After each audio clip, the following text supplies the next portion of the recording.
We are on? Excellent. Okay. Welcome to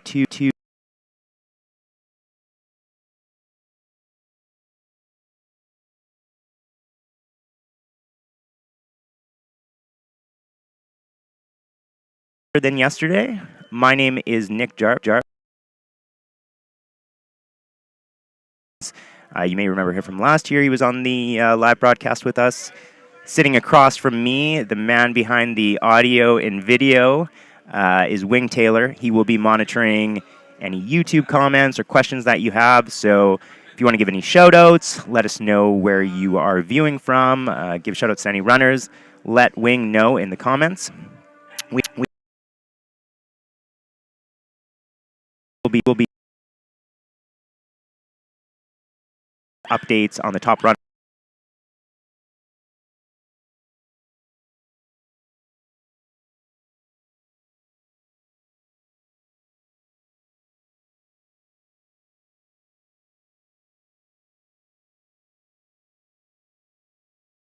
$23K runners probably within the next 30 minutes. And I would say we could expect the first 50K runners at around 6:15, maybe 11-ish today. So we'll see how that goes. As I mentioned, it is the 10th anniversary of the Squamish 50-50, so we are super. We get into some of today's coverage, so we want to thank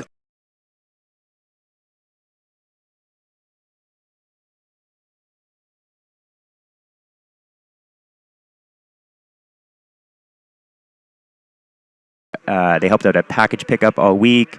They pre-flagged the course. They're going to be, they're going to be doing stuff all weekend, and we are very grateful to all of them for their help and support. We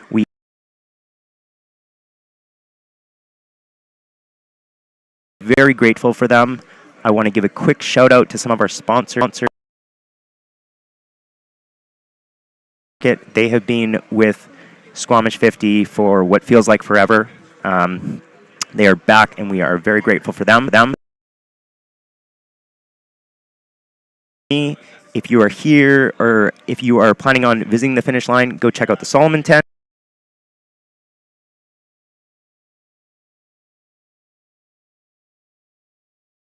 Suites Hotel and Resort, Hammer Nutrition, inbiz.ca, Allison Brome ice cream, which I tested out yesterday, and I can confirm the ice cream is amazing as usual.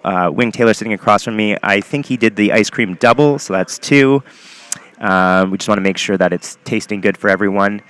Another shout out to Smartwool, Emily Outdoors, Stronger Strides, Territory Run Co., Norman Rudy's Pub, Broadway Run Club Vancouver, the Squamish Chief Newspaper, Westland Bakery, Canada Wide Communications, Trail Butter, MedTech, FatMap, trailmaps.com, and the Squamish Connector. So if you are watching us live on YouTube right now and you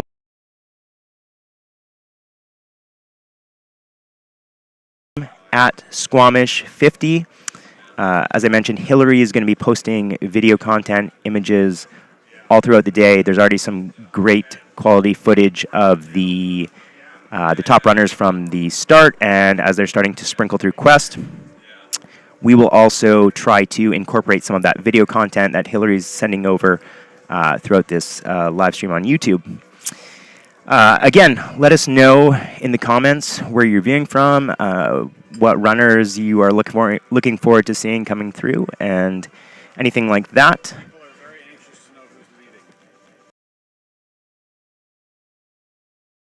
We're getting word that you guys want to know who is leading the race, so I can go to that. I'll give you some updates right now. Okay, so the first updates we'll go through Quest University, which is about the halfway point of the 50K race. So we had our first runner come in at 8:25 this morning, so that was about an hour ago, and that was Nick Elson, who I think we all know. He is a Squamish local, and he's run this race many times. In third place, we had Theo Jankowski come through. Then in fourth at 8:42, we had Brendan Urlacher. We did get some updates on the top females. Jenny Quilty, who was here with me yesterday, she was the first female through Quest at 8:55 a.m.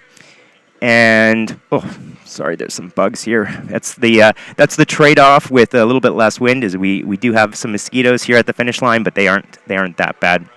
I don't think we have any of the updates on the other females. I think we have Jenny Quilty. I'm just going to check here see if we have any updates from Hillary. We do. Okay. So it sounds like Jenny Quilty, as we know, was our first female. Kelly Young was second female. Third female is Heather. I don't know if we have a last name on Heather. Heather Gallagher, I believe. And then fourth was Alicia Woodside, another Squamish local, so that's super exciting. So again, I'll go over those top females. So we had Jenny Quilty in first, Kelly Young in second, Heather Gallagher in third, and then Alicia Woodside in fourth. And then I'll go over the top males here as well. So at 8:25 a.m., we had Josh Potvin. And I should also say that this is Josh's first 50K, so this is kind of exciting. Josh recently was the top male in the Buck and Hell 30K, and that was about a month ago, I think, in July that happened. Josh is a guy that has been running roads for quite a while now, but recently made that transition into trail running, and he seems to be having a lot of success. I also believe Josh was a part of the so I think that was his first trail race. And you can still hear me? Okay, so we're going to cut to some live video of actually Josh coming through Quest right now.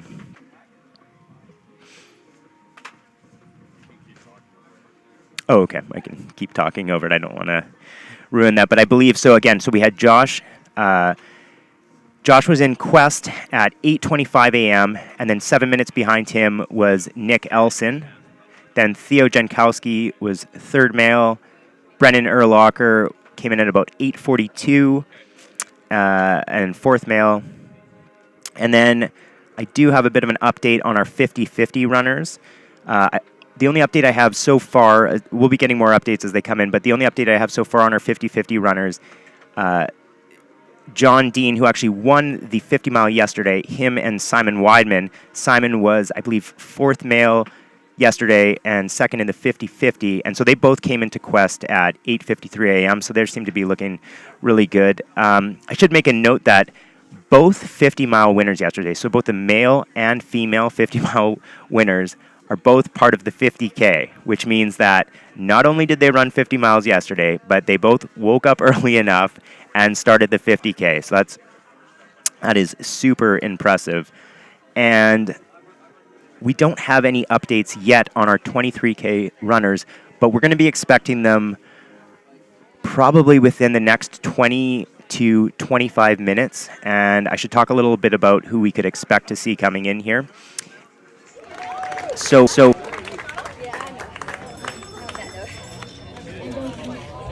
broadcast last year. She also won the 50-mile race last year. And last year was the first year that she did a Squamish 50 race other than the 23K. So Anne-Marie Madden is our current women's 23K course record holder. She has 4 of the top 5 23K times, which is super impressive. So really looking forward to seeing her again today. She recently ran Western States, where she came 11th female. So yeah, really looking forward to seeing her finish, and hopefully getting an interview. Corpatch and Kaylee McChrystal, some of our top females that we can expect to see in a little bit. And then the male race, I think, is going to be super exciting because, as I said yesterday on the broadcast, I think we're going to see a new course record. And so to hype that up a little bit, the 23Ks, we have Alexander Ricard returning. He ran the 23K in 2019 where he set the course record.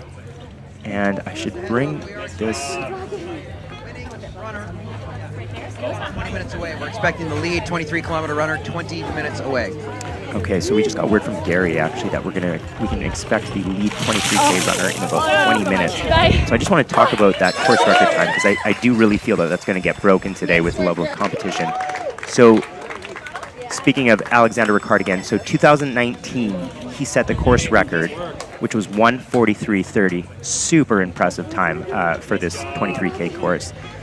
Now the guy that he took the course record from is Brendan Hunt. Brendan, who had set the previous course record in 2018 in 1:43:49. So that's about 20 seconds slower than the current course record. Brendan is back running the 23K today, so we know that's going to be super heavy competition. I think both of those guys are really going to push each other. Brendan also won the 50K last year, so both Brendan and Alexander, being Squamish locals, they know the trails extremely well. Speaking to Gary about them yesterday, Gary had mentioned that Brendan feels that he knows how he can make up that time. Also joining Brendan and Alexander,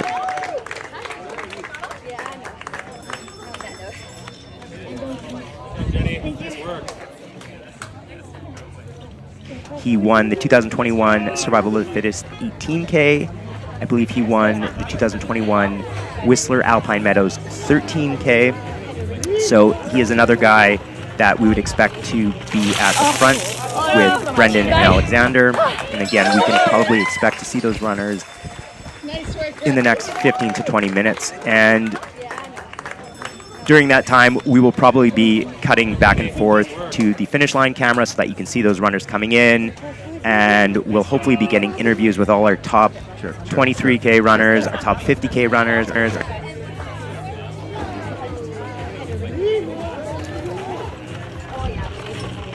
Oh, so much. Nice work, girl. Yeah, I know. Jenny, nice work.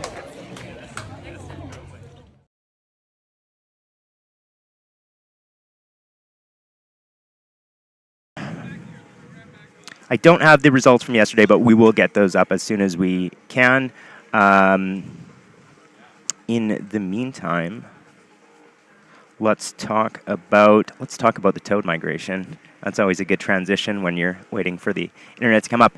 So, long story short, we talked a lot about this yesterday. There is a tiny western toad migration happening right now, Squamish 50 weekend, and so it's occurring later than it ever has before. And unfortunately, what that means is that there is about 100 to 200 or 100 meter to 200 meter small section on the course. It is it would impact the 50K. Oh, so much. Nice work, girl. Yeah, I know. Jenny, nice work. Nice job. Right there. So it's not public.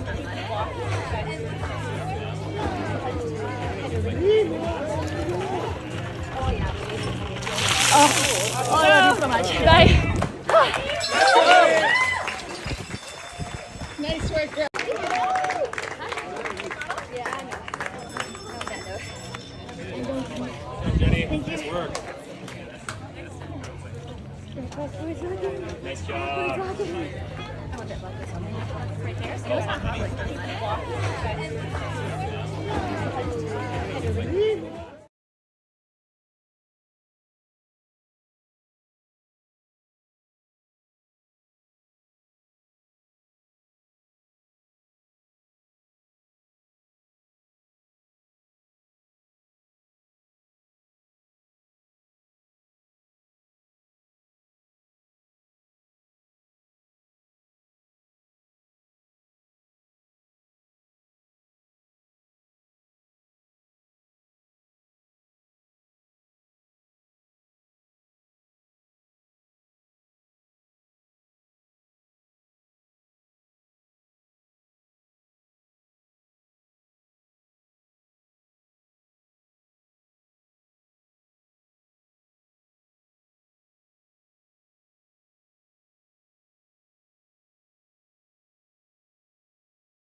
Testing, testing, testing.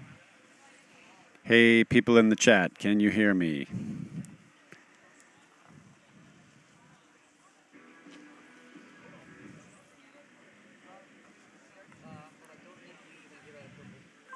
DC, let me know if you can hear me. C-Bez, thanks.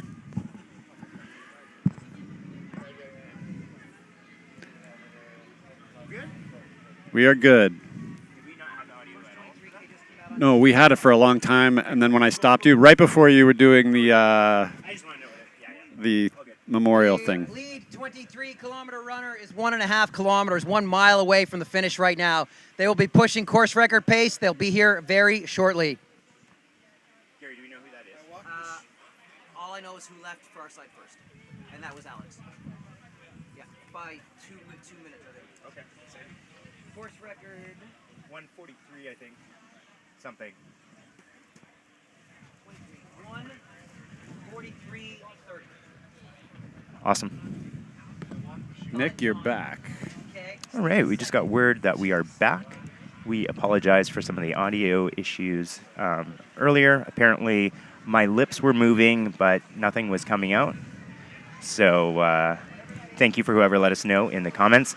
We just got word from Gary that our first 23K runner is about a mile away. We believe that is Alexander Ricard. So that's our current course record holder in the 23K. His course record time is 1:43:30. Super impressive time. That was back in 2019. Remember, last year we did not have the 23K. So the last time that happened was 2019. So that was about 3 years ago. Based on how far away he is, so if he's about a mile away, I would say He's got about 6 minutes to get here. He's got about 6 minutes to get here. I think he's probably going to go under course record, but I'm not sure. I did call that yesterday, so we'll see how that goes. We also have a lot of other top males that we're expecting to see pretty shortly after him, as well as our top women. And so we are 136. I'm just trying to look at the. 136 into the 23K, and as soon as we get word that our top runner is a little bit closer, we will switch to our finish line feed, and so you'll be able to see him coming through, and then hopefully throughout the day we'll get to talk to some of these top runners in the 23K, the 50K, and then also the 50-50. So that's super exciting. Again, if you are joining us on the live feed today, let us know where you are tuning in from. Let us know which runners you are cheering from. If you are interested in more video footage, photo content, go check us out on the Instagrams at Squamish50. C-Bez is shouting out Kara, Ben, Sav, and Laura. And DC is rooting for Theo. Okay, so Theo Jankowski, who I believe is... He was in third at Quest. Okay, Yeah. So that is awesome to see. And just to my left, I'm seeing all the different colored 50-50 hats being laid out on that table. Pretty sweet. That is super exciting. So we've got our 50-50 runner, well, part 2 of the 50-50 happening today. And we're going to be handing out some hats. Super exciting. There are people running their first 50-50. I know there's somebody doing their fourth 50-50. I'm not sure if we're going to be giving out 5th or 6th place hats. I know Colin Miller, who has the most 50-50 finishes, unfortunately wasn't able to join us this weekend. But yesterday was a 50-mile runner. Okay, so we're 138 into the 23K race, so we're expecting the first male runner anytime now, and we will be cutting to the finish line feed shortly, and hopefully we'll get an interview with our top finishers shortly. So again, as far as we know, here's Chris Jones. Chris, good to see you, my man. You doing? Excellent. I'm good, yeah. Not much. We are expecting our first 23K runner like very shortly here. So just in time. We got the new headsets too. So we really stepped it up this year. Well, we Amazing. also Pro, we also We also fixed the weather issue from October, but it is a little bit cooler today, actually. So Oh, it's so nice. It's perfect running weather. perfect course record or weather. And think so, hey? we're expecting. I believe it's Alexander Ricard who is. He's got our three first place now. minutes to get in under course record. Yeah, and again, so that's 1:43.30 is the course record, and so yeah, he's got about 3 minutes to get in. Let's just shuffle over. How are we for? You're good. Yeah, We're you're good. Everybody can see us. Excellent. So again, probably in 2 minutes, we'll cut to the finish line feed and hopefully get some footage of Alexander coming through. Chris, we were talking. I was talking to myself earlier, but I was talking to Wing a little bit. But we were talking about how competitive the 23K is this year. So Alexander, who I think we're going to be seeing shortly, also Brendan Hunt. Yeah. So Brendan, our 50K winner from last year. Super fast guy. Super fast guy. Both him and Alexander live in Squamish, so they know the trails super well.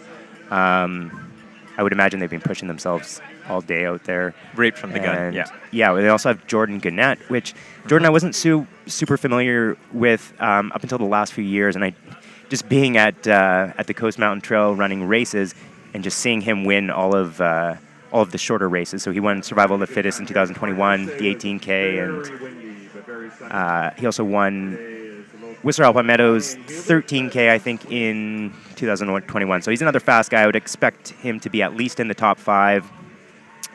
And then also for women, we're hoping to see our friend Anne-Marie Madden, who's back running the 23K this year. She did the 50 mile last year. Anne-Marie Madden has been running the Squamish. She's been running a event at Squamish 50 weekend every year, I think, since we started, except for 2018. That sounds about right. And then last year, because we didn't have the 23K, so she did the 50 mile, and she ended up winning. It was super impressive. So You cannot bet against her. I would not bet against her for the 23K. Okay, we're going to go to the finish line feed here. All right. All right, everybody, our men's winner will be here in a few seconds, smashing his own course record on the 23-kilometer run. The previous record from 2019 was 1:43.33, bettering that by a full 2 minutes. The one and only Alexander Ricard. Yeah! There. Had to stop the watch. Now you get the high five. Nicely done, man. These guys push so hard. We're going to give him a couple of minutes to recover here. We're going to pop some bubbly when he gets back up, though. Course record, congrats on a great run.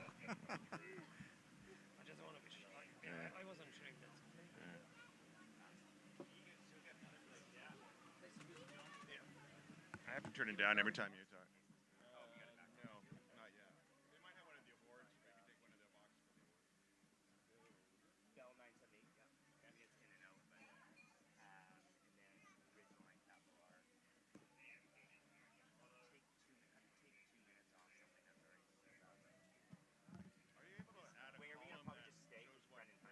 Sure.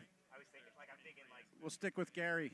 Yeah, and then just for like. No one's talking right now, but they can see that he's lying on the ground. Okay.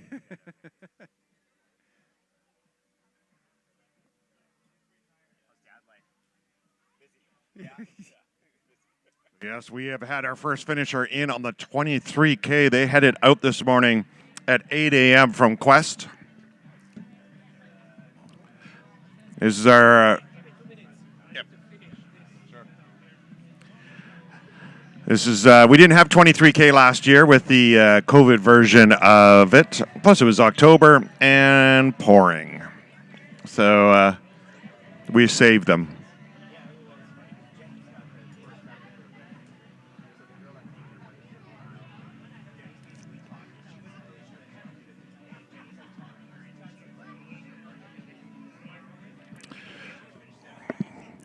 Some of our other amazing sponsors: Sunto, Nestor's Market, Escape Route, Hammer Nutrition, Westland Bakery, Galileo Coffee, Trail Butter, Fat Map, Trail Maps, MedTech, who are keeping us safe, Whistler Smart Wool, Norman Rudy's, Stronger Strides, who are here. They're just getting themselves set up, I believe. Yeah. Now that I've hooked them up with cookies, now they're all hyper. But you should go check them out. There's some amazing contests that could hook you up with an Arc'teryx backpack and a Capra gift card. So go over there and find out. There's a little quiz and an Instagram thing. Find out what they do. They're a new sponsor with us. Emily 10 Essential Kits, also a new sponsor. If you do anything that takes you outside your door, you're going to want the Essential Kit. You've heard about it. Any educational program the government's had is like, you must have your 10 essentials. This kit will get you on your way. Check it out.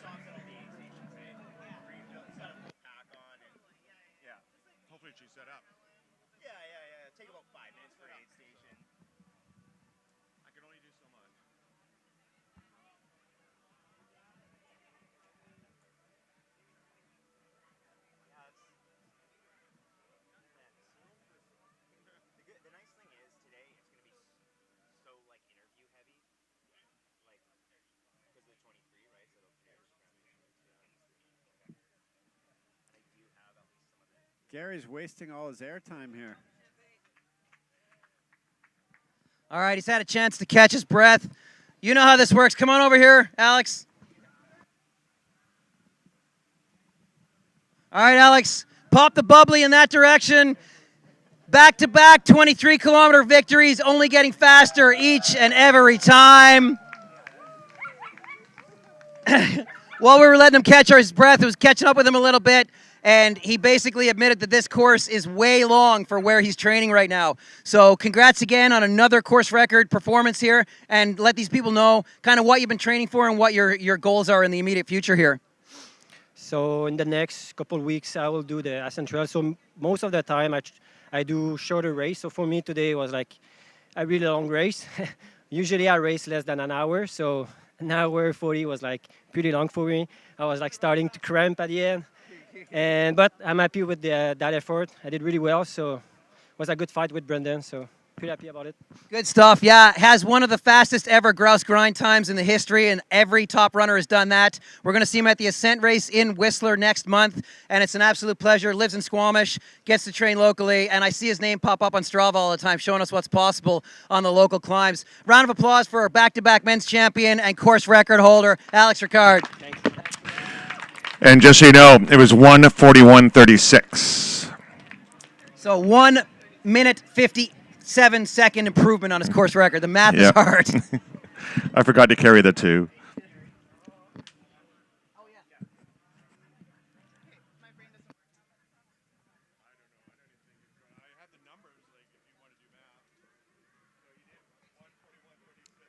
All right. Okay. Good to see you. Are we back? Awesome. So that was our first place male finisher, Alexander Ricard, besting his previous course record by about 2 minutes. That's just so fast. Yeah, It's so impressive. He's so fast. He's going to be joining us shortly for a little interview. I hope he brings the champagne over with him. But 1:41 is a respectable time at a half marathon on flat pavement. Yeah, that would be my PR, I think. And he just did that on a course that is a lot more technical than a road. And couple more kilometers, couple more meters. More kilometers. Yeah. Absolutely. And so he's just waiting for, and we're all just actually waiting for the second place male. I don't know. I believe it might be Brendan Hunt. We're not 100% sure, but we should be seeing him come in shortly. As soon as we get confirmation that he's a little bit closer, we'll switch to the finish line feed and check out the interview from him. And maybe we'll get them both for a double interview. Actually, that'd be pretty cool. That would be pretty cool. Although we one of us would have to probably give up our chairs. Do we? I think. Oh, we do have 3 chairs. Yeah, Okay. Nick, don't oversell. Don't push the limits of the equipment, man. Yeah, there's a chair shortage, and I can stand too. That's totally fine. And just a reminder that we also have our 50K runners out on the course. That started at 6:15 a.m. today.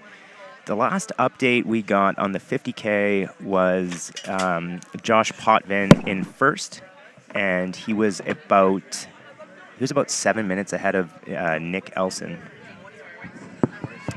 And Yeah, which I thought was super impressive. I mean, this is Nick's course, right? I mean, Nick usually runs the 50 mile. We saw him last year running the 50 mile, and he was our second place male last year. But he's running the 50K this year, and yeah, that's super impressive. I believe third place was Simon Weidman. We did get an update on some of the top women. I think Jenny Quilty was our first place woman. Oh, don't worry about that. We get a little bit of wind. We're getting a little bit of wind. Trust me, this is nothing like yesterday. So when we were doing our interviews yesterday, we were just holding this up to make sure that our runners weren't. It clears the mosquitoes right out, though. So it's very nice. This is the Squamish trade-off. So do you want wind or we lost one. So there we go. Yeah, it's a bit of the trade-off. Do we want mosquitoes or do we want wind? I'd like the wind to come down a little bit maybe and less mosquitoes, but yeah. So again, we are 1:49, so an hour and 49 minutes into the 23K race, and we are expecting to see our. Is that what happened with Alex here? Was it all tailwind? Is that 2 minutes? 2 minutes of tailwind carrying him right in. Absolutely, I believe that was, and I believe that's Tara Holland over there. So yeah. Yeah. So she is probably waiting for her husband, Brendan. Tara is no stranger to this race herself. I believe she won the 50K in, I want to say, 2019. Yeah, I think that sounds right.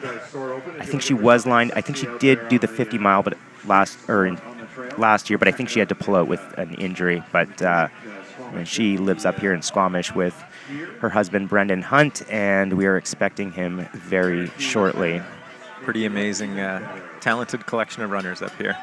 Absolutely, yeah. It's incredible. And I mean, we have a lot of runners participating this weekend that are from Squamish, but we also have a ton of runners from all over the world. I was looking up some of the different locations where runners have traveled from, and I was seeing New Zealand, I think Thailand, South Africa, just all over. And just in the United States alone, I think there was something like 31 different states represented. So that's super impressive.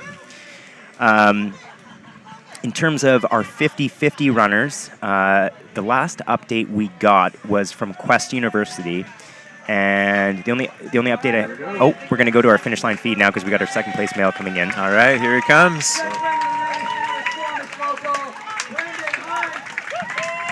151. Congratulations.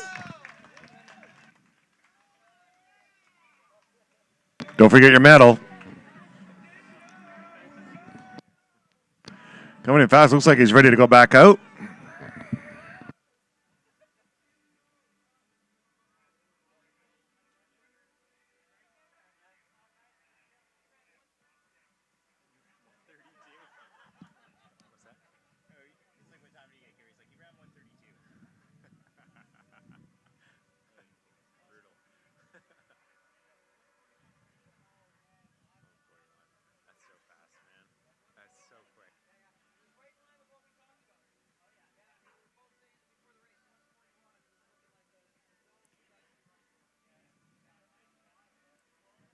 Broken the course record even with toed-adjusted pace.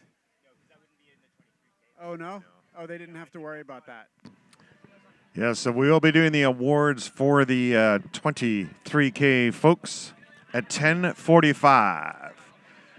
So they'll be here for that. So can you hang out with us? And they'll be right here at the Arch.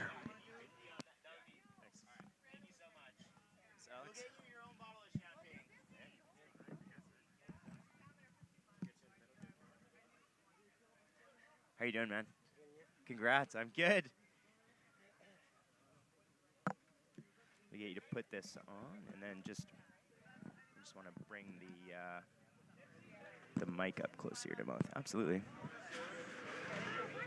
Okay, we are here with the new. Well, I guess not really new because you broke your own course record, but we are here with our 23K champ Alexander Ricard. You just bested your own course record. I thought your course record was already pretty impressive. It was 1:43:30, and you just beat it by about 2 minutes. Yeah. Just super impressive. How are you feeling? Pretty destroyed now. Like I said earlier, like that type of race, it's kind of long for me. But I felt really good the whole race. So the first hour, I was like kind of like just trying to hold it back, and then just increase my effort during the race. But yeah, felt really good. And then yeah, opened like a really big gap with Brendan. So I'm pretty stoked about it. And then beat my own course record on top of that. So pretty stoked. Were you guys running together for a little bit? So Brendan started like in front of me for the first half of the climb trail, and then I passed him just to kind of share the lead, and the gap started to just open up a little bit, and then on the first descent he just catch me up, past the little bridge, and then after that I just pushed me a little bit more, and then this is where the gap just get bigger and bigger and bigger, and then I think when I started like bonsai climb, he was like not in my sight, so I didn't know where he was. But you know when trail, you never know if it's just 5 seconds behind or like 1 minute. But when I passed the farther side aid station, like everybody was like cheering pretty loud, and then I didn't hear behind, so I was like, okay, I think I have a pretty decent lead. So from that point, I was like just trying to manage my effort to just try to not cramp, and then Was the course record in your sights? Was that something you were oh yeah, going for today? definitely. Yeah. Not last year, like 3 years ago, I was pushing really hard on the descent, and then I rolled my ankle. Oh. So Was this the year that you set the course record? Yeah. Like, okay. so I kind of knew that it was like possible for me to beat it, because like 3 years ago I couldn't like push hard on the descent because of my ankle. I wanted to finish the race because I was leading it, but so today I was like more in control to push hard on the descent. So yeah. Solid, man. Two full working ankles and a new course record. That is the key. I believe you live up here in Squamish? Yeah.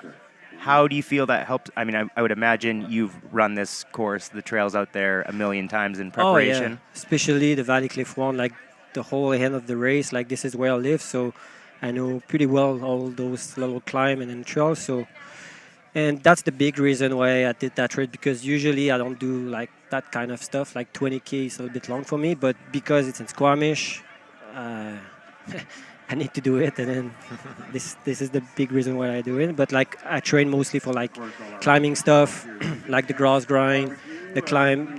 I'm gonna do the climb in Whistler.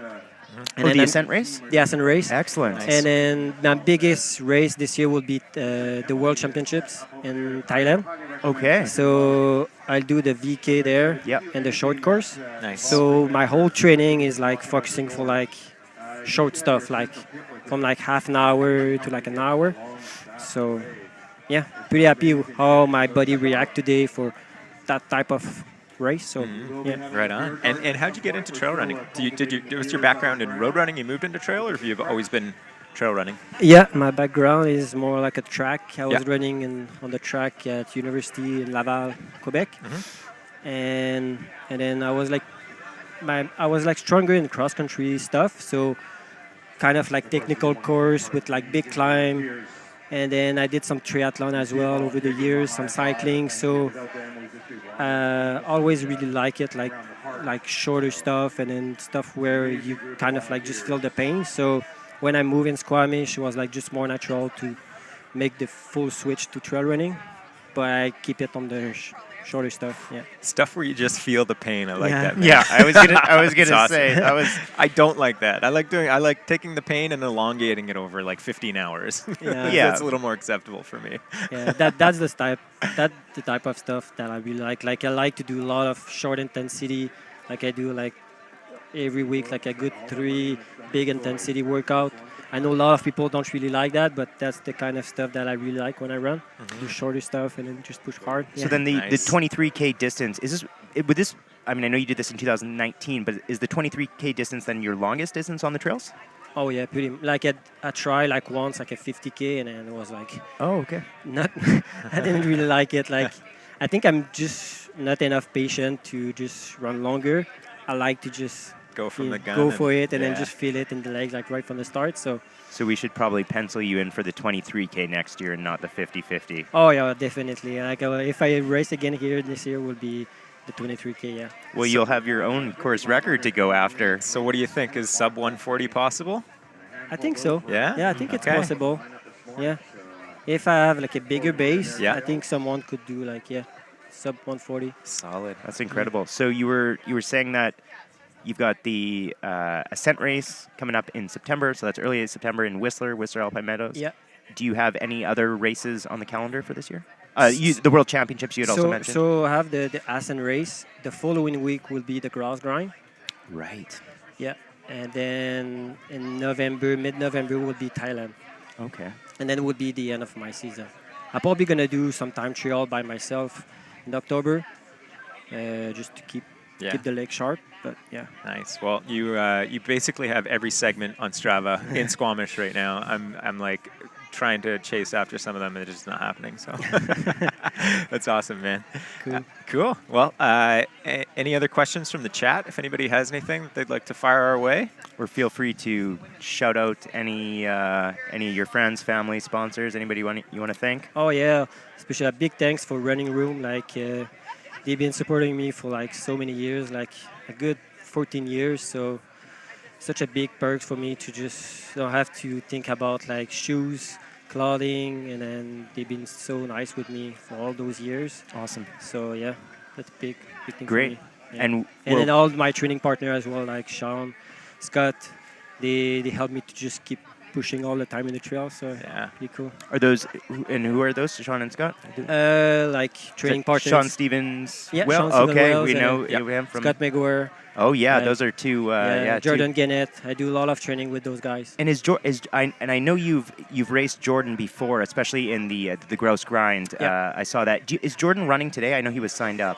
He was supposed, I think, but I think he was like maybe he's gonna race the Assen Trail as well and the grass grind. with Okay. me. And that So- would be, I think, the third time that you would have raced, or you will race Jordan in the gross grind. Because when I was looking up results, I would see your name and then I would see Jordan's, and I thought, wow, this is going to make for an interesting Squamish. That would be my second time on the grass grind because we missed all those years with the COVID. right. So Right. yep.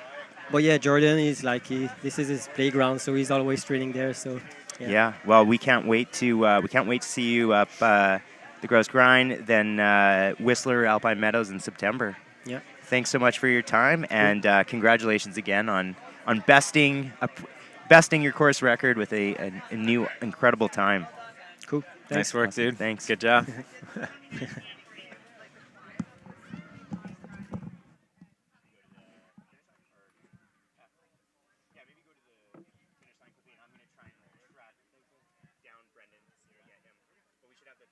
I would imagine Anne-Marie Madden's going to come in soon, too. Do you swim with Brendan?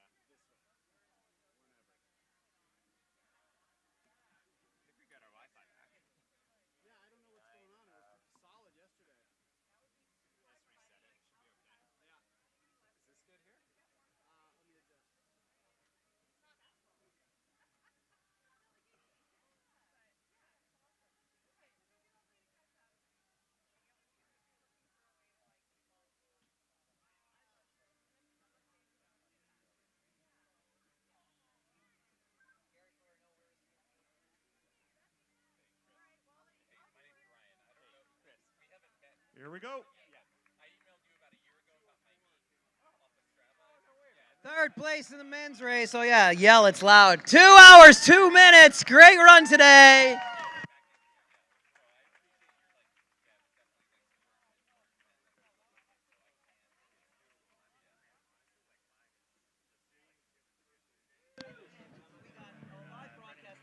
That was James coming in.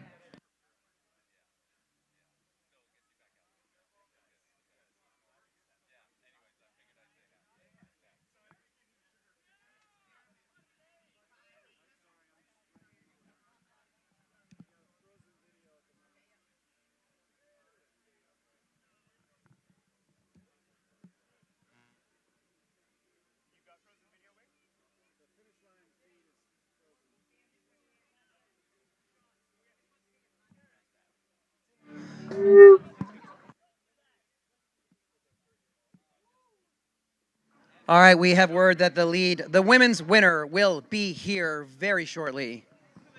I don't know who it is, but I have a good guess as to who it might be.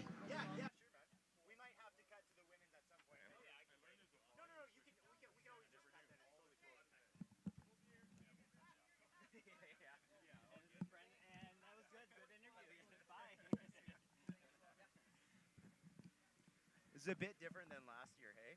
You're sitting here and we're all sinking into the. I felt like we were like. Oh man, yes. Puffy jacket. That's right. Yeah, so wet. Puffy jacket. It just became the community jacket. Yeah, and I was just like. Yeah. I don't think we've met before, man. Chris. I'm Brennan. Yeah, nice to meet you. Yeah. I see your name everywhere on Strava. Or not your name, but you know. Oh yeah, Bill does. Yeah. An angry hobbit. Yeah. Yeah, I think last time I was wearing Anne Marie's jacket. Or, Yeah, we kind of all got switched around. Wing, let us know when we are.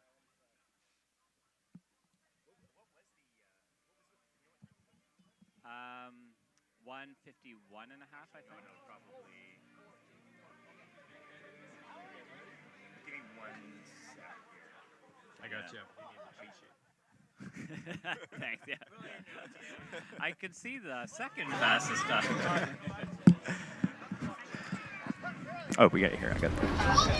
Yeah. All right. Excellent. Okay. We are back here with our second place male finisher, Brendan Hunt. And we've got a. Wow, as we were just about to begin interviewing Brendan here, we just had a really close finish for 4th and 5th. Both runners just came in super hot. I'm not actually sure who finished ahead of who there. Photo finish for sure. And we have our first place here now. So there is lots going on out there right now. So as all of the 23K runners start to come in, again, we're here with our second place male finisher, Brendan Hunt. Brendan, congratulations on a stellar time, 151.22. How are you feeling? Not good. Not good. but a little bit better than maybe last year when you won the 50K. Or a little bit warmer, maybe. Yeah, quite a bit warmer. But not as exhausted. But I'm just happy to get to the finish line today more than anything. So Yeah, another incredible performance. And I should mention again, you do have one of the top 5 times on this course from 2018. At that time, that was a course record. The guy who took your course record finished first today, Alexander. What was it like out there racing with him? Did you see him much on the course, or? Yeah, we ran together for first little chunk. So we did have Liam Hobbs and Jeffrey Russell fighting it out to the end. We're going to have to go to a photo finish on that one. Haley McChrystal first being in the top time for 23K, and Damien Wall coming in from Vancouver. Caught him there, and so just followed him down another men's gold, and then as soon as we crossed the bridge and we hit the uphill Going to be doing the awards for the 23K just at 10:45, so stick around for that. then You he can see was just everyone here, at so the he podium. gained like 15 seconds or so on just that little hill going into STP, and so I was like, oh, he's going, but I just knew all along my whole plan was to run my own race, or everything else was just going for time. So I was racing against the top. So I figured he's going to get ahead, and hopefully I'll see him in Valley Flip later on. Just like we did have it today. So I was really hoping to run a lot faster than my 2018 time. Just hoping to break a few minutes off of that. But early on in the race, I don't know what happened, but just his legs are just staying at that point. So just ended up going progressively slower and slower, and then just battling through. When I got to the far side aid station, first in contact with Scott McGuire. And, Who is actually right here at our. And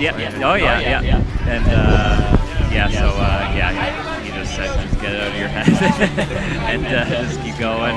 I was really hoping to drop out there, so that gave me the kind of push and drive to keep going. And then my wife was there throwing cool water on the back of my neck and giving me just some water.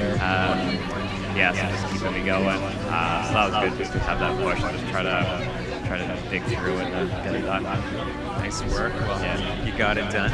Any sign of anybody behind you? Were you running scared at all, or you feeling? Oh, I was running scared of Anne Marie the whole time through the valley. Like she should be right here with me. How can you not be? Right? Yeah, I know. I'm just thinking she's got to be reeling me in. So I was just thinking the whole time. Anytime now, she should be creeping up behind me. Hopefully, run with her. But yeah, not sure. Where she is must be not a great race for her, I guess, today. There's no one in sight at all. So I had no idea who third place was, or if they're right behind me, or if they're 10 minutes back. I had no idea. Yeah, I mean, it looks like, so our third place finisher was James Orr, and he was 2:02.47, so that's a little over 10 minutes behind you. So you did have a pretty big gap, but when you don't know that at the time, like you said, you're running scared. Yeah, and I knew I had splits along the way that I was trying to achieve, and hopefully just get progressively faster than my 2018 time through those splits, but it just worked the opposite. I was getting further and further behind, so I knew I just didn't have it today. Just kind of got through, and my strategy Almost a field goal. Don't tell her that, she's already run. Yeah, Well, that's I right. mean, you still had an incredible race time today. Super impressive Done more time. before You mentioned 10 and the that most you were going for your best time today. Your previous best time, 2018, you were 1:43.49. What do you think is possible for you on this course, or what did you have in mind prior to starting today? Well, I knew with the humidity today when I was warming up, I went through a bowl. Now that that's in water, just in the warm up, I was like, oh, this is gonna be bad for the race. Just that kind of energy sapping sort of heat. It's not even hot when it's humid, but not great in the humidity. Oh, there she is. Here's Anne-Marie Madden finishing. Awesome. But I don't know. 140 would be an amazing goal. That's I don't know if I'd be able to do that. That would have to be an absolutely flawless match race today. But today I had 141 in mind. And we were probably on pace for that. Amcam Road going to another men's gold. Just couldn't hold it together at all. So even by the top of summer over there, I was already quite a bit behind my goal time, my 2018 time. So things started falling apart pretty quickly after there. So that's all right. But you held on. Yeah, I was happy to at least just get it done. So so just try to enjoy the experience. I love the trails. Volunteers are amazing. I love it. So Well, we don't get that representation. Congratulations to our I running just enjoyed the parents. descending. Somewhere over there, the beauty of Valley Cliff and cheers and support from all the volunteers. So just made that to thank everyone along the way. Just try to enjoy myself. Love it. That's the way to do it. Yeah. Okay, so you've done the 23K a couple times. You did the 50K last year, which you won. Any chance we'll see you in You the guys are 50 wondering, mile start in the line future? You don't have to sign up today. Oh, you're asking for a lot. I know. Here we go, Tony. So I can say Or no, but we'll ask you again 6 months down. We'll ask you right before the sign up comes in, and we'll go from there. But I'd love to see that course record come down from Dakota's time. 2016, somebody has to do it. We do have local guys who I know can do it. It's just a question of just getting that right race. We also need Nick Elson to come back to the 50 mile. He's running the 50K today. I know, so yeah, exactly. Yeah, he's definitely capable of it. Yeah. Anybody you want to say thanks to, say shout out to? Oh, I'd just like to give a quick shout out to Nestor's Market. There you go. Solomon and Miller Capilano. This is the sponsorship plug we've been waiting for. Are those the sponsors? They just happen to be the sponsors. I also know that I believe you are a running coach. Yeah. Where can people find you if they're interested in that? So I coach just a small number of athletes who are distance runners, and it can be road racing, trail racing, ultra racing, whatever.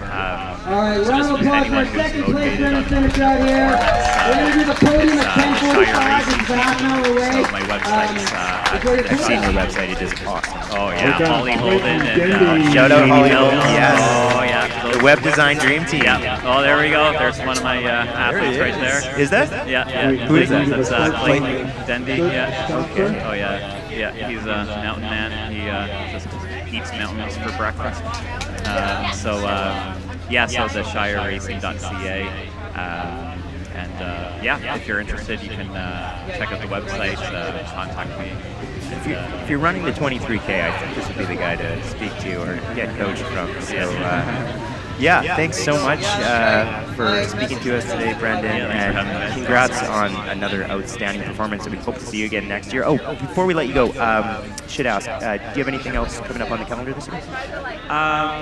No, I don't think so. I'm probably just going to take a little bit of downtime now and then come back and just hit the roads again and just try to hammer out time trials with 5K and 10K. Try to move my personal best there.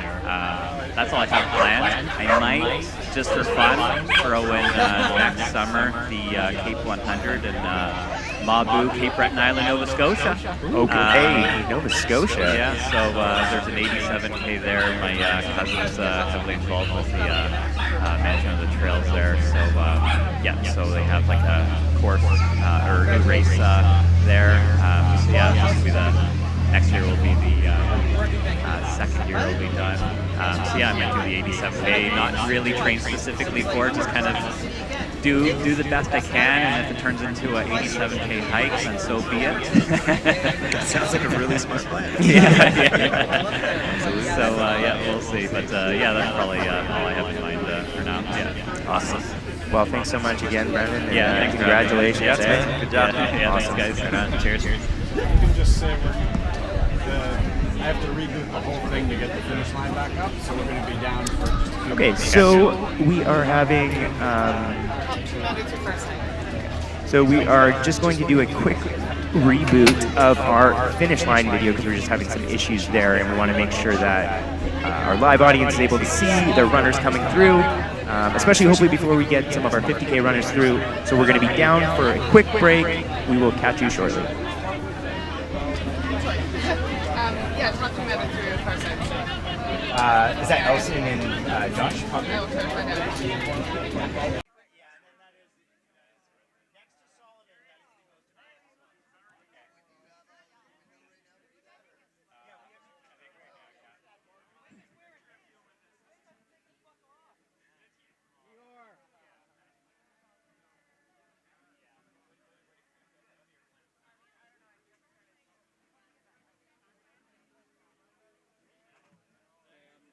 So this is being fed live onto the internet. Check it out on the YouTube. Coast Mountain Trail Running is the channel, and you can watch this now or watch it in the future. It not only does it have the finish, but we're also doing interviews and such on it.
going to be doing the awards for the 23K at 10:45, just in about 25 minutes. So if you're on the podium, stick around.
Here we go, third place across the line, 221. From Revelstoke, it's Izzy Lynch into the line. We've had a bunch of people from Revelstoke in. And are you open to a microphone in your face? Yeah, sure. All right, Izzy, big smile, looking good. You're looking good from start to finish. How was your run out there on the trails today? It was great. Such a great course. Well marked. Thank you so much for that. Thank you very much. And where's home base for you? Revelstoke. You're in from the Stoke, hey? There's a big group of you guys here. You got lots of great mountain running. I got to run in Revelstoke for the first time on trails about a month ago and loved it. Do you come in often for races on the coast? This is my first time racing here. My partner raced yesterday as well, and he's been waiting to do this race for years as well, so we're pumped to be here. I love it. We have a bunch of other races. Might we see you out on the coast again at some point in time? Probably. Congratulations to our third place women's finisher, Izzy Lynch, right here from Revelstoke. And we had David Tapia into the line.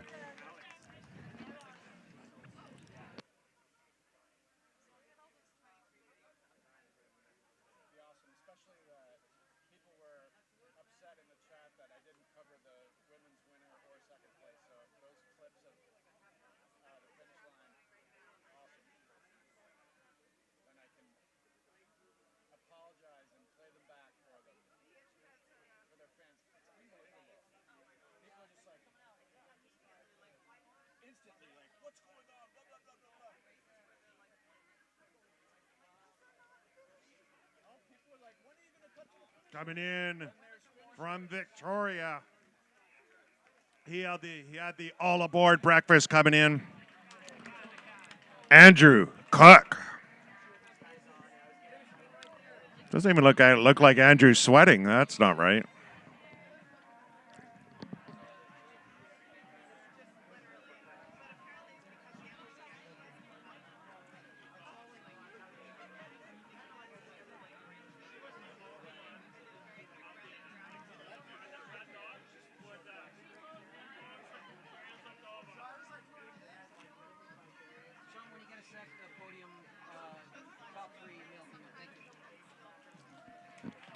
Here we go.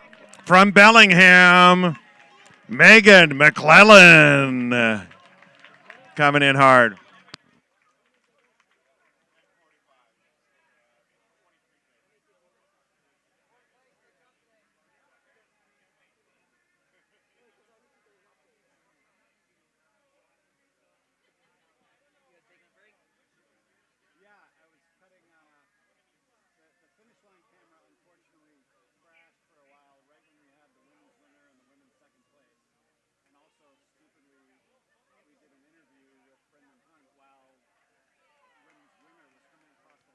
And in from Squamish, running the hometown trails, Steve Barres.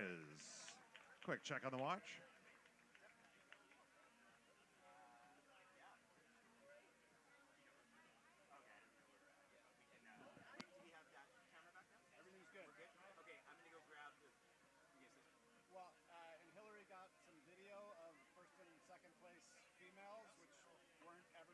So when we come back, we'll show those.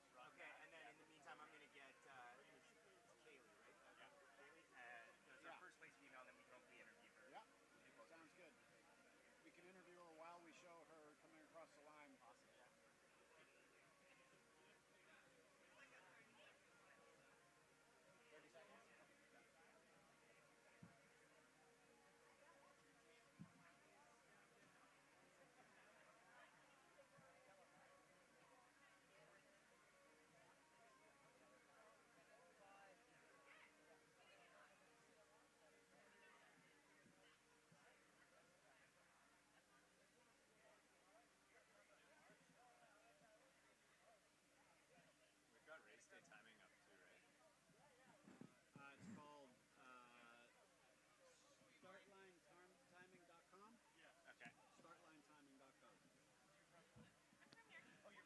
So yeah, if you want to find out how fast your runners are, startlinetiming.com.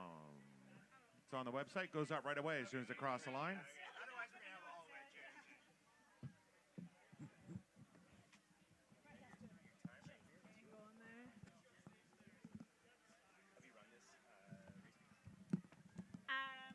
I ran 50K last year in the atmosphere river. And I got a little hypothermic at Farside and DNF'd. Yeah. Came back for a little redemption. Are we all lined up?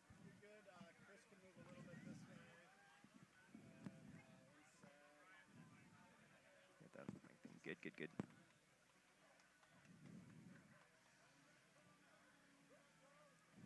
Yeah, super impressive race today. That's awesome. That's nice coming back too, getting the win with a bit of redemption, hey? Yeah, a little bit of redemption, and the weather a little bit better for you this year? Weather was a little bit better for me this year. Last year when we were interviewing people, I felt like we were just slowly sinking into the ground because this was all mud. Oh, there were parts in the race last year when I was up to my waist in water. Yeah. Oh, I remember seeing footage of Galactic, and it was like that big waterfall. The guys ahead of me yelled, "Yeah, we're good." Yelled hole, and I literally fell into a hole of water. Okay. So we are here with our 23K women's winner, Kaylee McChrystal. Super impressive time today, 2:05:39. How are you doing? You know what? I don't feel the pain anymore. Yes. I'm really happy. I'm still a little cramping up and a little bit of disbelief that I was able to catch Anne-Marie. It was a pleasure racing with her. I fully expected her to just gun and gap me in all the flats, but luckily I had a better day than her and was able to catch her and keep going. So I want to talk about that for a bit because you mentioned that you caught her. Was she ahead of you for any part of the race today then? Yeah, she was ahead of me for almost all of the race. Okay. I ran with her the first 6 or 7K or so all the way to the bridge, and then every time I hit the flat, she's such a strong runner. She would just take off on me on the flats, and then every time we got to the downhill, I was able to close the gap a little bit.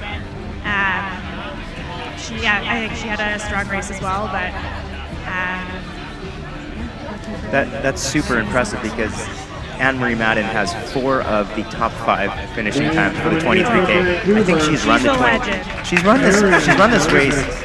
Well, some distance of this event every year except for 2018, and then of course last year she won the 50 mile. But other than that, she's been doing the 23K every year. So you coming in, running the 23K your first time, and beating Anne-Marie on what I would consider to be almost her course. Oh yeah. I had a lot of respect for her coming in and seeing how well she did at Western States even with having COVID basically this year. Just a lot of admiration for her and all these women out ahead of me just crushing it in all these races around the world. So it was a real pleasure racing with her. And as soon as I saw her name on the start list, I knew my game plan was just keep her within my sights and hope that I could find a gap. So you're a local in town, right? I am, yeah. Awesome. Yeah. How long have you been here? I've been here since December 2019, so just beat COVID. Perfect. And have loved running in the trails. It's so great to have them in your backyard. I run on these trails all the time. Somewhere over there is one of my favorites, and have a great local coach and team that have really allowed me to kind of take off this year and get a lot quicker. Awesome. So who's your coach, sir? Scott McGuire. Okay, Scott McGuire, right over there. Good person to have as a coach. Yeah, we know Scott. We know Scott from some of the other Coast Mountain Trail Series events. I think he's the defending champion of the WAM 100 miles. Yeah, he is.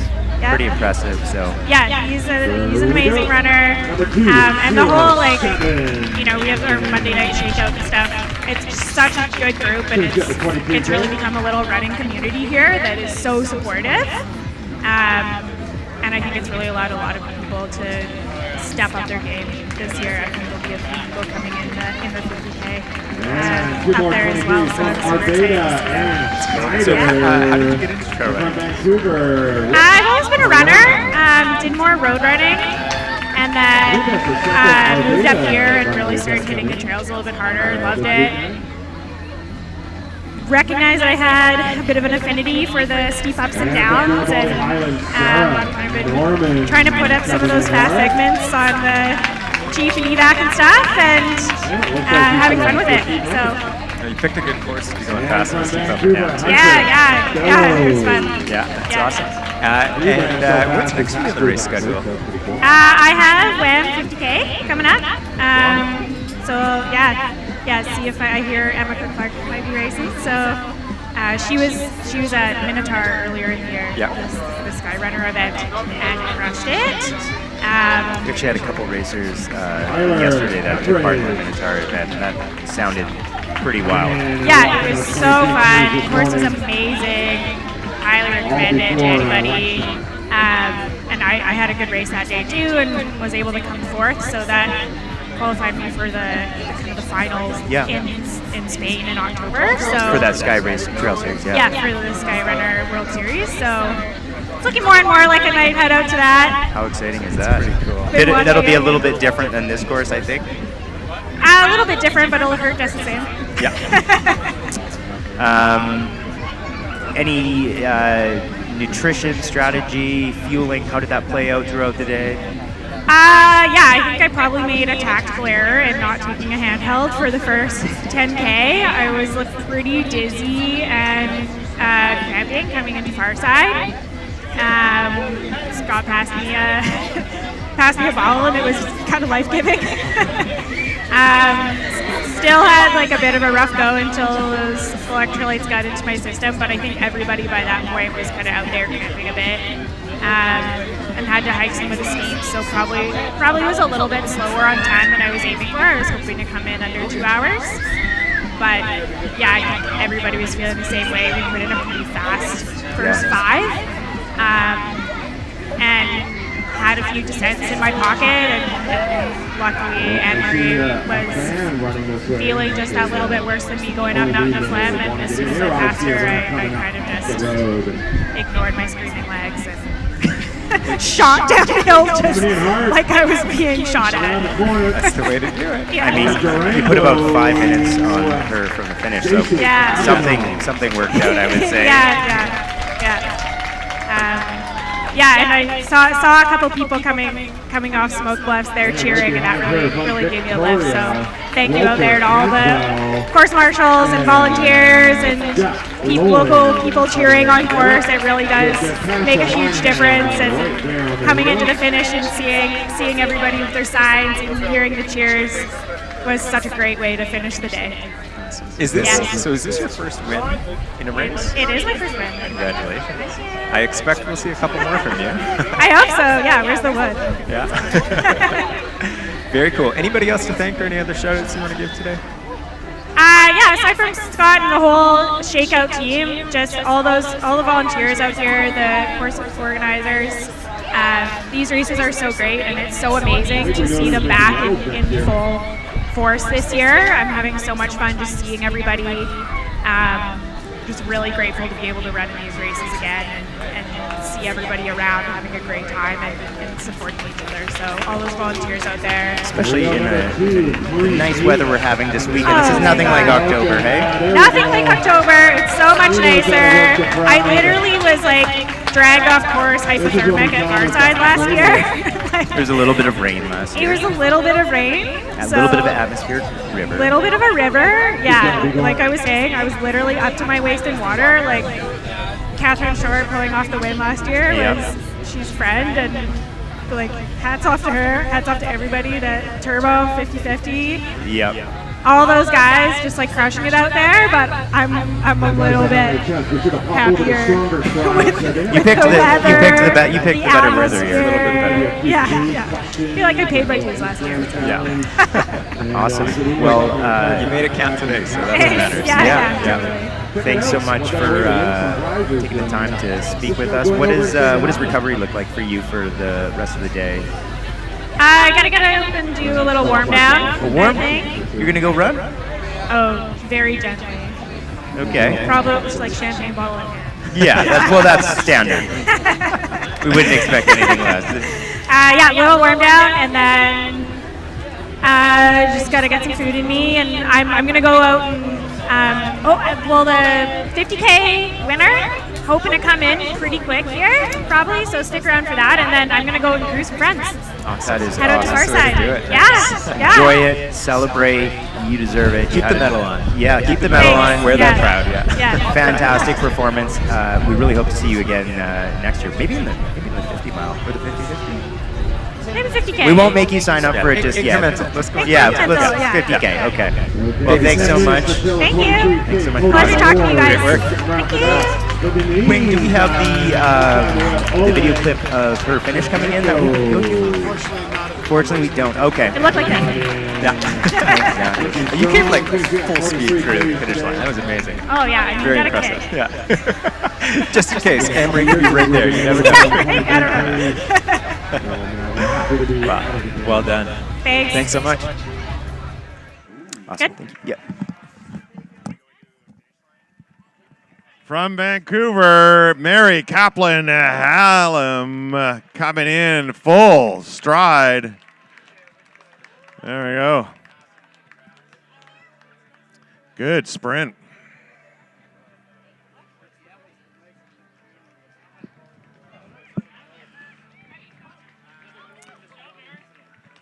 And he didn't register on mine.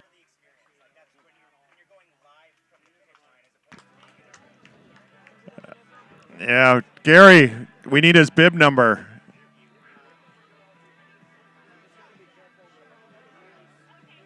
It 162.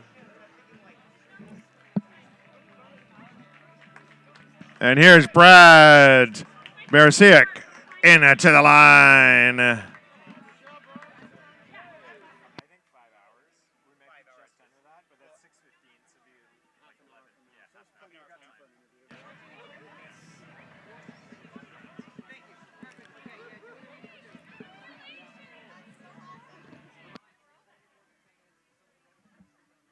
Or you just did?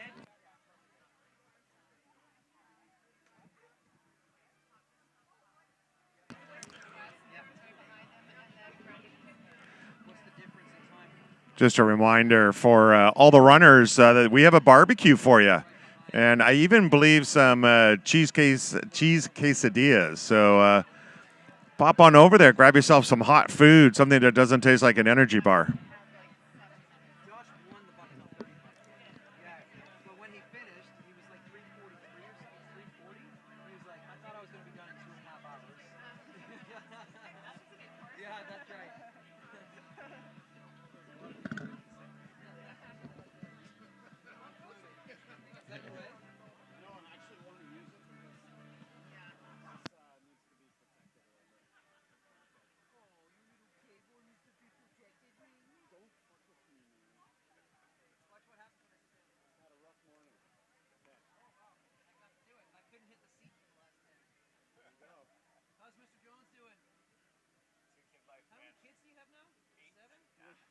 Feels like 8.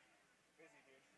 Two isn't twice as much work. It's 4 times as much work. It's exponentially. Yeah, absolutely. It's a logarithmic scale. It's funny because we tried for a while to have a second, and we're disappointed that didn't work out. And in the end, we're kind of feeling pretty good about the solo at this point. There we go, coming in.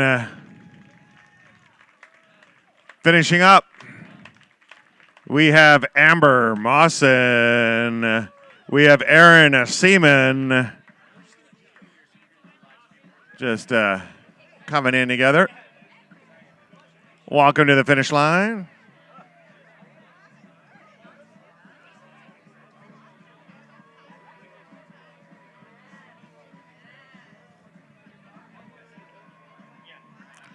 So in about 5 minutes, it's going to be the awards for the 23K podium. So stick around for that.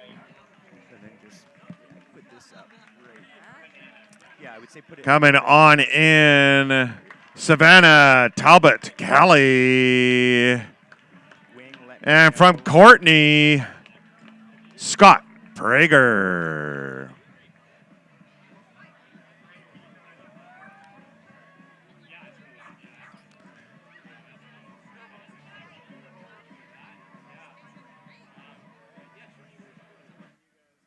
Yeah, we're good. Oh, there's the audio. Okay, we are back here with our 23K second place female, Anne-Marie Madden. Hi, guys. Hello. Welcome back. Welcome back to the broadcast booth. How are you doing? I'm doing pretty good. Yeah, it was fun. You don't look like you just ran a race. You look pretty casual and comfortable right now, actually. Yeah, a little on the chilly side, but I gotta go run a bit more in a sec here. Okay, just warm up a bit. Yeah. Well, and to Cool pick up down. my truck and to get in my volume for the day. So. Oh boy, just round it up maybe. Yeah, a little this bit? is the definition of committed. Absolutely. What's the weekly volume for you this week?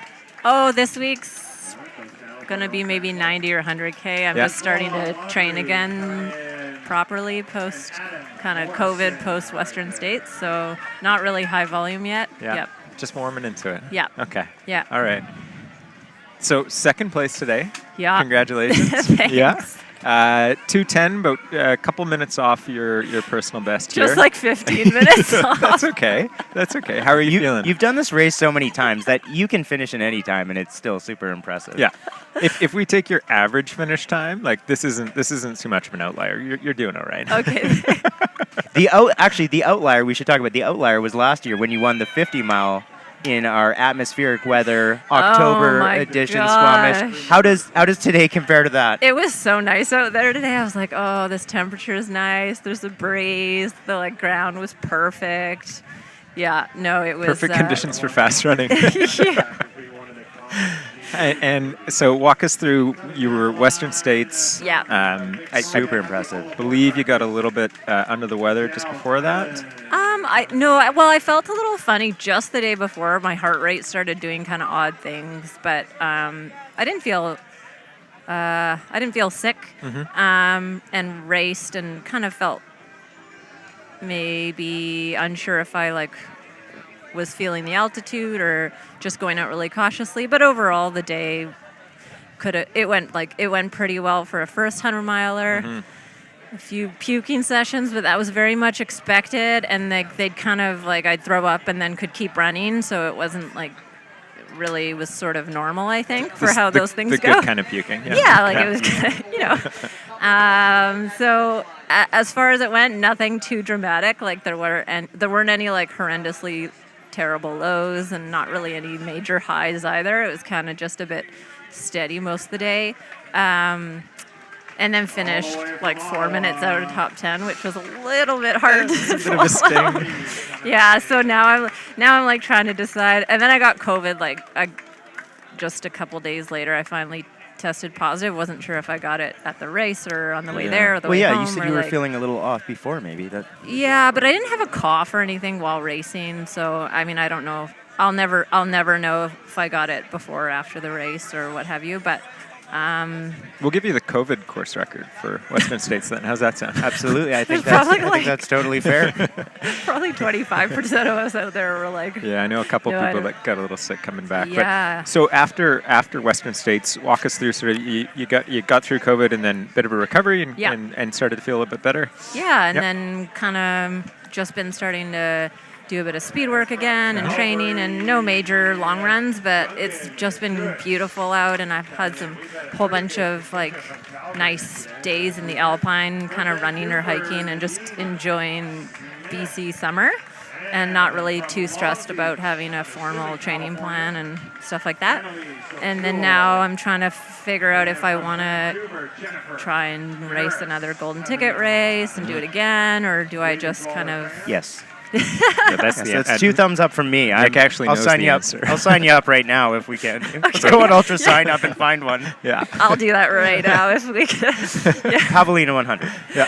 I haven't registered or spoken to any race directors or anything, so I can't officially say anything right now. But I am would like to maybe try and get another golden ticket and race it another time. So, So we'll see you at Western States next We'll year. see you at well, States. you know, I don't know. You have to get in. So nothing's guaranteed. We'll see. We'll try. We'll try. So yeah, today was supposed to be like a where am I feeling? So Okay. And where are you? Yeah. I know, as I bonked at the top of the last climb, and then I was like on the way down, I was like, I'm usually done by now. I was like, how do I feel? But you know what? I had a lot of fun today, and I didn't feel like the first half felt fine, and I didn't really know what I should expect from myself. You know, I've done a bit of speed work again, but no major long runs and not really anything long workouts. So I think I'm just going to consider it a good fitness builder and a good check. Launch off from here. Like, I don't think, you know, it's a short race, so I should be able to just kind of hopefully recover quickly and keep building. Yeah. Especially when you round up that mileage after this, right? So Nick dangled Javelina 100 out there, but is there anything else that you're sort of eyeing up in the future in the next couple of months, or what's the build in for? The next Is that couple yeah, That's Halloween? Yes, I of think course. it's 9 weeks away or something. Is that Yeah. potentially it, or are you looking at something else? I mean, that was the one, if possible, Yep. if I can get in, that I was considering. So, yeah, we'll see if I can get in, and then maybe how I feel in the next couple of weeks. Okay. But that course looks fun. Well, I've got to It's ask. like raving in the desert, basically. If you race Javelina, would you go with a costume for at least the first 2 laps, or how? Well, we were. I was listening to Kat's interview yesterday. Yeah, we were talking potential costumes. She sounded like she was Yeah. going to dress up. Yeah, so. I told her today. I was thinking like she should maybe go for. We're in trouble. Oh, we are. Oh, You're oh. getting. We're you're supposed getting- to be giving you an we're award supposed to- right I now. gotta go. You gotta She's go. gotta That's go. This okay. is important. Okay. Blistering fast time of 2 hours and 5 minutes. Keeling the crystal. Come on up, Keeling. So awesome. Okay, Tom will get your prizing.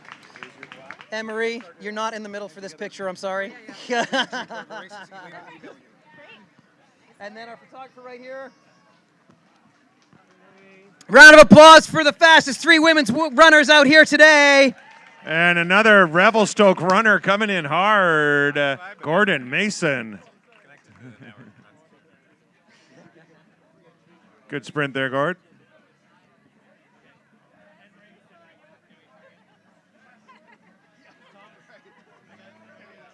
Gotta do it again. Gotta do it again.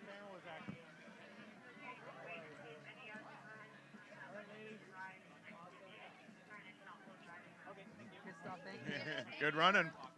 All right, hopping on over to the men's race. In 3rd place in a time of 2 hours, 2 minutes, 47 seconds, James Orr. Come on up, James. There he is. There he is. Look at that flashy outfit. All right, making me hungry. Good stuff. Well, Prizing right behind you. Tom will get you all the set hugs over are here. happening. We got Ben Yeah, Lloyd. nice work. All right. Rebecca Dole. Gaggle, it's a sprint. There's all kinds of people coming in right now. Melanie there we Preston. go. Emily Prashall, Sarah Segovia, and number 295. In 2nd place in the men's race in a time of 1:51.22, Squamish's own Brendan Hunt. Come on up, Brendan. Hey, there he is.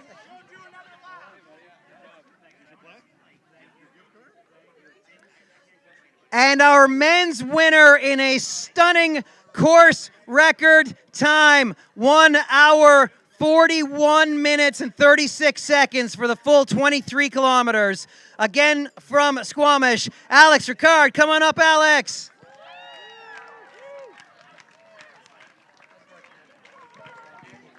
Prizing right here.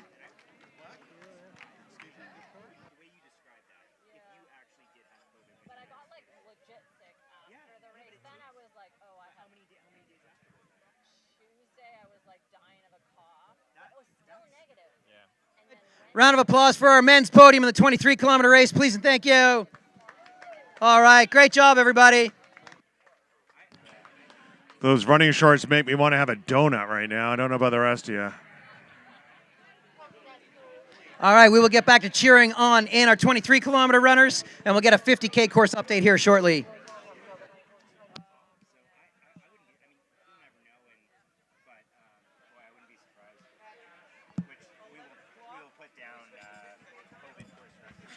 From Bellingham, Allison Meinhardt coming in. This is our second Bellinghammer. All right. Okay, we're back. Oh, you gotta hold the. Oh, you gotta yeah. hold your Isn't second. that beautiful? This is from Aravipa. Can you get? That's okay. Oh, yeah. This is from Aravipa running. This is beautiful. This is. Right there. So if anybody Aravipa watching artwork. wants to, yeah, this is beautiful. This is what our. Smells woody. Smells woody. It's okay. authentic. Authentic work. Okay, what were we talking about before we? We're rudely interrupted by the podium, by the way. Yeah, Gary just pulled you away there for a second from our live audience. Oh, you know what? We were talking about costumes. Oh, yeah. This is important. Well, yeah, I was telling Kat, she ran into a bear yesterday. Yeah. Maybe she should be a sexy bear. Because aren't all costumes supposed to be like... A sexy something, yes, absolutely. You take whatever costume and then you make it sexy, Yeah. and that's Right. Halloween and Yeah. yeah. For millennials. Yeah, yeah, exactly. But yeah, so that costume would be good. So I've got a lot of things to get organized. I say like you maybe go- an entry first, and then But okay, let's and say then training and then costume. I say you go as a 2021 Oh. Squamish 50 runner, so you just run with all your rain gear in the desert. And maybe like constant shower above me. Yeah, so we get like a little water cloud faucet. ahead Yeah. of you and some sort of atmospheric river. There was a lot of water coming from below too last year. Like on one of the descents today, before I like bonked and felt a little dizzy, I was like, my ankles are so not sore. This is wonderful. Because last year everything was so cold. And just like and raw, sore. the dirt gets washed Yeah. out, and you're just on rock and everything. Yeah. And, ugh. Yeah, no, this year it was nice. We're Very in nice. t-shirts. You're in a singlet. This Yeah. is so great. Yeah. No, I know. If You need to have a bit of like suffering to appreciate the good times, right? So we will So- never take dryness for granted again. Anything that you could have done to prevent yourself from bonking today?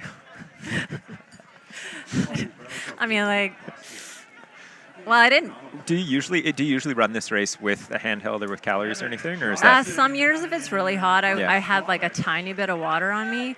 And I used to maybe take like a gel or Mhm. two. I didn't take any gel or any handhelds or anything. At all today? No. I think that's why. I think that's maybe why you bonked. That's usually why people bonk. I was just like 23K. That's so short. Like, who needs nutrition? Okay, Western States. This is finisher. not what to do for our live audience. This is.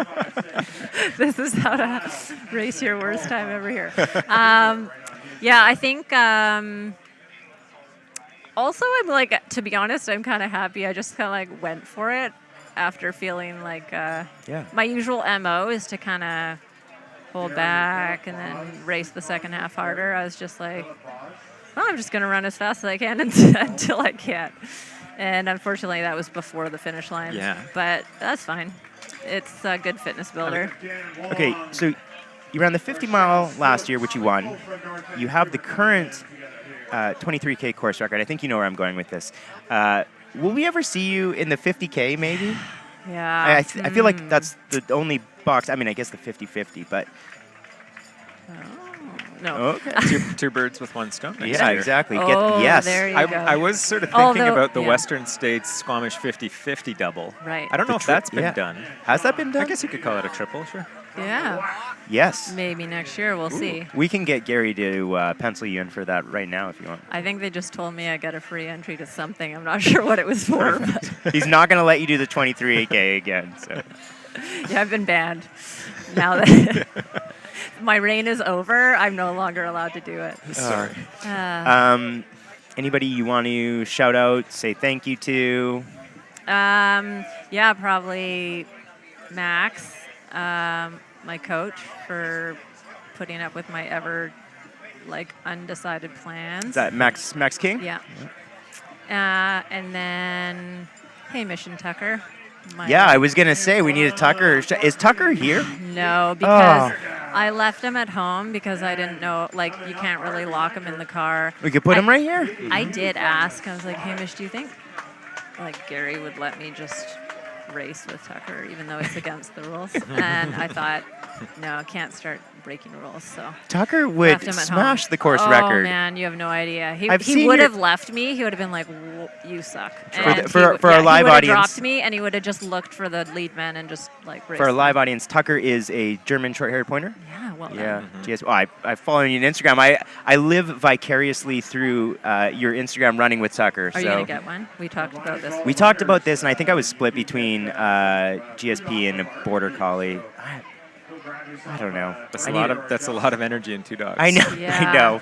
I think I'd buy it. Oh, well, I don't know. You can't go wrong. But we need to get Tucker on Strava ASCB. I tell everybody that has a dog that takes them out running, I'm like, we need a dog version of Strava. Yeah. I would imagine Tucker would get all the crowns, all the North Vancouver crowns. yeah, if he had his way, we'd have to get on bikes or something because we're holding him back all the time. Yeah, it's limiting. Poor guy. Awesome. Well, we will let you go warm up a bit. Thanks. And Nice thanks, to you guys. Yeah, thanks so much for talking to us today. We hope to see you in Javelina. That would be super cool. Yeah, it'd be fun. It looks fun. You also have to go do your. My recovery run just a few- roundup yeah, too. Yeah. Just a couple back and forth on Loggers Lane, right?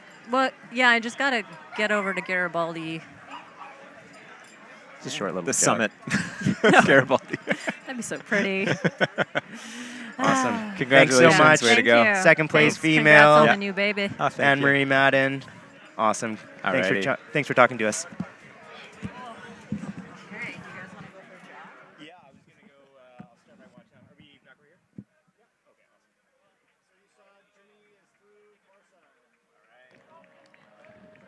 And from Burnaby, Anna Stone coming in. Julie Lance from Victoria. And Sakratra Jaya Wikarama coming in.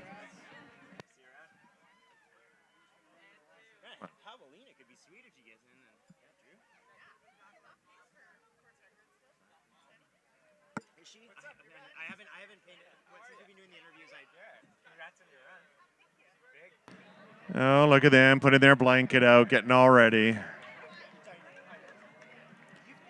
Coming down the line, another Bellinghammer. Eric Soto coming in.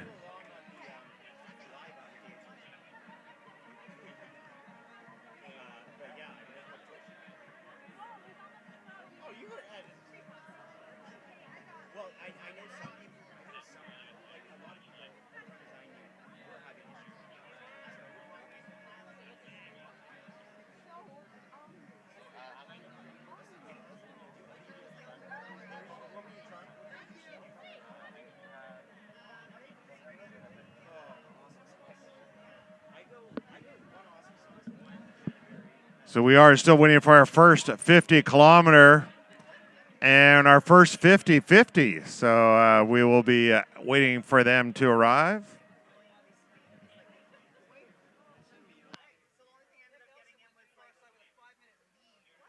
He was 7 minutes behind last time. His wife was supporting him and she watched the whole thing unfold. So, was he ahead of Josh then the whole time? 5-minute lead ahead at far side. No, but, okay. No, don't worry about it. We'll roll with it. We'll play with this story. Jennifer McConkey coming on in. We also have an iPhone on the loose. We forgot to put a leash on it. So if you see an iPhone floating around, come by and see me.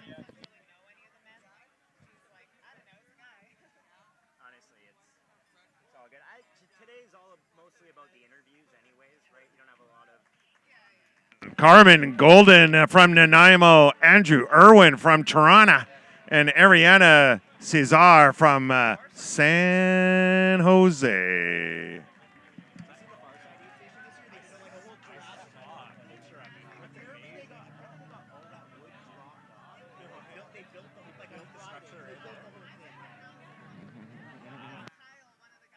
Yeah, he does that every year. Is it going to be like a Burning Man thing at the end?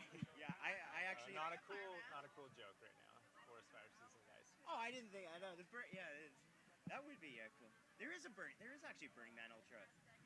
Because I was looking somebody up and they've done it. Did they really?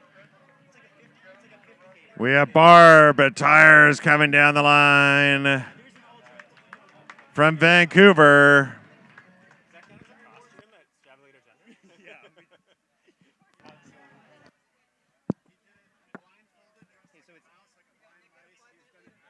and so when are you thinking, like just rough time when we could be expecting? I don't know the exact time he went through. I don't have that information. 3, 2, but probably pretty short. Probably pretty soon. Oh, kids started at 6:15, so 45. So probably 15:20. Okay, coming in from Garibaldi Highlands, Paul Mackey. And right on his heels from Squamish, Mishka Poznikov. From Pitt Meadows, Jeff Boyes. And from Victoria, Peggy Hunter.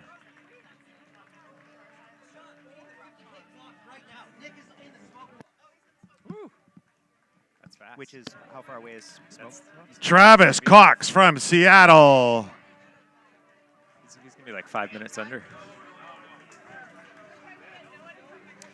Okay, we are back. All right, everybody, jump in real quick. We're just getting We the have update. some The men's very- 50-kilometer winner is imminently approaching the finish line right now.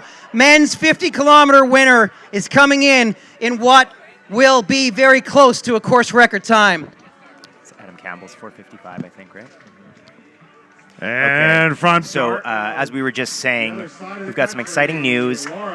All day we've been saying that Josh Potvin was ahead, but I believe Nick Elson has actually transitioned into the lead. We're expecting Nick Elson in very shortly. He's just gone through Smoke Bluffs, which is about, I would say he's about a couple minutes out. Out, okay. He's going to be very close, if not, he could potentially best the course record. So the current course record in the 50K, Adam Campbell, 2014, 4:55.08.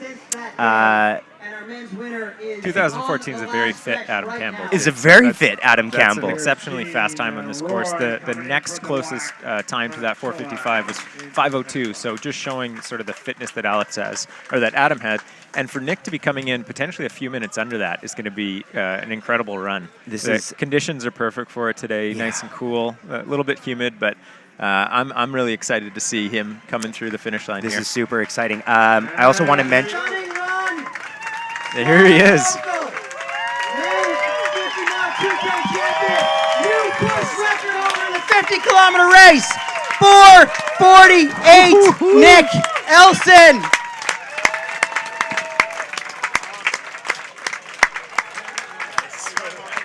Thanks to Nick's supporters for keeping us on our toes and letting us know what was happening there. We're going to give him a second to catch his breath. Nick knows how this goes. He's going to pop some champagne. We're going to chat. Give us a sec.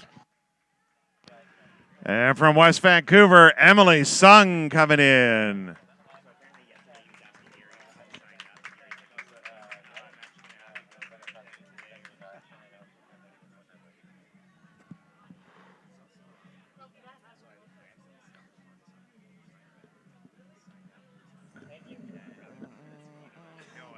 All right, we're going to get Nick Elson, and we're going to go right here. Come on over, bud.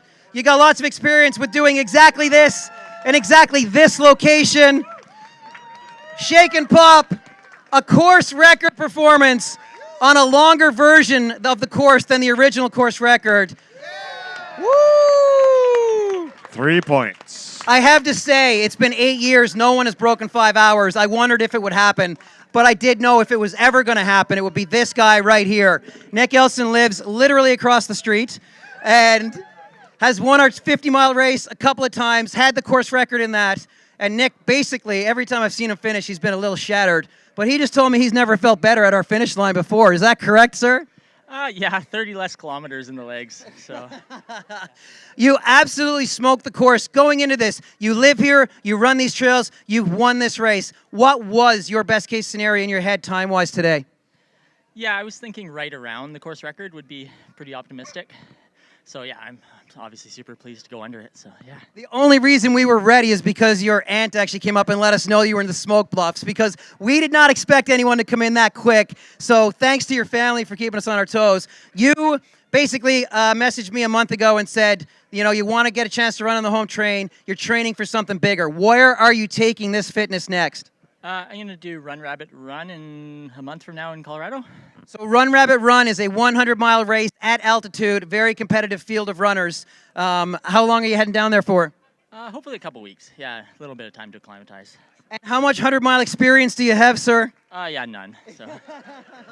It's been a long time coming. We're all really excited. Round of applause for our men's course record holder. Best of luck at Run Ridge Run next month. And all the way from Yellowknife, Jules and Jay Lim coming in together. From Squamish, Kevin Kosher. And from Coquitlam, Alariza Biatowi.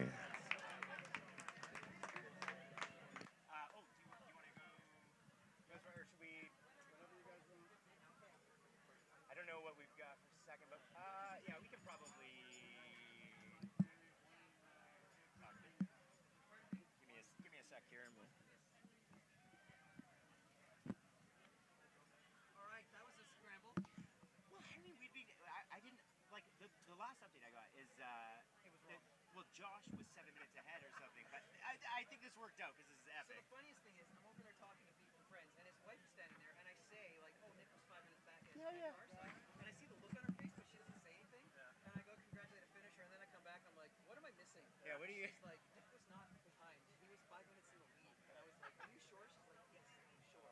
When did Adam do our 15. Yeah. Oh, yeah. Adam was approaching the 5th. Yeah, that was, he was at his peak years at that point. Hey, how are you doing? Hey, you got any... Yeah. We used to start at Alice Lake, not down the road outside, which, like, it adds... Yeah. From Vancouver, Andrew McIntosh coming in.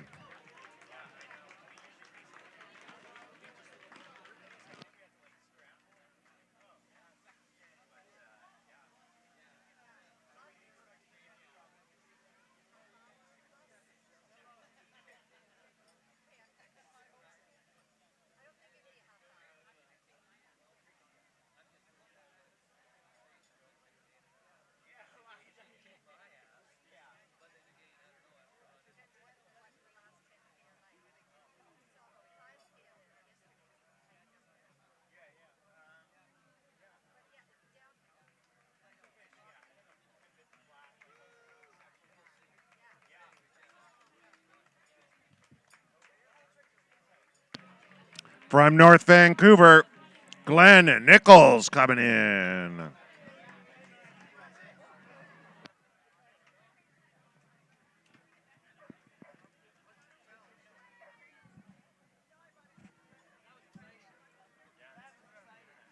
know, but...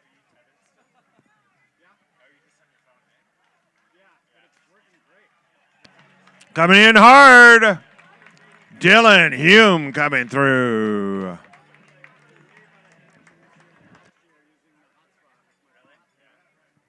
We have had a lot of sprint finishes here, so they're working hard, getting that clock time they're hoping for.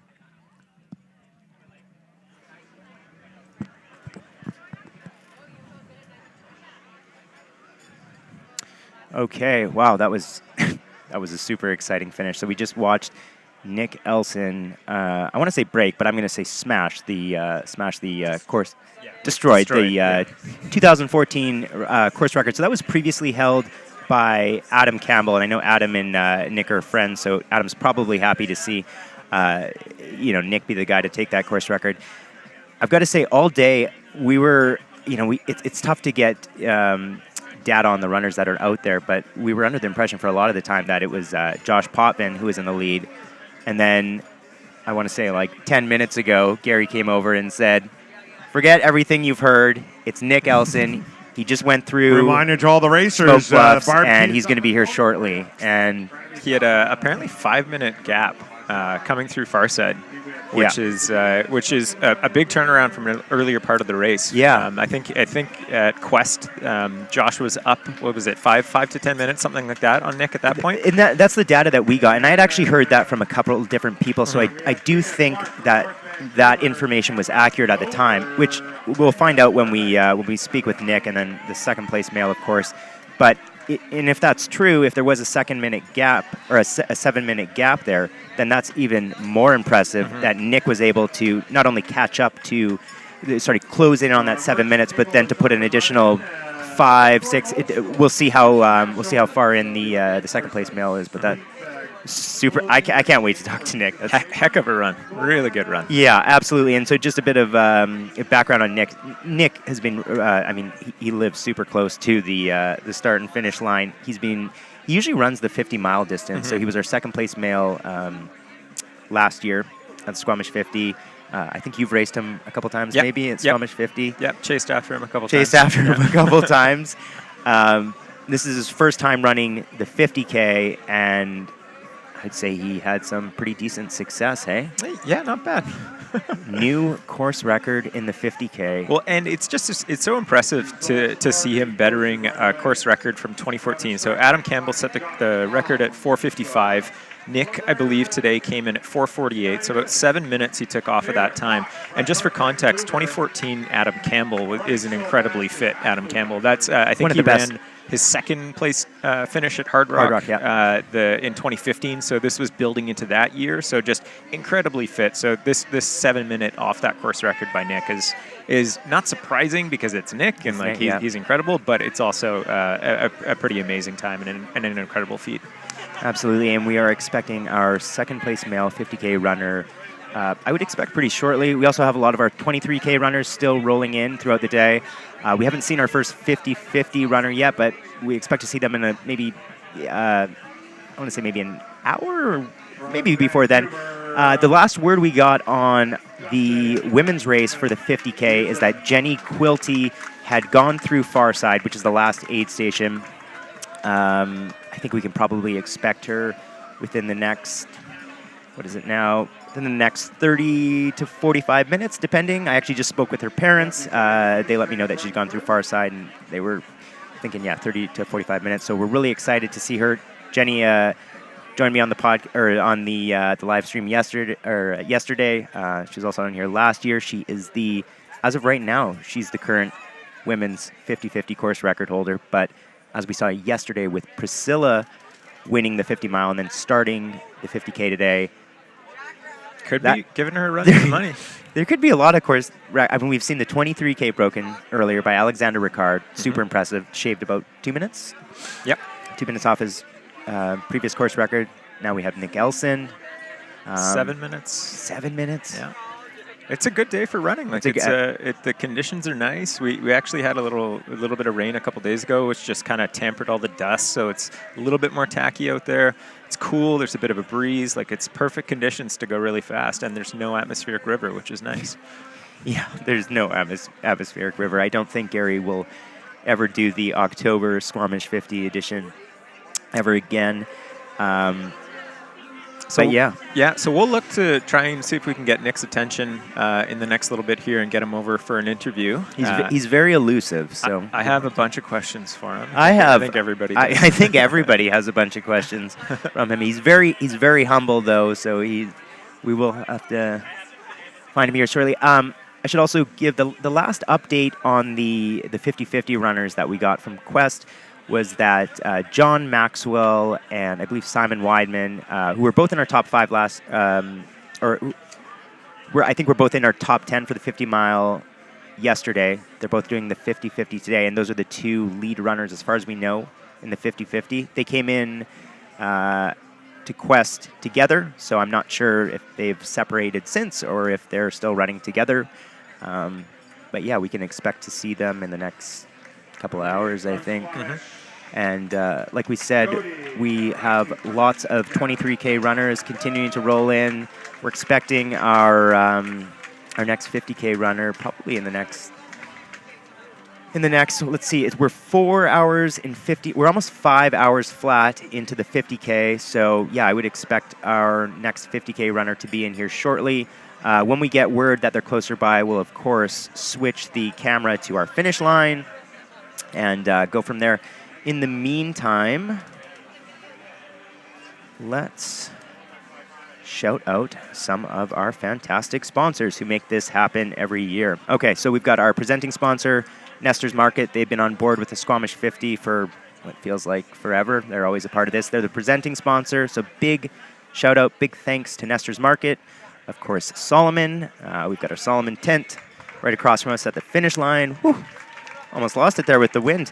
Want to say thanks to Sunto, Executive Suites Hotel and Resort, Hammer Nutrition, inbiz.ca, Allison Brom Ice Cream. Have you had Allison Brom Ice Cream before? I had to move my car for their truck. It's a sacrifice that we are I think all it's worthwhile. so thank you for. Yeah. I was talking to Wing earlier about this. Wing did the ice cream double yesterday, so I think did you mix up a couple different flavors with the? I went strawberry first. So you went strawberry first and raspberry. I did is there a wild berry or something like? It's just fantastic. So it's soft serve ice cream. Yeah, if you're in Squamish or planning on going there, make sure you stop by Allison Brom.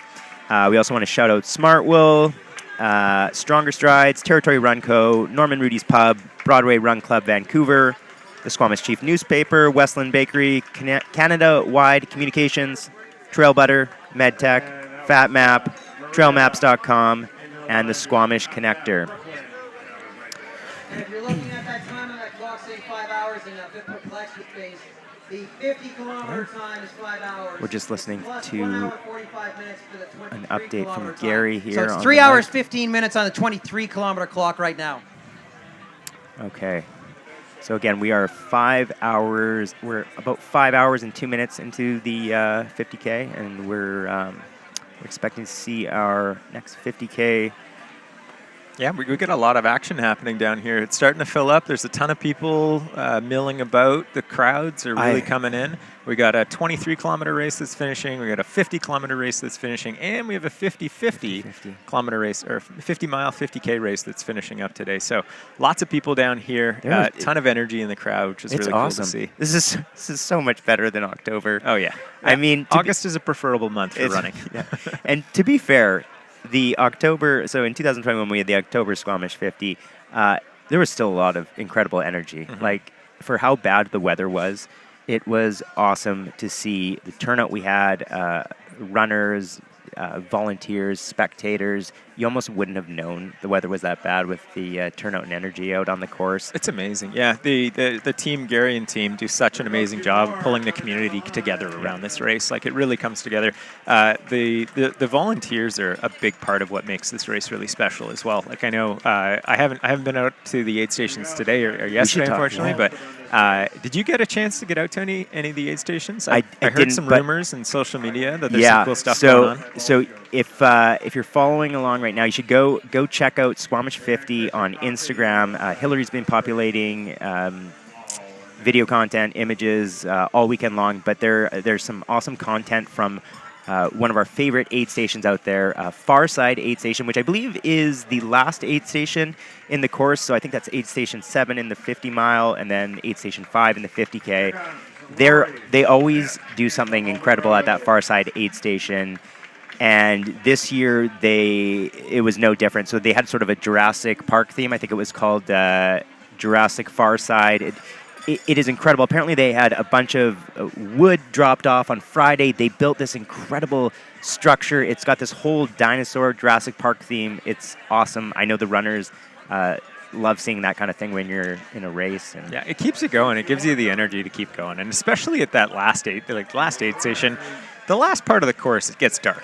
Like, yeah, physically light, but like mentally dark. It's a lot of up and down, super, super technical terrain. It really just kicks you in the butt coming out of up to that point, depending if you're running the 50 mile or 50K. Like in the 23K, you're pretty gassed, and it's some really challenging terrain to move through. So to give you that little boost of energy and get you back out on the course is something that I know I've needed, and I know a lot of other people need at times.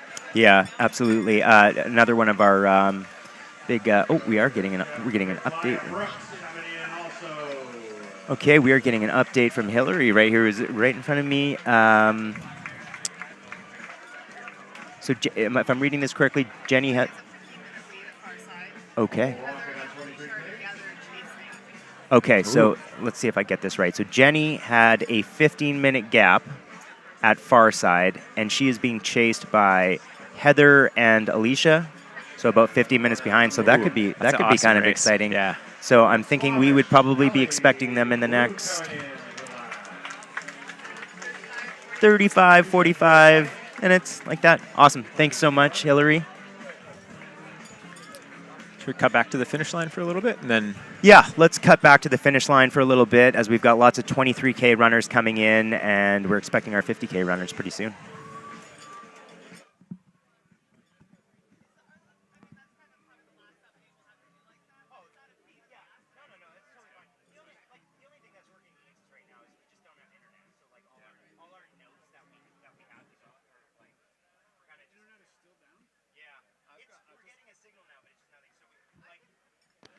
From Pickering, assuming Ontario, Carl Vandemore.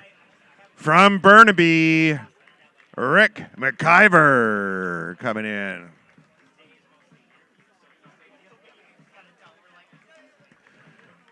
From Courtney, Jasmine Reed into the finish line.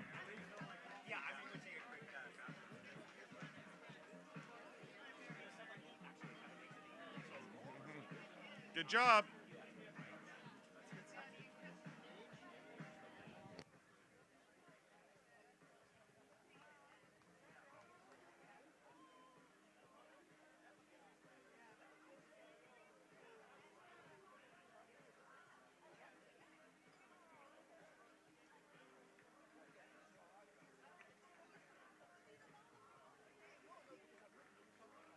From Furry Creek, Lizzo Bender Westhuizen. That was a lot. Way too many syllables for me.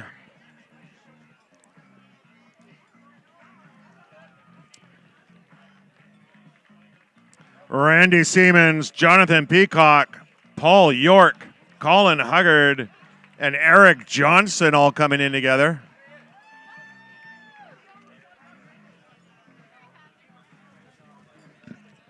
So, Randy, do you have to run back up and get your bike now?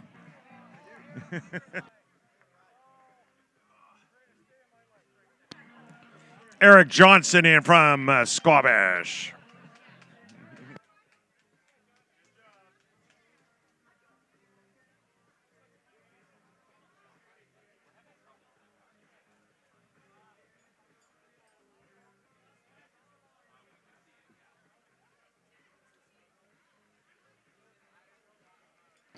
Here comes Mr. Philip Voss coming in. And Jason Rolt in from Calgary.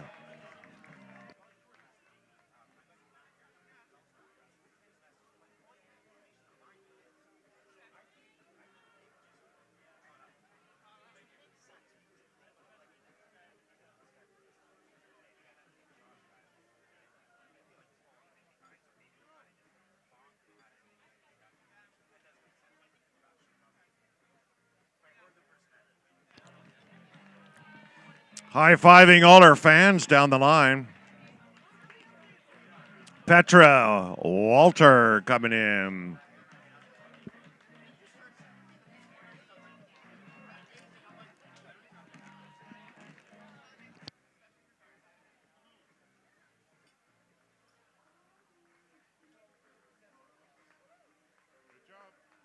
Here's a sprint right to the end. Christine Straub, Ralph Straub. I think whoever lost that sprint has to buy lunch. I think that's the rule.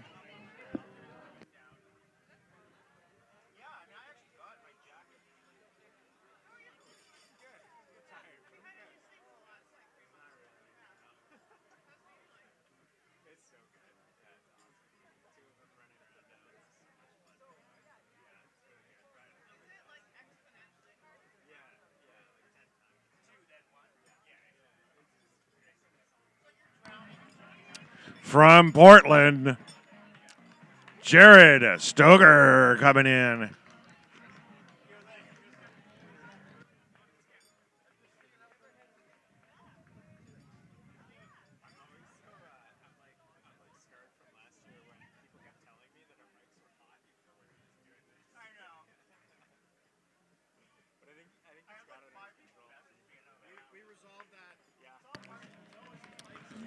Huh. I've been given permission to say this name any way I wish. I have. Jennifer Moolali.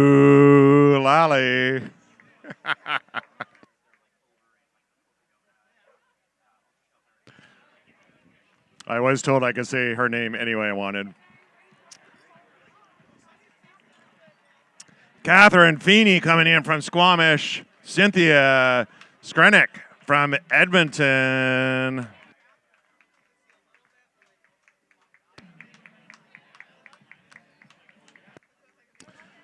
Good job.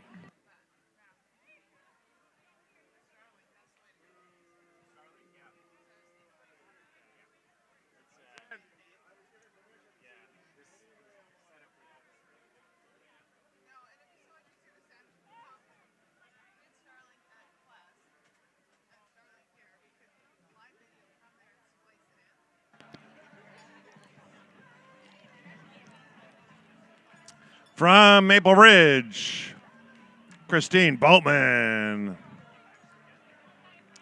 From Victoria, had the all aboard breakfast to get here. Oh, on the outside. Second place in the 50K in 5 hours, 11 minutes.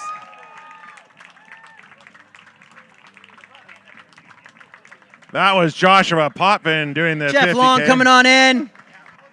We have Brittany Scott right in there also. Jeff Long and Josh, Christine don't go Patterson. too far. And Zachary Stagg from Fort Saskatchewan coming in.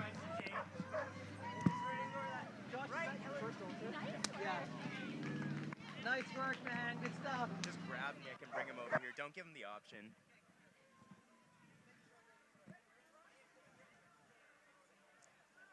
Grab this finishing time. Oh, yeah, yeah. Oh, here we go. We got him. Do you get it working? I just have my phone. Oh, okay. So he came in 5:11. So he technically has a top 5 or third. 2 minutes, yeah, that's totally cool. So he'll have the 4th fastest time here. Yeah, you're staying on this, right? Yeah, perfect. Yeah, and then that should work out well with Nick coming in. Perfect. So he'll have, I think, Josh had the 4th fastest time here because we've got Nick, Adam, Marcus, and then Josh was 5:11. So he'll have like 4th fastest time. This is his first 50K. Yeah, that's pretty good. All right, Josh Potvin just came in at 5 hours and 11 minutes for second place in the 50K today. And on most years, that would take the win. This year in particular, we did have one of Canada's best trail runners off the front of the race right there. Josh, so Josh ran 68 minutes for a half marathon earlier this year at BMO, and we met him at the first time at Buck and Hell. He ran the 35-kilometer race. He won the race. It was the longest he'd ever run to that point in time last month, which makes this his first ever ultra-distance run. Josh, how are you feeling today, I guess physically and mentally? Physically, I'm pretty wrecked.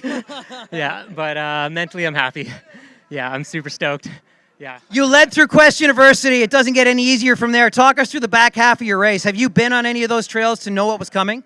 Yeah, a little bit, a few times. I kind of started struggling at 35K, cramps hit, and your longest distance just a few weeks ago. Yeah, so that's where I struggled, and then from there it was just a slog.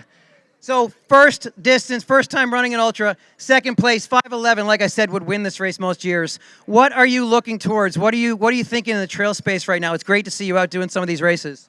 I'm doing the mountain champs in a month. Yep. That's the end of September, so that's the next step, and then I probably jump to cross country, which is back down to 10K. So, and that'll be Christmas time. So good stuff. Round of applause. Second place runner Josh Potvin, first ever 50K race today. And while that was happening, we did have Ann Mariskak in it to the line from Nanaimo. And now we have Alyssa Shook from Vancouver coming in.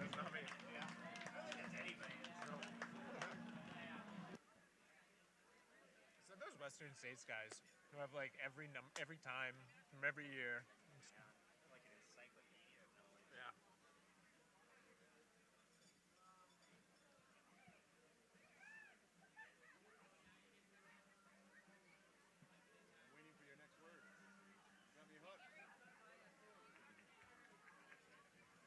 I'm just trying to remember how to talk to adult humans right now. I don't do that very often. Way to go!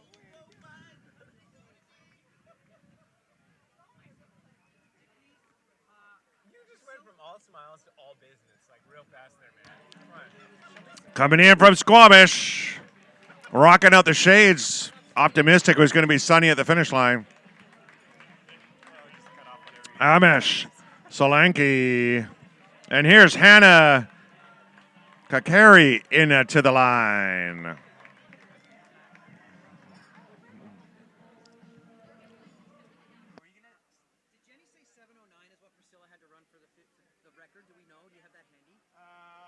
It was like 7, like in terms of to break Jenny's 50-50 record. I think she was saying something. It was like 7:30 or.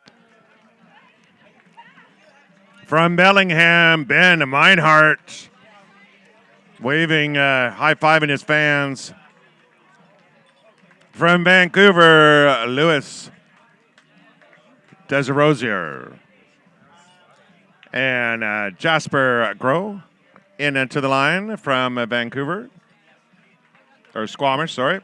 Sarah Joyce from Squamish, Christina Herder, and Shannon Wright all in.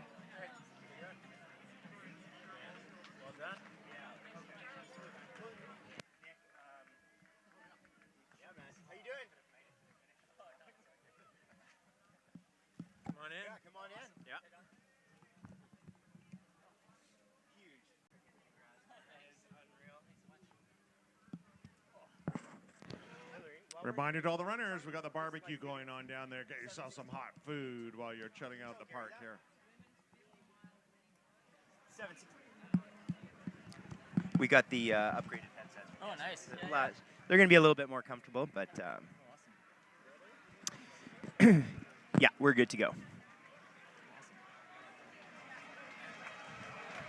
Okay, we are back with our male 50K winner and new course record holder, Nick Elson. Welcome back. How are you doing? Oh, I'm doing well, thanks. Yeah? You look surprisingly fresh right now, Nick. You know, I feel surprisingly not horrible. I mean, I feel like I ran 50K, but I'm not absolutely destroyed. So That 30K makes a big difference. that 30K less. I think that's actually the whole time I was like, oh, I'm used to being here and having an extra 30K in my legs, and it's like, oh, I feel surprisingly okay. That last bit of the course can actually be kind of fun. I don't know about that. I was hurting still the last 10K. Yeah. So where's the motivation come from? Did you know you had the gap? Were you going for course records? Sort of what was in your head today? You know, I mostly wanted to run a smart race. Tried to keep it somewhat controlled at the start, and then Josh went out super hard, and I was hearing the gaps. I mean, even at the first aid station, it was 5 minutes already or something. So it's like, at Quest, I think we actually heard like something like 7 minutes, which we thought that was pretty huge. And how impressive is that then that you were able to close that gap and then come in under with this incredible time?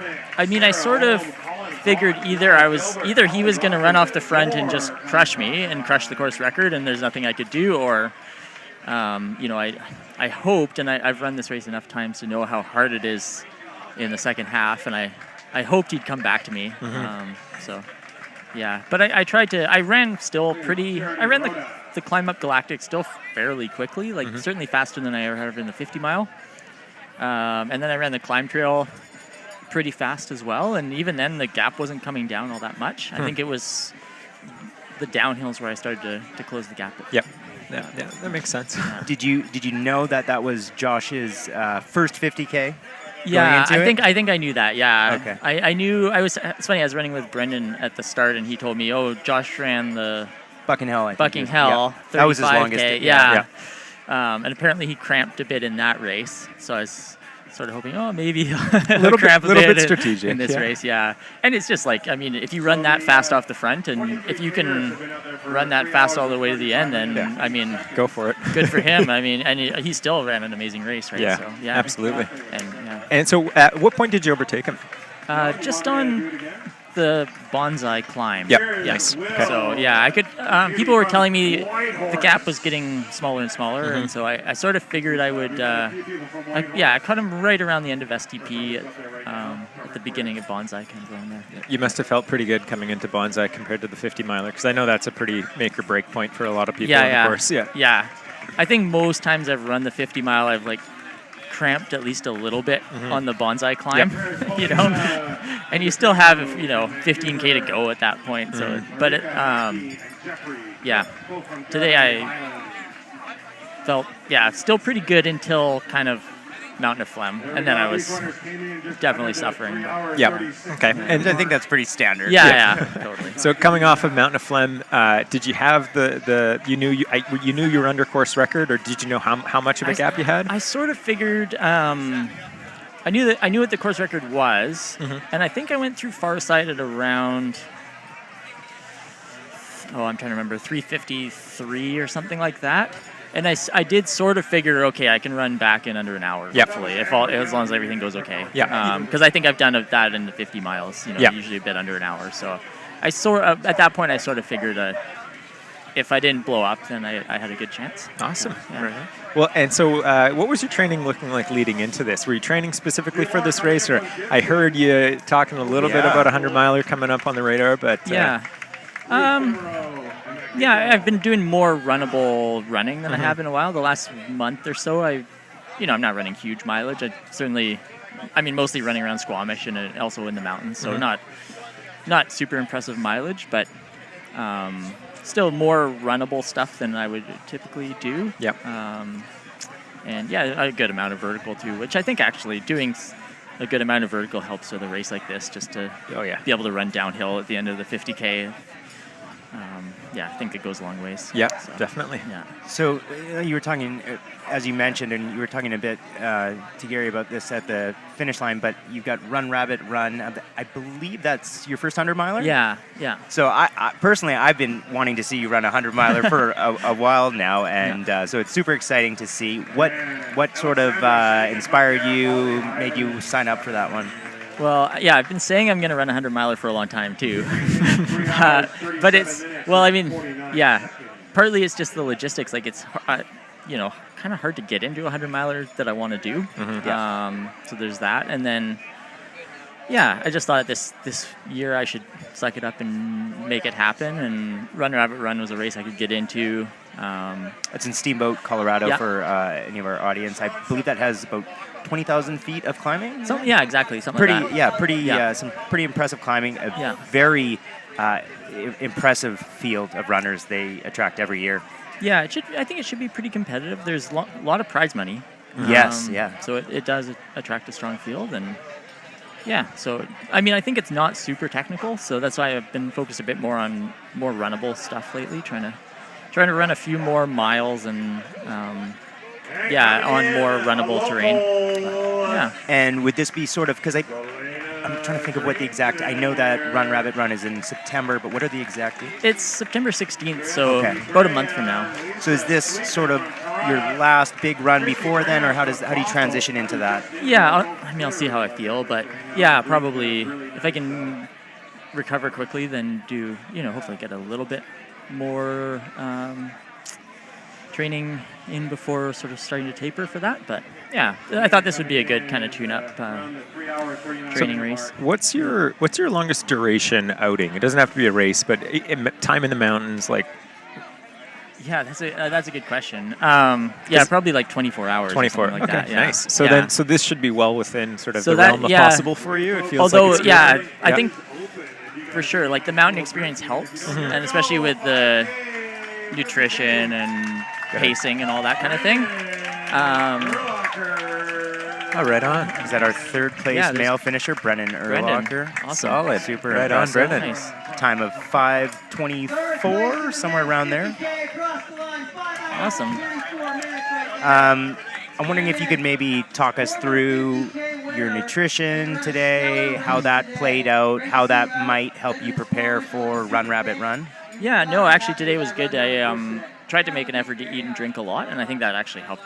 I was doing some liquid calories, which is something that I've been experimenting with a bit. Traditionally, I've just done water and gels, which is simple, but today I did probably half of my liquids were sports drink. Okay.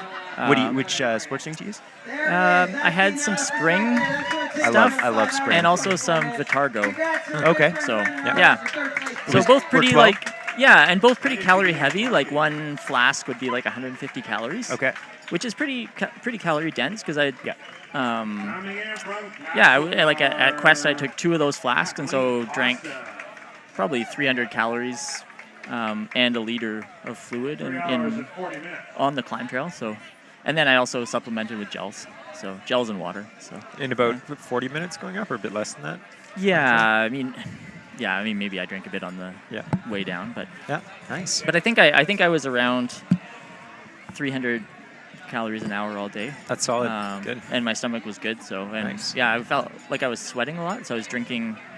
I don't know. I can't remember exactly how much I drank, but probably 3.5 liters or something. So yeah, pretty. I think it was so humid. I felt like I was sweating right from the start. So I think that made a difference. Yeah, Nick, I don't want to cut you off right now because we're going to keep you here, but I do just want to let our live audience know that we just got word that our first place female, Jenny Quilty, is about 5 to 10 minutes out, so that's super exciting. I believe she'd be a little bit past the women's course record, so that's Ellie's in 2014, so that's no longer in sights, but she's definitely looking at a top 5 time, so that's super exciting. There's some really fast times out here today. We already saw the 23K course record go earlier. Nice. Alexander Ricard took his own course record. Nice. And we saw the 50K course record. Yeah, this is it's a fast day. Yeah. I do want to point out that you ran the 50-mile, really impressive race last year. A little bit different conditions. Yeah. Was it nice to have a dry weather year? Yeah, it was nice. Yeah. No, it was pretty good conditions today. Humid, but other than that, pretty hard to complain. Yeah. Awesome. Yeah. Before we let you go here, is there anybody you want to shout out, say thanks to? Well, actually, I should shout out all the 23K runners because,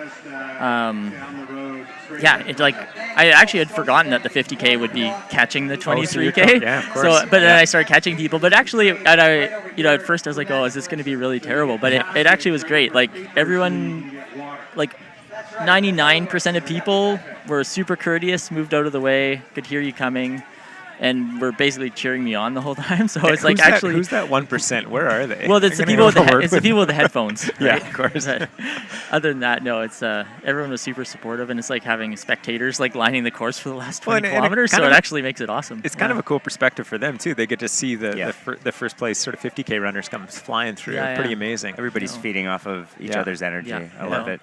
So that was great. And then I had, actually my parents are here, and my sister and my girlfriend Karina were supporting me, and my Aunt Sue, who ran the 50 mile yesterday. So awesome. Yeah, actually, lots of people out. I think that's how we got the intel that you were coming, and we thought you were maybe farther back, and then Gary had spoken to somebody in your crew, and we found out oh crap, he's 5 minutes away. So or I think less than that. We quickly had to scramble, and we're like, wow, he's way under course record. Yeah, so. Aunt Sue with the beta came in and made sure that we actually had you on the live stream coming through the finish line. Well, next year we need her as part of the crew. Yeah, we'll bring her in. That's get on beta.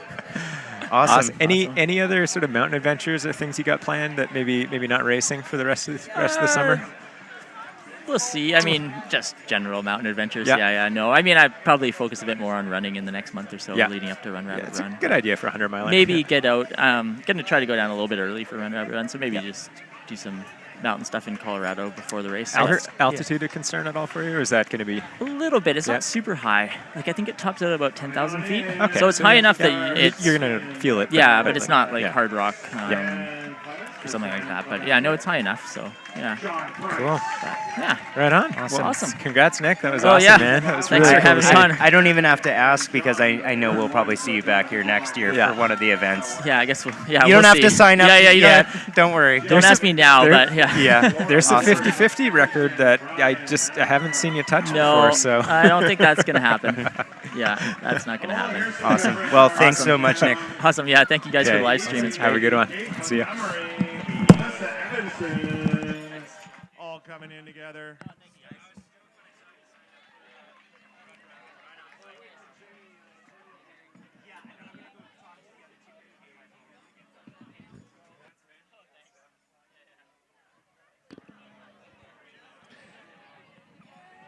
You would see these three out at other races, always helping out, being a part of the community. Both from Edmonton, Cameron Mann and Darlene Bazot coming through. And from Armstrong, Aaron McKay, Schweiger, I said your name, and I said you were a nice person. I know. I lie like a...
Oh, look at this. Coming in hard. Coming in full sprint.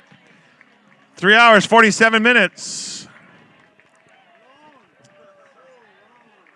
Carly Calvert, Don Webb, Derek Yap, and Caress Selk. I'm going to say your name wrong, but Aaron will get mad at me later.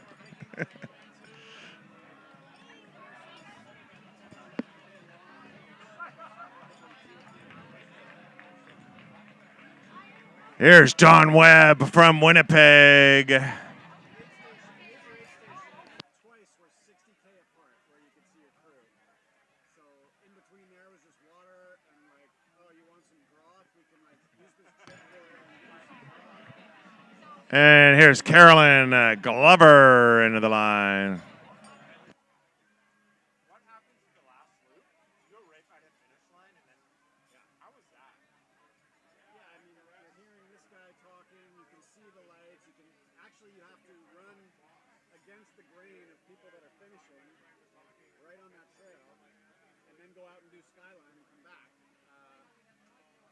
that bad, but for me mentally that was okay. But the next stretch, I don't even know if it's a trail or what it is, but from there to Strawberry Flats, there weren't a lot of reflectors, and I just kept checking in with my pacer, like, are you sure we're not lost? Like, are we actually getting somewhere right now?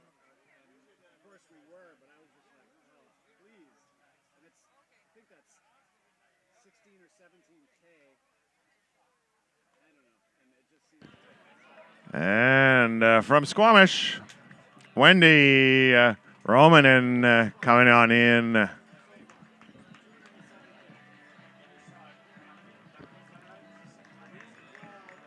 And Theo Jakowski from Victoria coming through the line.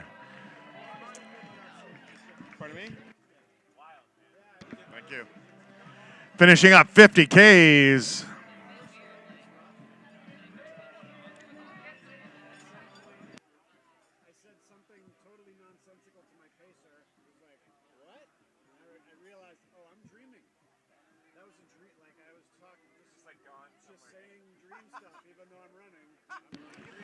There we go, coming around the bend from Hope.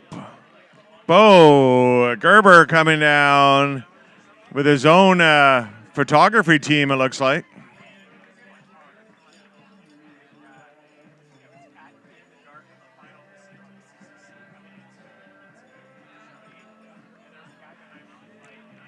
And from Seattle, Emily Garrett coming down the final stretch of her 23K day.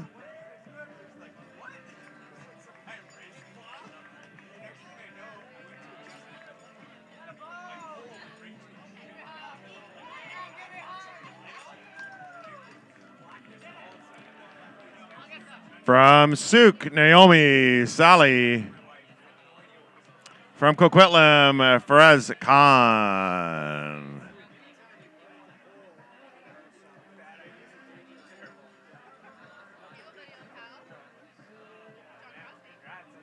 Oh, hello. Good, I saw you over there. Now you're here. Yeah, you're quick. Very stealth-like. Pardon me? Yeah. Yeah, right there. There's the camera. Right on the post. We have Angelica and Kelly both coming in together.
Okay, folks, the merchandise table, which sells sexy Squamish 50 stuff, as well as beer tickets, which makes everyone sexy, now takes credit cards or plastic or whatever. So if you're looking for a nice beer from our good friends at Backcountry or some nice sweatshirts or something, go to the merchandise table.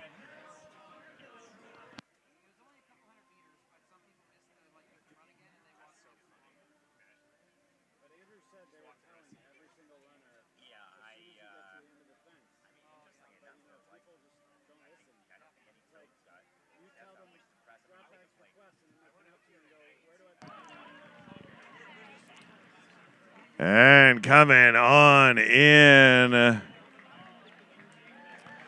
from Boulder, Paul Guzik into the line. He just finished running over a bunch of boulders here. Scott just laid in the pick there. That was a clean basketball pick.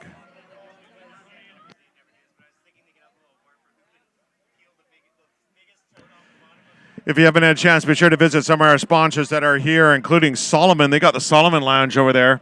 You can check out the gear that's coming out in 2023. Stronger Strides is also here, and they got a cool contest going. Pop on over, they'll ask you some questions, a little quiz, and there's an Instagram challenge. And you can win yourself an Arc'teryx backpack and a Capra gift card. So go check it out. What easier way to win? You're already here anyways. And from Victoria, Zachary Cameron. He would have had the all-aboard breakfast to get here.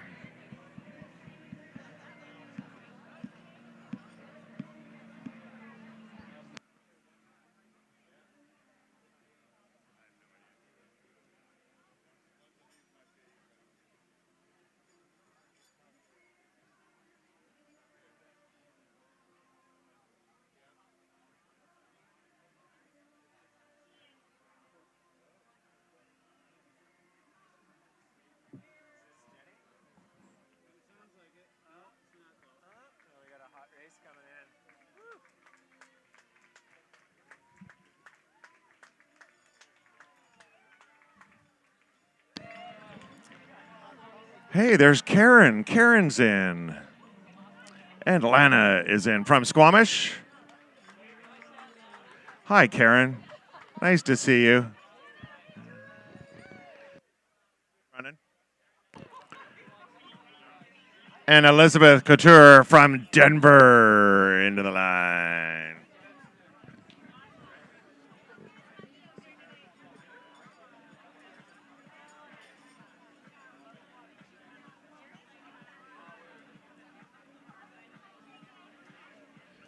Uh-oh, there's trouble.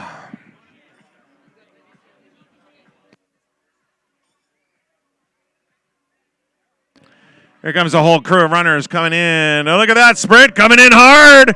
Coming in. Victoria Merritt and Eleanor Briggs, Garibaldi Highlands and Squamish, and Bruno Levesque, also from Squamish.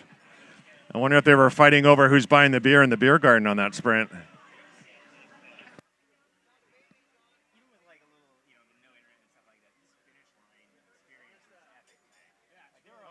Oh, look at that. Trying to get a free pair of socks by finding a baby on course. Whatever it takes, man. Whatever it takes. There we go. I think that little one still has a new baby smell.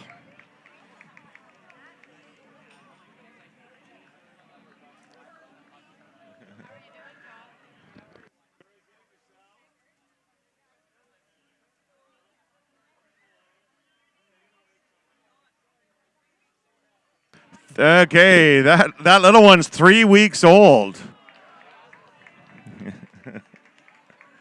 All I hear is this "whoa" by a lot of the women, and I'm sure a lot of the guys are like, "whoa."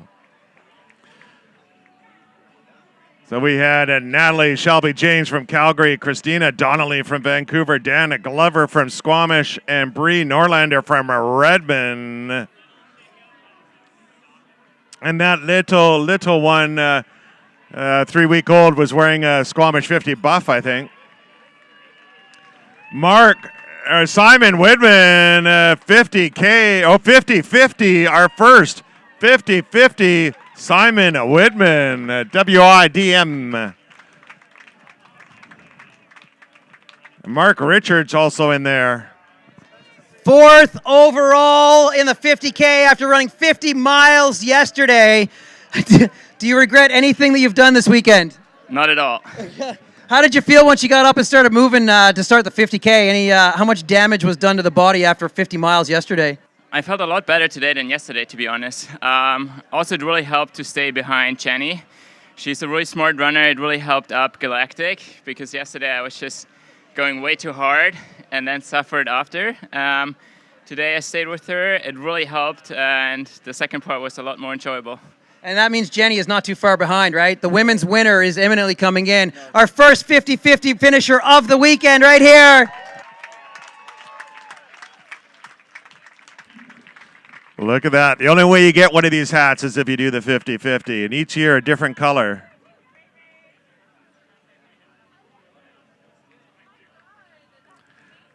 And coming in from Mission, Andrew Wild.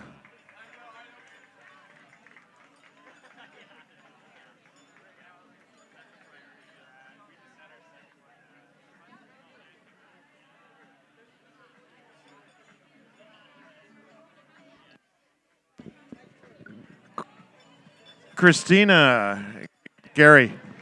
Here comes the women's 50-kilometer winner in a time of 5 hours and 44 minutes, Jenny Quilty. Nicely done.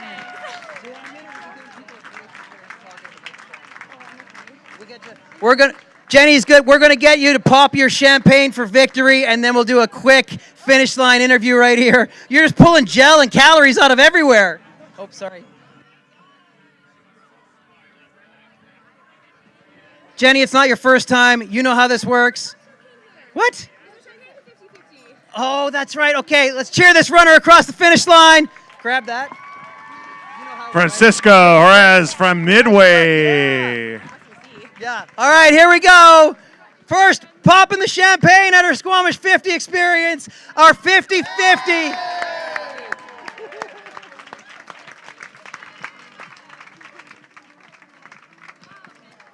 Jenny holds the 50-50 course record for possibly a few more hours, maybe longer. We shall see. And she also worked all day yesterday on our live feed, interviewing our runners, volunteered her time. We love seeing her. She is one of Canada's top female trail runners right now. Great run, 5:44, a stellar time. Coming into today, carrying a lot of fitness, what were you kind of shooting for at the start line? Honestly, probably a little bit faster.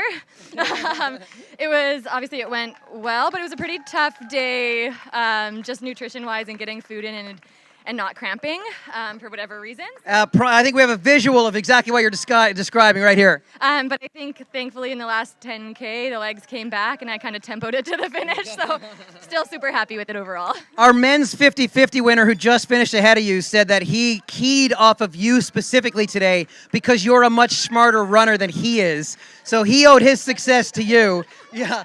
So did you feel like you had run a pretty consistent race out there? Yeah, I think I ran a smart race. My goal, something I've been working on, is starting faster than I want to. So I tried to start fast. I think I did.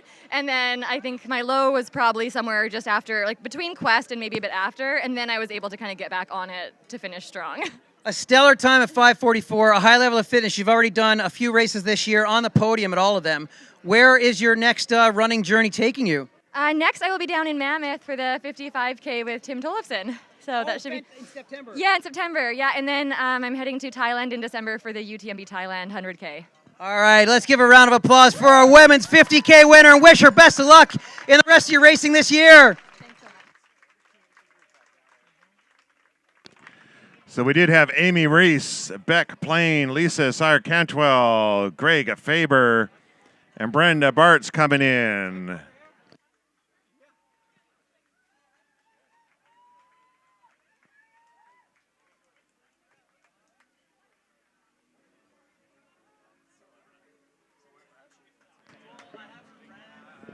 So the awards for the 50K will be around 1:15. So we will update you as we go along.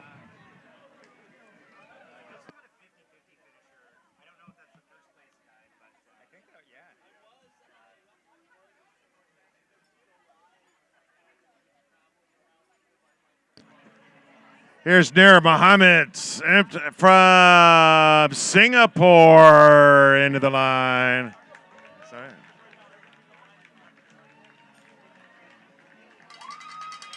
Wow. Second 50-50 runner coming in.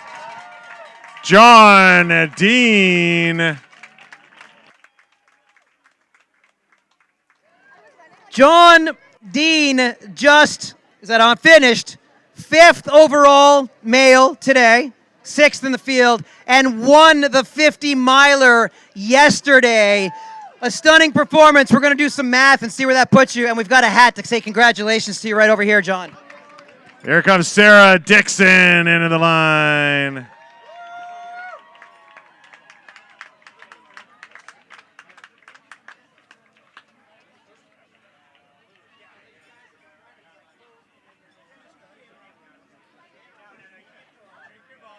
He's let us know he's already done the math. He's just run the second fastest 50-50 time we've seen, just 20 minutes slower than Mike Wardian. A lot of you have heard of that guy. So amazing run out here this weekend.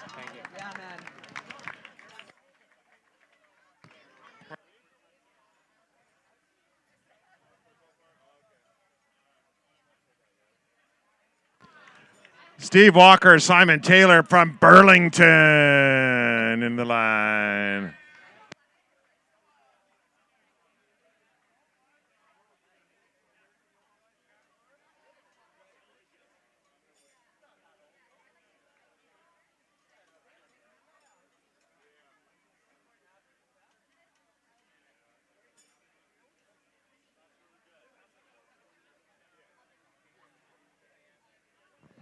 This is my old roommate where we used to live together in Banff 25 years ago, and he flew out from Ontario to run our race.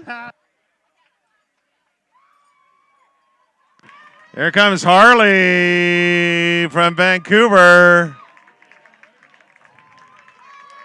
Oh, Harley has a fan club.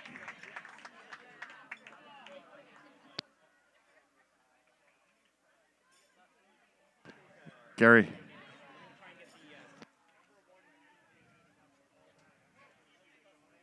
Christina Donnelly, could you return to the finish chute, please, real quick, if you can hear me. Christina Donnelly. Number 190.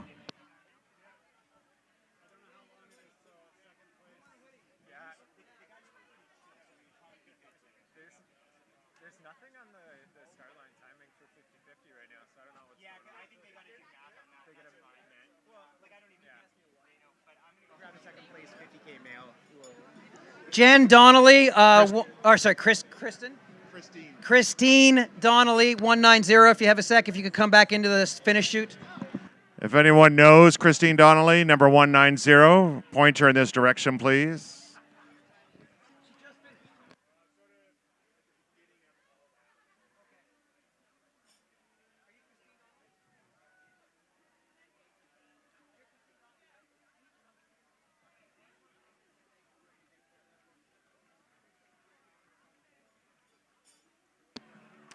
Here we go. Here's Maggie Georgie Embray in from Squamish.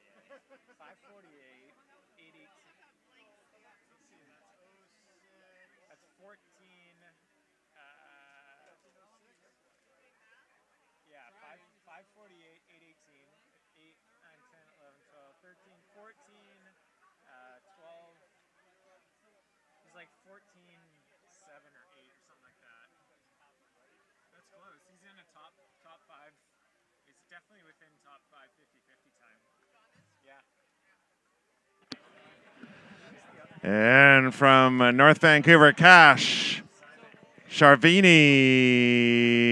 coming on in.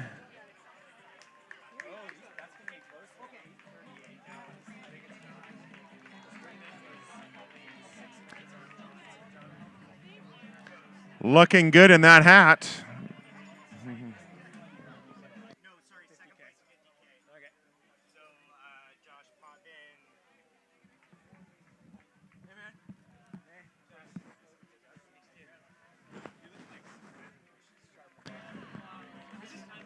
Carlin Cooper from Cannon Falls. And Katie Sullivan from Coquitlam. Yeah, and then just bring this close up to here. How are we for... Oh, yeah, sorry. There we go.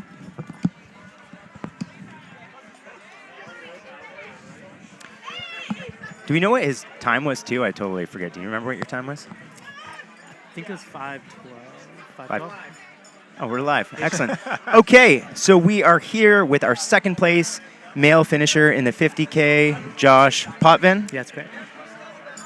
Congratulations on a stout performance. As Gary was saying when he was giving you the finish line interview, on most years that would be a first place win, but you had Nick, you were racing Squamish local Nick out there. Yeah, tell us about how the day unfolded for you. Yeah, I decided to go out to get to Quest another 2:10. That was my goal. I was aiming for the course record. That was like where I was aiming for. So that's Adam Campbell's course record, 4:55. Yeah. Okay. I won't lie. I went onto Strava and learned everything about how he got to each segment. That's the way to do it. And he's obviously the best. I wanted to figure out how he did it. So I kind of tried to hit his paces, and I felt pretty good up until basically aid station 4. After that, Mike started cramping, and then Nick caught me, and then things just started slowly falling apart. But yeah, we were talking to Nick earlier, and then we also some of the intel that we were getting throughout the day on the race. I think coming into Quest, you maybe had a 5 to 7 minute lead on Nick. And then even Nick was saying he was super impressed with how far ahead you were, and he wasn't sure if he was going to catch you. Do you remember at what point he did end up catching you and passing you? It was just after aid station 4. Oh, okay. Yeah, it wasn't too much, a few K maybe. If okay. That. Yeah. Okay, I gotta back it up here just a minute. So yeah. Okay, where are you coming from being like, all right, this is my first 50K. I'm going to go for an Adam Campbell 2014 course record. Like who are you? What's your running pedigree? Where'd you come from? I'm curious. I guess I actually originally come from a track background, so pretty competitive. Been running my whole life. But awesome. it just felt like the right thing to go for. I don't know why. I thought I had it in me, but hey, I guess not today. I mean, you came really close, man. You came very close. That's maybe ambitious, but awesome. And so previously you'd run 35K at the Buck and Hell. I did the Buck and Hell a month ago now. Was that your first trail race? That was my second. I did went to Crow's Nest and ran Sinister 7 relay. Okay. You were on the winning relay team, were you not? Was, yeah. Okay. Yeah. So I did that, and then Buck and Hell, which was also a tough. That's the new Buck and Hell course. Yeah, that was and tough. I've talked to some of the people that have done that, and they said that was quite a tough course. Yeah, that was for 35K, 3.5 hours. Yeah, that was pretty rough. So. And Gary also mentioned something about it was a pretty fast half marathon road. Yeah, earlier this fall I ran just over 68. So an hour 8, just over. So you know you're a fast half runner when you don't count the hour. You're just 68. Yeah, when you're all minutes, that's fast. Awesome. And so, what's the transition to trail been like for you? Is it, I guess, in the last year or so, 2 years that you've been focusing on it? It started March this year.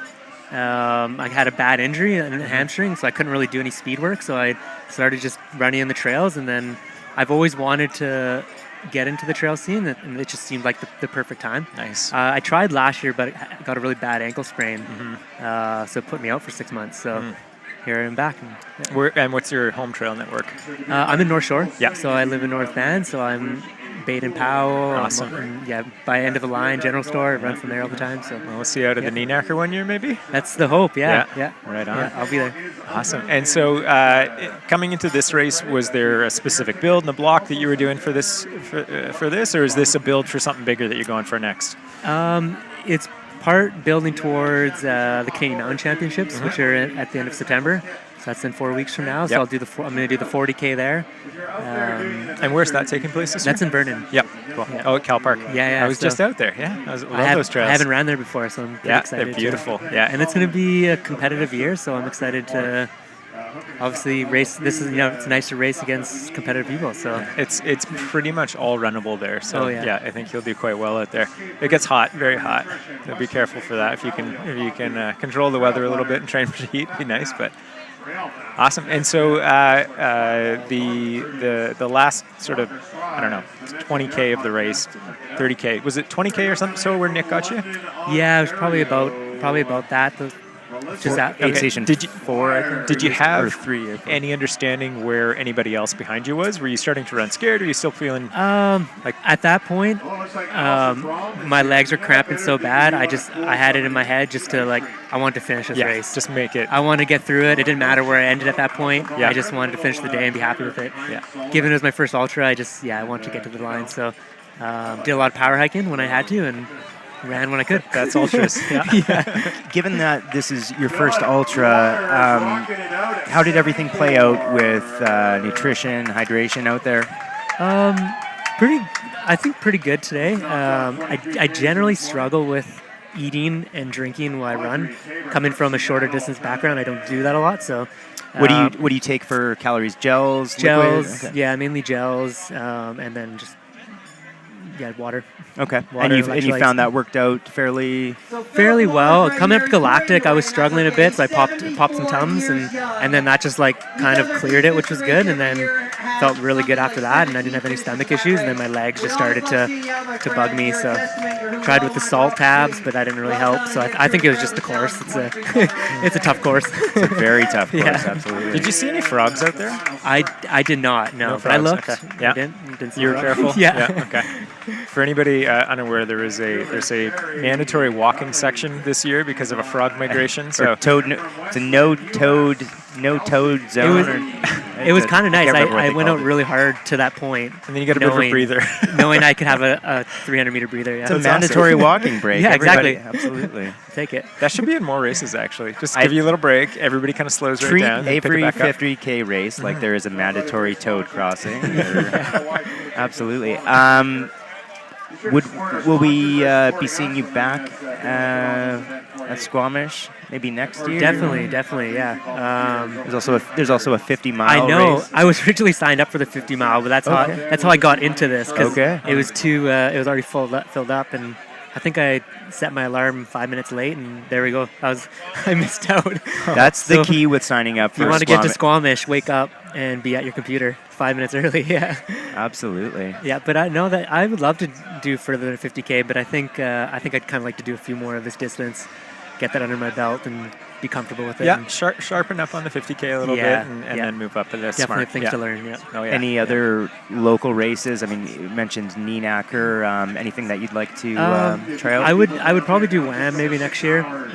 It was just a little too close from this race to do them back to back, so I decided not to go into that. Given it was my first ultra, I figured I'm going to need a couple weeks to recover and then get back for Mountain Champs. So, but I think WAM would be the next one for me too. Anything that surprised you or caught you off guard? Maybe something you didn't anticipate or something you didn't think about regarding the 50K distance?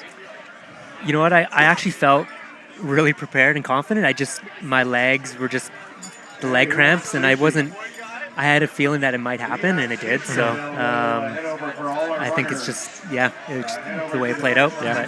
What was your longest long run leading into this? A couple weeks ago, I did 40K, and it did in 4 hours, like a 4 hours, 40K. So just like felt cruisy, felt good. So almost a similar pace today, and I felt a lot worse at 40K today. So. Who knows? Maybe it's just the course. Maybe it went out because it went out so hard. But that's the beautiful thing about this sport. You never really know. Yeah. One constant series of troubleshooting. I was driving the pace car this morning, and you almost passed me a couple times. That's right. He did. He did mention that. We caught word this morning that it was some guy was going out super fast, and the pace car was having a hard time keeping up with you. So. That's pretty awesome. I wanted to ask you, I noticed when you finished, you had the mile to marathon singlet on. Do you work with them for coaching? Or? Yeah, I've been coached by Dylan Wykes. He's okay. one of the founders of it since 2018, so I've been working with him. But yeah, mainly train on my own, and then we have like a little group that we meet up on Wednesdays in North Shore, and we do some track workouts and stuff. But mainly, most of my running is just on my own. Awesome. Well, whatever you're doing, it's clearly working, and I would say keep it up. Anybody you want to shout out, say thanks to before we let you go here? I would definitely like to say thank you to my partner Susie, who crewed me today. Super important for any successful race. An amazing job. She was on it, and yeah, it was. I can't thank her more enough. So Susie's first ultra crew. Yeah, she did. It is actually. Yeah, she did crew me at Buckenhell, but this is the first ultra. So. It's a whole different beast. Yeah, she did a great job. So. Awesome. Yeah. Right on, man. Well, congratulations. That's a huge accomplishment. We can't wait to see you at the next one. Good luck in Vernon, hey? Yeah. Awesome. Thanks so much. Good stuff, dude. Thanks.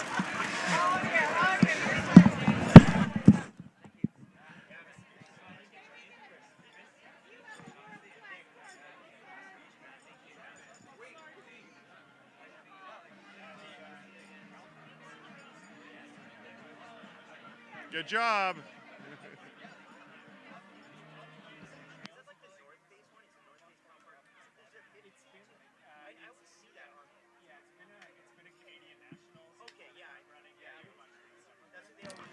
There we go, coming in from Squamish, Willie Reeby coming down the line.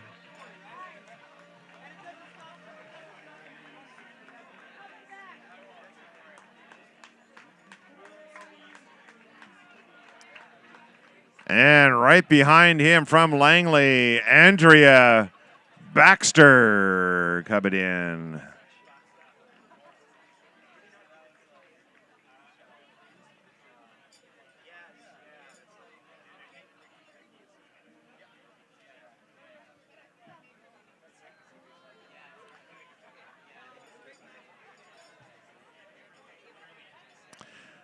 For all the runners and volunteers, we do have the barbecue going. Grab yourself some hot food. Sushi has arrived. There's cheese quesadillas, all the little snacks that you would like. Beer garden is hopping, pun intended. Get it? Beer, hop, in.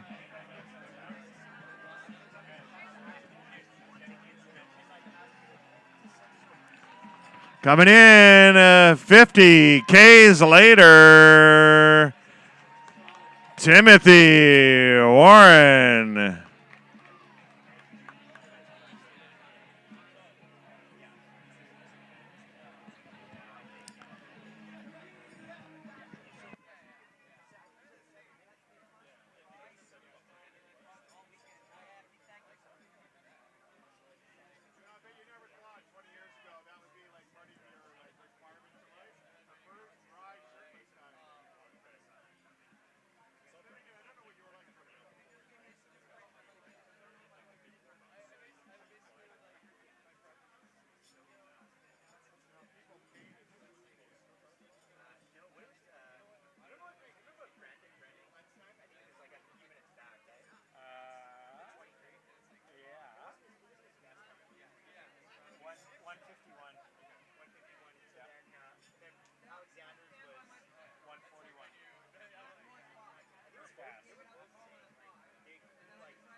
And coming down, Alicia Woodside.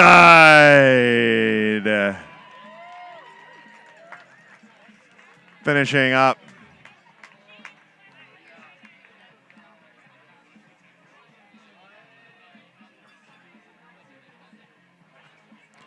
Looks like she even accessorized up there. All right, everybody, our second place women's 50K runner just came across the finish line. 6 hours and 7 minutes, Alicia Woodside. We got to get you.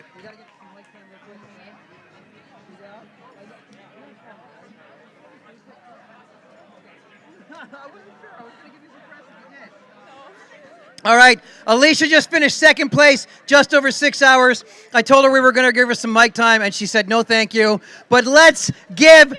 Okay, here we go. Go ahead. Okay. Thanks so much for cheering today.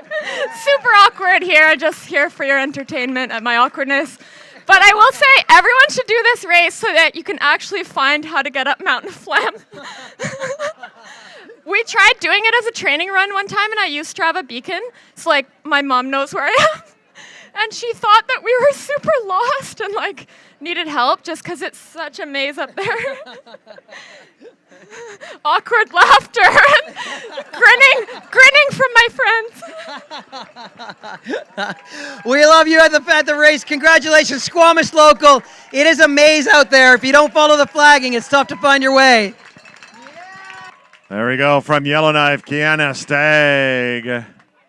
And number 743, 50 Ks later, Laurie into the line.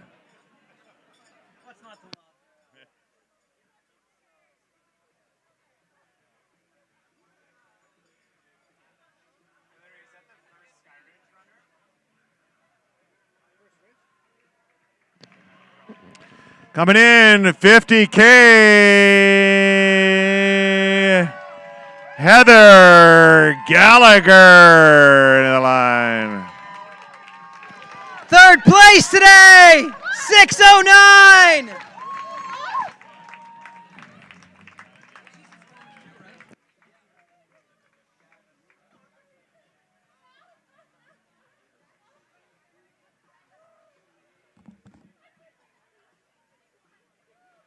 All right, everybody, our third place women's finisher, 6:09, just behind second place, Squamish, local, and these are your trails. And it's her first ever ultra. Third place, you had a great run out there today. How was it racing on your home trails that you know so well? So good. I don't know the ones in Valley Club all that well, but Alicia's taken me around, so Alicia just told us a fascinating story about how it's impossible to get through Mountain of Phlegm without a GPS and your mother worrying about you. So we're glad that wasn't the case today. We are so happy to see you on the podium. Congratulations, and we'll see you at 1:15 for Podium Awards.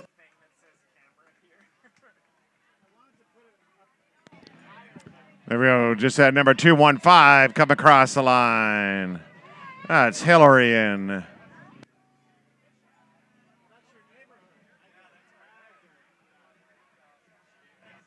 And Kevin Stringway was also in for Grand Prairie.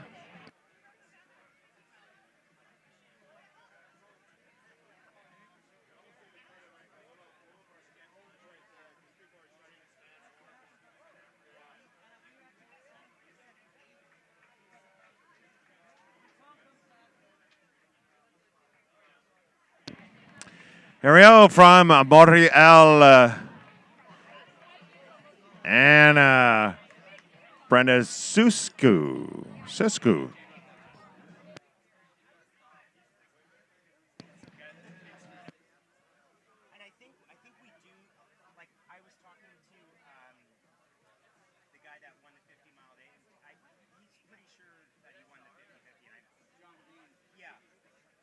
I think the math, because the gap on the 50 mile was bigger than the gap on the 50K. And I don't think that's ever been done. Somebody won the 50 mile and the 50K? Yeah, anyways. I wouldn't. Colin Miller might have. Somebody might have. I don't think so. But anyways. Who's that? Second and third place women's 50K runners. Yeah, we got Jen right now. Coming in from Apopka, Robert Falkenberg into the line.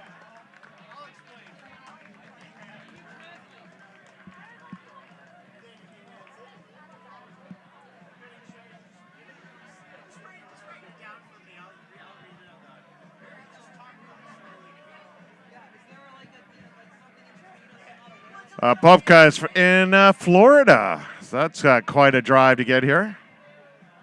That's where that last racer was from. I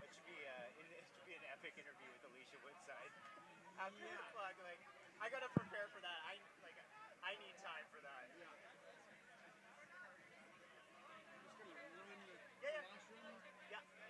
Jenny's gonna be cool to talk.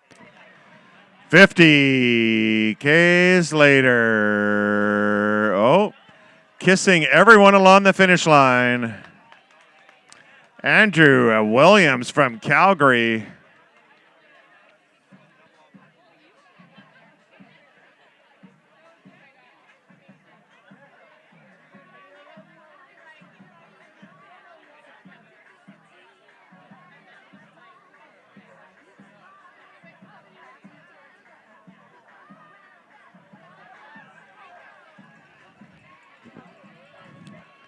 Coming in from Toronto, Mei Ling coming down the line.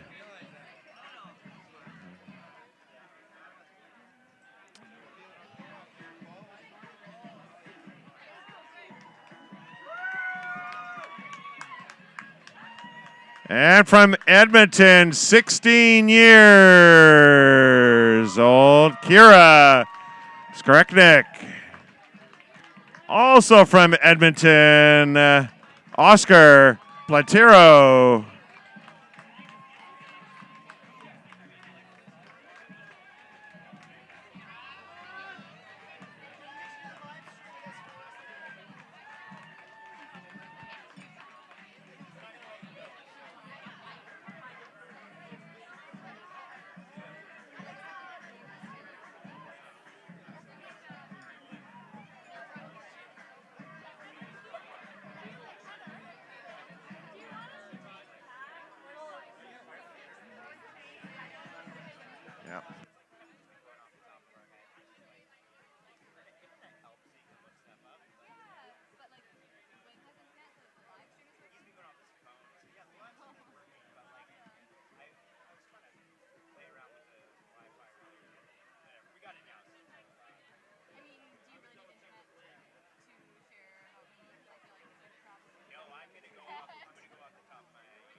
Elizabeth Gillis coming in from Squamish.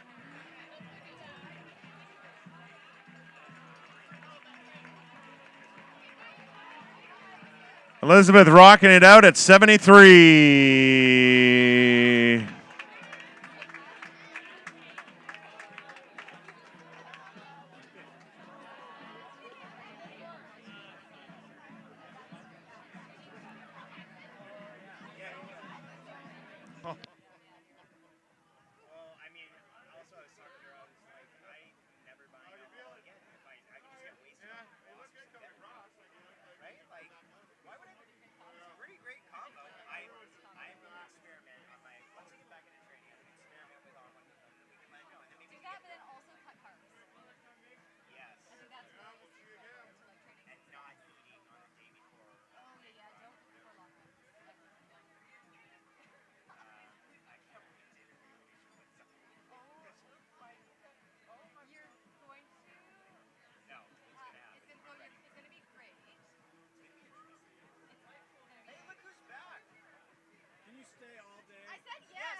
Coming on in from Courtney, Megan Roberge into the finish line.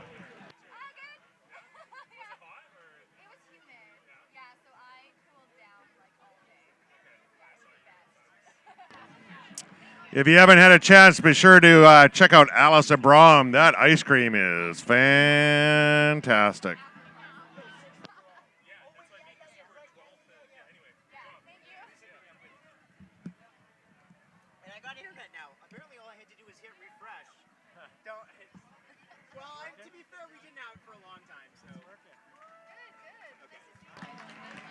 Coming in, Kate McAllister from McLeese Lake into the finish line.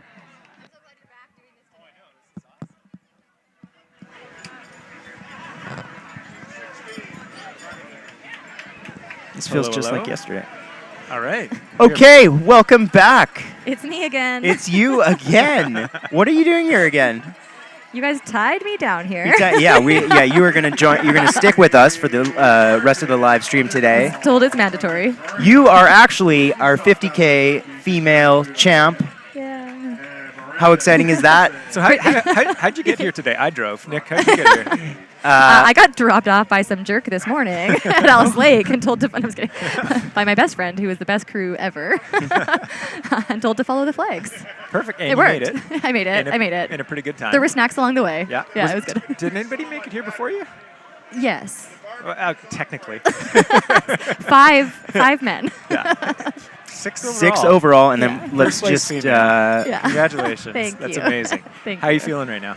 Right now I'm great. Yeah. Yeah, finishing is always really nice. How are you feeling about 5 kilometers from the finish line?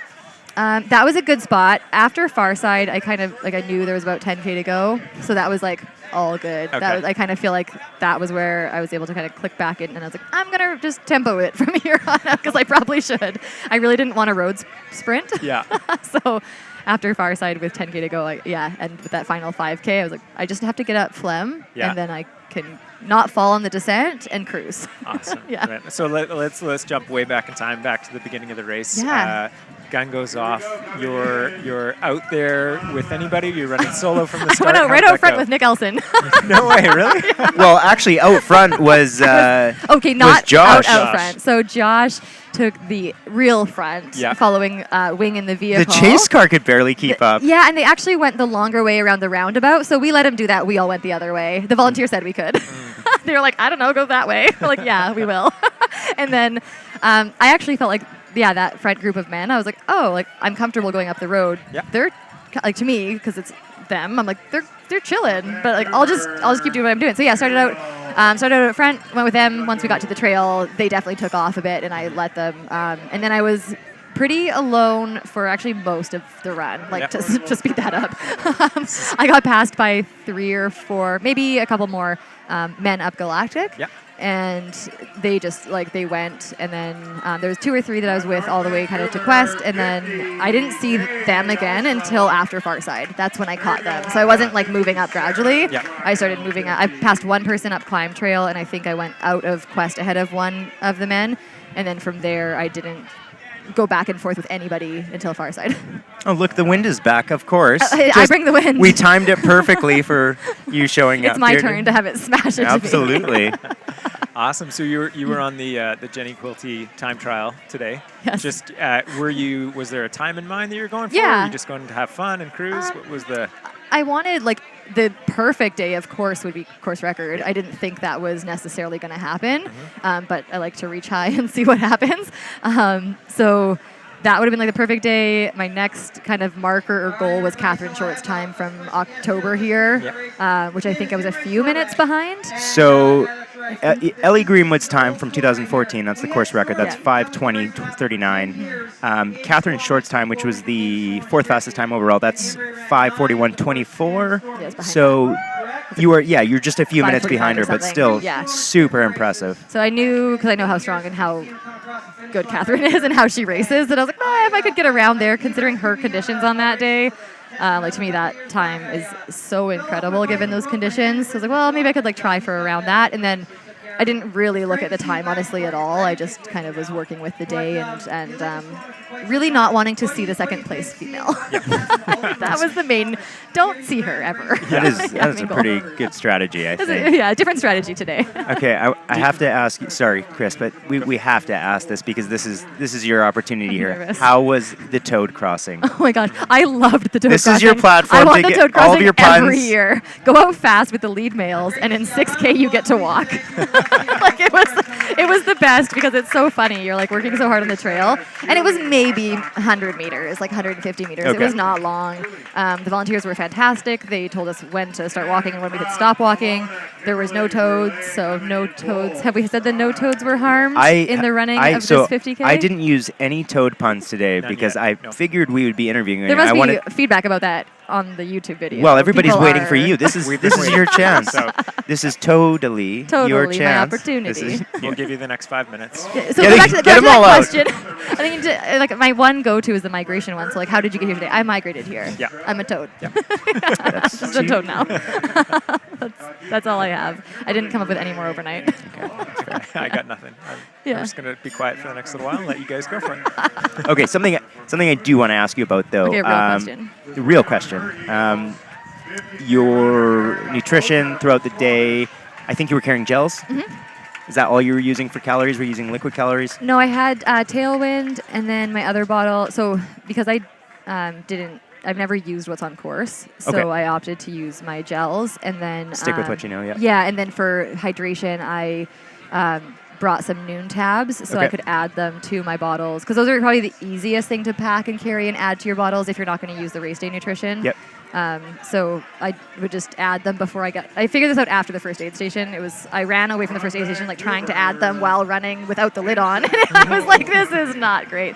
So after that, I just added them a few minutes before getting to the aid station so that they had time to dissolve, and then I just got water added. Yeah.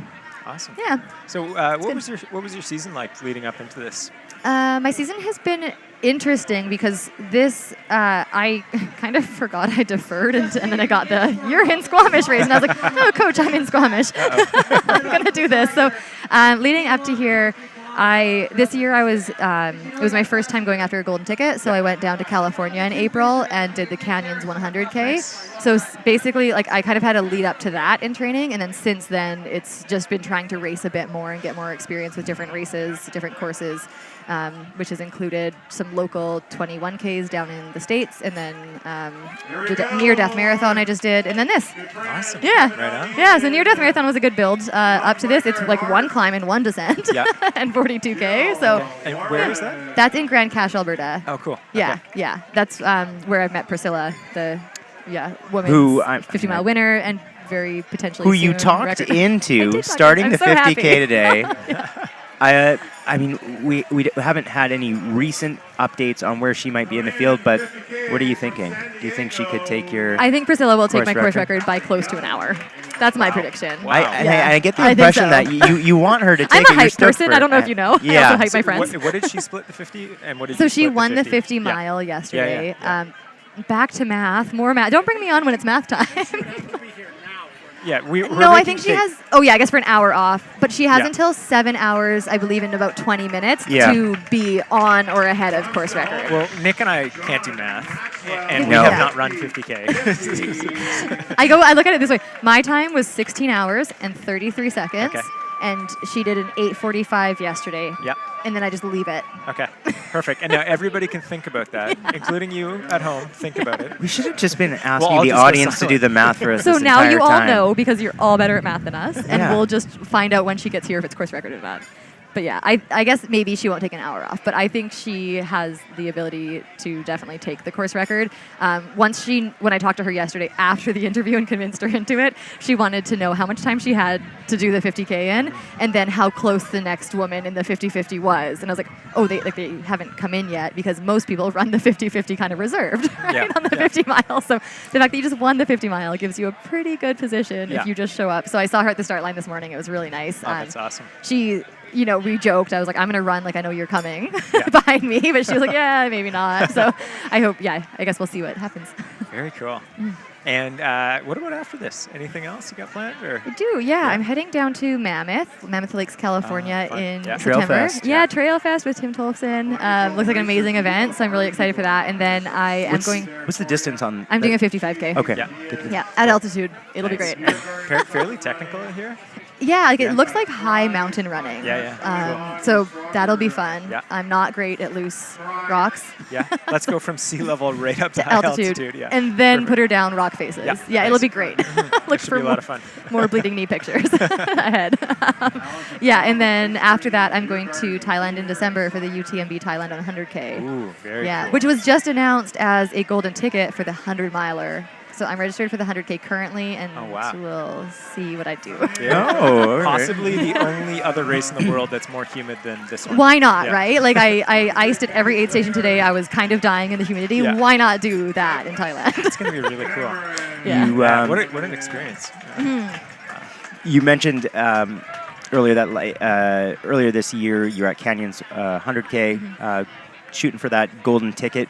Will we see you back at a golden ticket race next year, maybe? I think so. Yeah, that's I think that's the plan. Like if I don't go up to do the 100 miler in Thailand, I would probably be doing the 100K just kind of as a fun experience and good race for learning how to race in the jungle, and then coming home to hopefully do a golden ticket race. Awesome. And I know we talked a bit about this yesterday, but so not only did you race the 50K today, but you have a lot of athletes that you coach out here running. They were running yesterday. They're running today. How awesome is that to be able to share this kind of finish line experience with them? It's the best. Like this morning, I had to refrain from sitting on my cell phone checking their logs and the finish times of yesterday. Like I was like, okay, you should probably show up to your race today first and talk to them after. But I did get to see, I didn't look around too much because I was trying to stay kind of in my own space at the start line. But I did get to see, I saw 3 of my athletes, one who's doing her first 50K today and 2 who were heading back out for the second day of the 50-50 today. So it's really special, and it definitely comes up in my mind when I'm out there running, knowing that in that same way that we're all out there working hard, it's like I know those other people that are out there, and it's pretty special. So shout out to all them. Yeah, and I think those runners are lucky to have you as a coach because this is Priscilla! This is Priscilla coming in right now. Wow. I told you, that's pretty close to an hour. Yeah. Wayne, can we go to the finish line? Bye. Thanks for joining us. Yeah, we'll cut to the finish line camera now. 50 by 48 minutes. Priscilla, you nailed it again.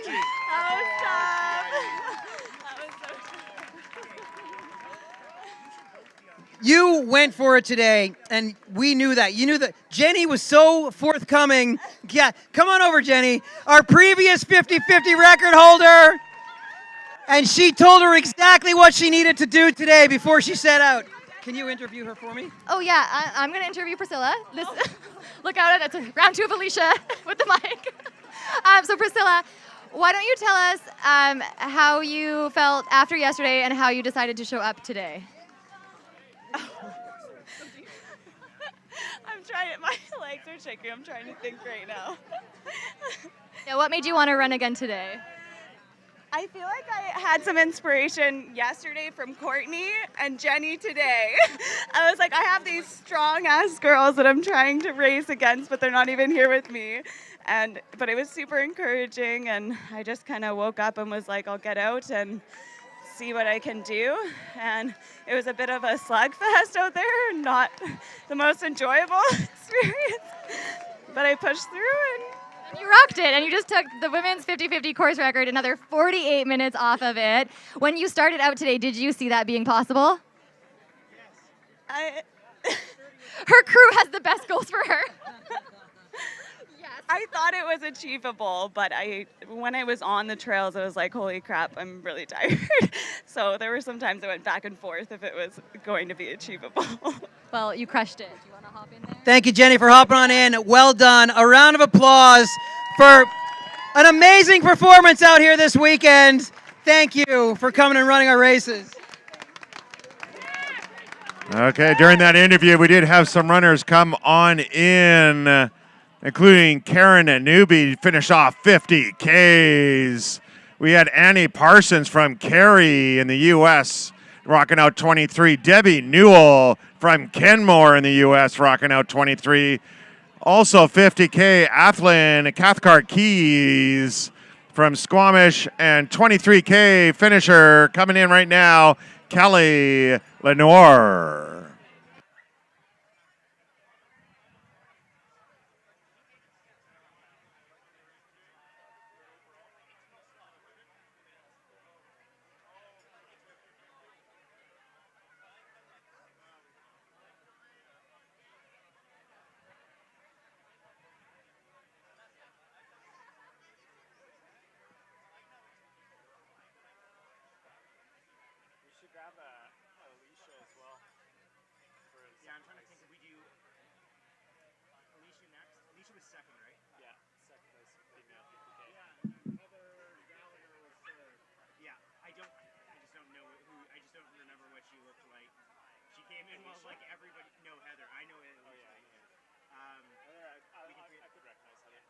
So if you want to know how fast you were today, startlinetiming.com is where your results are hanging out right now, so go check it out.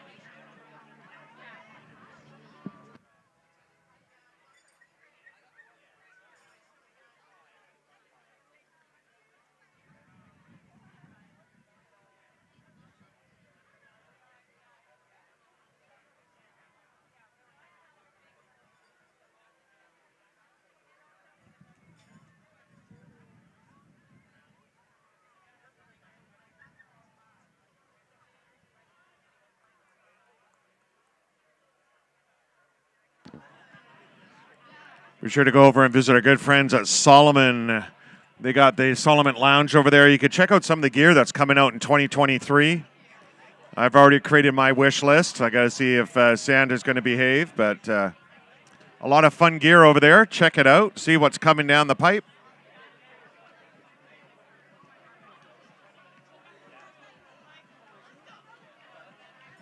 And coming in from White Rock, Carter Hawk. There we go. Carter just found a child on course. Nope. The child just found Carter on course. There we go. Coming in full speed.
Oh, yeah. I mean, it's not that. It's fast. It's not like that fast for a winning time in the last few years here. So it's like within 30 minutes of course record. And the weather today is phenomenal. So, you would expect people to be right up there with Here comes our second Bothell runner. Angela Talent Weller coming in. If you haven't had a chance, go check out Bothell. A lot of cool little places there. Good brewery. Okay, we're going to give a good place to go to the Crowbar for some nice drinks.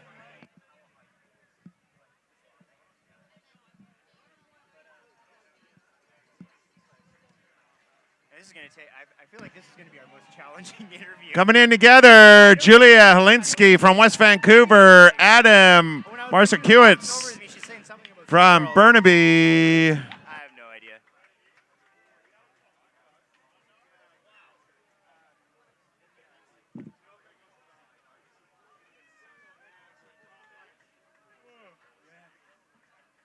There we go. Her number 737. She just flew in on the finish line. And it's got some dance moves.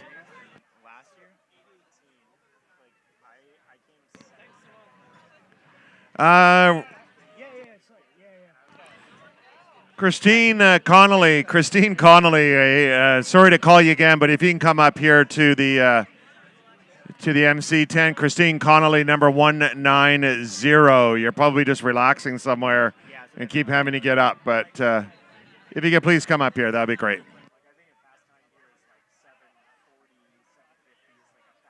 Yeah. We doing a shoe change over here? You doing a quick shoe change there? Something with a bit more grip?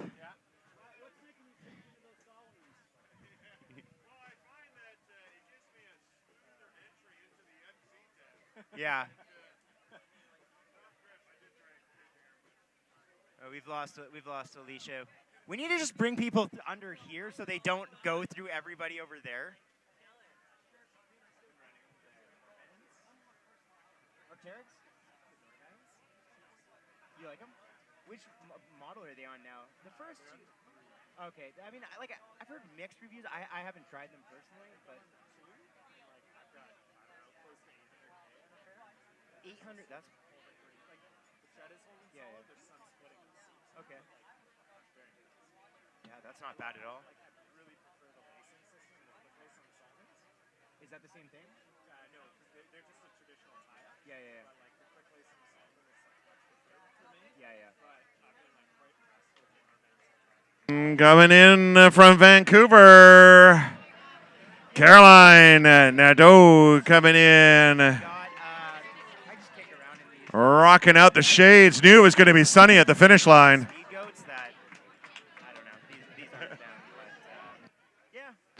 Gary's such a metal blocker. I feel like all shoe companies are getting into those carbon plates now too. Have you ever worn anything? Yeah. So real quick, we're going to jump in between finishers here right now. And we had a pretty significant medical issue out on course today. We're so happy to report that that person is in the hospital. They are safe and sound. But there was a runner in particular who took care of that person for 45 minutes during the middle of her race today. All the other medical assistants arrived. But we wanted to say thank you very much for taking care of your fellow runners and give you a brand new Suunto 9 Peak watch worth $750. Christina, please come on up.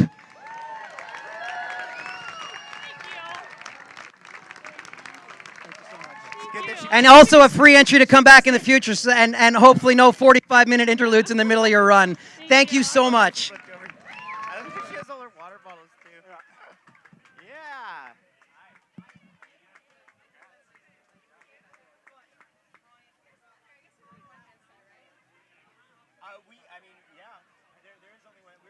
Make Angela jump up and down. It is hard. I mean, that's what happens to me. You have to like join us. We're gonna get a string or rope and we're gonna tap. Make your photographer jump up and down. Yeah.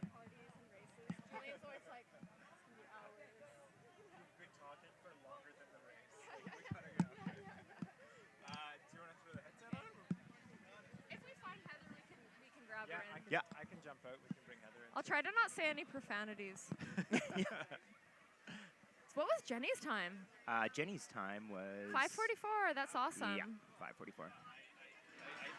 And yeah, it's just going to give us the sign when we are on. Okay. Can you hear me? I think we can hear you. Okay. I hope we can hear you. Congratulations. We're here with our second place female in the 50K, Alicia Woodside, Squamish local. Yeah. I believe this is your first time running a race in the Squamish 50? Well, actually, I ran Squamish 50K in 2016. Okay, before I did moved not know here. that. Yeah. Awesome. And I had a really, really strong first half of the race. Okay. I was like, yeah, killing it. And that was the year Anna Frost was running. Oh, and yes, yeah. I got to run with her a bit, and like, I was like, oh shit, she just did hard rock. And, like, Well, Anna Frost won has that. one of the top 5 times. It's actually right here, 2000. Yeah. So 2016. So Anna Frost was Yeah. 5:41.10 that year. And I was like super dumb. I didn't use Strava or anything, so I was like, it's chill. Like I'm just with her, but then like got to Quest, and I was like feeling great, and then like started climb trail and just like did like Death March. And then I saw that wonderful volunteer at the top, and I just walked the whole thing all the way to the farther side, and then dropped. Ouch. And then I moved here, and then I was like too kind of afraid to attempt it again, to be honest, for a long time. And then finally it was sort of like, oh, this is a year where like earlier at the start of the year I had a baby. So I'm like, yes, congratulations. thank you. So I'm like, maybe I'll do a local race, you know?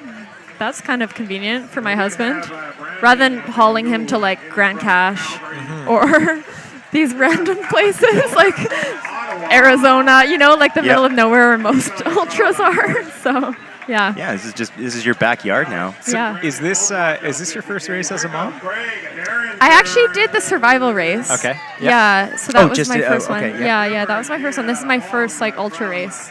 Awesome. And I would have to say that it really helps. Because like I was lucky where I was able to run when I was pregnant.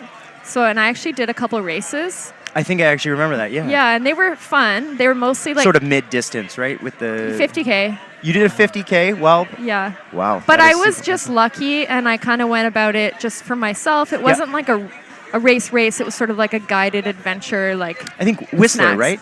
Yeah, I did the Whistler 50 and Black okay. Spur. Okay. But That's right. like that was good for me because before that, I think I started like just putting a lot of pressure on myself and you know, like going up too hard. I have a very strong DNF record in races. I'm like reviving my blog a bit right now. I'm like, ooh, another DNF report.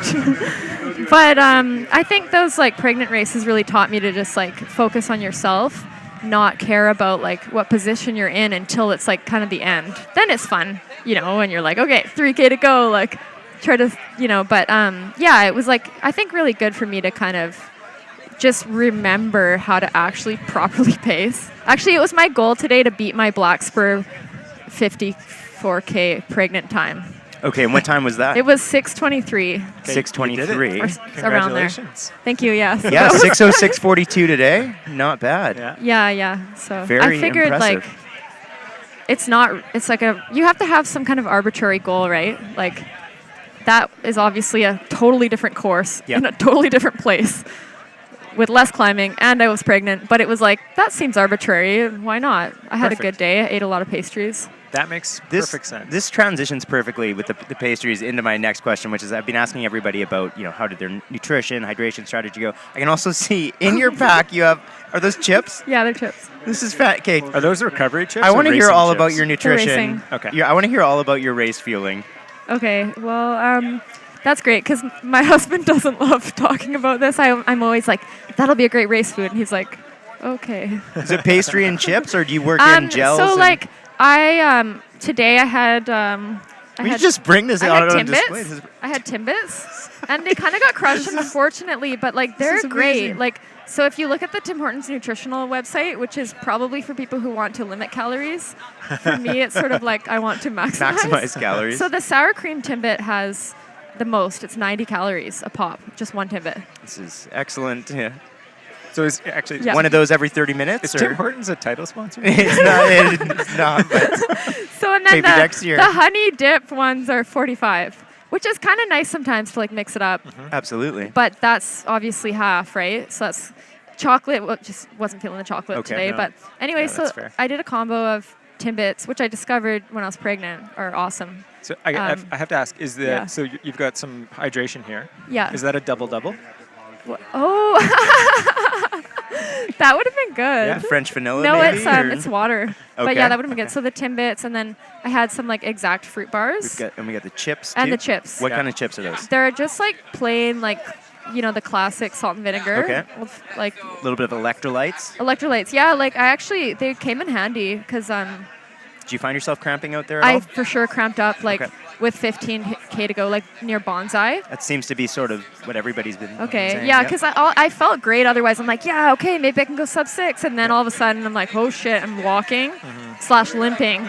A little bit of muggy weather out there. Some runners reporting back. I mean, I know it rained a little bit, I think on Friday. I'm not sure, but Yeah. I mean, that could have maybe caused some... I was definitely drinking more water than I normally would. But yeah, these saved me because I just kind of took a minute, just walked a couple steps, pounded these chips and water, and seemed good. And I'm learning so much about new race day nutrition eventually. Oh, and then I came into an aid station and I have these exact electrolyte tabs, and I've seen my friend Nate Barrett just eat them.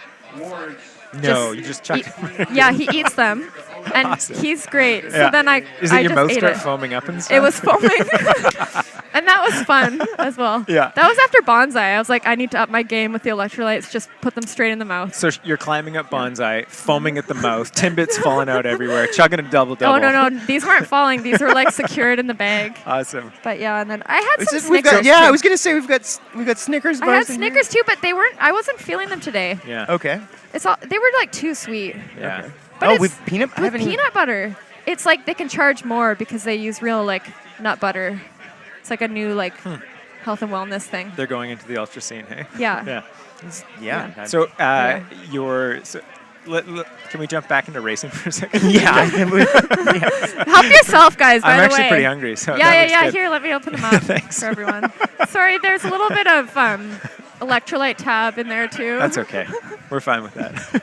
So, were you running with Heather for most of the day No, today? Or unfortunately. No? She was ahead of me until quite late in the race, actually. Somewhere over there was where I found her. And that was really fun. Yeah. Yeah, so... stumbled upon her in the woods. Yeah, stumbled upon her on a bridge there. And I've been training with her. Yeah. And I've kind of like acquired her into my inner circle this year. Her husband approached me on the street one day and was like, hey, my wife wants to join your running clan. And then so she joined. Did they live in the neighborhood? Yeah, they're just down there. the street from No, us. I didn't know that. Yeah, Awesome. yeah. Cool. And she's kind of a yes person. Yeah. So she'll kind of say yes to my dumb ideas most of the time. But anyway, yeah, so I caught her there, and it was really nice because, it sort of felt like we're on the same team. Yeah. And we got to run together for kind of the whole thing from there. Okay. Because we got some updates saying that you guys came into Farside together. Yeah, we came together, Yeah. and then I had a bit of a crew mishap where, we have a baby, and so Jules had to go kind of to the side, so I kind of couldn't see him, and it wasn't too bad, but then Heather kind of took off ahead. Mm-hmm. And she's really strong at climbing, so she was kind of ahead up until Mountain of Phlegm, and then I really like descending, so as you do too. Mm-hmm. So anyway, yeah, just kind of, I wanted her to come with me, but yeah, that's where I she was like, go ahead, and then I did. But then she didn't, I don't know. She was right behind me, obviously. I don't know, she finished 30 seconds. Heather. Yeah. 6:08:53, and you were 6:06:42. So yeah, a little it was over a so minute. fun running with her. Yeah, and just everyone today. It was really great energy out there. It really felt like people. It wasn't competitive against each other. It was sort of like a team competitive, trying to build each other up. Everybody has been so supportive. We were speaking to Jenny Quilty earlier, and she was so excited to see Priscilla come in and take her 50-50 record. The energy, everybody seems to be feeding off of it. Is that what it's like out there on the course? It definitely was today. Yeah, and it's usually like that in ultras, but today felt extra special. I don't know. It was just I was lucky to be around the people, and then shout out to Gabe, my new French friend. He was awesome. Shout out to Gabe. Shout out to Gabe. Yeah. What was Gabe doing? He was just being French and funny. Were you somebody you were running with? Yeah. And you'd met him on the course? Met him on the course. Okay. Awesome. Yeah, and he was just kind of had that team attitude, you know? Yeah, absolutely. He's like, no, we're doing this. We're doing this together. That's awesome.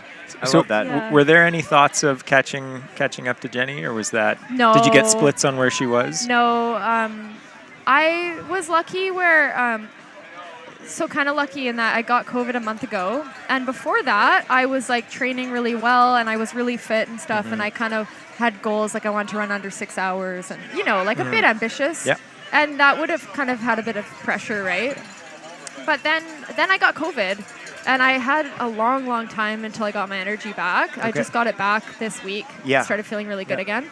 And then, so it was nice because it kind of put the pressure off, and it was like, okay, well, why don't you adjust your goals a bit? And then I was like trying to run Tara Holland's time actually from 2019, which is like 6:15.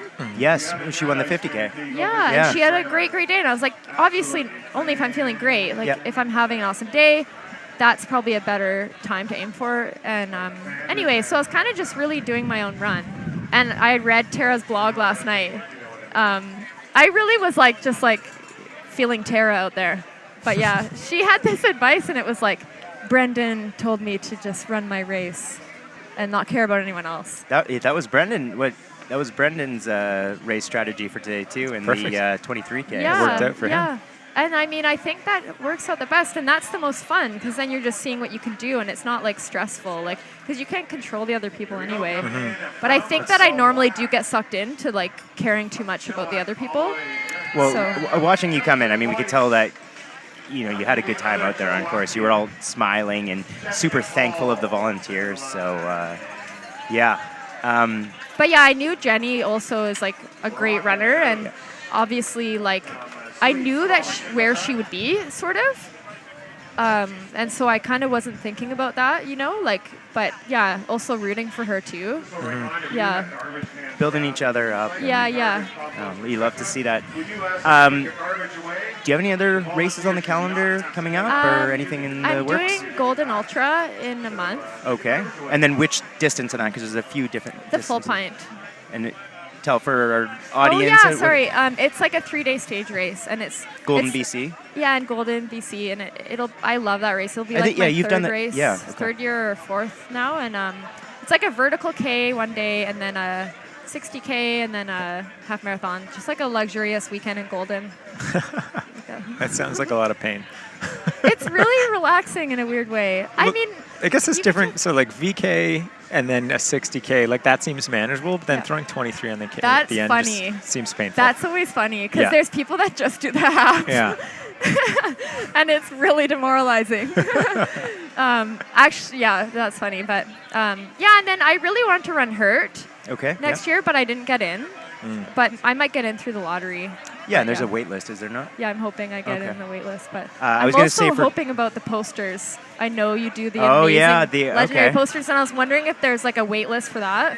Or like a sign There, up. there isn't, but yeah, I'm always looking for new races for a poster. So I will make a note of that. Alicia Woodside, Okay. Hurt 100. One day I'll get into it. and- Absolutely. Well, we're doing VHS tapes now, so we're. Oh, okay. But yeah, no, absolutely. Do you think we'll see you back at Squamish 50? I'd love Again? to, if I can get in. I think 50 mile, 50-50, 50K. 50-50 people are nuts. Yeah. I mean, they are awesome, and I get the appeal, and I love the 50K. I think I would do the 50K again. Your fueling strategy screams 50 mile. I know, 50K. I know. 100 mile even. Yeah. I know. Like, I was wearing this other pack last night, and Julian's like, no, that's 100 mile. He's like, this isn't a 100 miler. Stop, put that down. Because I had like 3 bottles, and it's like really big Ultra Spire one, and like you can put like over 2 liters of water in it and like load up with like tons of emergency gear. And he's like, no, put that down. Your bear spray, you had everything with you ready to go. Anybody you What are you want? guys doing next for races? Well, he's dad life. I'm just doing dad life. Which I got is 2 its- kids now. It's all its own race. I have no idea. No. I gotta start thinking about that soon. Nobody's asked us that yet. Yeah, You're thanks flipping. for Thank caring you. about Thank us. you. You're Feels flipping really the interview good. around. Yeah. I love that. I have nothing on the calendar yet. No, really, huh? I'm just trying to go out running. Yeah, spend time with kids and go out running, and I'm happy That's with the way that to right be. now. Yeah. That's the Yeah. best. And then if I can get some fitness going, then we'll see about maybe doing a race. But gotta build up first. There's a lot of time. Yeah. I feel like the parent fitness is helpful, and Oh yeah, the dad strength is a real thing. Dad strength, yeah, it's exactly, awesome. Yeah, exactly. it really comes in. Dad jokes too. Yeah, no, they're not so strong not with so me. much. We're like, just Yeah, don't give me the mic on stage. Anybody want to shout out? Thanks. Well, I already shouted out to Gabe, but Yeah, well, Also yeah, we shout know out Gabe. to- I mean, Let's do Gabe, another like- shout out to Gabe, actually. Gabe? Shout out to Gabe. Shout out to Gabe. You want to shout out Shout out to all my training buddies your in crew Squamish. or All my training buddies like Okay. Tara and Tara. You're actually the and first Heather. Skyridge runner in the 50K, so congratulations for That's being a competitive first Skyridge. sub-segment. Yeah, So. we had Clayton on the 23K. Oh. And he did well there. And then I'm not sure if we had any other Skyridge. I think they'll be coming in soon. Yeah, we got a couple others. It's a strong little running community. It is, yeah. And then shout out to Julian, who's been like hanging out with Luke, and I think it was tough. Like some of the cruise stations were right during nap time, so.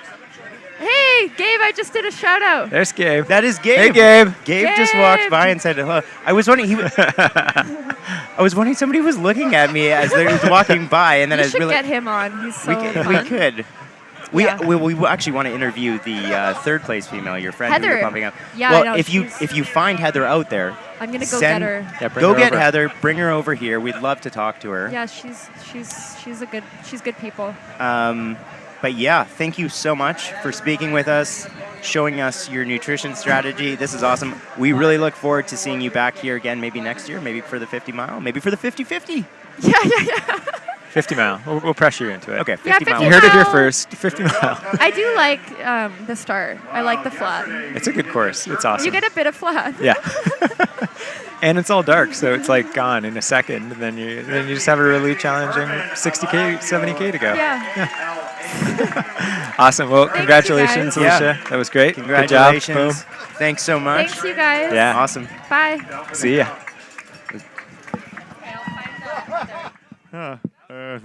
There's got to be some inappropriate joke I can say about that, but we're going to stay quiet. Also 50Ks, 50-50. Min on Fam, PHAM.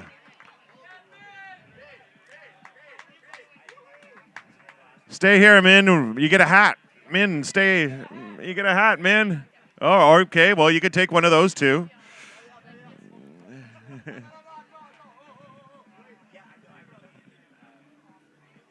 Yeah, you didn't run all this way not to get a new hat.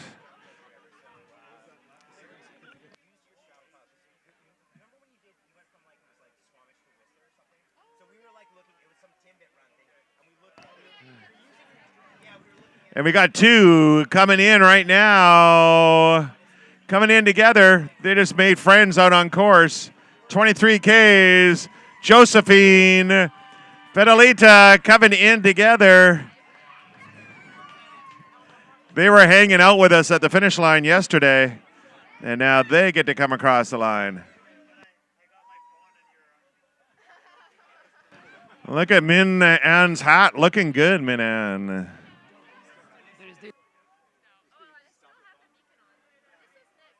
Yeah, he got his hat and everything. Congratulations on a successful crew today.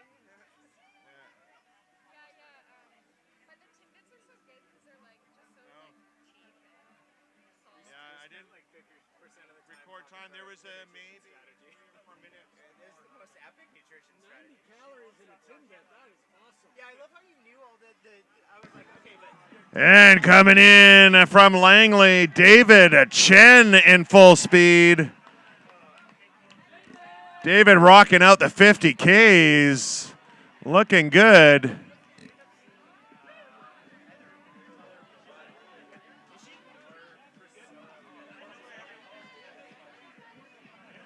Is this when we tell him it's the halfway mark?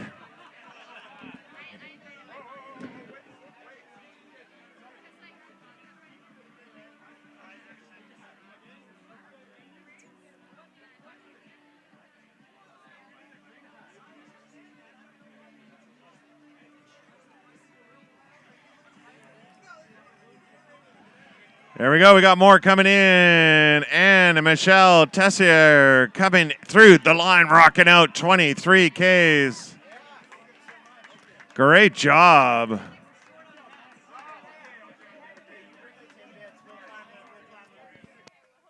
thanks so much. I mean, I knew that was going to be epic, but I didn't know it was going to be that epic. So good. It was awesome. That was really good. Yeah, Heather, do you know what she looks like? You know what she looks like, right, Heather? Yeah, she had kind of pulled back hair. If you can. Just a reminder to all the runners, the barbecue's going. There is some sushi brought in. The beer garden's happening. And the 50K awards are going to be happening in just a few moments.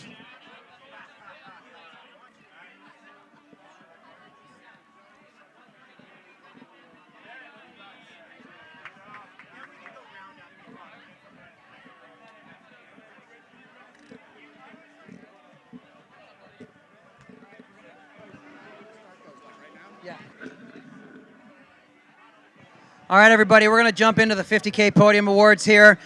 First up, though, the post-race thanks. I gapped on this one yesterday, but this is a huge team that pulls off this race, and it would be remiss not to say thank you to the main people who dedicate so much time throughout the year to make sure that we can host a race of this magnitude in Squamish annually.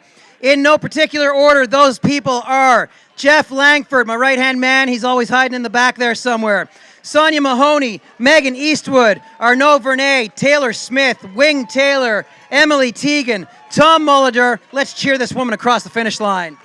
Here comes Lovanda Beliveau. Just so you know, Minda says hi.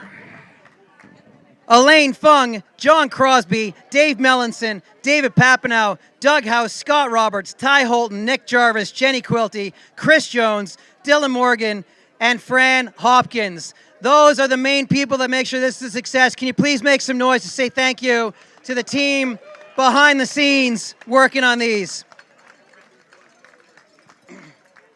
I don't know if I can get through this. I'm going to try, but we lost a really valuable person, a great person last week in a kayaking accident. His name was Dave Reed. He's the only reason we got to do word of mouth this year. He gave every effort to make sure that we would have that trail rebuilt after the logging went through, and we just want to have a moment of silence to honor a big contributor in the Squamish community and a huge loss.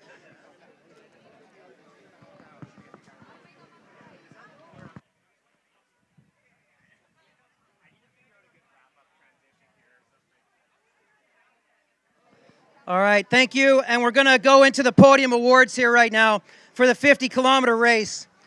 In the women's field, in a time of 6:08:53, Squamish's own Heather Gallagher. Come on up, Heather.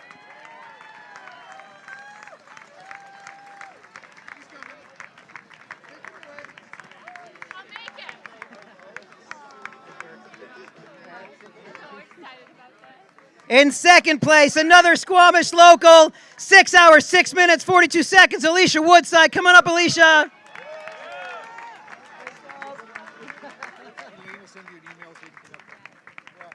And I apologize, I didn't actually establish what we're giving out.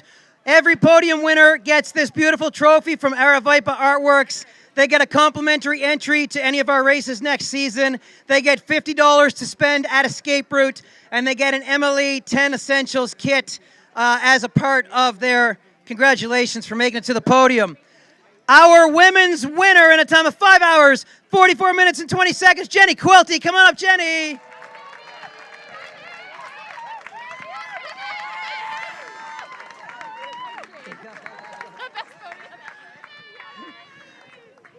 This is what we love about the sport, is the community and the connection amongst competitors.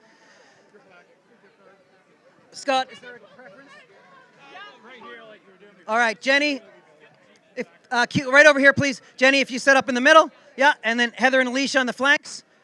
And then Scott, doesn't matter which side. And then Scott will grab the picture right here, photographer, right here. All right.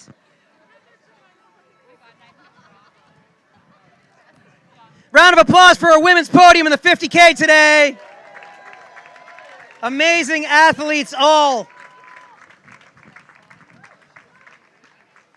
All right, we're going to jump to the men's podium right now. In third place, from Squamish in a time of 5:24:40, Brendan Erlocker. Come on, there he is, sneaking in the back. He knows how this works. Previous winner in the 50K. In second place, in his first ever ultra, first ever distance of 50K, 5 hours, 11 minutes, Josh Potvin. Come on up, Josh.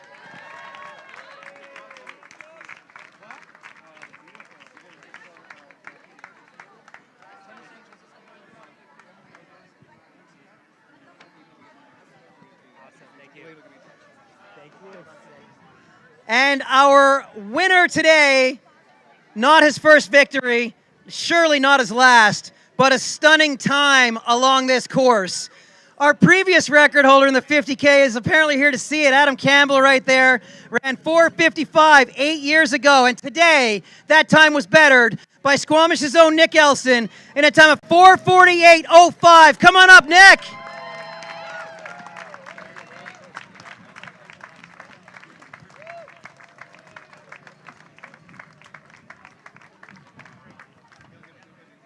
Nick actually lives in that building. Normally he goes home and leaves his window open, and then he waits for us to call his name, and he just runs over for his award. Nick in the middle for the photos, please. Let's cheer these runners across the line. William Hollis coming in, doing the 50K. Amanda Lee from Seattle rocking out 23Ks. Absolutely. There we have it, men's podium in the 50K today. Great job, everybody. Thank you.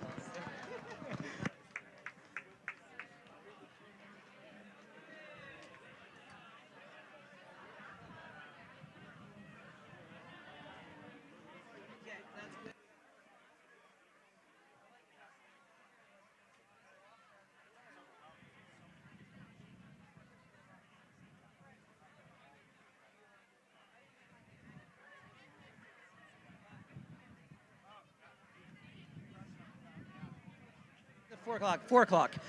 And just as a reminder, real quick, our 50-50 podium awards are at 4 p.m. 50-50 podiums at 4 p.m. Still lots of 50-50 runners to come in, and still lots of time before we know what that podium is going to look like.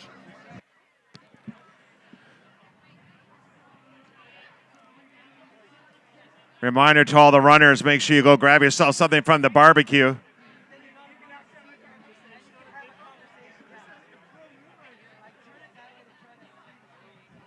There's also sushi for the runners. The beer garden's up and running.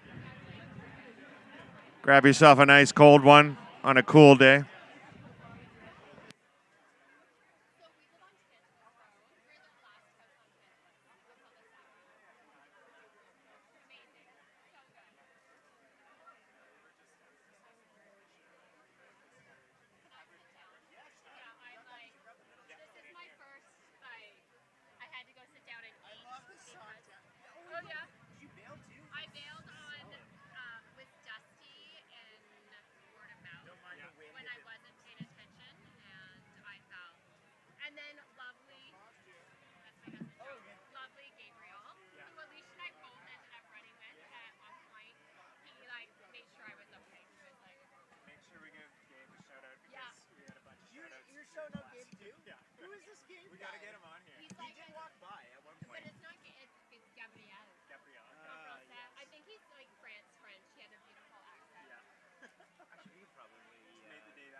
He's from Vancouver, though. Yes, he lives in Gabriel Rig. When I see that, I'm like, I'm not going to try it.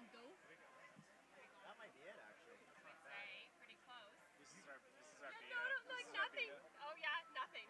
Oh, survival of fittest. Yeah. And Sky Pilot back in the 2019? Yeah. Oh, is that my crush line?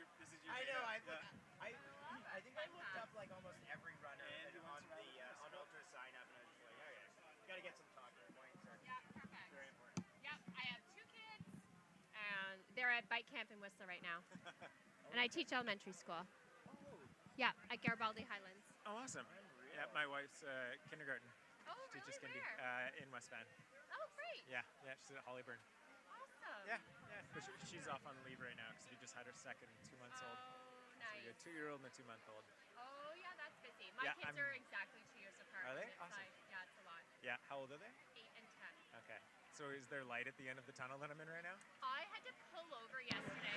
Coming in at 50-50 from Edmonton, Dan Van Sloten, V-A-N-S.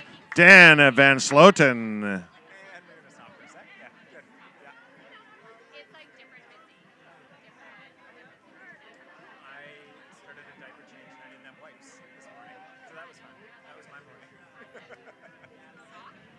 There we go, getting a nice new hat.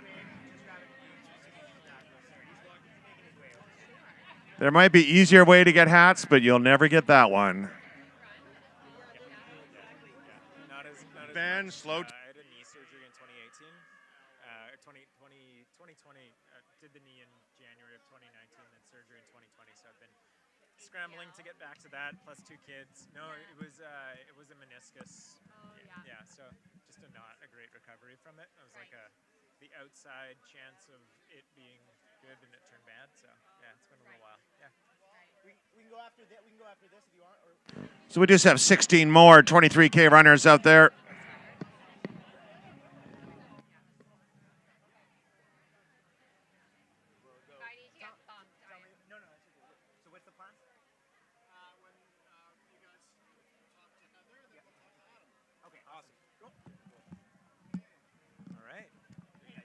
Put it on here and then just bring it up to your mouth there. Yeah, awesome. I should have your start time here.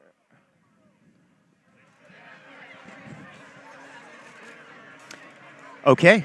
Okay. We are here. We are here with our 3rd place female finisher, Heather Gallagher. Welcome. Thank you. How are you doing? Yeah, pretty tired, pretty sore, some muscle spasms going on. All new for me. 50 kilometers, hey? Yeah. Yeah. So first ultra? First ultra. Awesome. And really, I had registered for the 2020 race and had it pushed off and decided not to run this past fall because I didn't want to run in the rain, and it really rained. So I'm glad I missed that. Good so decision. today was a great experience. We were here. Yeah. It was a little wild. We were slowly sinking down into the. We had it way harder than all the runners. Way harder. Yeah. Well, we I'm sure we you did. complained more than all the runners. I don't know if we had it harder, but yeah. This was the best year to do it, I think. This was totally the best year to do it. And I have like my friend Karen, James, who won the 50-50 last year. His wife Karen and I run Turbo together. Larry. Turbo Larry. I don't know him by James. I just go by Turbo Larry. Everyone knows him by Turbo Larry. Well, his wife Karen is really like a huge inspiration for me to run because she does it all the time. And I sort of work during the school year, and then I focus on running a little bit more in the summertime. Yeah, you were telling us you were a teacher. Yep. And then I'm at school part-time as well. Okay. And then just to keep it busy. What age group, what grade do you? So I teach 5-6. Okay. So 10 to 12. Mm-hmm. Yeah, Awesome. just when they're always really polite. Anything you can take from that teaching world and apply to ultra running? Everything, maybe? Patience? Yeah, patience, and everyone has a great side, right? Yeah. Everyone has a great side. Nice. Yeah, everyone has strengths. Yeah. So no matter what your day's like when you're running, there's always like going to be some good parts, and then there's going to be some not so good parts. So I could see that as a parallel. But always, focus on the good. I like that. That's I was that's gonna ultra say running. What can go wrong will go wrong. That too. That too. But no, really like holding on to the good and making everybody see the good in others. I so like that a lot. yeah. Awesome. So let's walk us through the day a little bit. So you started off bright and early this morning. Started off bright and early with my like super supporter Nyasa, who is like a 240 marathoner herself, but she's also like crew extraordinaire. So she drove Alicia and I and Tara Berry to the start line and like ready to go. So I really run to stay focused, like running within myself, like challenging myself to push hard. The placing is incredible, but really just like feeling like I had a strong day is the most important thing to me. That's such a good way of doing it too. Yeah, because you're not disappointed as long as you like work hard. I love hard. You feel good workers. about what you've done. Yeah, fantastic. 100%. So the start goes off. Are you queuing off of where other people are? You said you're running your own race, but chit chatting with Alicia. You've got okay. So you're cruising with Alicia. She's popping Timbits back. Yeah. We know all the calorie content of each Timbit now. Yeah. So just chit chatting with Alicia. Had a great felt good going through the first aid station. I compared to Alicia.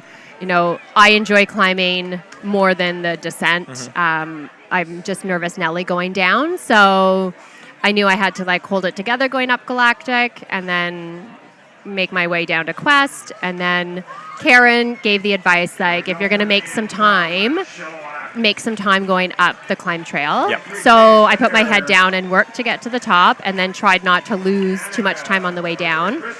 But had a bit of a lull, to be totally honest, between 35 and like 38 kilometers. Andrew from Calgary pulled me through. We got through it. And then Alicia caught me on the downhill. And I just like tailed her, and we went through Farside together, which was amazing. We like danced through Farside. Awesome. Yeah, I heard there was a bit of a party going on there. Yeah, it was good. Dinosaurs and all, and yeah, it was good. So and then like climbed up. I sort of know those trails. I know the ones like Galactic and the ones by the university a bit better, and like Crouching and Pleasure Trail. But the ones over in Valley Cliff, I don't know very well. So I have no idea. It feels like a black hole over there to me. It really is. I've done it a couple of times. Again, Karen Newby took me through before because she runs there all the time. So I knew Alicia's like shouting behind me like 20 minutes climb or like whatever we were coming up to. And then we get to the top of Mount Phlegm, and I'm ahead of Alicia by a squidge, and she just smoking flies on the way down. So, it was great. It's those Timbits. It was the Timbits. Maybe I need to shift to Timbits instead of exact So bars. I see a little bit of blood. There's a little bit of blood. Here. That was like What happened? 22K dust. Yeah. Dust. It was in the exposed area in word of mouth. Oh, okay. And then Gabriel, what's Gabriel's last name? Another Gabe shout. No. It's the same Gabe. Yeah. Regondo, I think. Vancouver, Regondo BC. Yeah. from Another Vancouver. Gabe shout out. But he was like great company. Yeah. Yeah, we were back and forth a lot, up Galactic and like down in that area, and he made sure I was okay. So We're getting a lot of good feedback on Gabe. Yeah, we got to get him over here at one point. Yeah. Whoever this Gabe is just apparently he had a big impact, a really He had a positive big impact on a impact. lot of runners. He did. He had a strong run. Yeah, great guy. That's awesome. Well, I mean, and that's sort of the overall vibe we've been getting from everybody that we've been talking to. Everybody's really pumping each other up, excited to see everybody finish. There's good energy out there today. Oh yeah, 100%, 100%. It was pretty quiet though out on the trail. I was surprised that there weren't more people at different spots, at turns and stuff. But it's marked so well, you can't make a wrong turn. Do you have anything else on the race calendar coming up that you can share? Or? No, because I don't really race. For somebody who doesn't race, this is quite impressive. What's your running background? So my friend Niasa and we ran in Calgary together in 2009. And I ran a marathon before I turned 30 as a goal. And then I took running a little bit more seriously. And I ran a couple of halves and 10Ks and marathons, relatively competitively, relatively competitively. But then I haven't, and I really loved racing. And Nias and I ran with a coach. We did a gazillion. If you know the Calgary Olympic Oval, it's indoor. I don't, but it's a 460-meter track. It's this funky track, and everyone in Calgary who runs it in the wintertime. Okay. And so we just would lap that in the wintertime, and then I had kids, and I didn't I jogged with a double stroller, and would have a bike and our dog, and that was it. Running with the stroller, that's harder than a marathon. It's so tough. It's amazing training too. It is. So just ran casually, and then we moved to Squamish 5 years ago, and the gift to myself moving here was trail running. Yeah. So, and it is it's magical. It's a pretty awesome gift. It really is. It really is. So, that's my running, and there's so many amazing, the depth of the runners in Squamish is incredible. And they're so open. Alicia, just Heather, do you want to train with me? Yeah. It's perfect. Yeah, you're amazing. I would love to train with you, right? And Tara Holland's right down the road. There's so many kind and generous people with their knowledge and time. So it's great. That's cool. And you can soak up all that information and just have fun out there with Yep, it. That's great. 100%. And so what was the motivation to do 50K then?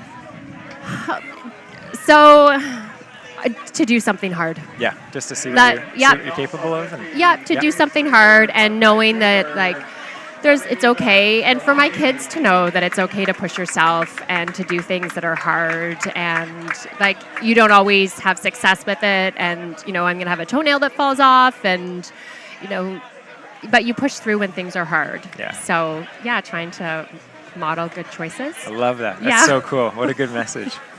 Very cool. Yeah. Yeah, I wanna teach the same thing to my kids. Yeah, I got a 2-month-old and a 2-year-old right now. So yeah, I gotta talk to you afterwards. I'll learn a lot. Yeah, 100%. And even my kids at school too. Like I expect them to work hard, and I expect them to like persevere. And if I'm not modeling that, it's sort of empty. So when you get back to school in September, are you going to be talking about this race at all to the kids, or is this all like it's all quiet and they don't know about your background? Miss Gallagher, the runner racer.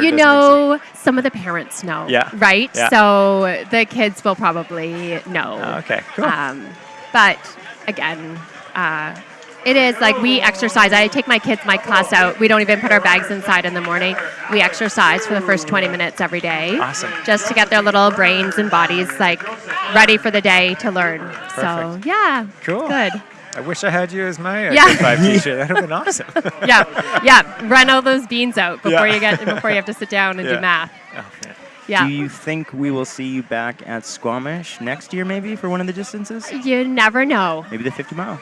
I try and get every 50K runner that we've interviewed to sign up for the 50 mile, or at least something for next year. I have the sign up open right now. Yeah, we actually have. We can register you right now. We'll just pencil you in. And I was just asking my friend Karen, Turbo Larry's. Mrs. Turbo Larry. Mrs. Turbo Larry. Turbo newbie. Turbo newbie, yeah. Yep. Asking him, like, how do you do this all the time? Like, she does multiple 50s a year. And I'm like, whew, this is, like, as I'm sitting there lightheaded and, like, trying to nibble on some chips to feel better. Yeah, you give it a day. Yeah, it's not all glam. Give it a day. Then you'll think, that was kind of fun. I wonder if I could go further. Yeah. Not yet. I'm not gonna jump into a 50 miler yet. This is pretty cool for today. It is really cool. Yeah. Awesome. No, So this time next year, we'll see you. You just never know. Thank you so much. Awesome. Thank you so much. It was great meeting you. Yeah, Congrats you on your too. 3rd place finish. Enjoy the rest of your day. Thank you. Awesome. Thanks, See ya. guys. Bye-bye.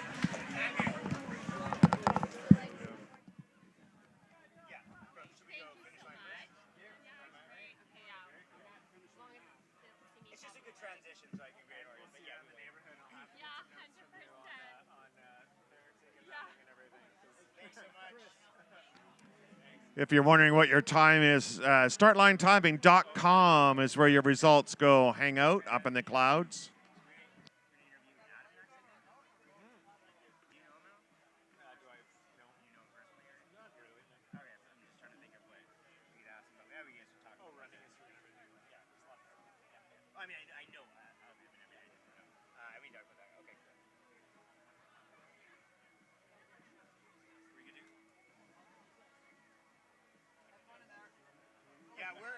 We've had lots of complaints, so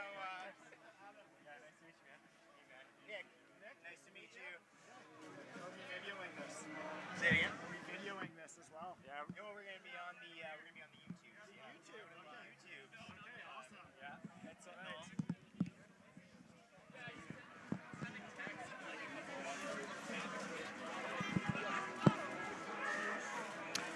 Okay, we are back here at the finish line with Adam Campbell, previous men's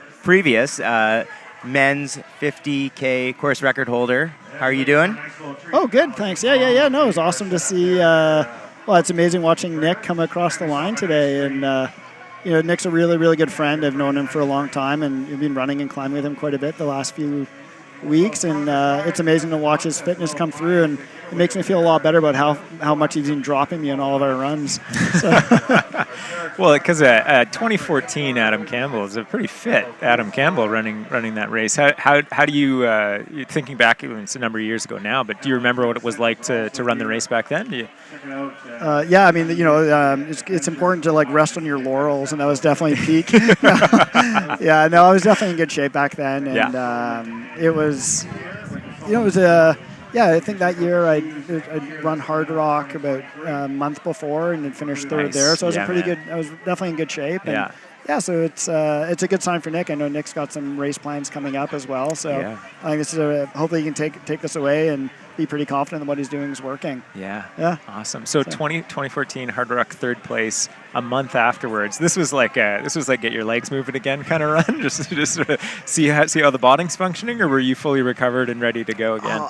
I think I was fairly well recovered. Yeah. It probably took a couple of weeks easy and then started running again. And the fitness carries through. Like, I was so fit going into 2014 that, going into that race that, a month of easy running, you don't really lose anything. So, probably actually I just had to try to find some leg speed again. So I was probably using this to get ready for it. Slightly different race. Really different race, really different style of running. And the running in Squamish is just so unique to, Nick's a master of this type of terrain as well.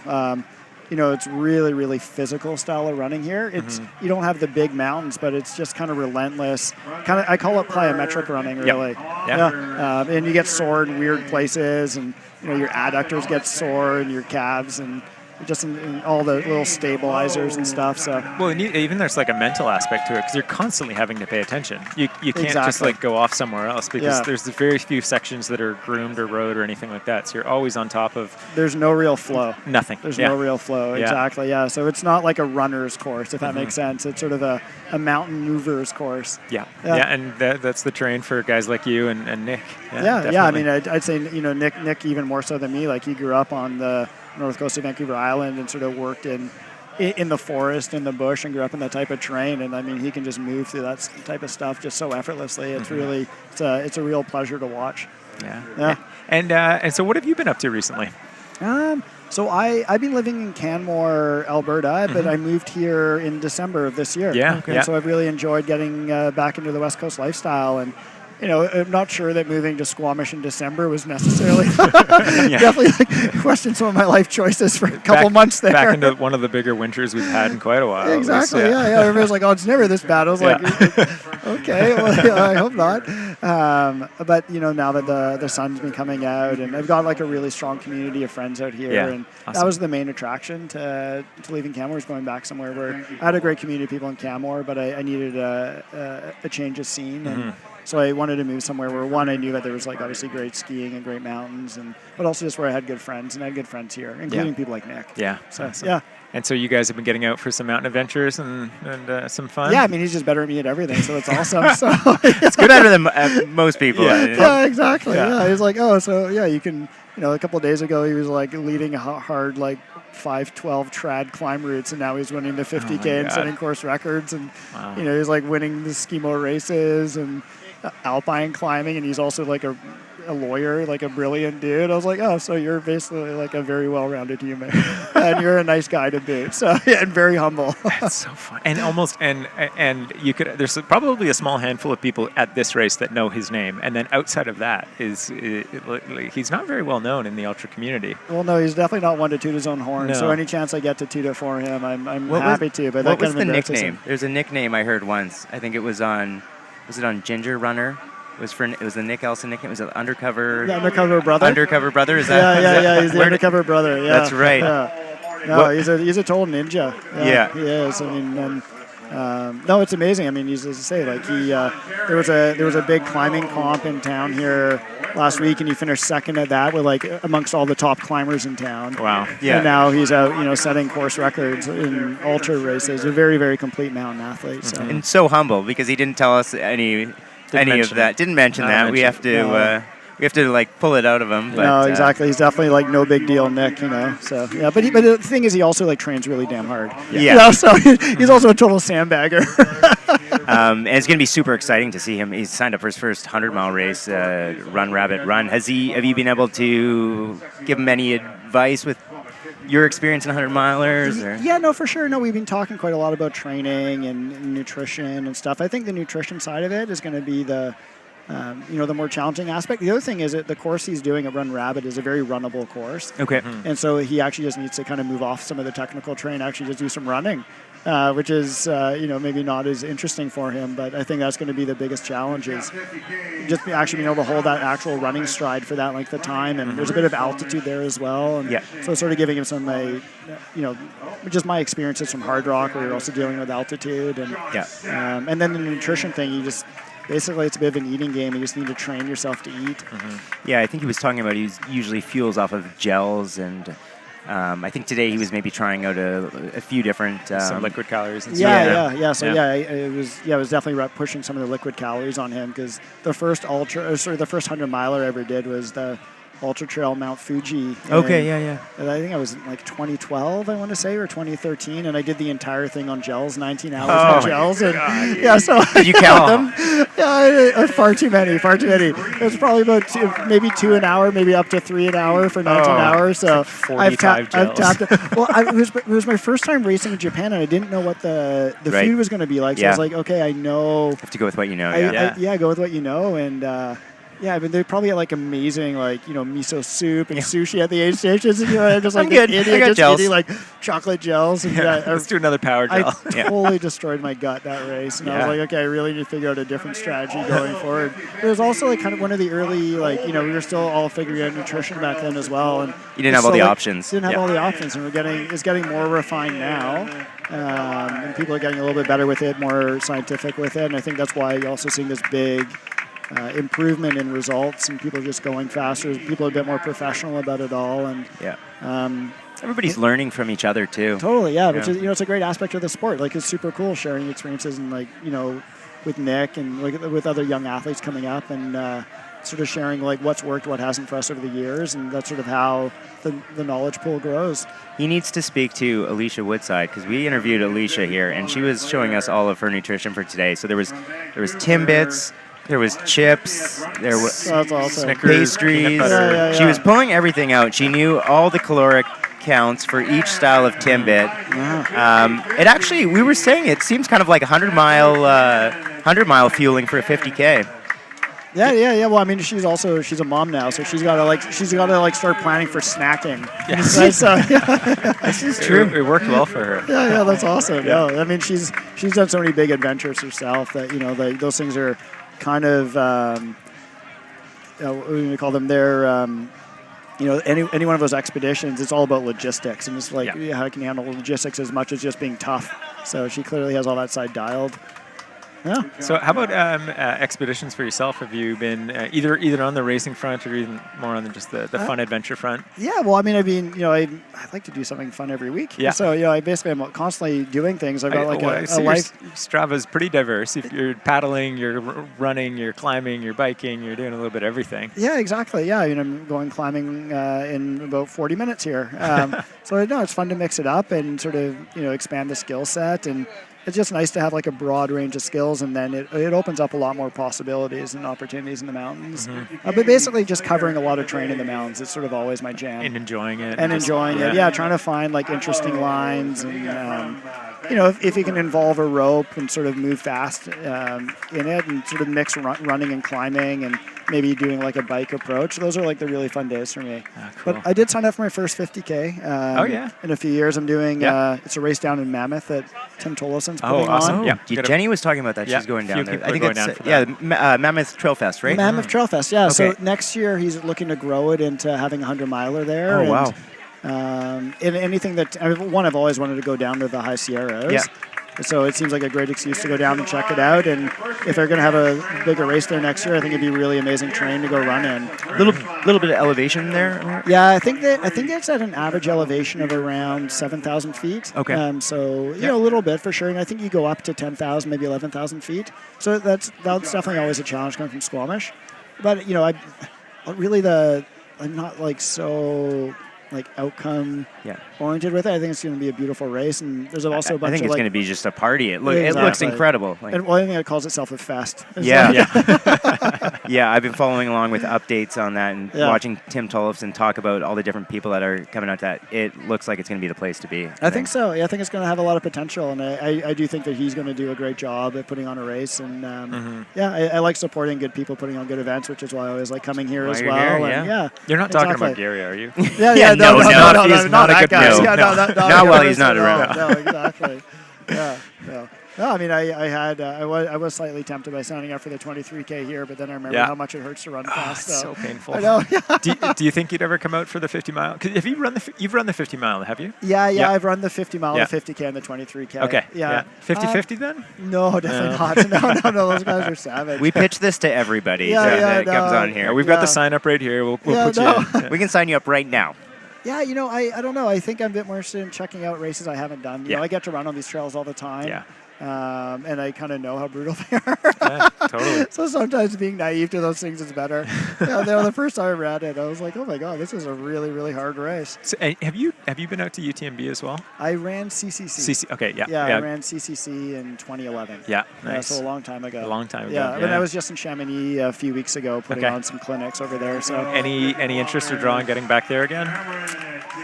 No, there's other races. There's another race there called Échappée Belle, which is a more mountainous 100-miler, like a much more technical route. Like UTMB is awesome, but it's not really my scene. I'd rather go and do something a bit more mountainy. Yeah. Nice. So. What was the one that Nick did? With the Dakota? Els 2000 in the Pyrenees.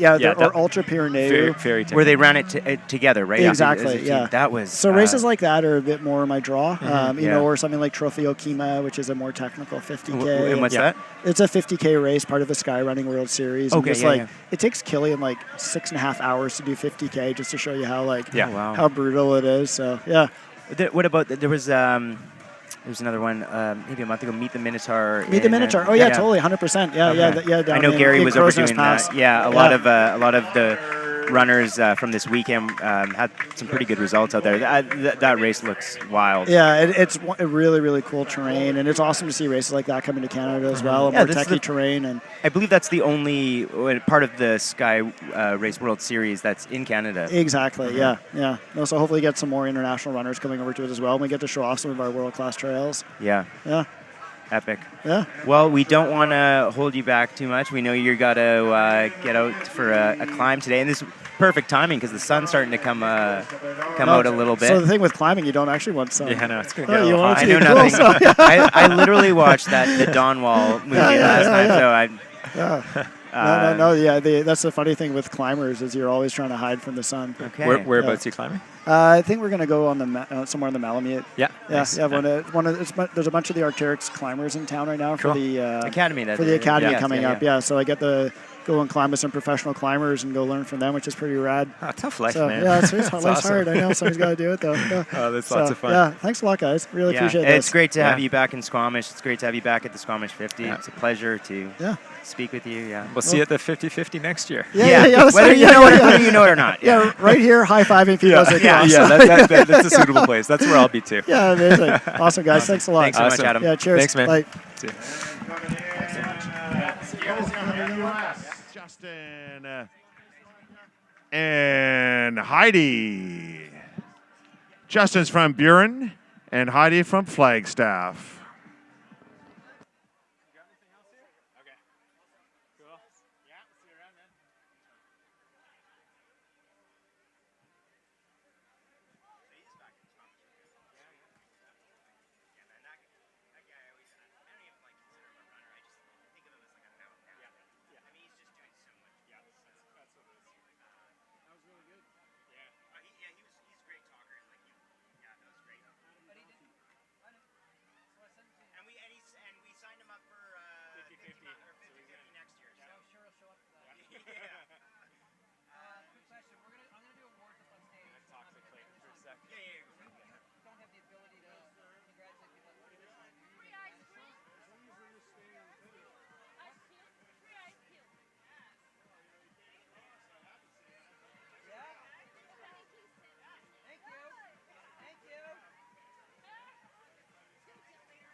Free popsicles.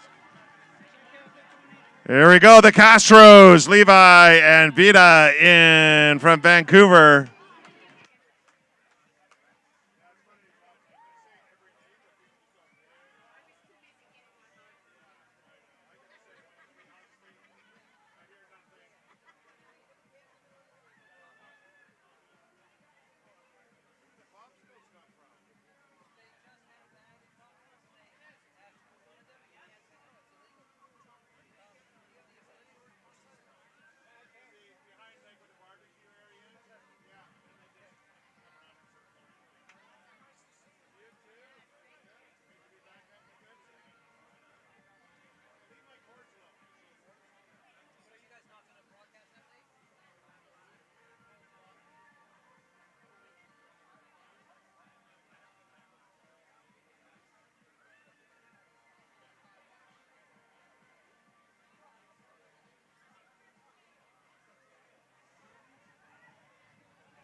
All right, everybody, we are going to do some draw prize giveaways here shortly.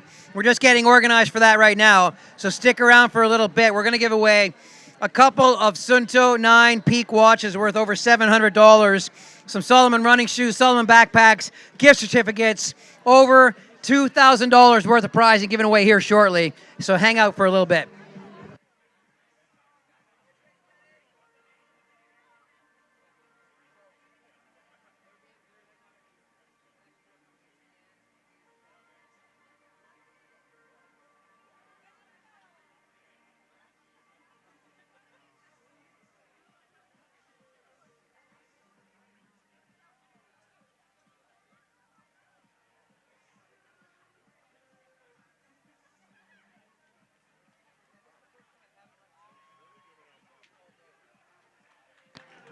Coming in from Delta, Paul Southwood, rocking out 50Ks.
So we just have a small handful of 23K runners out there, a good handful of 50Ks.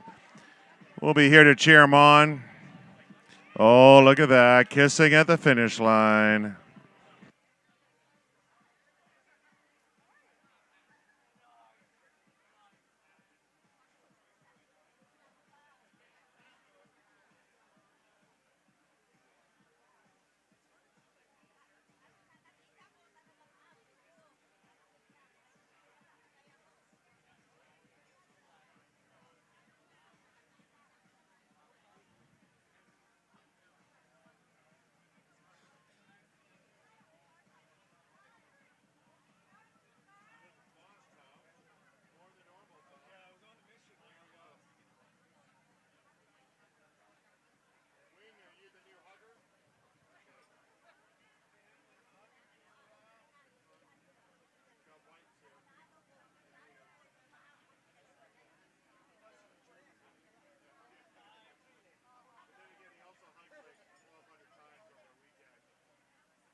Oh, I hear some clapping.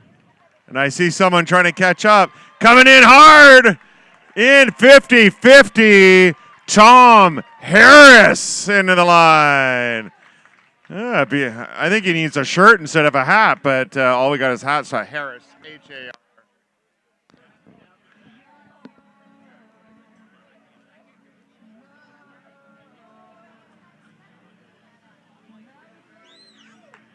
There we go, looking good.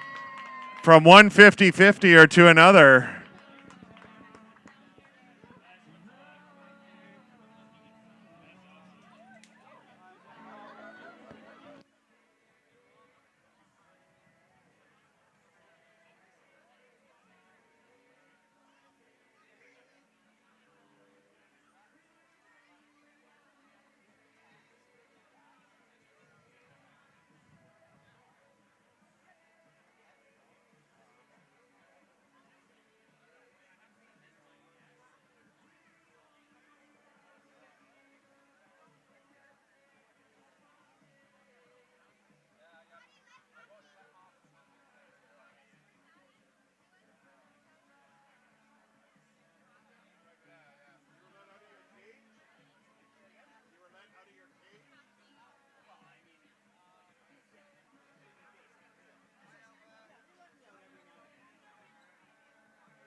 Coming in from Squamish, Marissa Riedeker, 50 Ks.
There we go, coming in. Oh, a handoff. We're assuming this is Robert's child, or else this has gotten awkward. Or maybe it's not. This is probably Ollie. Ollie's child. Ollie Best from Vancouver, 50 Ks. He's like, why does Dad all sweaty? Anytime I'm this messy, I get changed.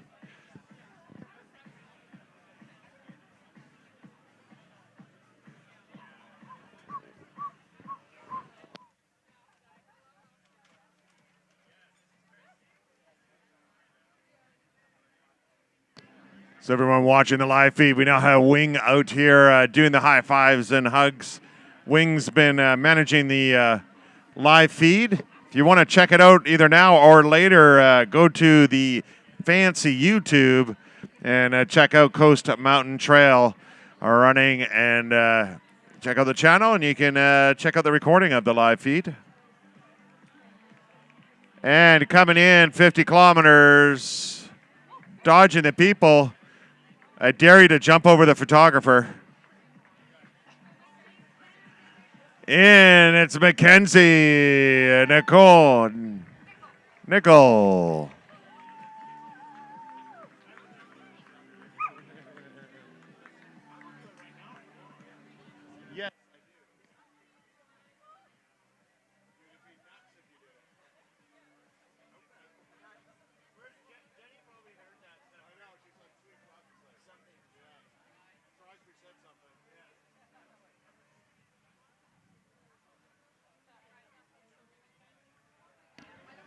And coming in, okay.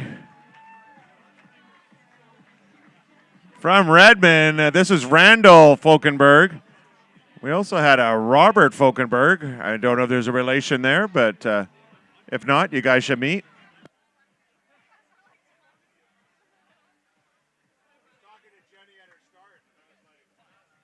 Oh, yeah, that's it. Take it off.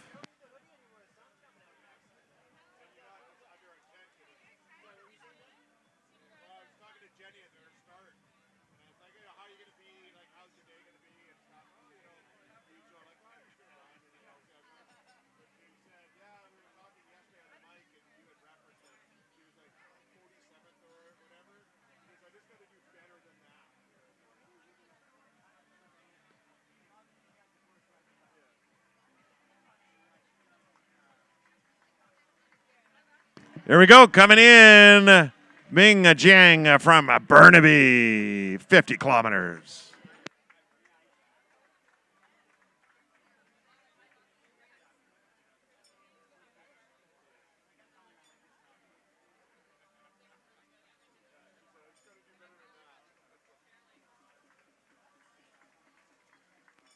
And all the way from Vernon, Stephanie Katzmer. And from Squamish, Alexandra Swift. Both did the 50 kilometers.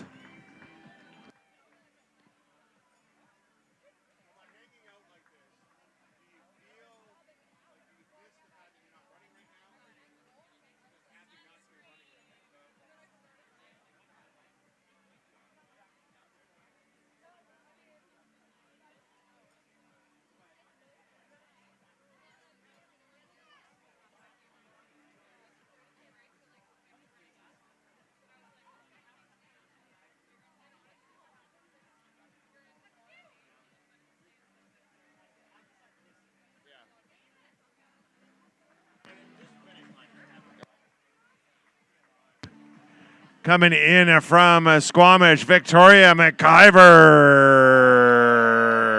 Coming on in. Number 790. Getting some bling.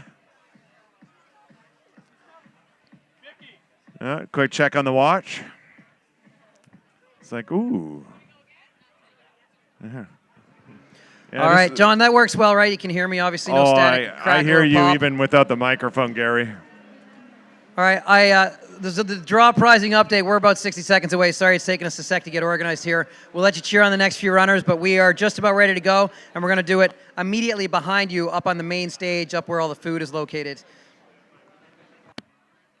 Yeah. So we'll continue having here at the finish line, which is where all the cool kids are hanging out anyways.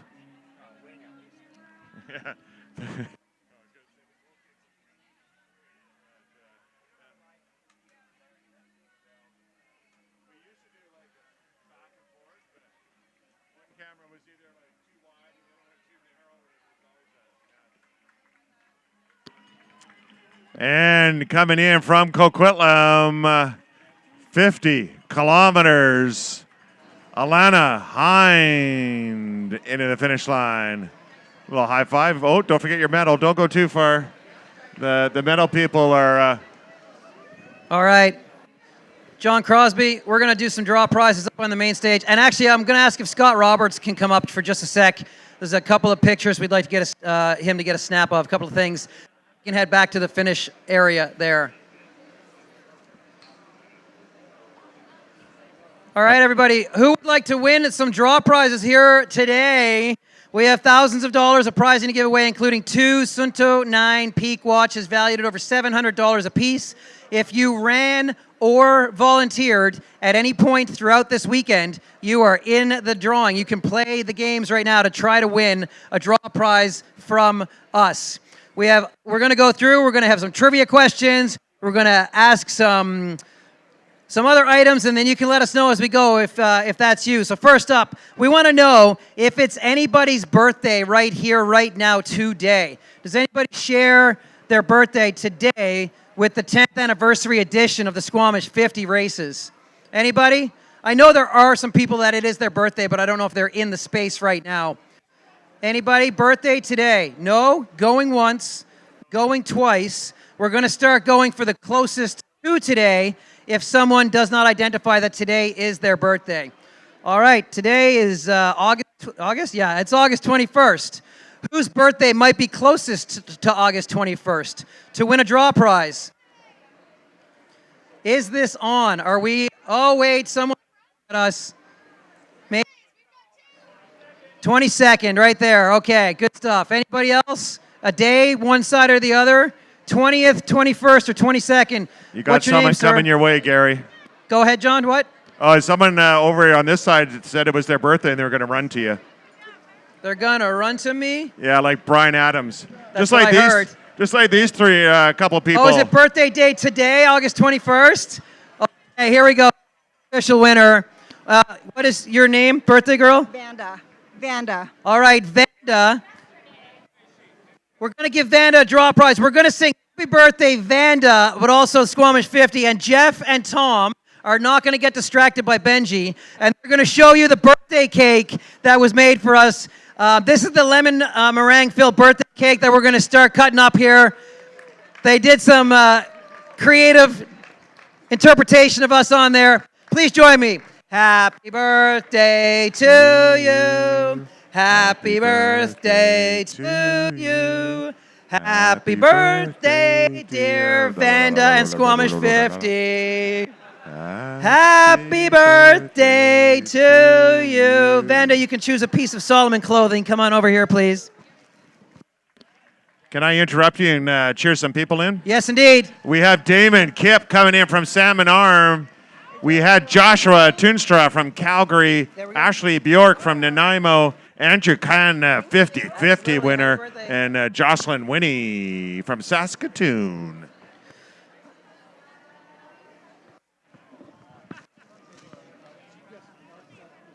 Okay, that was the only thing I needed a picture of. Yeah, you can head back to the finish line.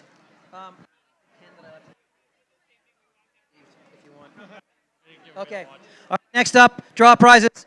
We've done the birthdays. We're going to get into the furthest traveled. Who here thinks they've traveled the furthest to be on this start line right here today? Who may have traveled the furthest to come to the Squamish 50 races this weekend? Nobody thinks they've traveled the furthest. This is going really well. Thank you for laughing along. I know at least one person is hearing me right now. Anybody? Huh? Okay, Tennessee, hang all on. right. Gary, hold on. No one knows where you are. They're coming to see me, and I don't have prizes. Okay, so here we go. On the main stage, up where the food is served and the barbecue, etc., that's where we're situated. So turn away from the finish line briefly. John Crosby is still going to let us know when people finish, and we're going to cheer them in. But yeah, let's try again. Who has traveled further than Tennessee to be here today? The United Kingdom. Does Paul from the United Kingdom win the draw prize? How about both? Tennessee and the United Kingdom, come on up. We'd like to give you a draw prize for traveling all that way to see us here. All right, we have Emily 10 Essentials kits for Backcountry Essentials. Absolutely, good stuff. We have a Best Blood Award. I have seen lots of people who managed to fall on the trails today and draw blood, some of them more seriously than others. We've got our first candidate right here. John is not bleeding significantly, but is scraped up on both arms and both legs. Does anybody want to challenge for a draw prize for Best Blood Award right now? Skint knees, thinking about it? There's some hobbling. No? We're going with, all right, John's going to take the draw prize right here. We're getting a Solomon hat, John. Here we go. Here we go. You're welcome. Hi, guys. All right, how about this? Why are we making this so complex when everybody's just so tired and been in the sun all day, hey?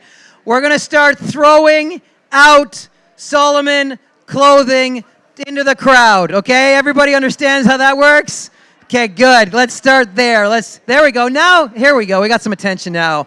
All right, we're going to start throwing out some Solomon clothing, Solomon shirts, Solomon shorts. What else do we have here? I am going to throw out a couple of Solomon backpacks as well. So here we go. All right.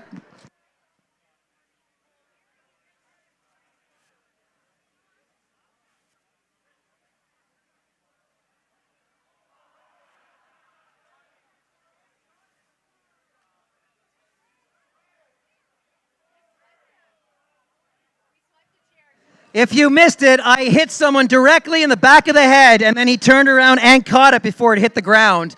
So that was very impressive. Okay, we got a Solomon hat coming out right here.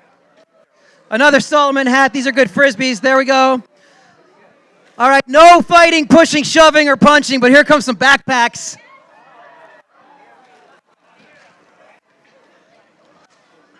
While they're fighting for that, we got a runner coming in, full speed, 50-50. 50-50 finisher, cheer them in. Mandy Curry, C-U-R-R. Good job, Mandy. You look like you need a new hat, and maybe this child that's chasing you. All right, Solomon duffel bag. These go for over $100, I think $150. It's got some heft to it. You guys ready? As soon as it leaves my hand, it's first grab. Here we go. Oh, pushing and Benji took it. Okay, we are down to our last three major prizes here. We gave away a lot of clothing really quick. We have 2 Sunto 9 peak watches and $150 to the escape route. And the $150 gift certificate right now is going to go to the first person that touches me, that catches me. Oh, shit. That didn't work as well as I thought. All right, the 150, there went one of them. All right, same deal, but for a watch. Not that, who got me? Sean. You got me? All right, last draw prize of watch. I did not have the escape skills I was hoping for.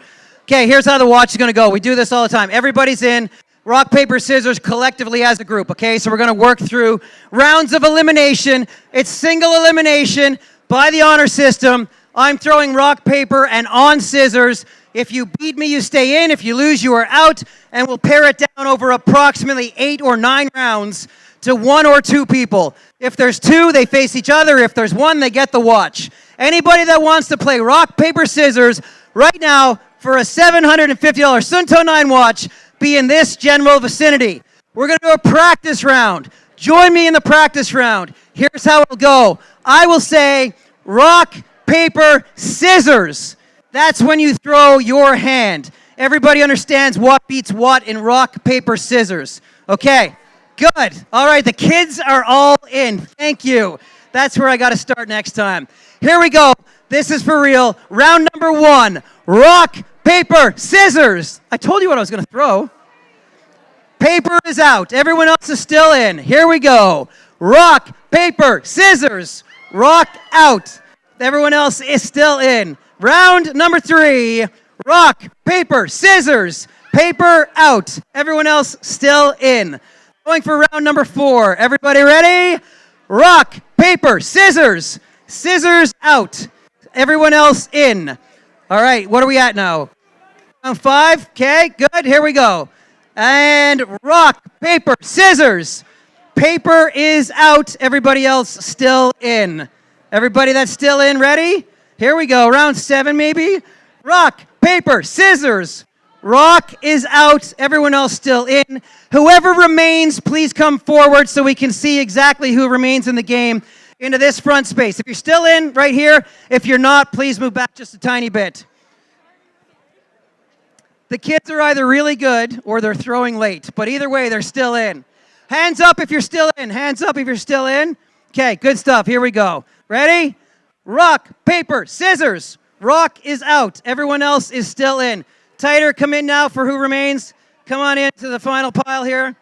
Brian, what are you doing? Are you just looking like you're going to make a break for it? And I can't stop you if you do at this point. So, all right, here we go. Round 9. Rock, paper, scissors. Paper is out. 2 remain right here. Please come up to the stage. What is your name, sir? Adrian. Adrian, what is your name, ma'am? Debbie. Debbie. Stand right here. Adrian, please stand right here. Face your enemy, Debbie. Face your... And this is going to be 2 out of 3 for who gets the watch. The runner-up gets a training plan from Ridgeline Athletics worth up to $150. Are you ready?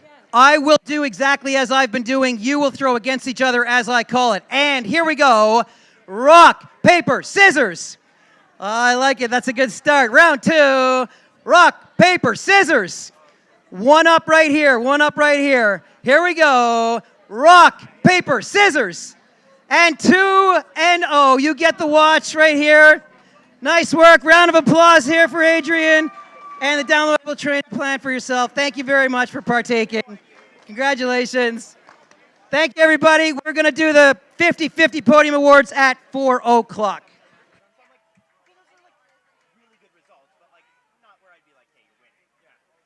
Back up.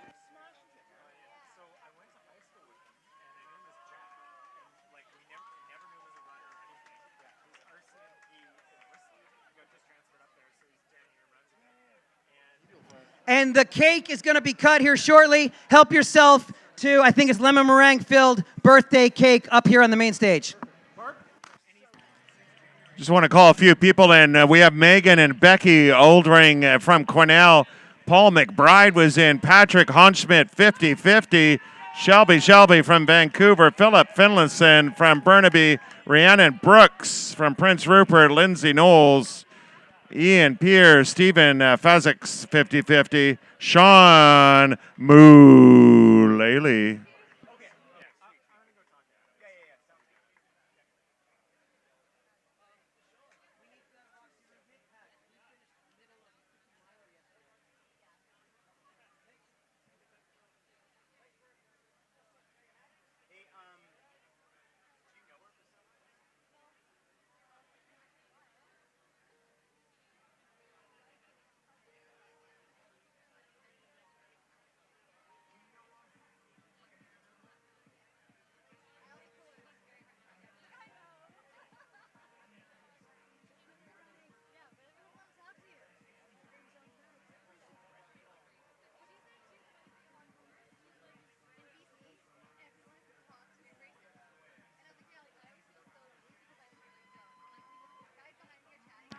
There we go, 23 kilometers later, rocking out from Everett, just down the I-5.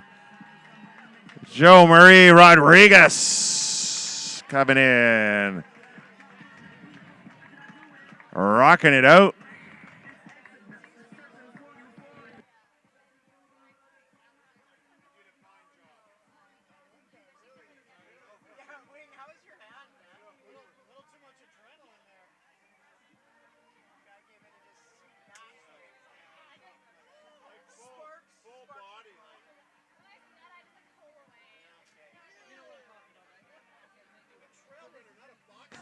And coming in 23 kilometers, we have the Morgans, Kylie from Port Moody, Aaron from Port Moody, both coming in.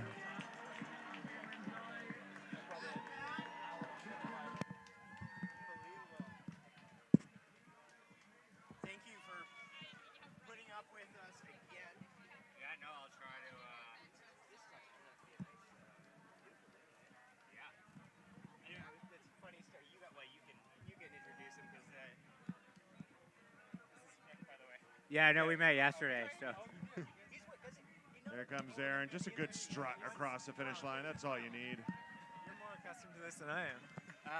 Well, only from yesterday. So I'm just going to pull up the 50. Oh, you guys have the... I was looking for these, so... Yeah. Okay, they're up. Okay. All right. We are back. With a familiar face. Yes, hi. For anybody who tuned in yesterday, you will recognize... Is it now, do you go by John or Jack? Well, legally it's John, Yeah. but you know me as Jack, I know you right? as Jack. So, yeah. we just actually figured out that we went to high school together and haven't seen each other for probably, close to 20 years now. Yeah. Getting there, yeah. Yeah, almost basically. 19 years. Yeah. And now you are the winner, unconfirmed, because we haven't actually got all the numbers on the time yet, but we're pretty No, certain. it is confirmed. We're confirmed? So the 50-mile winner yesterday, and then the 50-50 winner today. And I don't think that's ever happened. I don't think we've actually ever had the 50-mile winner also win the 50-50. I guess we can check that here. But that happened twice this weekend because both the male 50-mile winner and the female 50-mile winner won the 50-50 today. So super impressive. Congratulations. Yeah. That's awesome. Yeah. No, there's a lot of really great runners out there, so I'm not surprised. But yeah, I'm pretty happy. I'm pretty stoked about it. So. You actually don't look like you've done the 50-50. You look super fresh.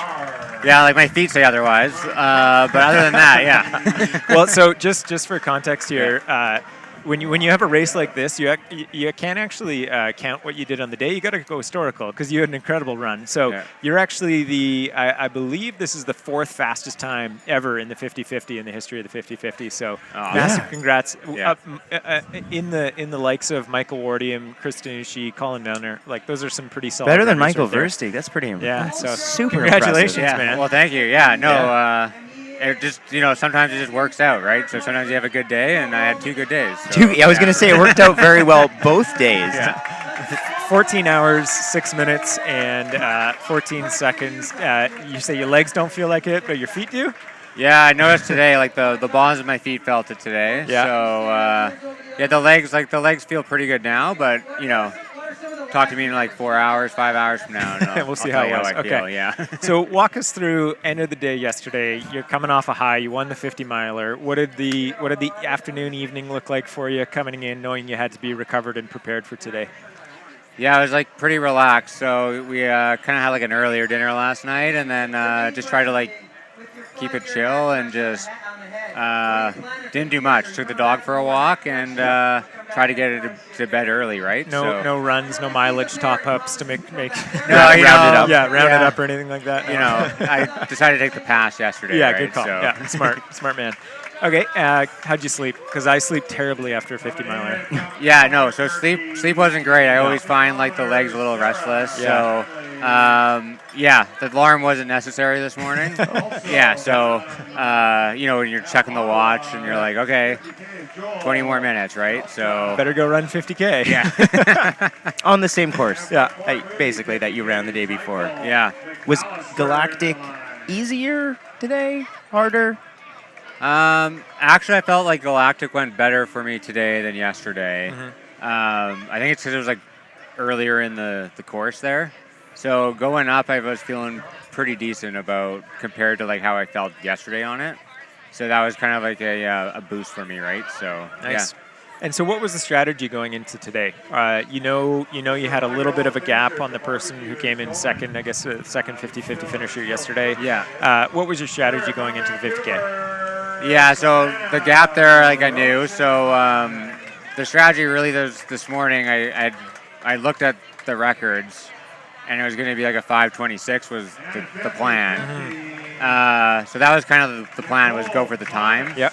And then if I go for the time, the rest should sort itself out, right? Yeah. So after Quest, I realized like the time's probably not going to be made.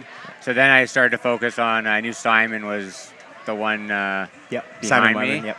So when I saw Simon, I just stuck with him as long as I could. Yeah. Hang on, and so he was ahead of you, and you caught up to him, or how did that work out? I was ahead of him, and then he passed me at Quest, and then I passed him again through the climb trail. Yep. And he passed me like some point on Bonsai.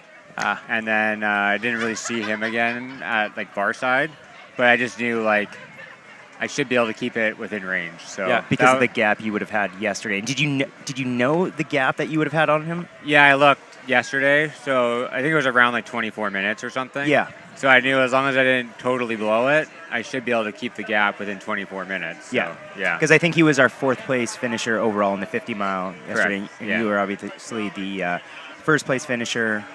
So some quick math on the fly, and you knew you thought you probably had it if you could keep it within close range. Yeah, I had kind of looked at that in the morning as well. So that was definitely on my radar to see if Simon passed me, to try to stick with him for the rest, because that was the biggest threat to taking me over. So you felt like you had it. At what point did you kind of clue in and understand that this was going to be a win for you? I felt like pretty good outside of far side there, because I was like, things were feeling pretty good compared to yesterday coming out of the aid station there. And I figured if I could just keep it together on those last climbs, make up some time on the flat at the end, and I felt pretty good about my chances at that point. So awesome. Yeah. Any changes to fueling from yesterday, or basically the same thing? How do you mean, sorry? Like nutrition, fueling throughout the day, staying on top of yeah, calories? focus was definitely on just staying hydrated, because I thought still the heat was gonna creep up. So really focused on just staying hydrated, and fueling was just mostly gels today too. I didn't really go for the solid food. Okay. So it seemed to work pretty good. I felt like I maintained pretty well throughout. So. Yeah. Any issues with cramping? We had some runners say that it was pretty muggy out there in certain sections. Was that an issue at all today? No, luckily I didn't experience any kind of cramping out there, so that helped psychologically for sure too, right? So the consistent theme that we've had with people we've interviewed today is Nick and I will pressure them into signing up for another Squamish 50 race next year. Yeah. And everybody that we've interviewed, we've asked them if they want to do the 50-50, and they say, oh God, no, those people are crazy. I could never do that. You happen to choose the 50-50 as your first Squamish 50 race. Yeah. What the hell, man? Why are you crazy? What's going on? Yeah, well, as soon as I got wind of the 50-50, that's what I'm going to do for sure. Like you knew, yeah. What's the draw? Yeah. What was it for you? Yeah, so a friend I train with, he kind of got me on it, but it all became these hats, right? So, yeah, so it's like he's doing the Ironman next week, so he was out for this one.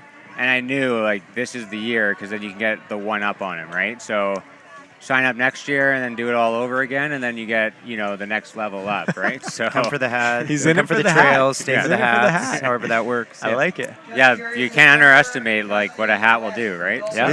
This is a good looking hat right here. Yeah. So you're gonna have to do it 6 more times, one hat for each day of the week. Yeah. Is that what you're going for? We've got the blue hat now. Next would be green, I believe, right? Yeah.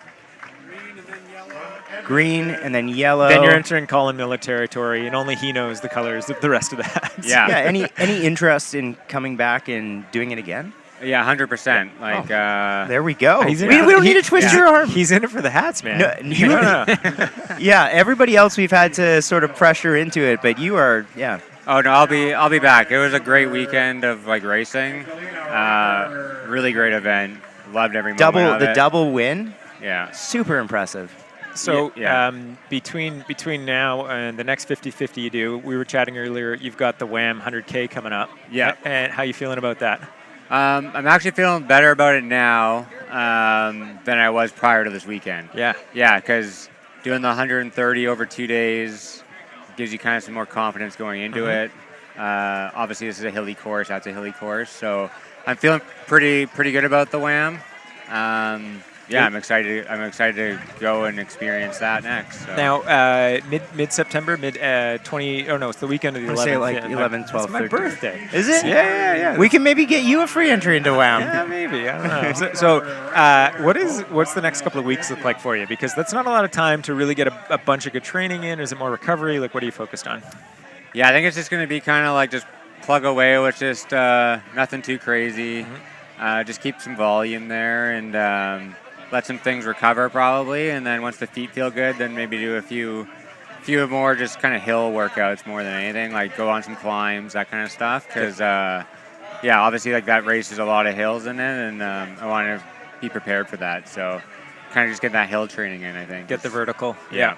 Safe to say this was peak week, though. Yeah, like obviously like. Yeah. What did you run earlier this week? Well, like I did 40K over the like Monday to Friday. Okay. So I just kind of, I tried to keep it smart and just kind of do like 7 to 10 was the max. Yep. Especially like leading up to Thursday, Fridays, it was like 7 and flat. That's so. like my peak right now. That's amazing. Yeah. And then next week, are you taking any time off, or are you just get right back into it? I'll probably get right back into it. Nothing, like I said, nothing too crazy though, right? Yeah. So I'm gonna try to be smart about it and just keep the legs moving. Ease into it a little bit. Yeah. I like that. Okay. Yeah. Okay. Yeah. All right. Awesome, man. And so you're fairly new to trail running as well. Like you've done a couple of trail races. Yeah. A couple of trail races. Was this a learning experience? I mean, it must have been. Like, this is your longest distance yesterday. Yeah. Tack on another 50K today. You've only done a couple of those. Yeah. Any big surprises or big learnings coming out of the weekend?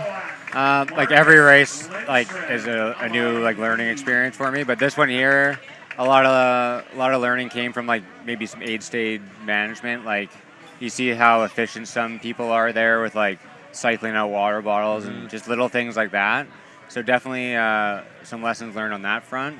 And then just kind of sticking to your plan was a lesson here learned too, right? So, yeah, and there's going to be many more that come up after, right? Yeah. But, yeah, it's just so fresh right now, and it's almost unbelievable. So it has to process still, Oh, yeah. Believe it, man. It's happening. It happened. Yeah. So I also can't believe how coherent you are. And I know we said that in the beginning, but like you're a functioning human This was after the same 130 yesterday when we interviewed him after the 50 mile. Crazy. I was like, I can't believe this guy just ran 50 miles and is our winner. Yeah.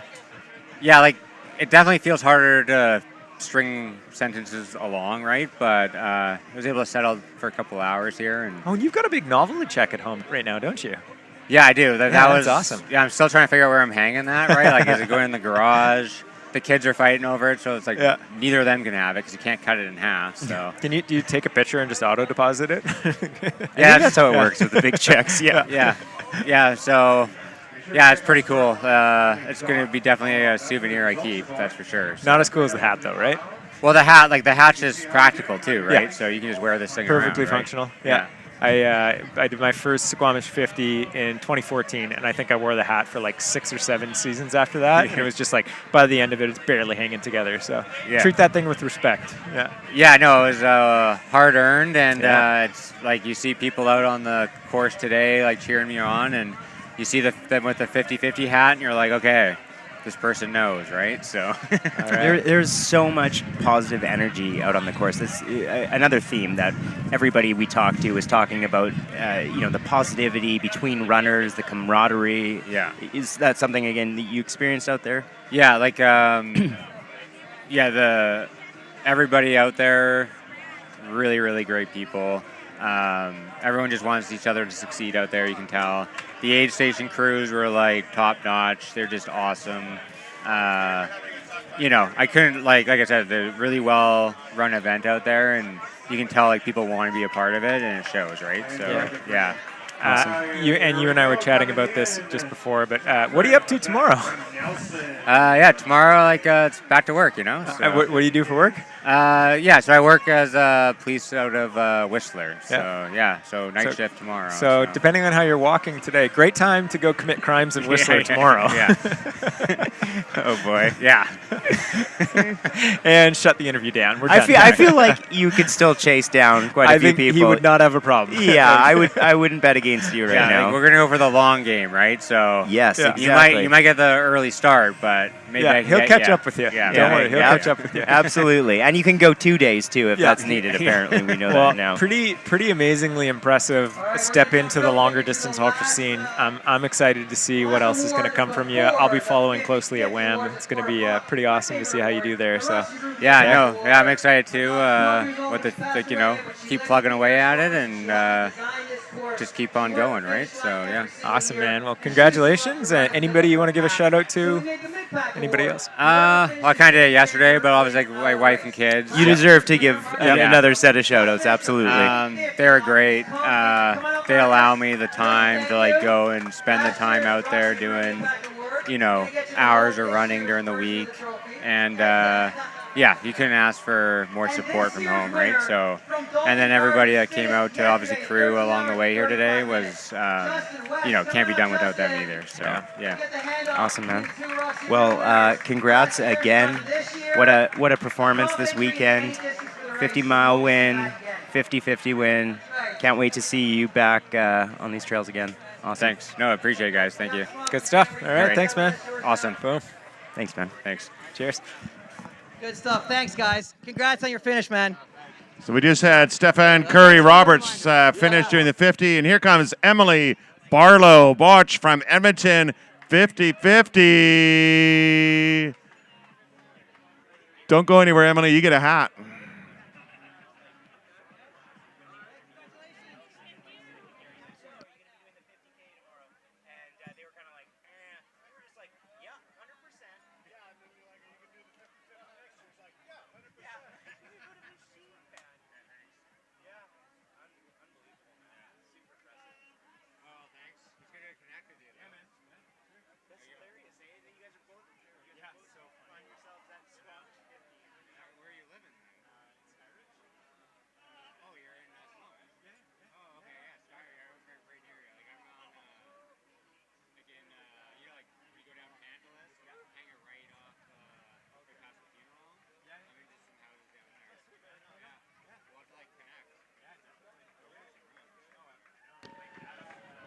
And coming on in, this is Kevin and Nelson from Port Moody, the man in black himself, rocking out the Johnny Cash.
Make him enter the draw. Make him do the quiz.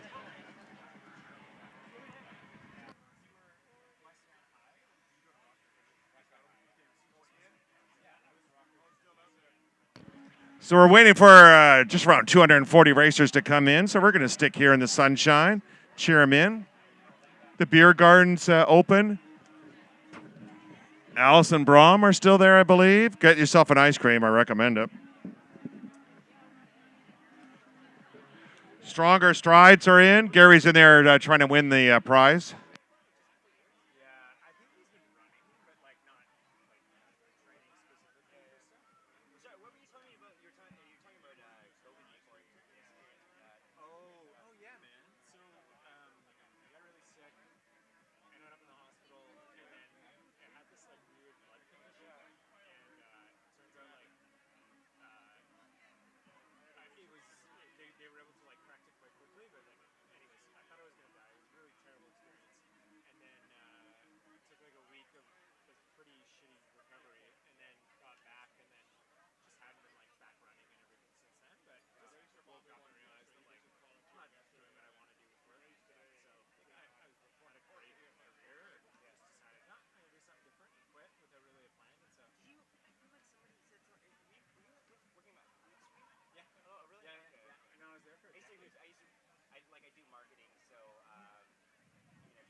Here we go, coming on in. Mr. Quinto coming in. Yeah. Alan Quinto, this is an exceptional finish for you because this man right here saved his friend's life by donating his kidney to, I'm correct, right? August 23rd last year. August 23rd, 1 year ago, he gave his kidney to his friend and saved his life. He is very happy to be back on the trails, and he's a very special man. And let's give him a round of applause for a great run out there today. And Christina Bonnyman just came in across the line. And she's just realizing she has knees.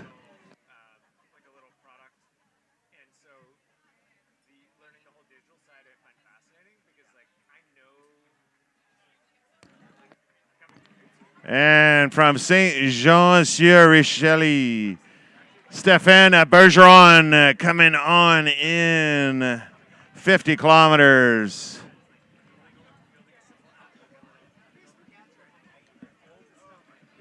Hi, Linda. Hi. Hi. Oh, we got a few coming in now. From West Vancouver, Oscar Peralta. And we got two from San Diego. Nick Wenger and Chara Jelena coming in. There we go. Hugs for everyone.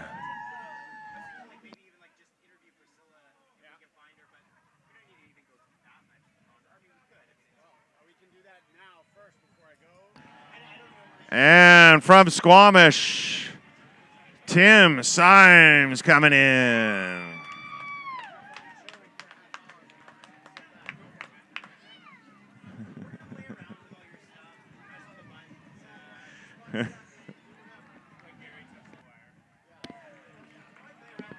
There we go. And also from Squamish, Sarah Hodges.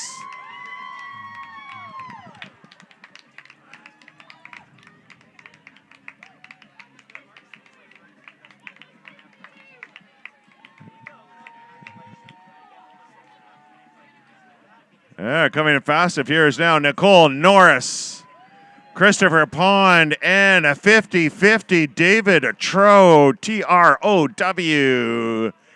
Suzanne Ferry, and Zheng Yu, all doing the 50. But David, stick around. You get a new hat.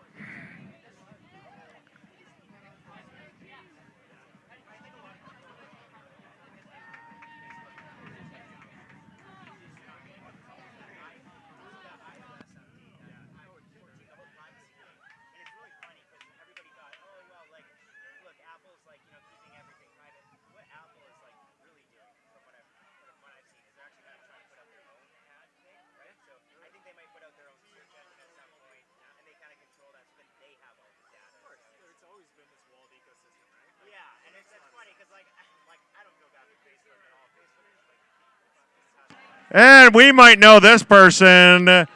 Last name Snell, Snell, Tamara.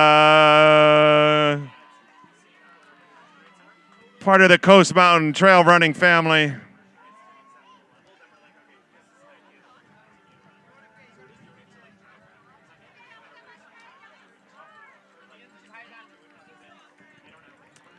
And coming in 50 kilometers later, Sergey Pechakovsky coming in.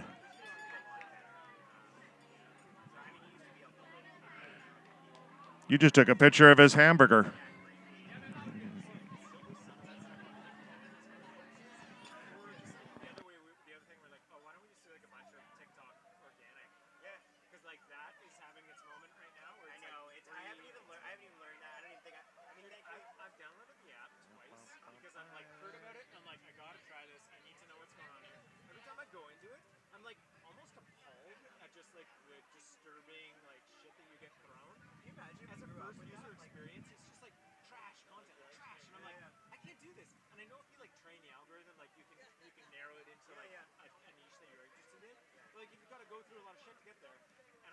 And coming in from North Vancouver,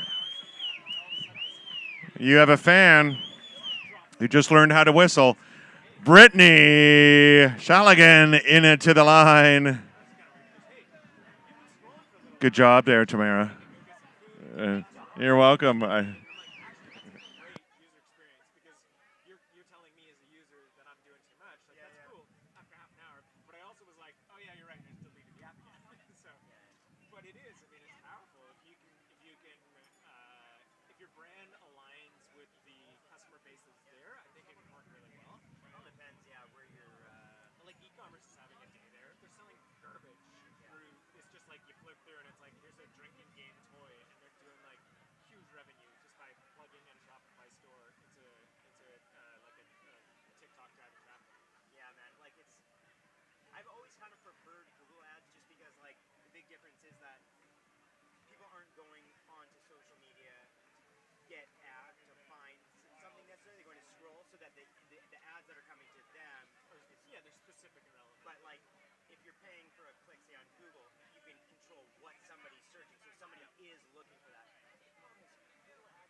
And coming in from Saskatoon, Jen Trache. Jen just saw a mountain for the first time today.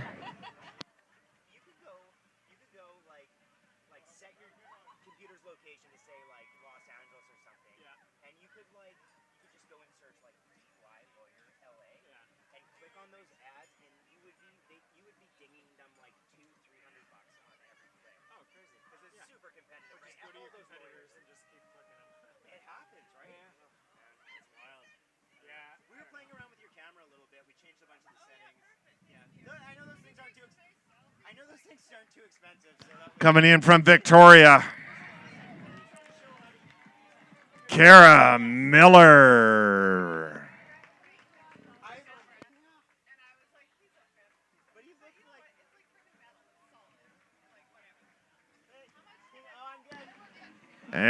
And from Vancouver, Scott Hind coming through.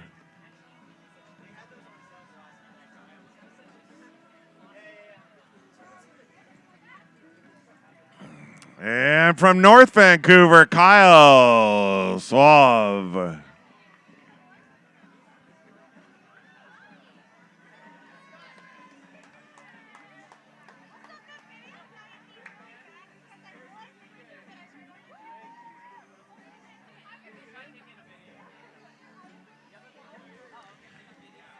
Deanne. All the 23s are in, so there's no more 23s. She went that way. That's all I know. Like. Okay.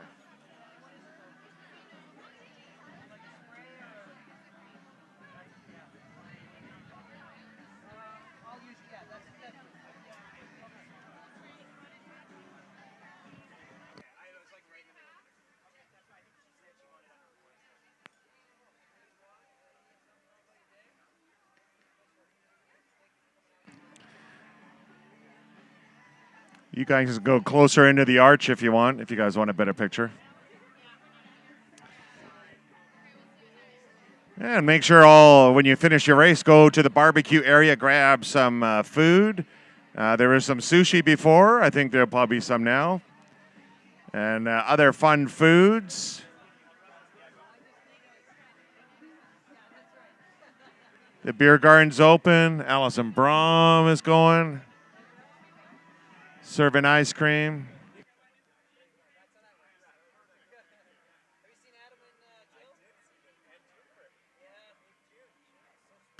There we go.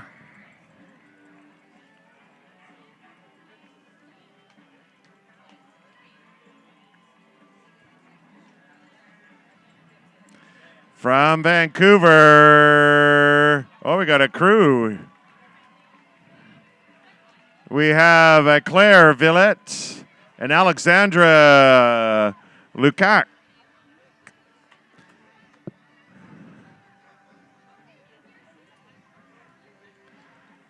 So Alex Minda says hi, just so you know.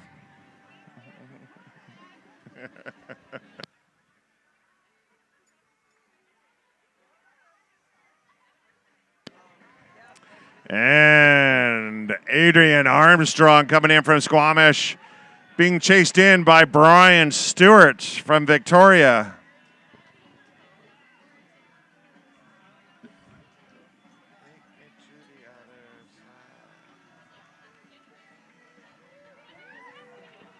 And Alex Chang and Andy Clement coming in.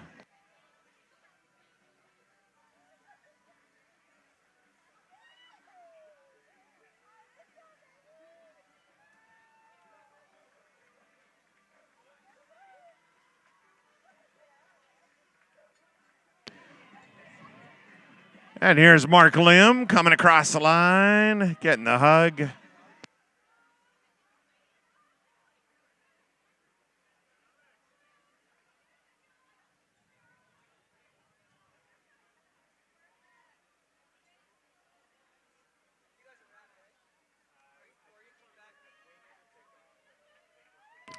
And from Mexico, Guadalajara, Rodrigo Bermuzzi.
Be sure to visit the Emily 10 Essentials Kits tent.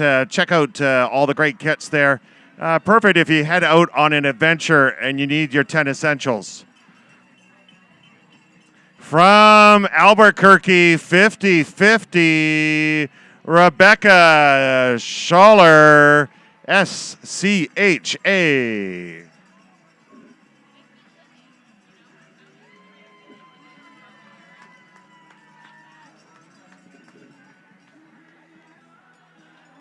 There we go, trading in one hat from Coast Mountain to another hat. A little more rare.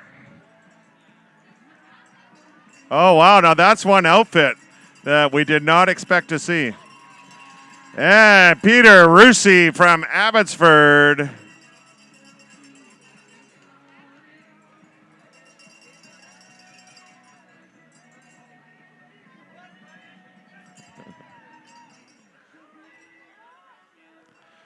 That's close. I almost wore the same outfit this morning.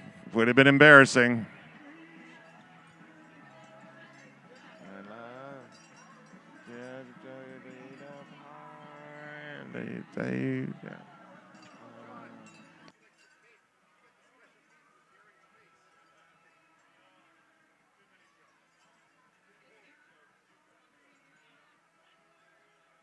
Ooh, I just got a piece of cake, and it has Gary's face on it.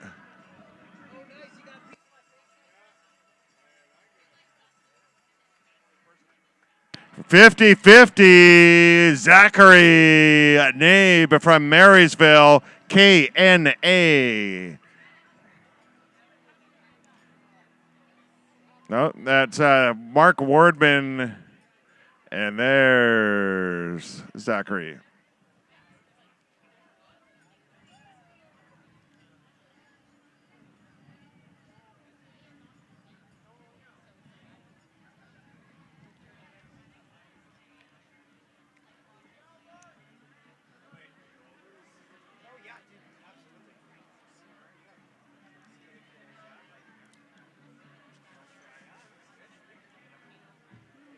Is that Westland Bakery?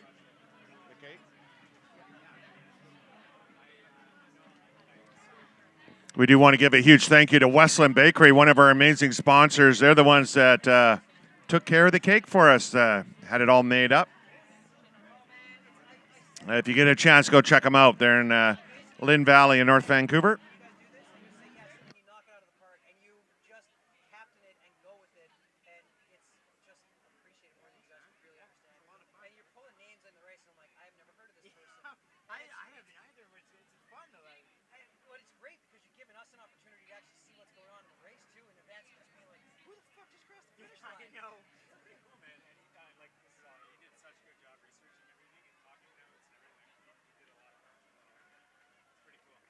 Here we go, coming in from Vancouver, Sam Jones into the finish line.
Get the bikes. I'm fully open to. We need Starlink. We need Starlink. I heard. GoPro 9 or 10. 50-50 from North Vancouver, Jamie Arbo, ARB.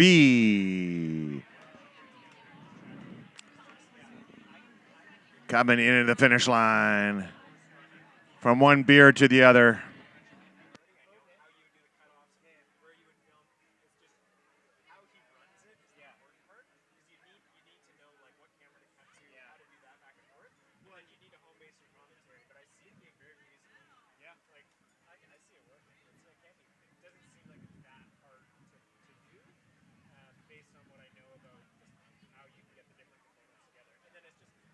part is going to be getting enough fast guys to follow Cam on the trail, and I think you could probably do that, but because you need at least like I think like I don't know you could get Eric, and then you need a couple other people that can really keep up with the top runners, but I feel like you could pull that together. But then, can you live stream through Starlink off GoPro? Yeah, so you should be able to tether it through your phone. That's what I understand. What you're able to do. I don't understand any of that. That is all tech questions. So basically, it's like what I don't know. So I don't know the Starlink component as well, but I know you can do it off your phone if you've got like a couple of gig connection. You can run it off your phone, get everything back here, and then he can splice what he wants to. Actually, well, Hillary was the one that was talking about Starlink because that's what they use at States, right? Yeah, Starlink basically just gives you the connectivity. So I'm assuming you have a stick or something that you carry with you. Probably needs to go through your phone, which is like the computer, and then out. How did it go for Wing with the broadcast side of things this weekend? Just in terms of like, he was having all the issues with the node that we bought and stuff. Yeah, I mean, I thought it was good. Obviously, there was, I think there was.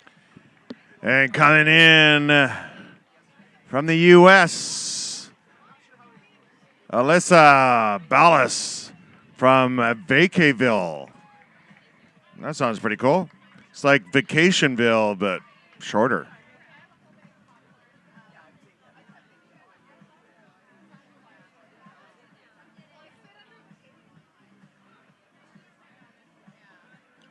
Vacayville, California.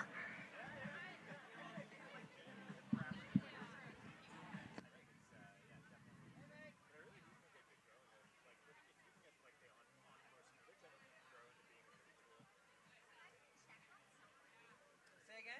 How do we check to see where someone's at? Just run out and find them. What? Did you do anything today? Where's your hat?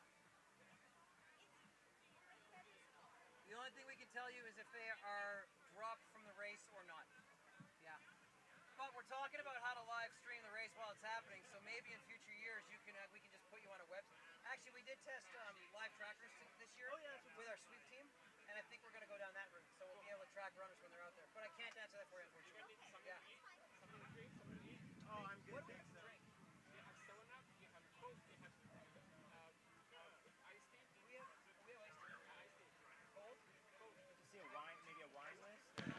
Coming in from Helena, Ed Evanson down the line.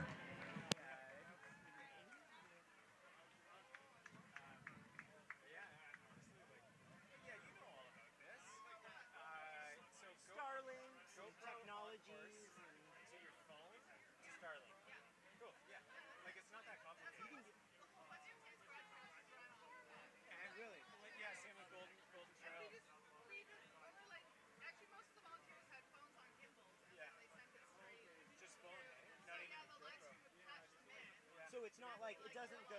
It's not like you send the video to Wing or anything like that. It just goes patches right. Sorry, I'm bad. Yeah. So he basically has a hub, and he's got different feeds coming into it, and he can choose which one he puts out onto the live feed.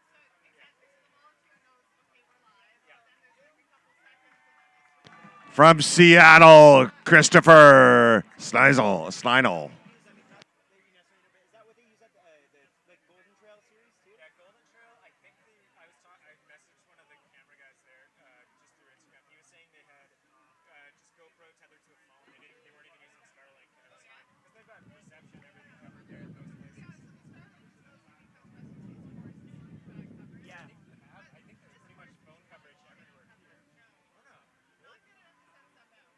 Where is it bad? Coverage is spotty.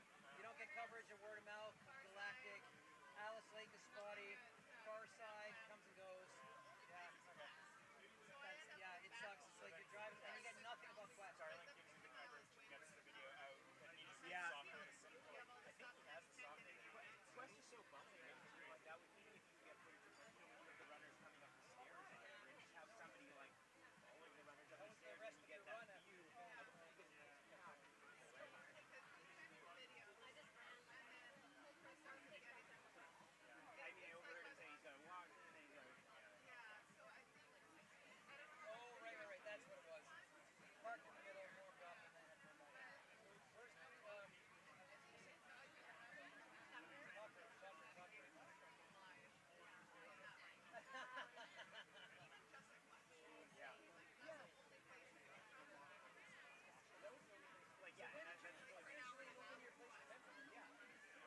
Here we go. 2 coming in together. 3 now. We have Yvonne Chow from Calgary, Stephanie Bissell from Calgary, and Astrid Bonter from North Vancouver into the line.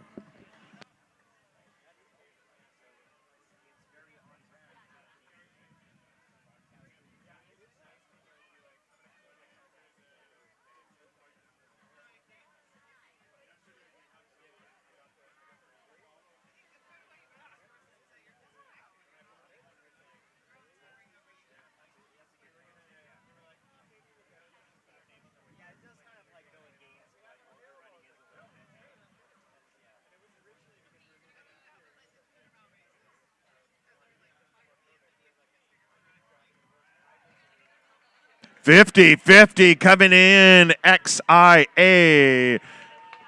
Tianhan Zhai in it to the line. Also 50-50 from Edmonton. Sean Part and Sean Dunn.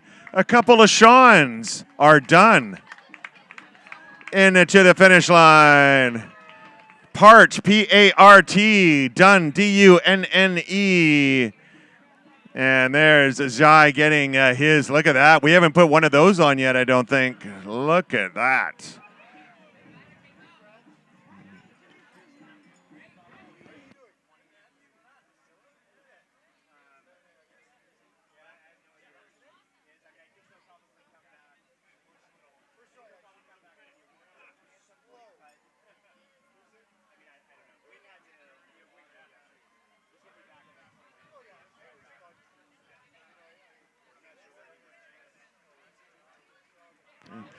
Coming in, here's Tyler Skopliak in to the line.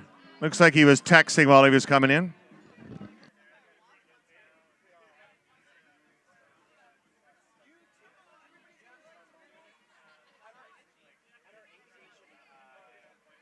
Hey, look at that.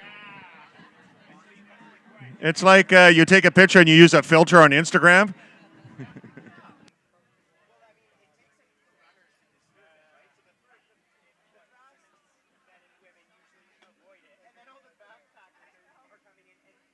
You can go in the arch if you want a better picture.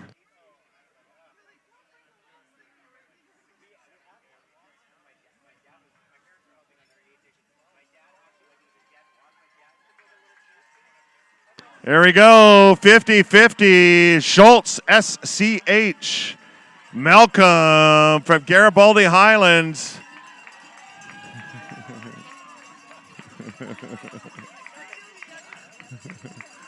Wow. I wonder if that's a dry fit wig.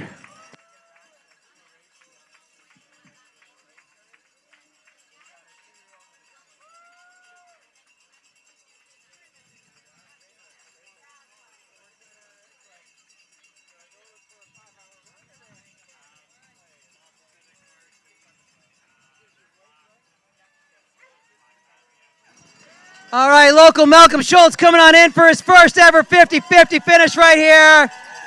There's the hat over the mullet. There's the cheering crew. To anybody that's ever run our 50-mile race and they set up in the street about 11 kilometers in with the arch, it's this crew that have been doing that since day one. Malk just did 50K yesterday, 50 miles yesterday, 50K today. I'll get it right eventually. But also was helping us with the toad mitigation project this week. He was working overtime to make sure that we could take care of business out here. And he's also helped us keep Galactic open. That is a service road that, yeah, this guy right here is one of the main reasons we got to do Galactic this year. And he's been a good buddy for a long time. How was your day today, man? You look really strong coming across the line. It was long. It was a long day. It was getting out of the bed was the toughest, yeah. You ran your first 50K here last year, right? Yeah, in the atmospheric river. That was a dream. That's what closed Galactic on the map for the roads. Hey, man, great to see you. Awesome. Yeah. All right, let's make some noise. There we go. We had Rhiannon Russell from Whitehorse, Alpha Ross from Cornwall, Turrington Daniel from Portland, and Malcolm Schultz with his 50-50. Okay, everyone, we're on a hunt. Who likes a good scavenger hunt? Someone's lost a pair of keys. So the first person who finds it gets a bucket load of karma and maybe a beer. But if anyone finds a pair of keys that's probably sitting down somewhere, come by and see me. We're looking for keys.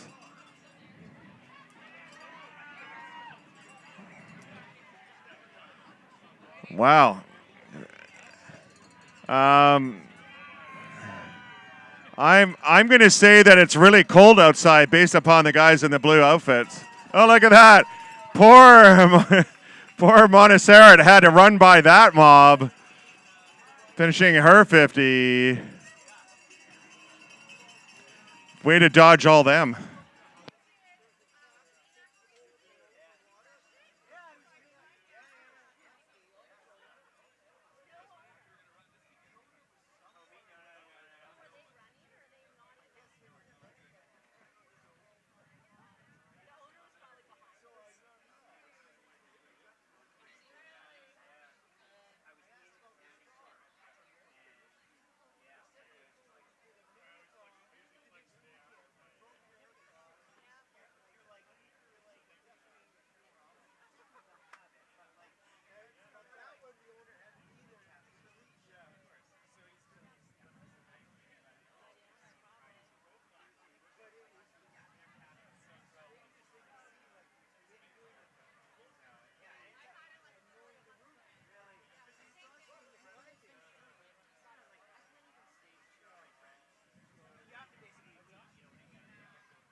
So again, we are on the hunt for some keys. If you happen to see some keys lying around, they belong to a car, and the car is missing the keys. So if you could drop them off with me, that'd be fantastic.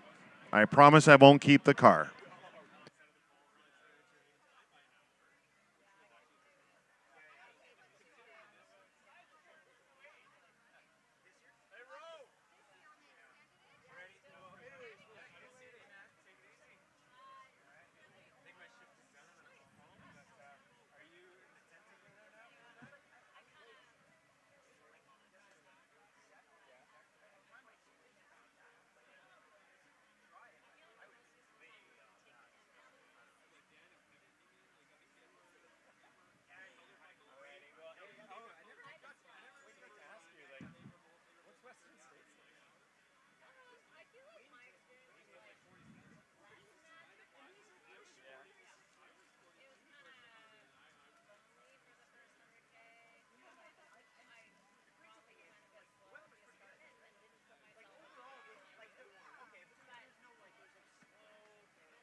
Coming in from Coquitlam, it's Michael David in the line. Oh, everyone loves Michael.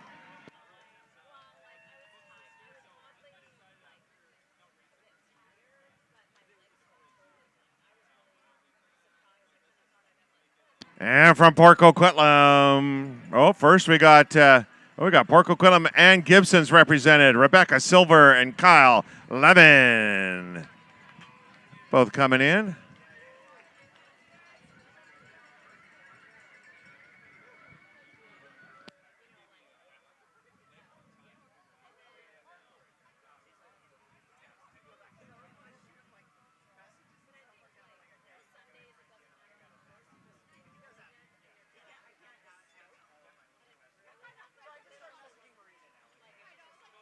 And two more coming in, making friends out on course.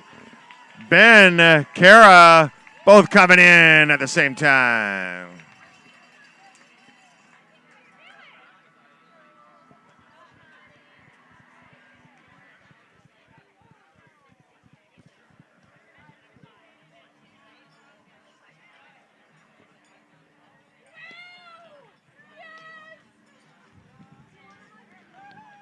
And from Lansing, Megan Hanarahan coming on in.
Be sure to pop over and visit our sponsors that are here. Stronger Strides, Emily 10 Essential Kits, Allison and Brom, they're still here.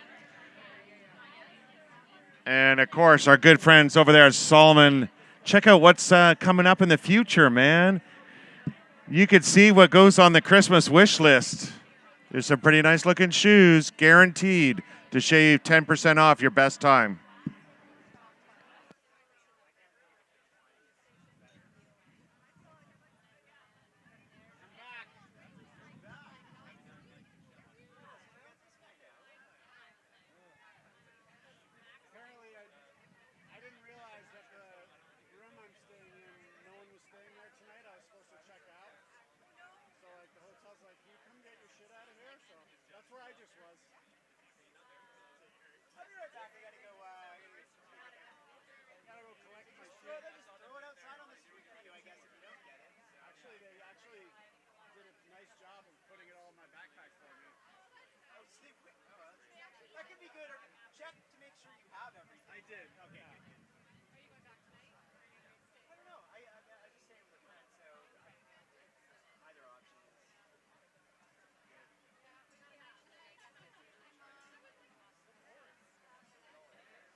I'll see you around.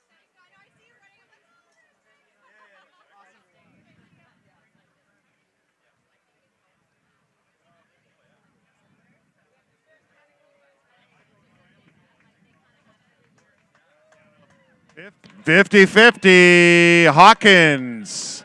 HAW, Madeline Hawkins from North Vancouver.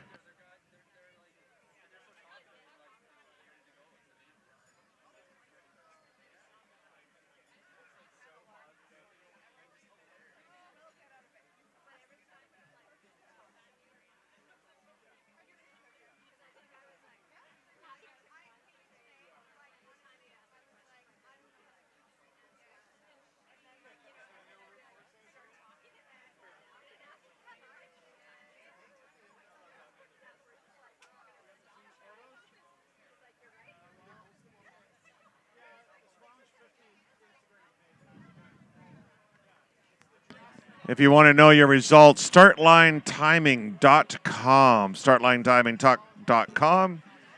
The results are up there right now. You can check it out. Well, that's one giant blanket with a dog on it.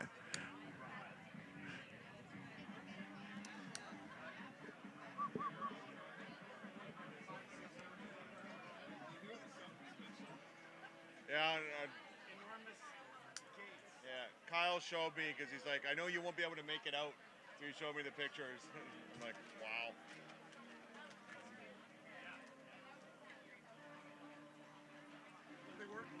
There we go, coming in together. The Salamets, Andres, Laura, coming in together.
Coming in from Vernon, 50-50. Sarah Perslow from Toronto. Gabriella Berger coming in. P-U-R-S, Perslow. Oh, and Tanya Urbansick Vinamore from Pickering.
This might be our youngest finisher just coming across the line.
Coming in from Port Coquitlam, Aaron Shanky coming into the line.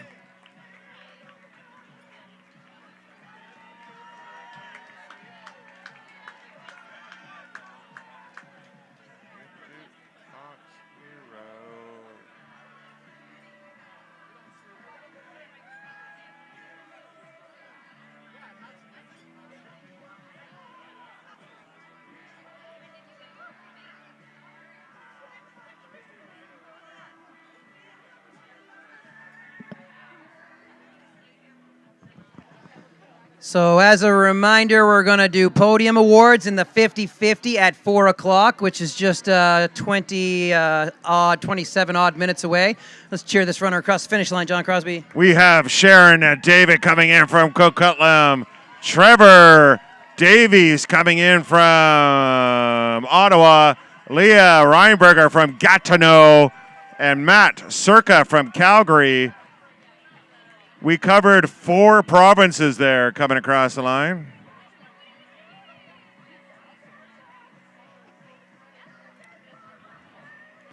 And 50-50 from Whitehorse, Lindsay Nezovich, KNE.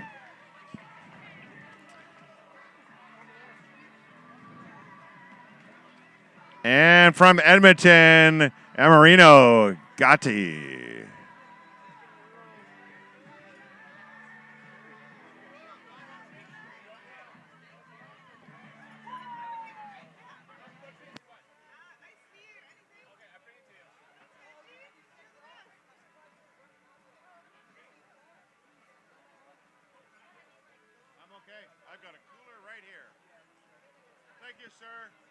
You're a gentleman. And coming in from Denmark, Kim Alger Nielsen in, this might be our first Danish 50-50. Teal Phillips from Saskatoon, Deanna Saunders from Williams Lake, Elaine Lowry from Calgary, Natalie Sawatsky from Calgary, and Bethany Falkenberg from Squamish. We seem to have a handful of Falkenbergs in. Gary, is that our first Danish 50-50?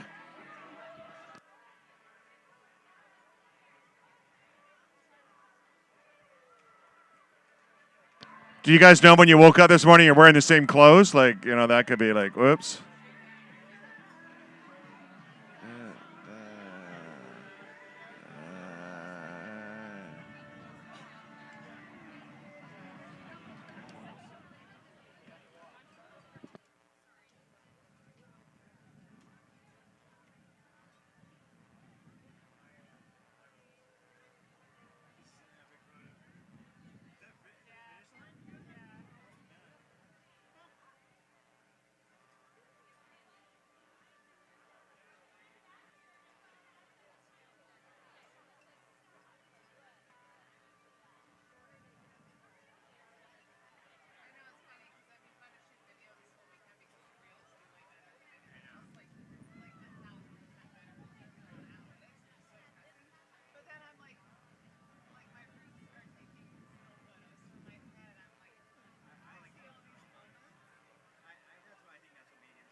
There we go, coming in from Delta. Carly Alfert, rocking out 50 kilometers today here in Squamish.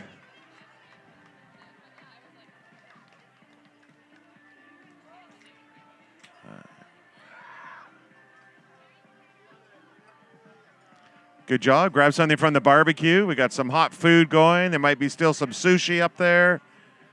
Some cheese quesadillas. I don't know if there's any cake left.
Andrew Luce in from Charlotte.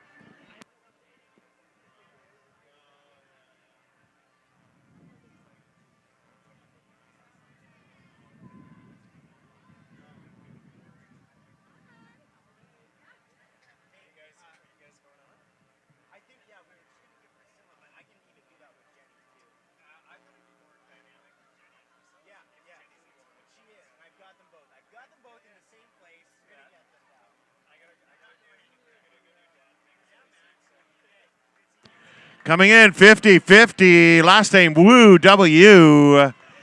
Zhu Dong Wu from Port Moody. So Zhu is 50 years old doing the 50-50. So that's a trifecta right there. Look at that. Look how much sexier he looks.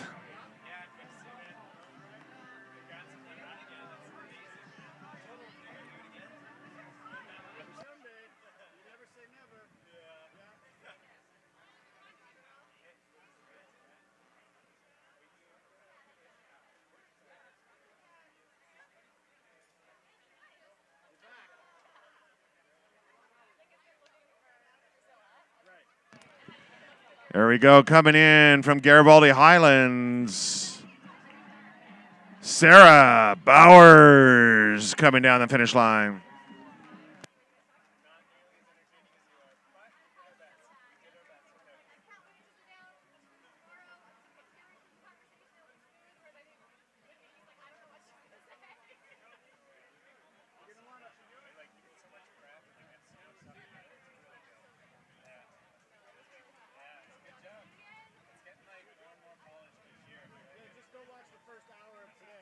Here we go, 16 years old, 50-50, Keenan McDonald.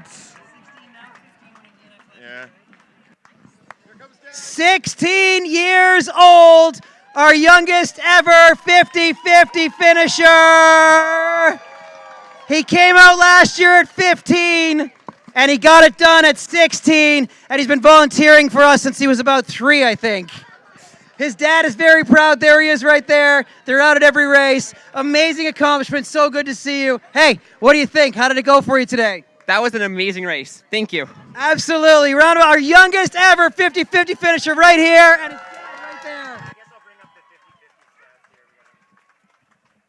And here comes 7-4-4 into the line. The man in black himself.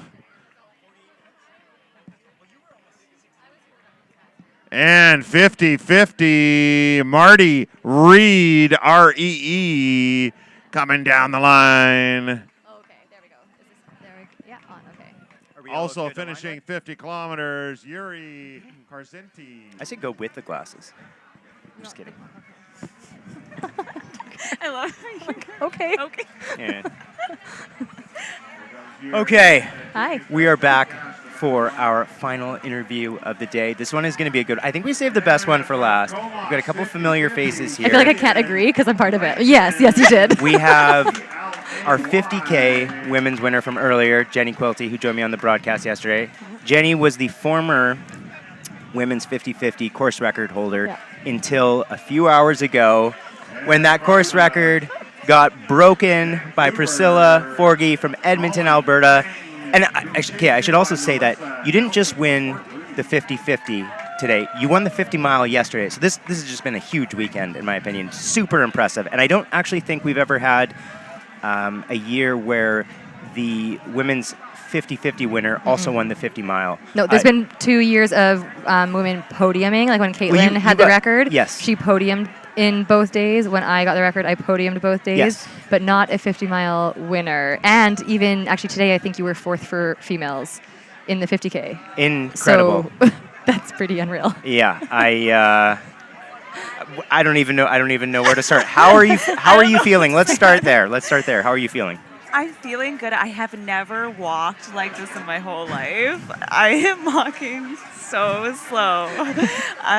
My body is a little bit broken right now, but overall, like, no injuries. And I know that we had talked about that. Am I going to start the 50K today was all based on as long as I was feeling healthy and had no kind of weird things going on in my body. And I woke up obviously extremely tired. When I towed the line, I've always towed the line completely tapered.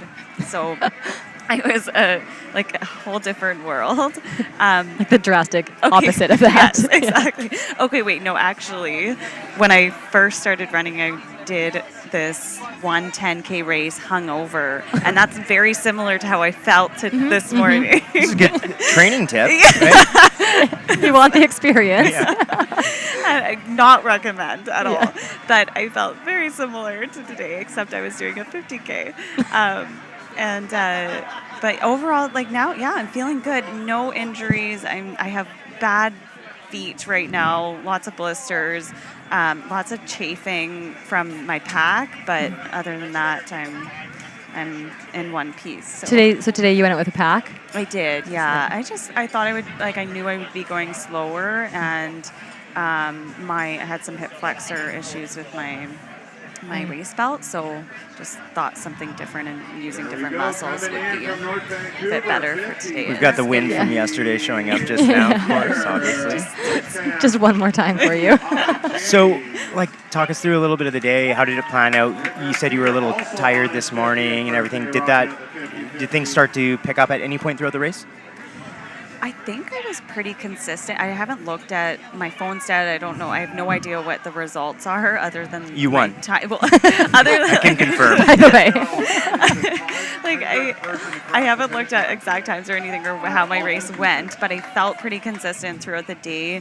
I was pretty I shuffled up all the hills as much as possible, and I talked with more people today, which was so nice. Chatty races, of never course. talk with anybody during races.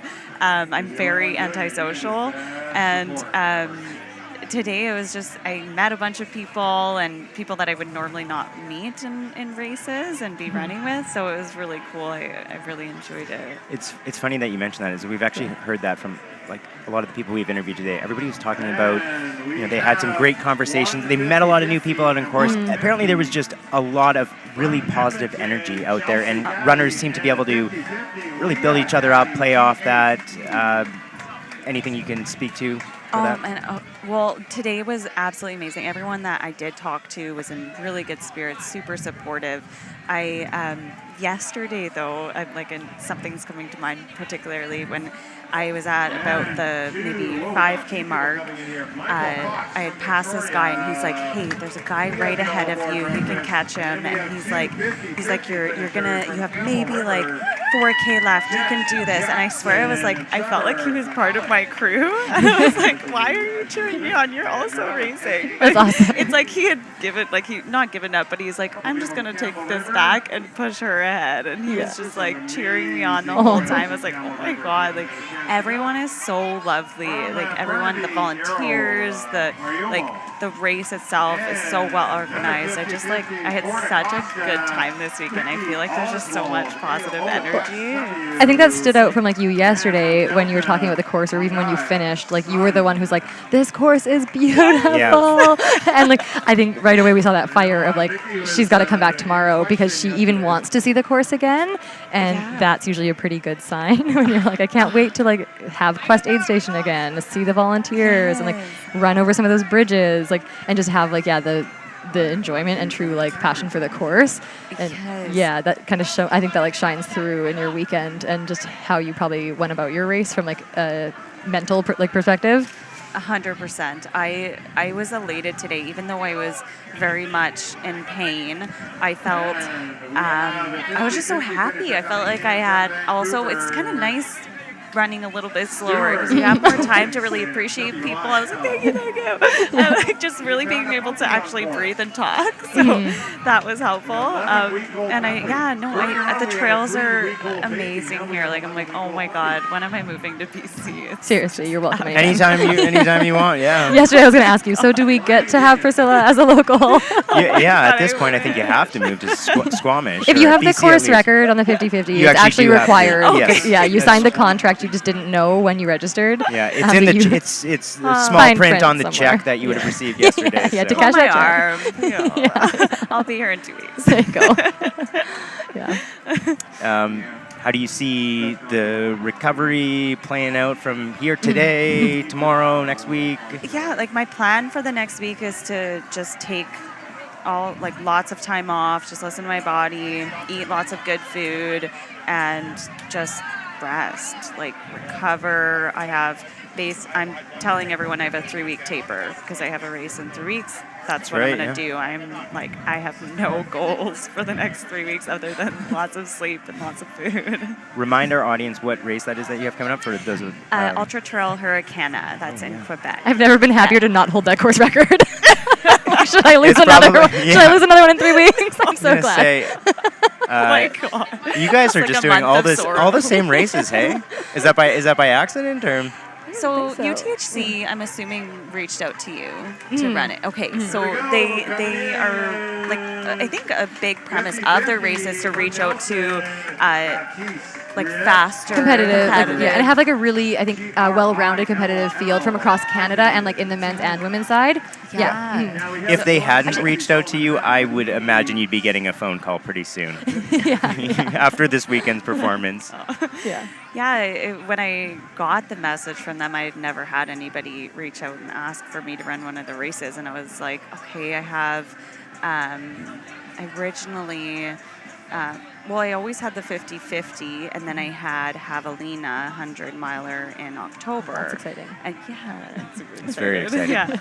And then this kind of got stuck in between. I was like, 3 weeks, I don't know. So that was why I had planned just for the 80K originally, which I'm obviously happy I did both. It was fantastic, but. Great advice from Jenny yesterday too. Really twisting your arm, hey? You have to. When I saw Jenny this morning, it was so. I was so happy. I was like looking. I was like, where is she? I haven't seen her yet. Like, you're gonna get a phone call. Yeah. Where are you? I will pick you up. Now.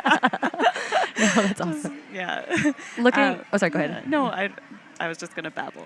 The course was beautiful. No, looking back now, so you did both days, even though you kind of shifted, like, I wouldn't say shifted your plans, because you were registered for the 50-50, so you just went through with that. If somebody is looking to challenge your course record in the future, or if you were to go into this again, what would be the advice you would give? Okay, I got these. My friend lent me these, kind of a knockoff of the Normatec boots. Have you used I have those? Normatec You have them? boots. I live Okay. in Normatec boots. So I was like, I'm in them right now. basically, like when I got, at my hotel last night, I like put those on for at least an hour and just sat there and then eating just lots of vegetables, lots of protein.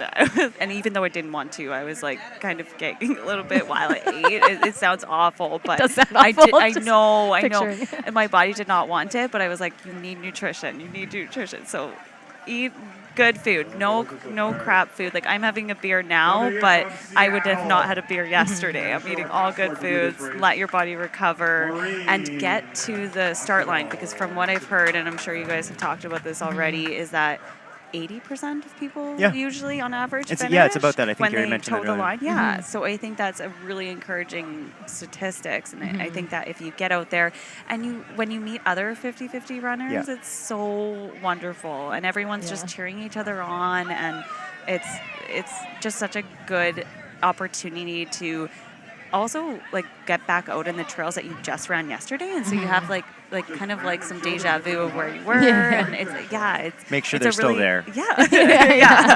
You remember the really bad hills, but there's some really good parts too. So. And you get a double toad crossing. Double toad walk. Yes, The yes. toad stroll. No is amazing. toads. I didn't see any toads. It's so good. 2 days. Yeah, I think the toads were all safe and sound. That's love that's that. what we heard, which is awesome. Pretty That makes great. me so A successful 2022 Protecting the Western toads. toad Toadlet. migration. Yes, it's The year of successful the toad. migration. The year of the Successful toad. migration. Yeah, 10th anniversary year of the toad. That made me so happy when I got the email. I didn't even care about the walking. I was like, oh my god, I hope I see a toad. I just need to see Just a wanna toad see that it. time. So you have to go back out tomorrow. Hope you see a toad and not a bear, like Yes. our second place female yesterday, Yeah, Kat Kat- Drew. I was going up climb today thinking, I don't want to find Kat's bear. Yeah. But you know what? I have this in my head. So a story from yesterday is that when we talked about that, when I was behind you at Death Race in 2021? Yeah. 2022, so 2021. math is hard. Anything post-COVID is kind of confusing. That's Last true. year, you got by this section of trail, and then I came through. At that point, we were only like 2 or 3 minutes apart. It was in leg 3, and I got stopped by a bear. I went back to find another runner because the bear didn't Remember budge. that. I have this serious problem where I'm just like, oh, hi bear, and I don't really try to intimidate it. That's not very It doesn't go intimidating. away. It No. never. I'm like 0 for 10, and so I went back, found another runner. We made noise together, and then we got by, and then you were gone. Like there goes Priscilla. And yesterday, you went up the climb trail. A little behind you is Kat Drew. And there's a bear. And we're like, Priscilla has powers. Priscilla is talking to the animals. I am an animal whisperer. I really am. You'll have to What is ask your any of my friends. So today I was like, I know I'm safe because Priscilla's behind me.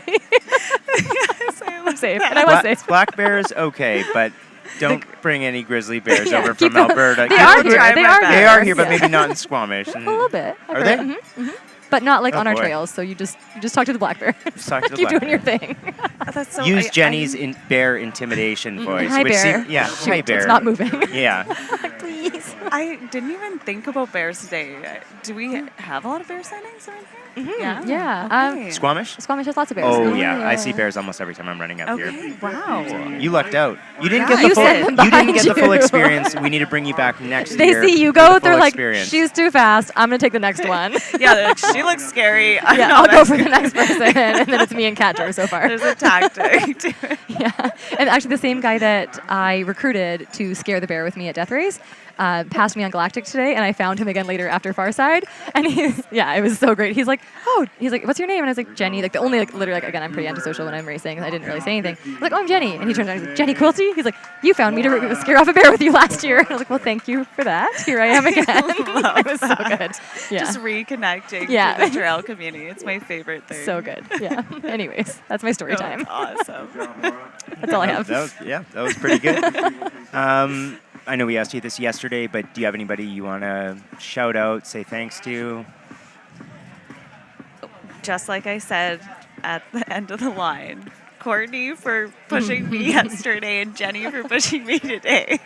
It was tough. I felt like once you get in a mindset, it's hard to accept if that won't be following through. Like I didn't know how the days would go, but I was like, you know what, like I think I could just push through it, and I know that everyone's cheering me on, and I knew that you were like cheering me on and so supportive, and that's always super helpful. Honestly, like I absolutely love the trail running, the females that are coming into the trail running community. It makes me so happy, and I think we haven't even touched the surface of what women are capable of in trail running and ultra running. So when we have the community and we're all supporting each other, it just makes me so happy. So I think that's like the biggest. I don't know. And so I'm so many, glad you said that because Nick women- was like, "You wanted her to go? You wanted her to do it?" And I was like, "Yes, like more than anything. Like I would have like linked arms with you and skipped today if that's what you needed to get you through that course." Like, which is not what you needed, but like, absolutely. Yeah. It's so nice, and you see like. And I'm sure you've seen it before too, where there's like little girls and they're like, "Oh my God, she's so fast!" Or Yeah. like they're kind of Or they see cheering that you're you having on. fun sometimes too, Yes, right? And that's so smiling, special. And, Yeah. and you're just kind of like encouraging other women to get out there and push themselves and in a different, maybe uncomfortable atmosphere. And so I just find it such an encouraging community and super important. So Yeah, it's so cool. Like we're closing. I think we're seeing as these things happen, we're closing the gap. Like to look at Yes. your record compared now to the men's overall record. Like for me, when I left, I was like, I'm very happy with it. It was great. It was like a miracle weekend that was perfect in many ways. But I was like, there's still a really big gap, and like I want to see that get closed because I think we are capable of that. So that's so exciting. What to about see. what about the last race you did together? I don't think you even mentioned on that yesterday. I've told everybody whether it was offline. So just to put things into perspective, so I think it's called the near. Oh, Gary's given it in 2 minutes. We got 2 minutes to wrap this up before. You're stuck with us for awards. 2 minutes. You're stuck with us for 2 more minutes. But what I wanted to say was, so both of you raced the Near Death Marathon, which is part of the Canadian Death Race over in Alberta. And one thing that I found super cool was that it was an all. Am I correct? That was an all women's podium. So you were first. The first, second, and third were women. Were first, second, and third overall. Yeah, and that. We didn't even mention that. Yeah, I don't think. I was just like Priscilla broke the course record. We talked a lot about your course. Took the overall course record, which is very important to note. But yeah, the first, second, and third place women. That was cool because for me in that race, I knew you were ahead. I didn't know the next person was a woman, but I didn't want to let any men pass me because I was like, this is locking down first and second for women overall. And especially in sub-ultra distances, that's less common to see. So when that opportunity presents, you really want to lock it in. Take advantage of it. Yes. And show up, and just, be those strong competitors that we are out there. And just sit in the pain cave and hope for the best. Okay, so Gary's going to go into awards right now, so we're just going to wrap up. So he needs you. We're going to need you. We're going to wrap up our interviews today, and so for the rest of the day, we will go to our finish line live stream. Just want to say thank you to everybody who's joined us today for our interviews, and Priscilla, congratulations. Thank you. Absolutely so much. incredible. New standard has been set. Thank you. Good job. Thanks for having me. Thank you so much. Along with a complimentary entry to any of our future races next year. Without further ado, in the men's race, in third place, yesterday he ran 8 hours and 55 minutes for 50 miles. Today, 6:24 for 50K, combined 15:20 for Mr. John Maxwell. Coming up, John.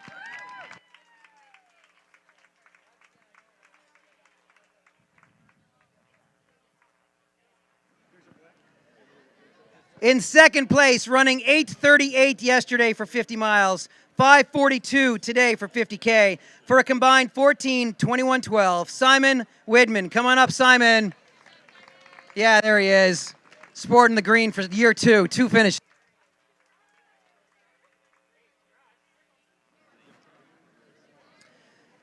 And our men's winner of the 50-50, he won the 50-mile race yesterday in 8 hours and 18 minutes. He ran 5:48 today for 50K. That means 14 hours and 6 minutes for 131 kilometers on the Squamish trails. Mr. John Dean, come on up, John.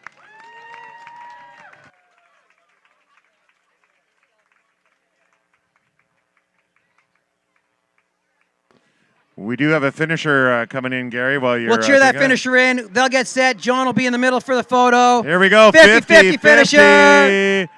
Melissa McKinney, MCK.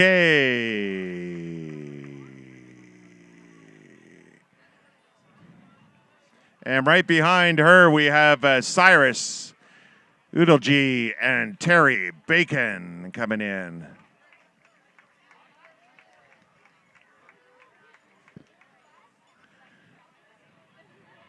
Good job, Melissa.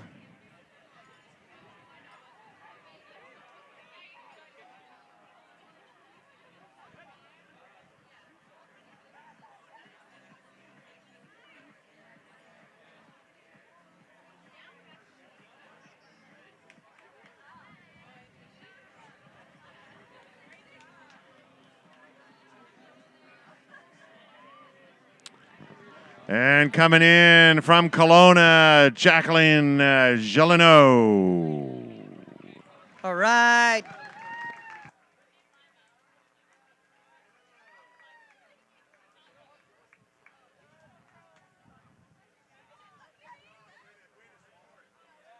All right, those are our top 3 male 50-50 runners. Make some noise for the podium. Male 50-50 runners. And then jumping on over to the women's category. In third place, running 10:37 yesterday and 8 hours flat today for a combined 18:38. Mandy Curry, third place. Come on up, Mandy. And here's Eves Marco. Sneaking on in. Hey, Mandy, good stuff. We'll get you right over here. We'll get you all set. Well done.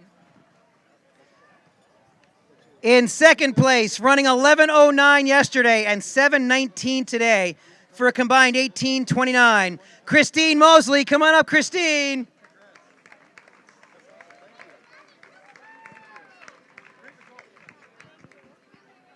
Maybe one more shot, Christine.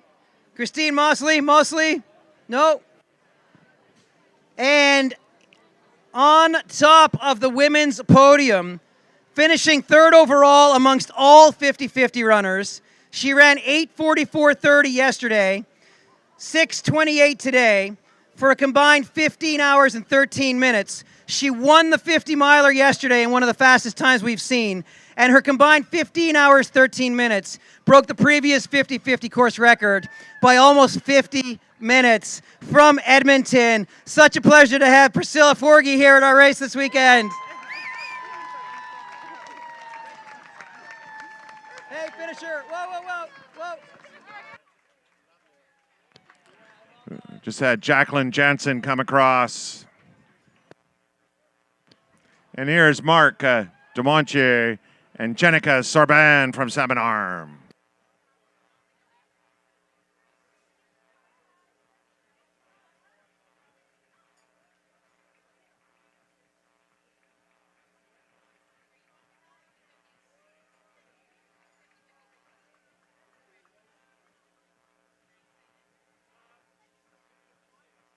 Wow. You have to fight for real estate in this. All right, let's make some noise for our women's 50-50 podium.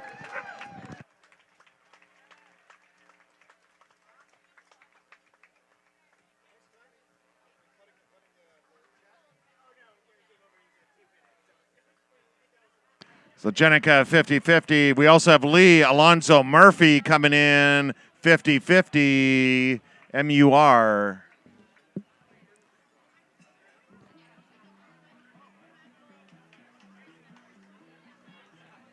And from Chilliwack, Kirsty Duick rocketing out 50 today.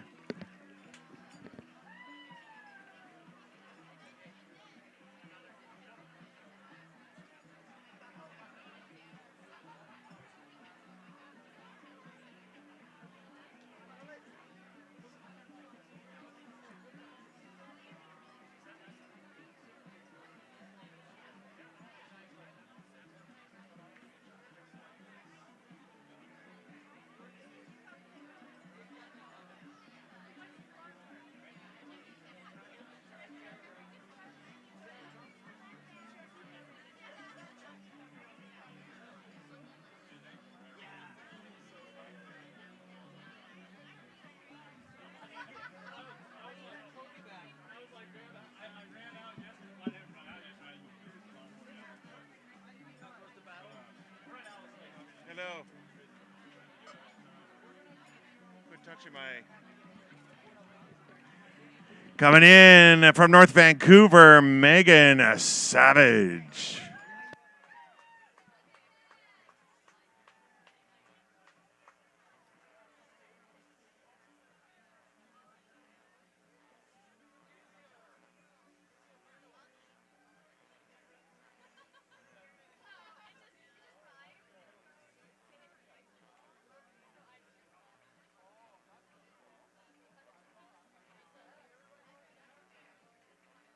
Take away the hat and give him a medal, then no, you know, those hats are rare. Yeah, it's not a walk in the park to get it. So. There we go, David Larson from DuPont, 50-50.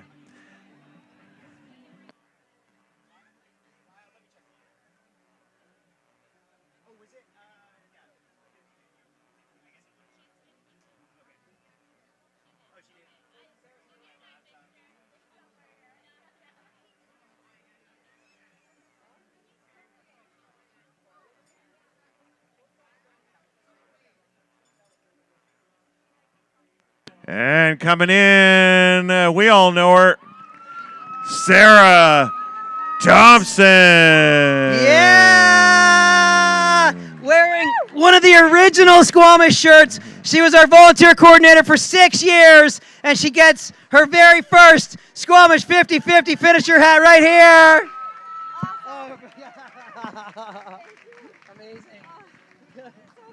So Sarah, you helped us run the race for 6 years, and now you've seen it from all angles. What would you say is the harder go from the race perspective? Running, like, volunteer coordinator, 100%, hands down. I got way more sleep this weekend running it than... I need to interrupt this. This is also Sarah Thompson, who finished, but this Sarah doesn't have an H in her name. Sarah Thompson's 50-50s back-to-back with the same name. What the heck are the chances? Congratulations, Sarah Thompson. So now you can pick which Sarah Thompson you like the most.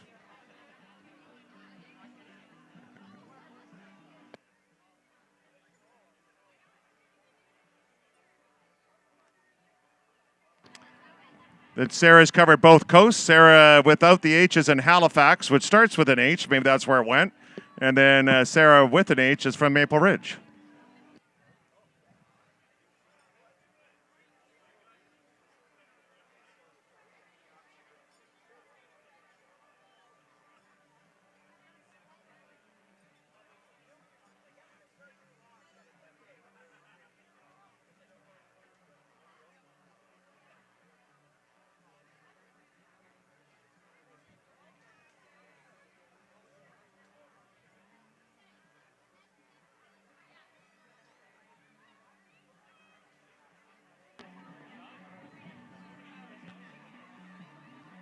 Yeah, so if you have raced or volunteered today, you get pop over to the barbecue, grab a bite to eat.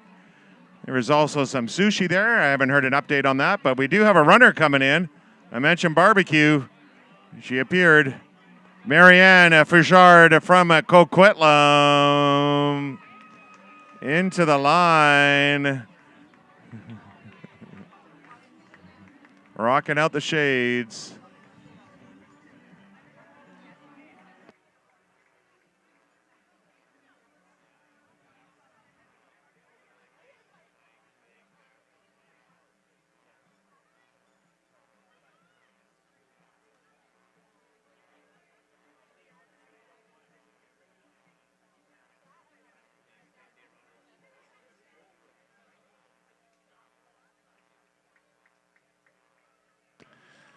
And coming in from Seattle, Colin Peterson coming in.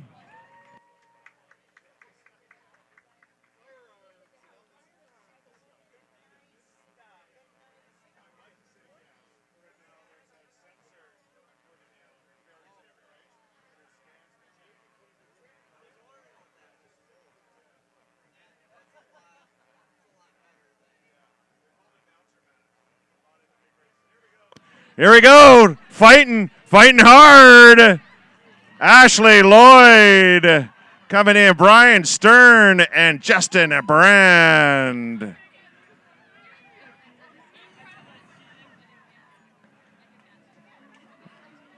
Last time we saw Ashley, she was doing survival of the fittest.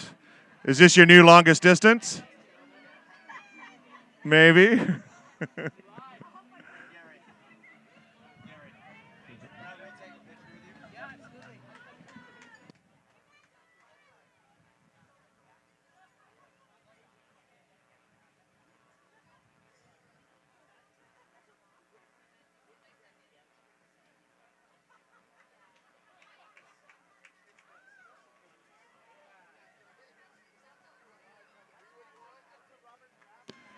And coming down the final stretch from Squamish, Lena Levette.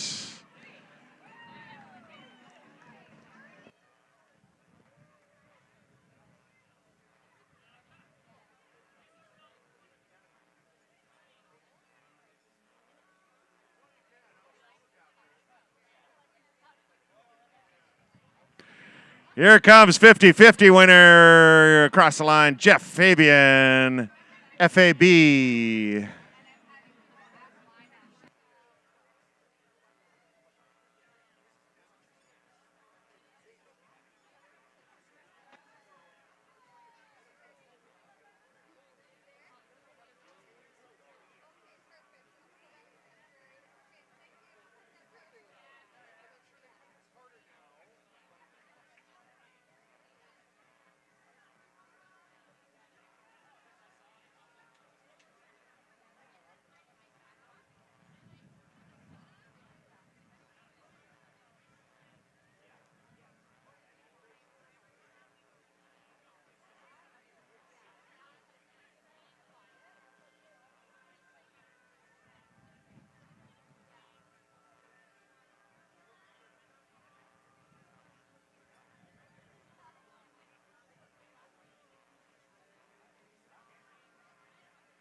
And in, oh, it is Miroslav Kopacek. Yeah, 50-50. He deserves the 50-50 hat. So if you guys want a little story, I first met him last year in the infamous rained one. He showed up at registration with 2 large bags and nowhere to sleep. He didn't succeed last time, but this time he came back for redemption. Here's Tom Brooks, 50-50. BRO. Miroslav, good job. Okay, that's fine. Miroslav's flying out on Monday to Czech to race a 100-kilometer out there, which sounds like it's going to be quite steep.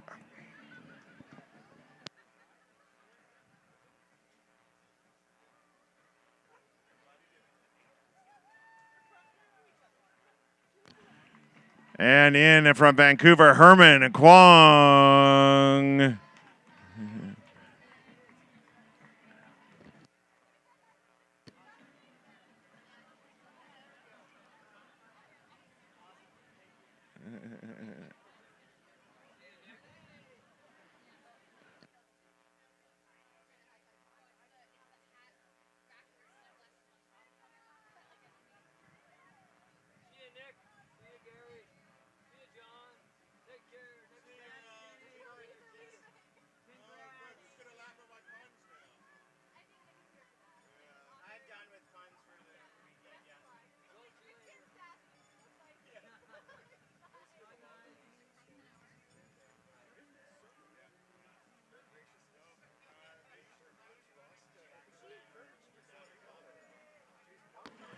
Coming in from Issaquah, getting some flowers. Kelly Jiang into the line.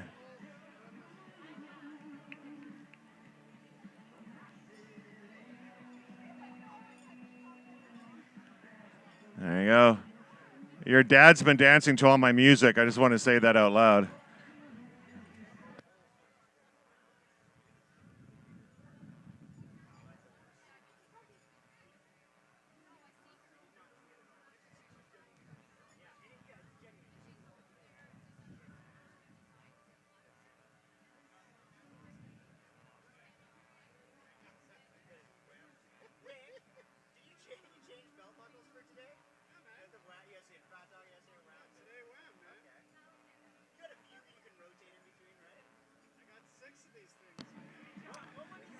And coming in from Victoria, Mike Dalkey.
We have 1 hour, 26 minutes remaining on the clock and 99 runners remaining on the course. It's going to be a busy 90 minutes, welcoming in almost 100 runners across the finish line. There may be 99 runners, but this ain't one. Coming on in. Into the line, 50-50 from Nottingham. Adrian Pilbean, PIL. 50-50. Oh, this was Jason. Oh, that was Jason. There we go. And here's Adrian Pilbeam right there.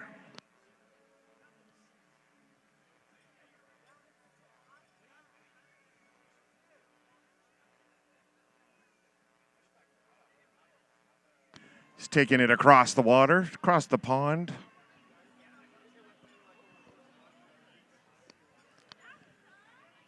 So we do have the barbecue on, and we got lots of fun finish line food.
Oh.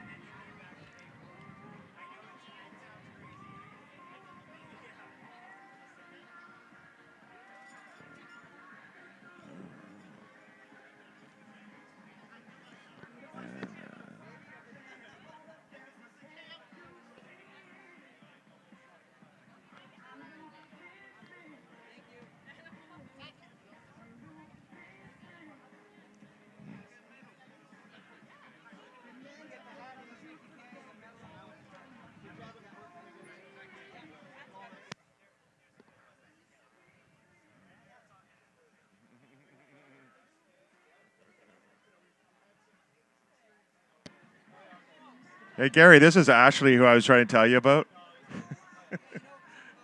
Yeah.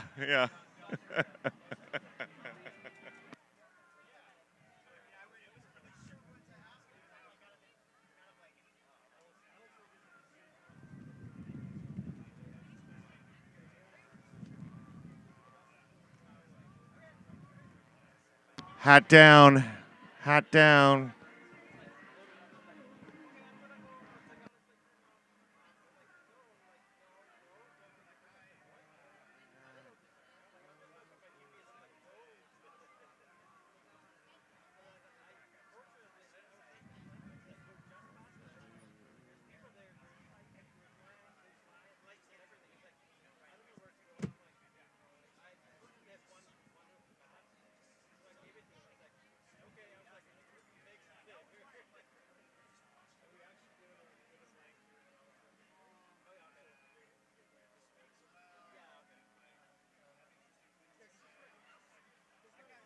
Coming on in from Squamish, he found a child on course.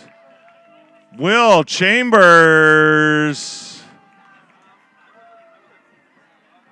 I wonder if he thinks he can trade in the child for socks. I don't think that's appropriate.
coming in. The city on here says Canada, but he's a national treasure, apparently. Sebastian Enkel from Canada, eh?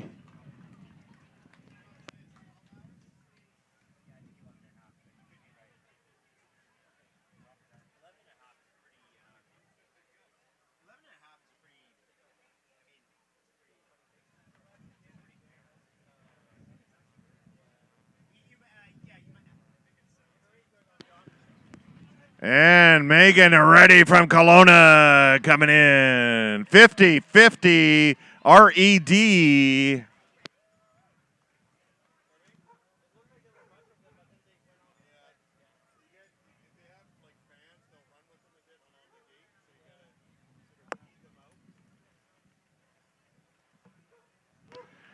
And from Edmonton, Sandra McNally coming in.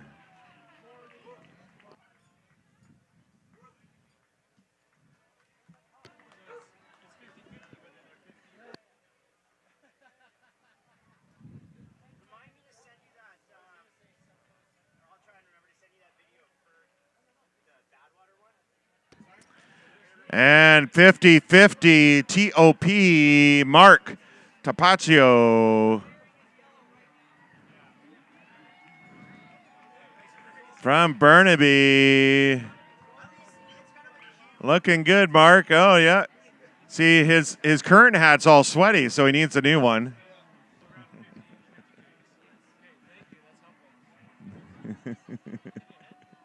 He's been knighted.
It looks like one of our hot dogs escaped the barbecue behind me.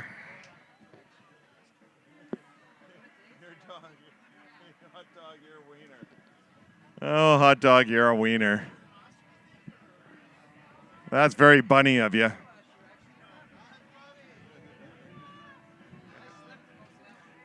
I relish the thought of the other signs you could have written.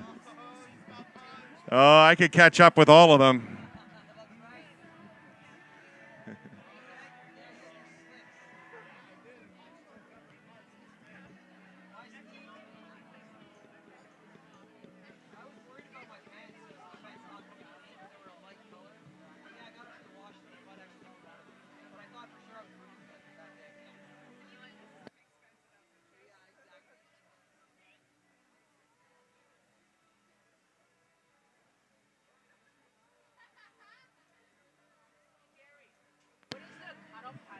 There we go. Coming in from Garibaldi Highlands, Nagayo Hot.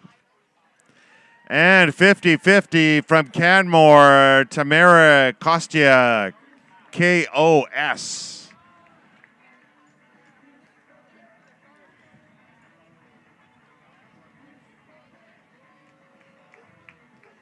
There we go. Welcome to the finish line. We got the barbecue on for you.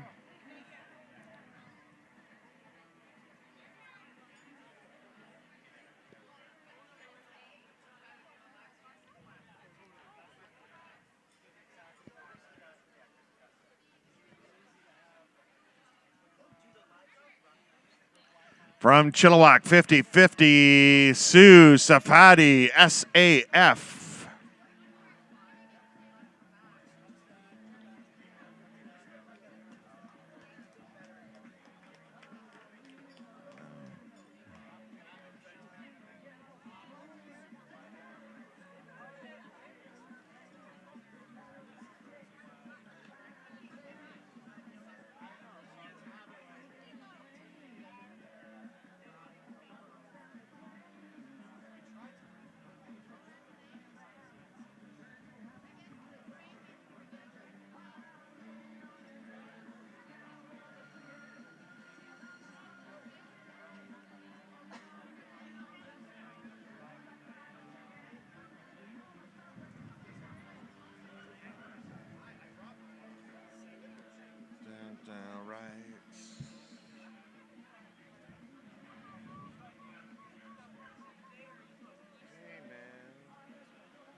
Coming in from a white horse, Kelsey Kerr.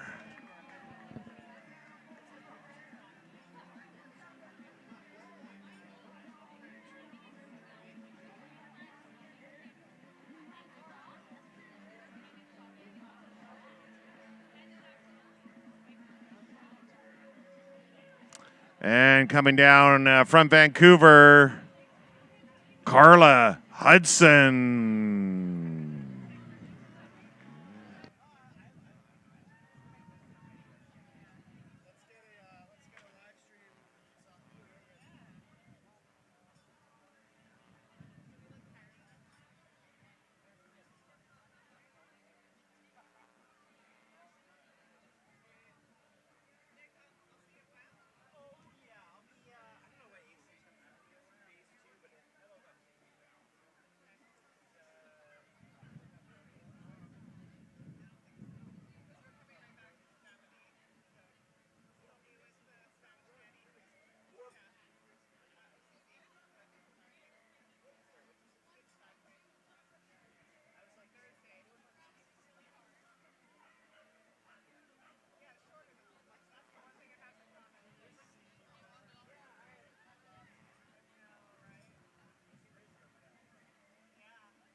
Oh, look at this. Coming in strong, Dylan Morgan.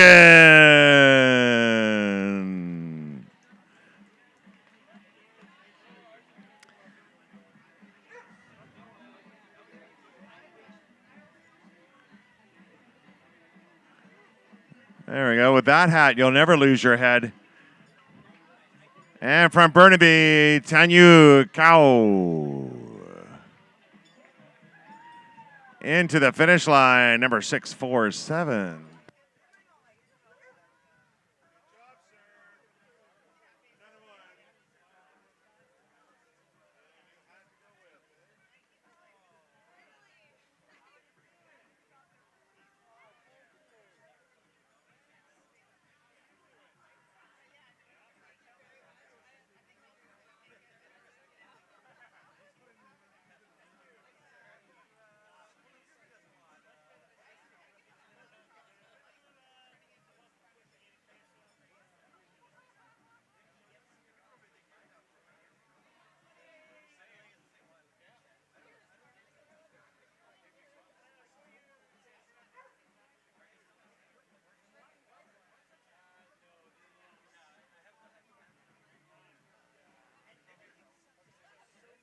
From West Vancouver, knocking off 50 kilometers today, Sandra Wada.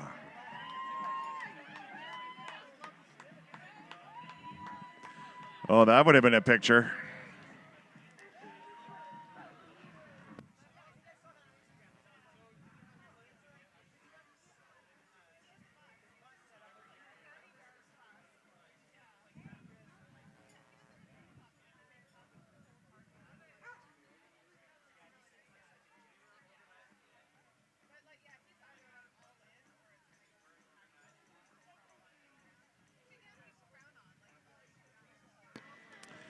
And 50-50 from Mission, Eunice Walaska, WAL.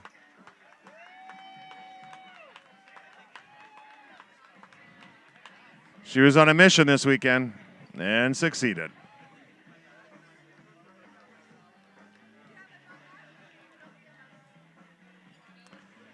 And from Marguerite Harbor, Lloyd Withers into the line. And right behind him from Vancouver, Rayburn Marisigan. Good job, Lloyd.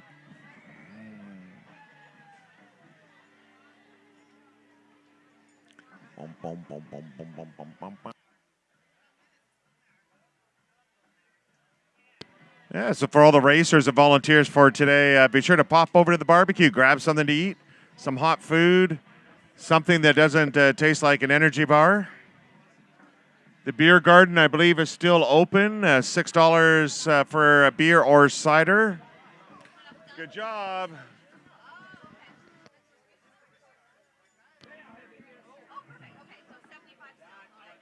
And I think I still see the Allison Brom trailer for anyone who wants ice cream or wants to buy someone ice cream, like a friend or something.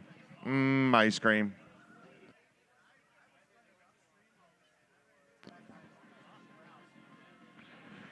Solomon is here with their tent, showing off a lot of goodies coming out in 2023. Check out all the cool new gear. Stronger Strides, they are here, I believe. They had some prizing enter in for a little contest. Go check it out. Emily, 10 essential kits. If you are doing anything that's adventurous, you need your essentials. So go check it out. See what they have, all the different kinds of kits.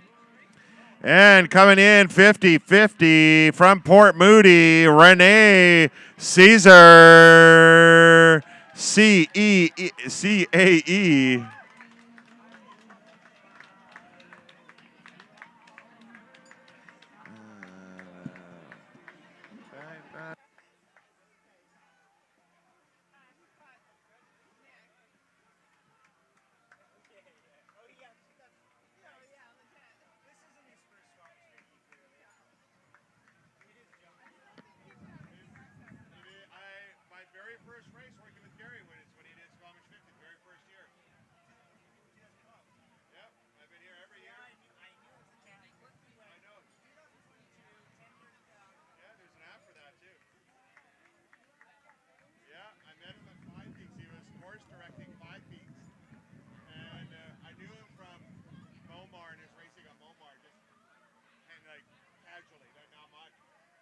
Reached out to me on Twitter on DM, which I didn't even know you could do at the time. I did not know you could. Yeah, and he's like, "Hey John, just wondering, I'm looking at starting my own race. Would you be interested in?" Do you know how I know this was a long time ago? Because he reached out to you on Twitter. Yeah. And a non-sexual. Yeah, exactly. Yeah, slid in my DM. Or maybe a sexual way, you just didn't. Either way, they couldn't. And into the line, Ashley Bentley from Charlie Lake. That's like a cool name for a place, Charlie Lake. That's where the Angels go. And from the WAC, B-Day Hatfield.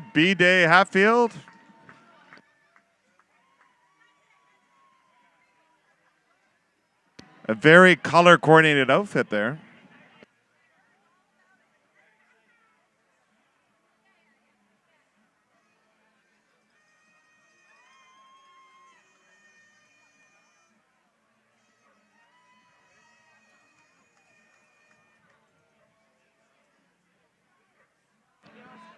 So I have a feeling it's Shelley's birthday.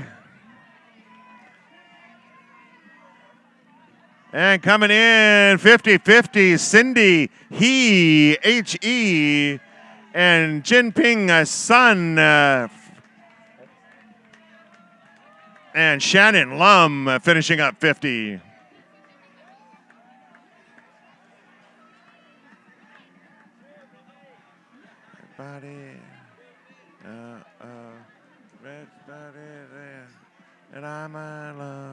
And coming in from Coquitlam, Margaret McCrimmon.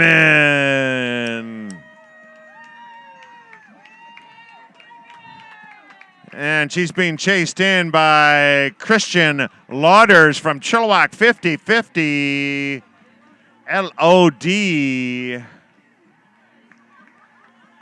LOD. Oh. Everybody wants to hug Christian, apparently.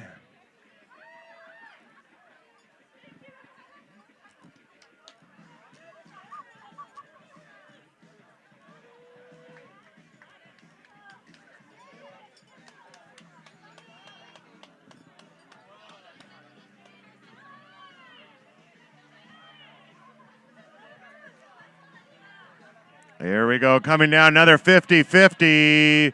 Paul Campbell coming in. CAM.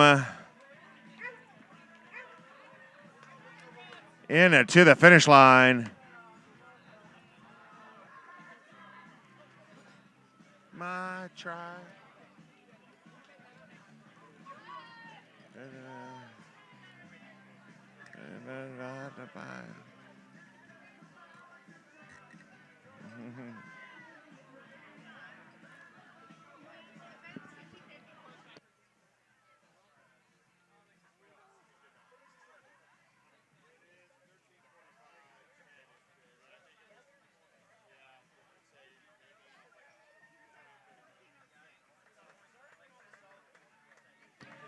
Coming in from Edmonton, John Yuzwenko.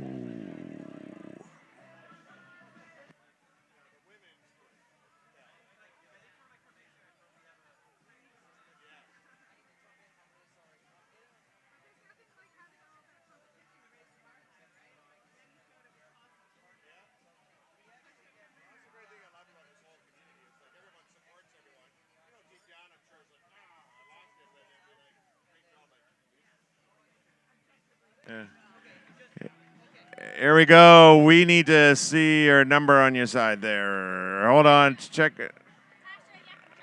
Tasha Yakimchuk. There we go. 50-50.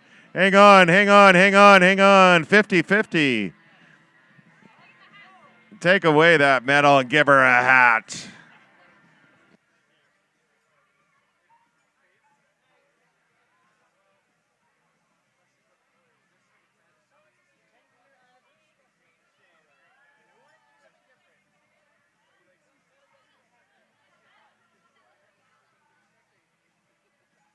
Yeah, anyone can get a medal. Not everyone gets the hat.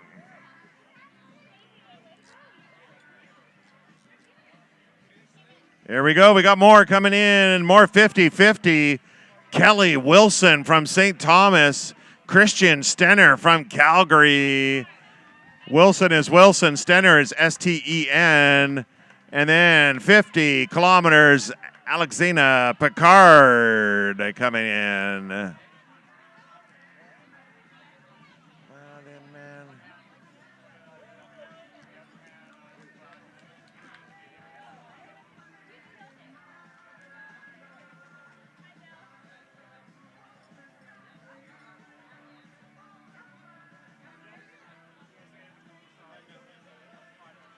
I miss you already.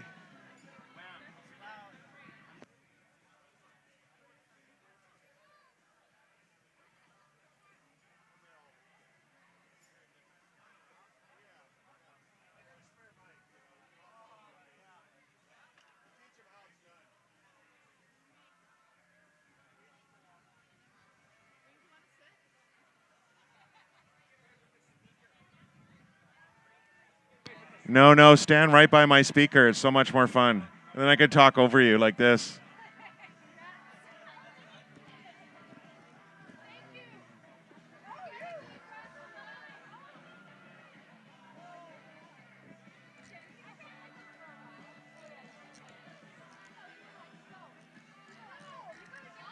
So if you head out to startlinetiming.com, that's where the results are going.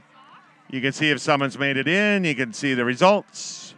How fast you feel you should have been, all that stuff.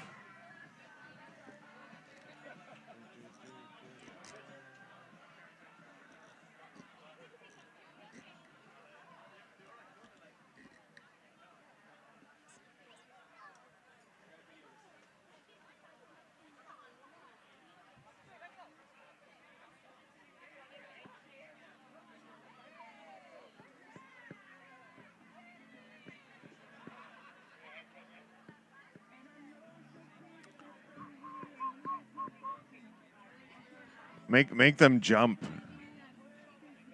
Yeah.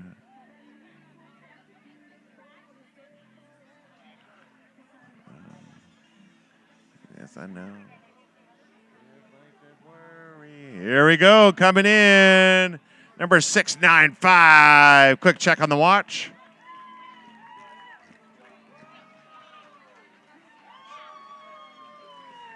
And I believe it's Elsa into the line.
I'm just going to give up. It's too much of a like. If Marcus Lindstrom, Herman Elegau, and Tamara Snell are still here, please come on up for one quick sec if you're still kicking around. Thank you. And we got two coming in from the Loops, Kamloops. Michael Gagnon and Jamie Tarasago.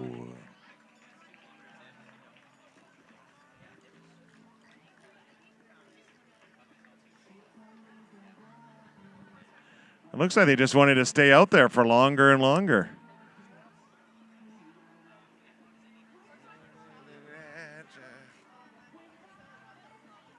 And 50-50, Angela Kuzor, K-U-Z. And one very happy dog. And happy runner. I didn't feel that face when I'm with you. And I love you.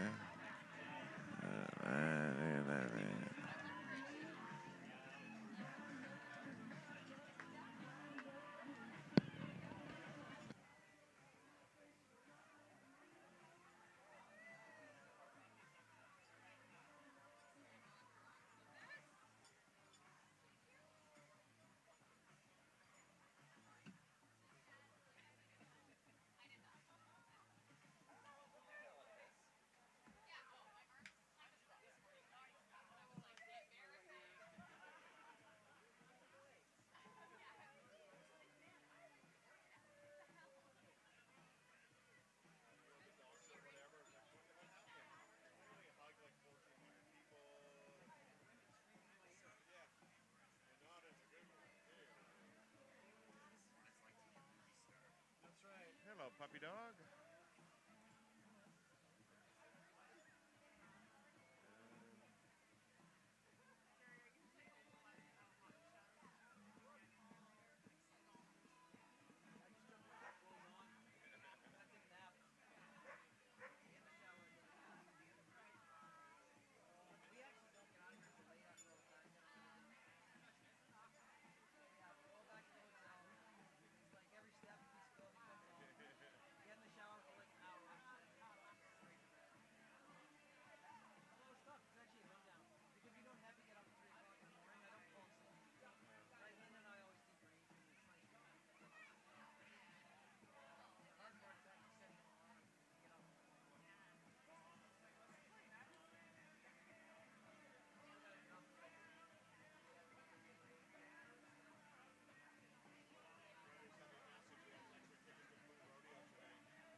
So as a reminder, the finish line cutoff is 11 hours 30 minutes, which is 55 minutes from right now. 11 and a half is the finish line cutoff. Less than an hour to go.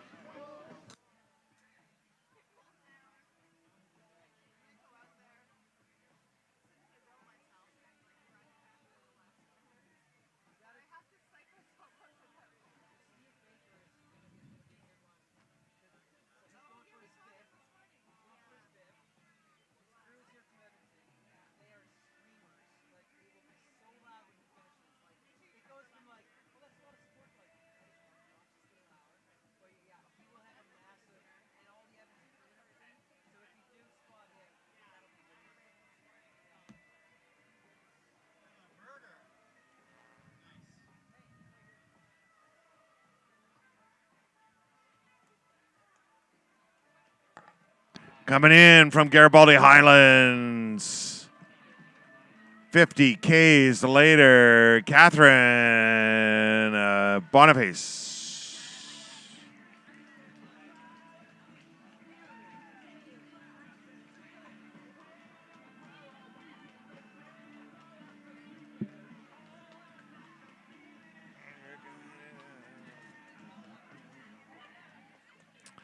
And from Omaha, Shannon Scroggin coming in. Welcome to some West Coast mountains. The most town. Oh.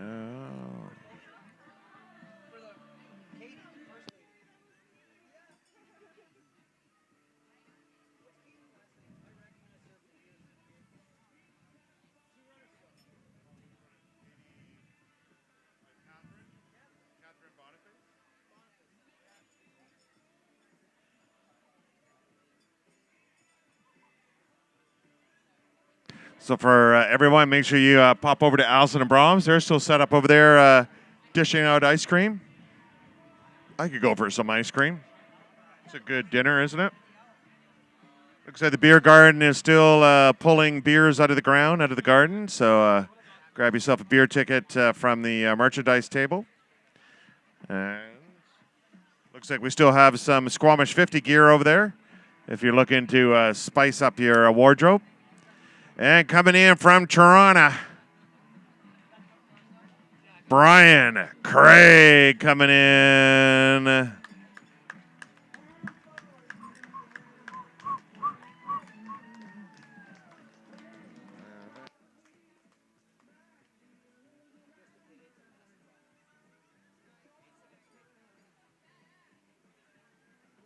See, now that's a good running number.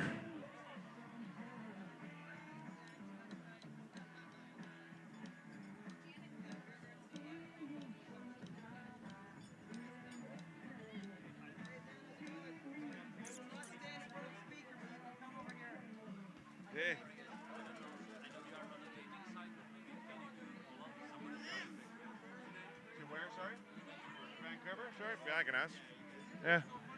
Hey, is anyone going down to Vancouver and has a spare seat in their car? We got a runner here who would love to make friends for in the next hour in a car. So, yeah, he would love a lift if it's possible, if anyone's got room for him.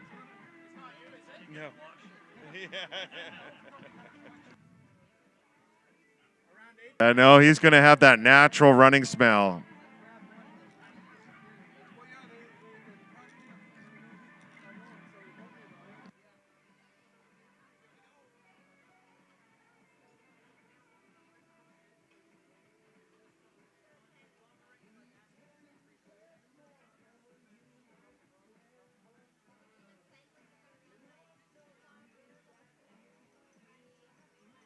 And coming in from North Vancouver, Nathan Hendricks, high-fiving all his fans.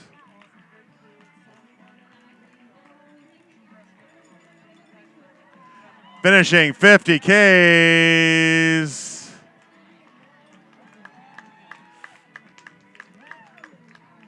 Welcome to the finish line.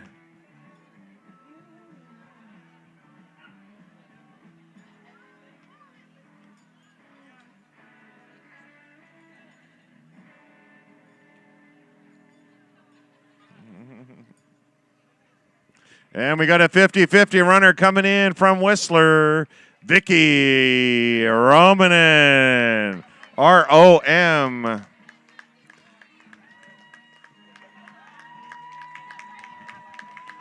Everybody's happy to see Vicky. I am a fellow man.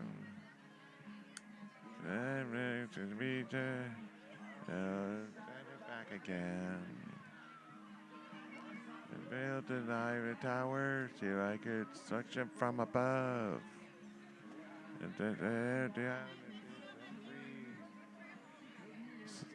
Do. Dude.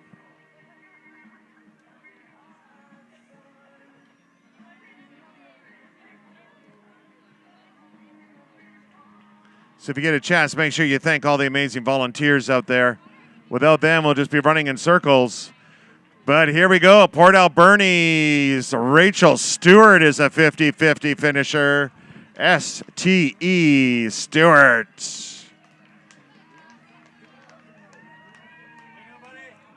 Not too bad yourself? Yeah? How's it going? How did it go out there? We know of one incident. Yeah. Oh, you know. You're wearing the right gear for it, aren't you? Yeah, yeah. Deanne, it's actually funnier when you run like that, crouched over in front of the camera.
Getting 50-50 gear, coming across the line, Amber Rolick from Saskatoon.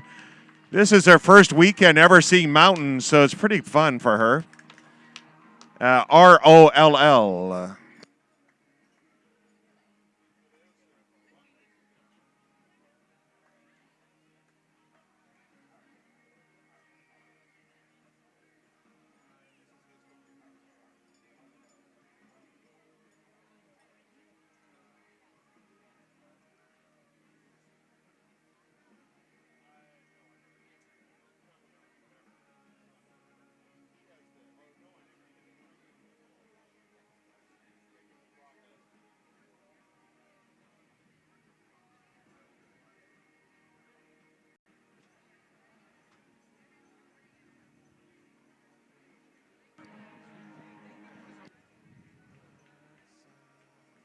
And coming in from Squamish, Cheryl Voigt coming down the line. I don't know if that cape is regulation, though. We'll have to double check that.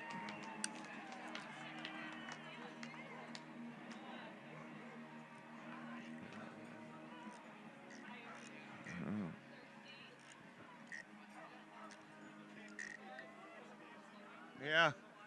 Yeah, Gary, is that cape regulation? Like, she probably glided over half the trail. Coming in from also Squamish, Stephanie Bowler.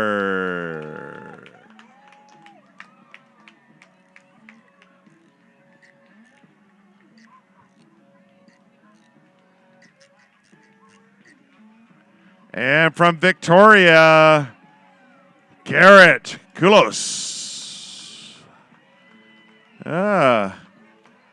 Looks like Garrett took a knee.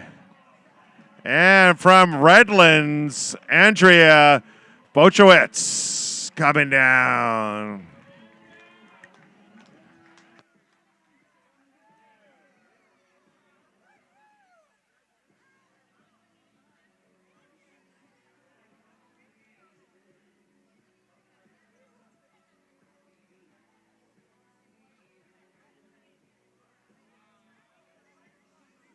Yeah, if you go on YouTube, you can check out the live stream. It's even be recorded for a short bit. You can watch it later on.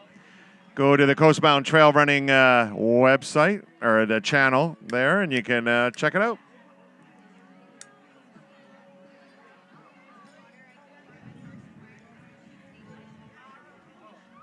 Pardon me?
There's a lot of good-looking people there.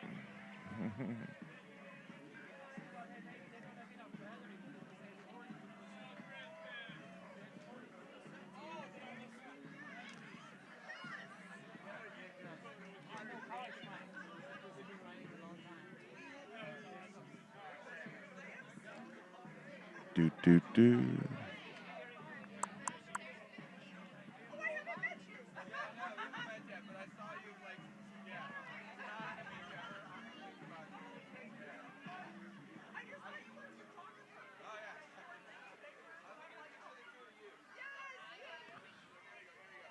Hope Gary's getting ice cream for all of us.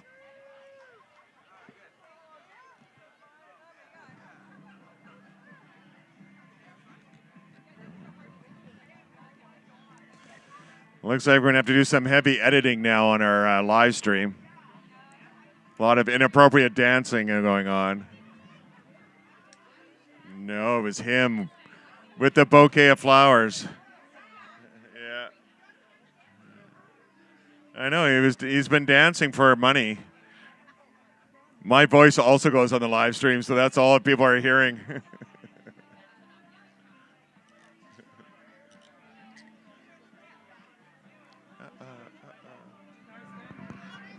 Lots of flowers this year at the finish line. It's great to see. They must be in season right now. That's a good business right there. We should sell flowers at the other end of the finish area. We're down to 40 minutes on the clock, and we got a runner coming through the chute right now. Coming in from Squamish, Dawn Armstrong. Oh, she just got tackled. There we go. Keeps on moving.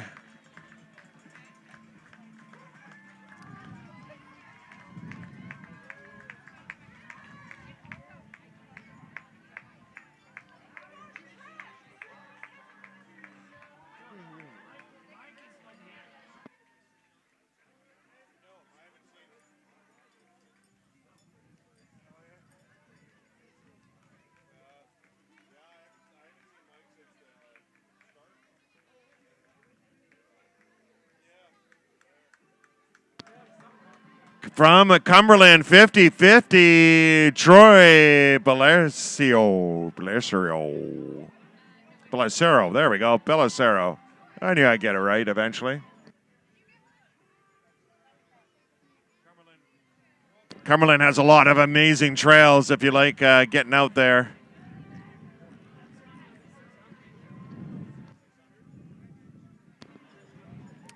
That was a 600th person across the finish line. Good job.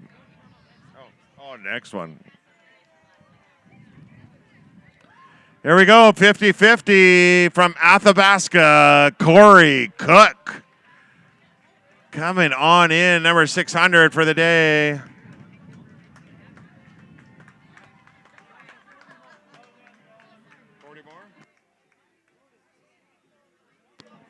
Yeah, we got approximately 40 more out there.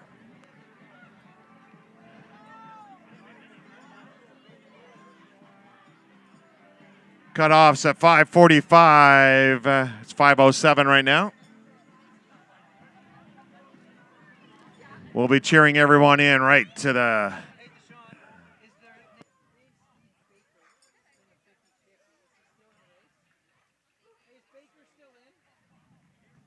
Here we go from San Francisco, Tony Kulos.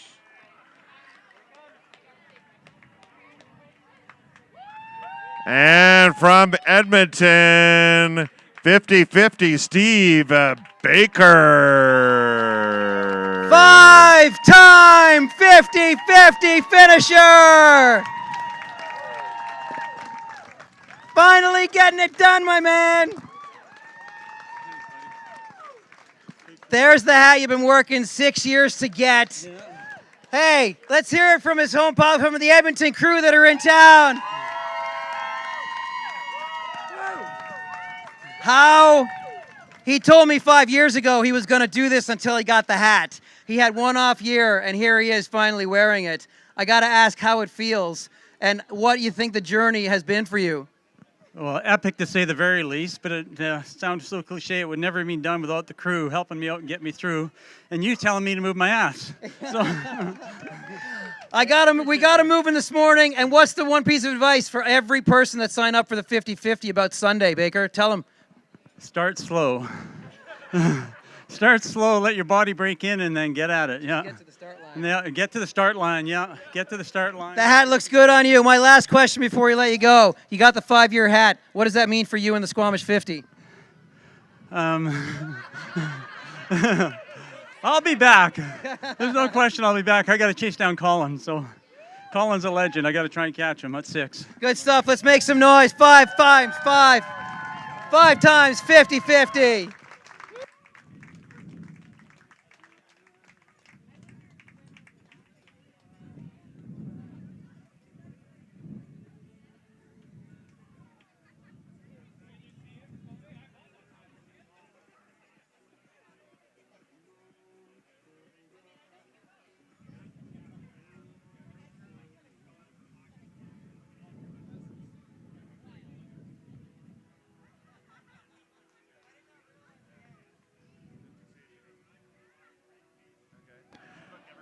Okay, folks, we're on a hunt. We got another scavenger hunt going on right now. We're looking for an iPhone in a red case.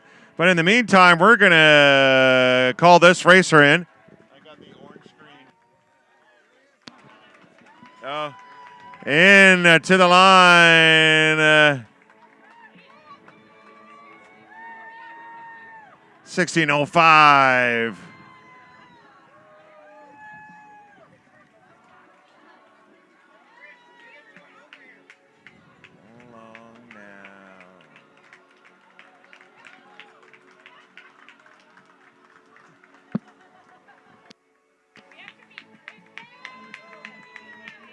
And we have another 50-50 finisher in.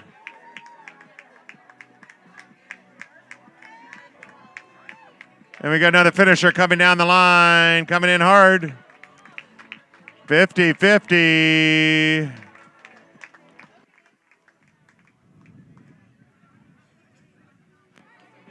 There we go. So we just had Kate in, Shane in, and this is Dan Bourget from Courtney. And we have Brianna Chandler, 50-50.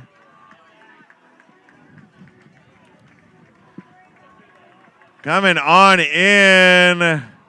Welcome to the finish line, Brianna.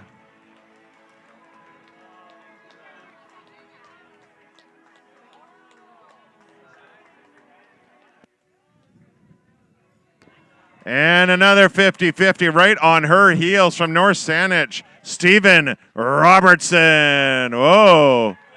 It's like, how come I didn't finish the race? Good job, Brianna.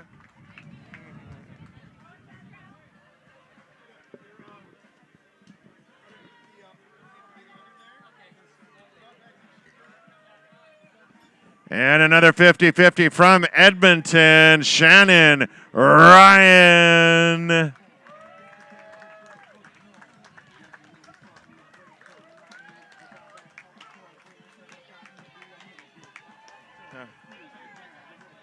And I think I just saw Randy Klassen coming in. Great friend of the trails. Looking strong, 50-50.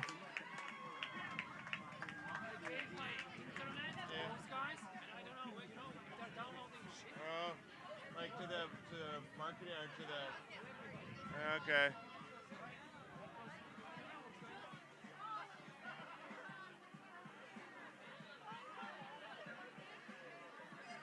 They're both on their phones, so I wonder if they're using. Yeah. We need Jeff or someone to go double check.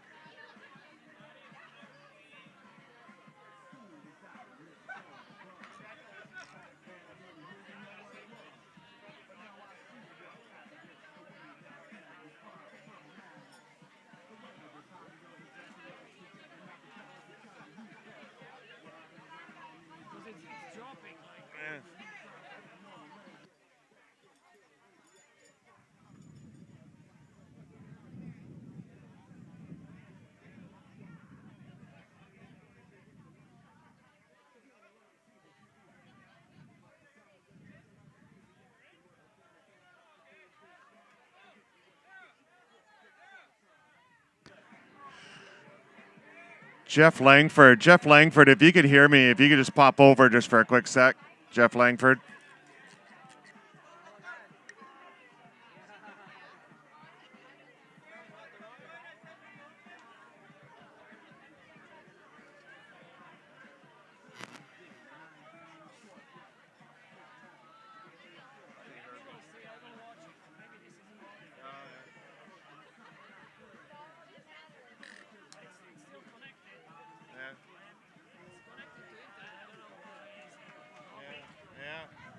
Unless it is like. Here we go, coming in at 50-50, Rosie Howard.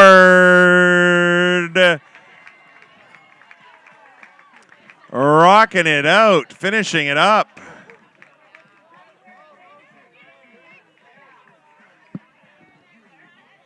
Rocking out the 50-50, getting the hat.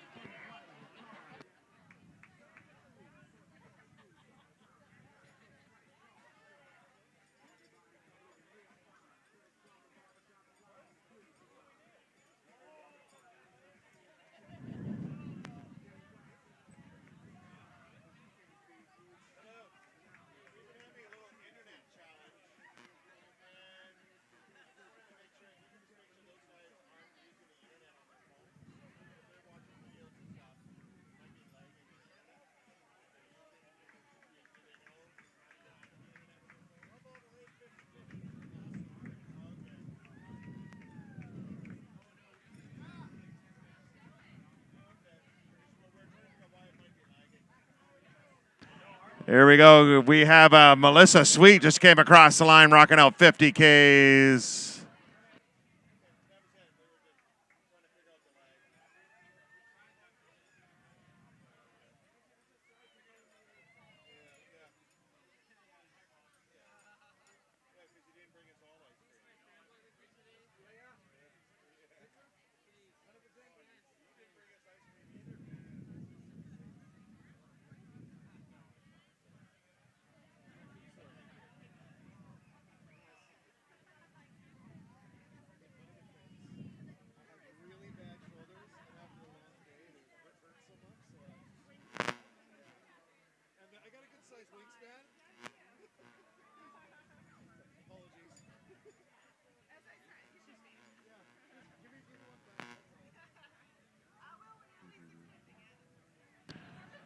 Make Randy jump up and down and do the photo. Yeah, make him, yeah, like. The blue brings out the color in your eyes, Randy.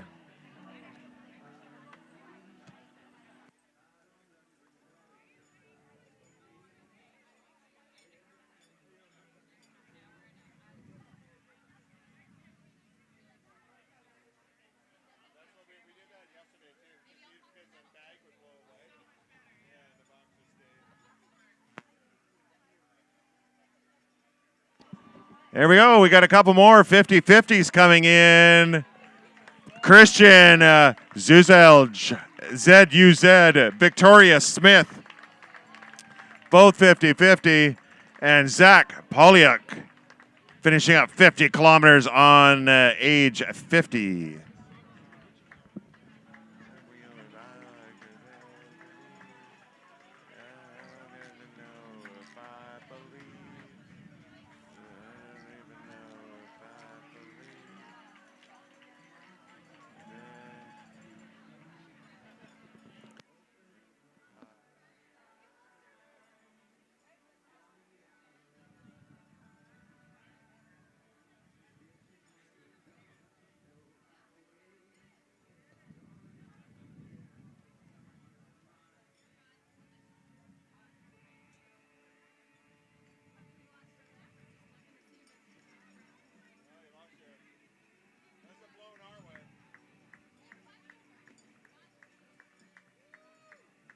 And two more coming in. Carrie Spencer from Calgary, 50-50.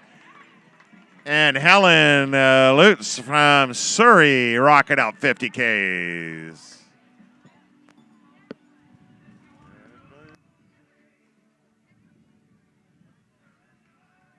Be sure you thank a volunteer when you're walking around. They are the backbone of the event.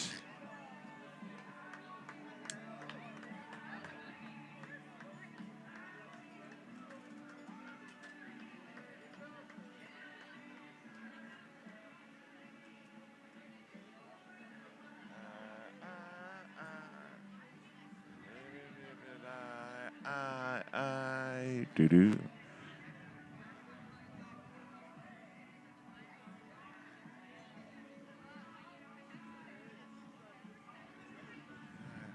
We do want to thank MedTech for being our safety team here, keeping us safe out on course and here at the finish line. MedTech's been with us for quite a few of the Coast Mountain Trail running races. 26 more. Yeah, we got 26 more out there. They have 25 minutes.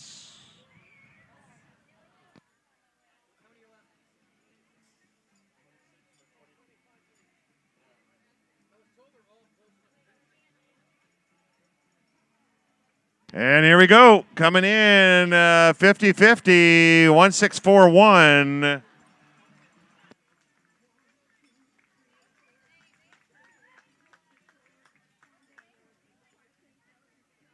Tanner Midkiff, MID.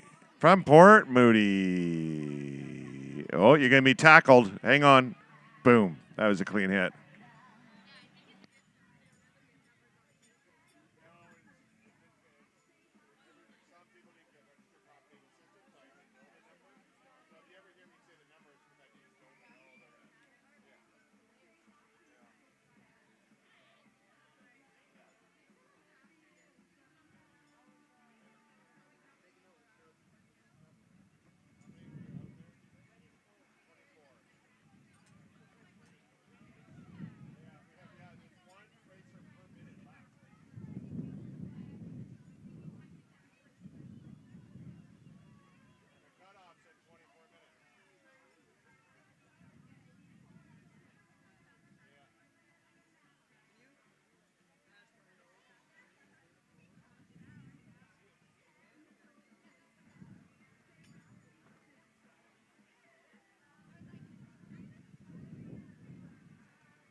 There's a plate on the run or on the roll.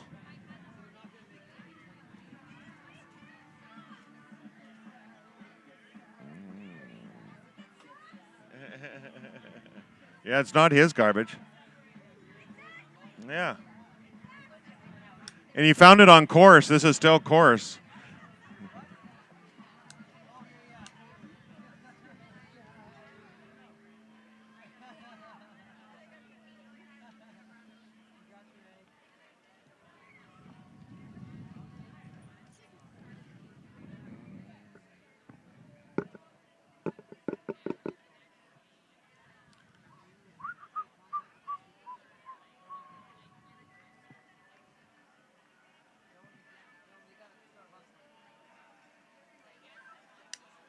Coming in from London, Ontario, Jeffrey Hartford coming in. Not too many mountains out in London, Ontario. Oh, looks like you got a fight with a bear or something. I don't know what the cast is for. And from Kamloops, Nicole Araki.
I think we have runner 900 coming in.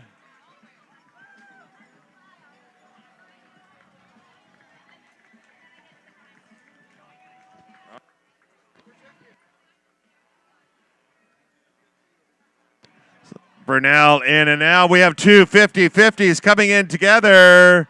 Bita and Simon Vitz coming in from Fort McMurray, BICZ.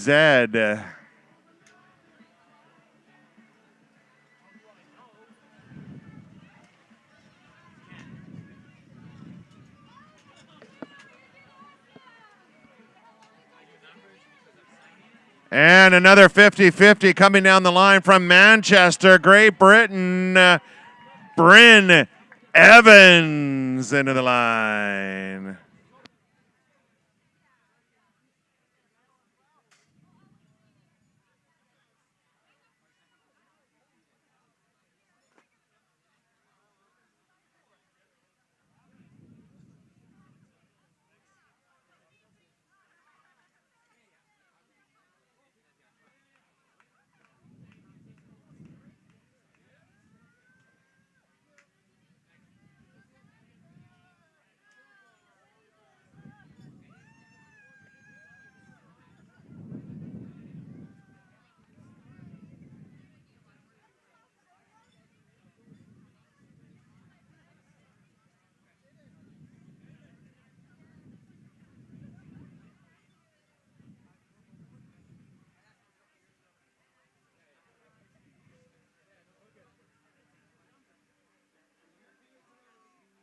And coming in from Courtney, Emily Purcell coming down the line. She's being chased by her own paparazzi. Don't run into the tree. There you go.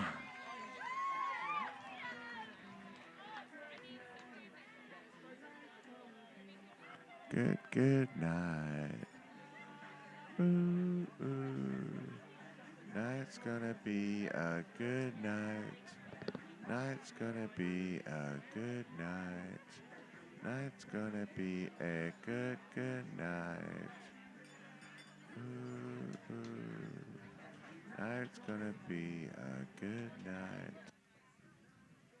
And coming in from Mount Hope, Ian Cameron. Lift it up. Lift it up. Oh my gosh.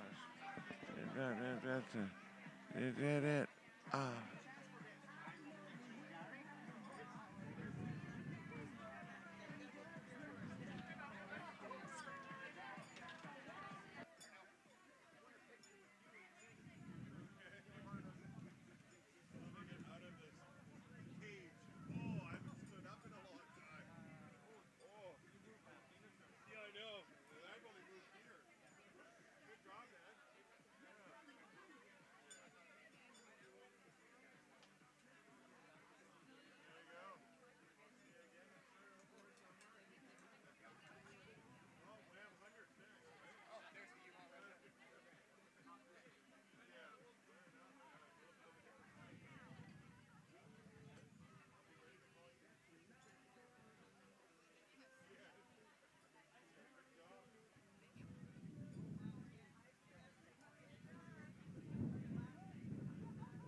And coming in, part of the Falkenberg clan, it seems, Audrey's coming down the line.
All right, 11 hours and almost 17 minutes. The countdown is on. 13 minutes until the finish line cutoff at 11 hours, 30 minutes. We got a few more runners coming down the chute right now. Let's cheer them on in. There we go. Two more coming in. Breth Janila from Vancouver. And on the north side of Vancouver, Teresa Reimchen.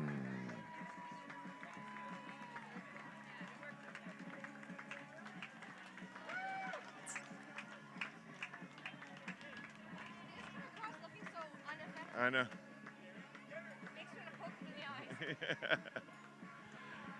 I like how there's dog bones on the puppy cone just to make it look cool. No, that's the yeah.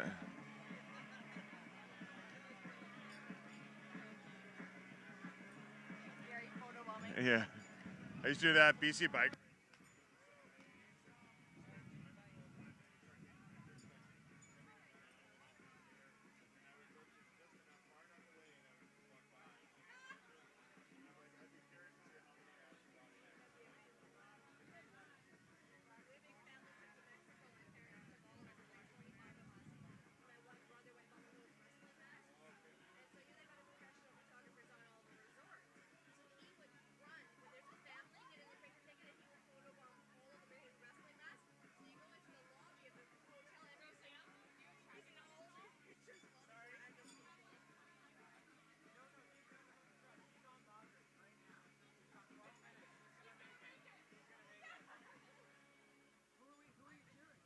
She's going to make it.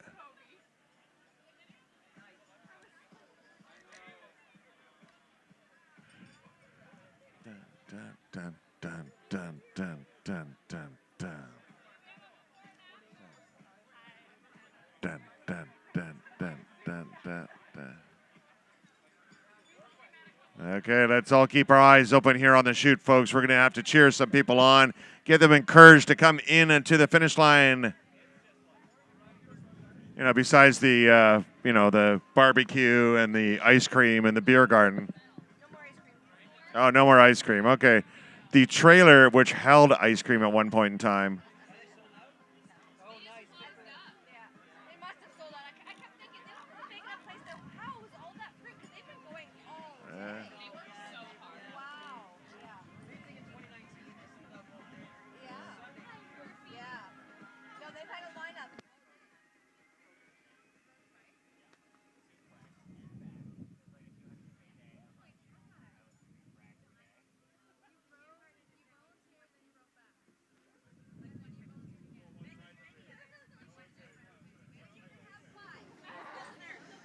Oh, man, I would love one.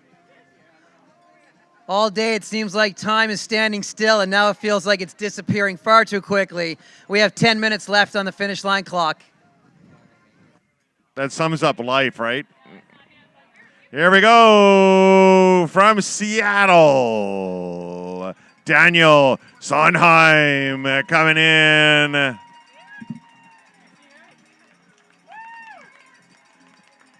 And from Vancouver, Kobe Michaels.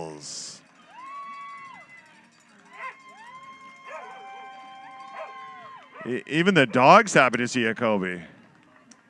And he's in a cone.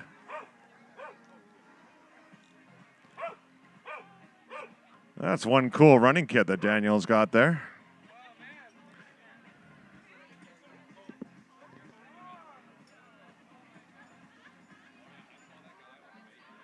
Ten minutes, folks. Less than 10.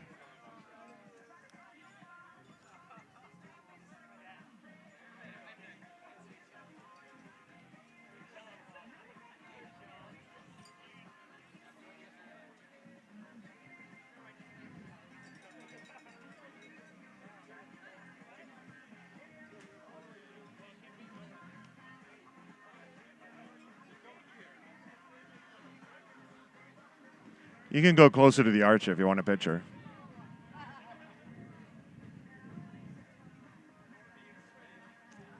I'll start yelling someone's coming, and then you'll know. Plus, now you're on live TV. Yeah. Yeah.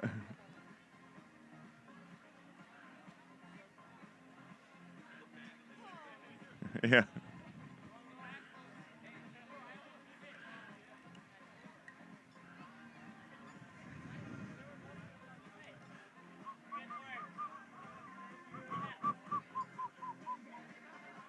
If anyone could hear my voice coming down Loggers Lane, dig deep, find that extra gear you didn't know you had. It'll be worth it. So there is still beer in the beer garden, but only one kind. It's the Pilsner. So get in there, grab one before that's gone.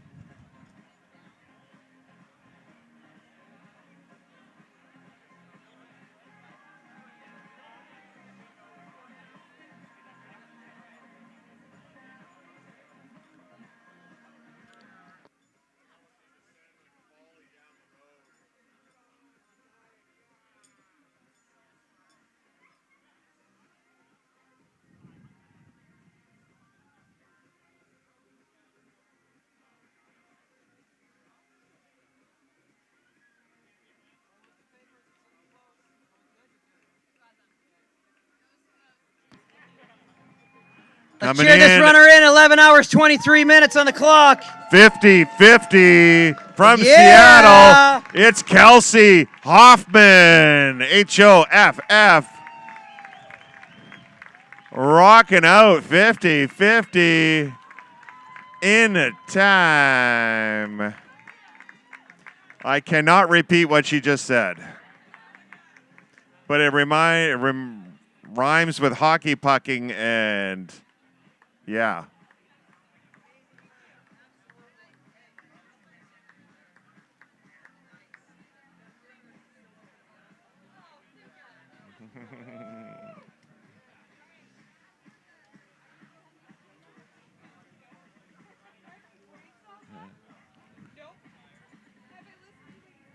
And a reminder to all the racers and volunteers, the barbecue is there for you. So go over there and get yourself a bite to eat.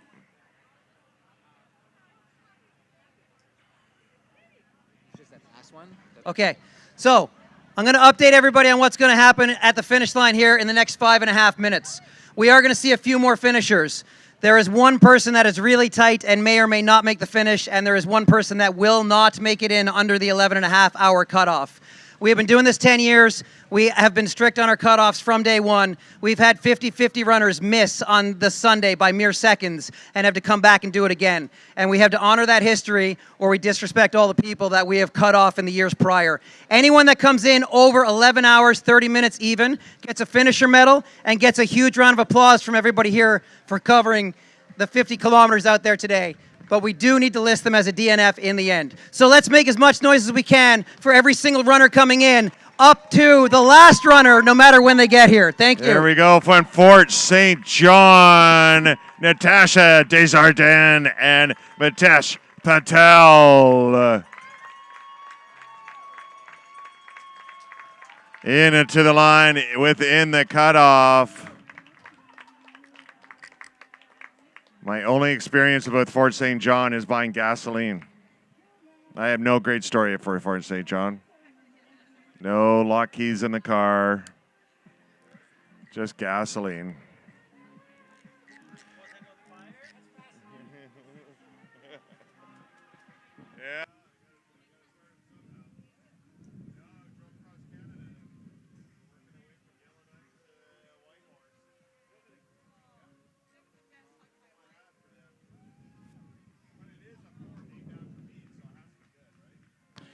And I think I hear some clapping. Cheer them on, guys. Make sure they get themselves in here. They can do it from Longueuil. Heck yes, 11:26 on the clock right now. You Norman. can cartwheel your way all the way across the finish line with time to spare.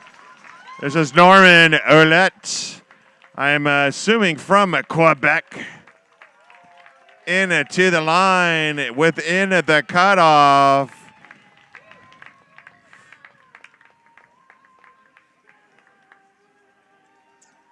Couple more in the finisher chute. There we go. Dig deep, dig deep. You got it. From Big New smiles. York. Love to see it. Great job today. 11:27 on the clock. From New York, it's Pauline Leung into the line.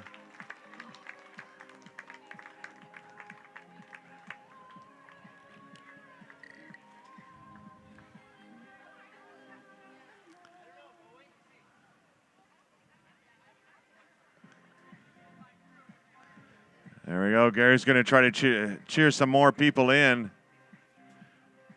And he's going to forget the mic's on, and it's going to crackle.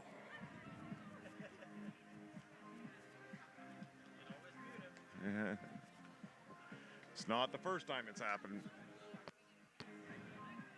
2 minutes, 20 seconds. If you see anyone, cheer them on. Tell them to get moving. We want to see him come across the line.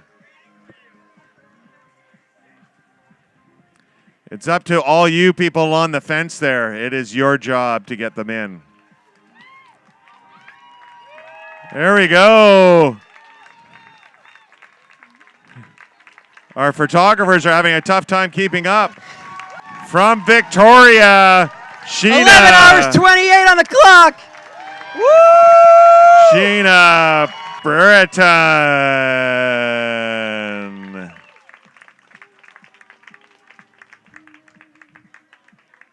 Oh, can someone grab that piece of garbage? That'd be fantastic. We have a box here if you want to put it in there.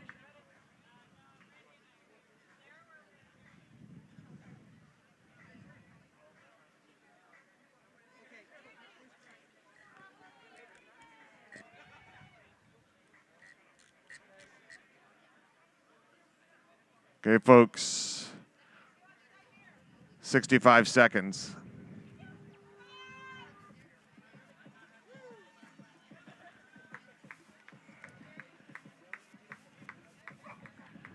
If you see him, tell him to get in here.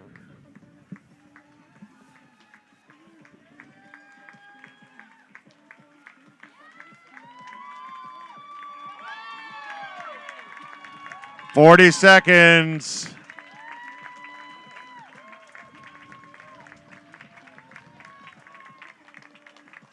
30 seconds. Come on, let's go. Push, push, push. Come on, let's go through the chute. 20, 19, 18, 17, 16, 15, 14, 13, 12, 11, 10, 9, 8, 7, 6. Yeah!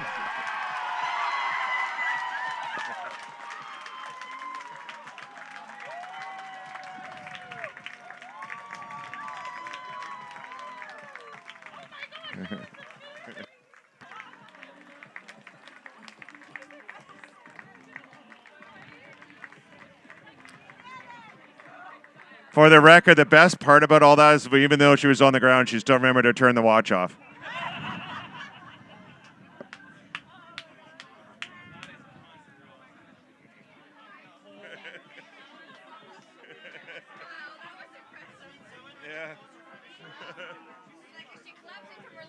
I know.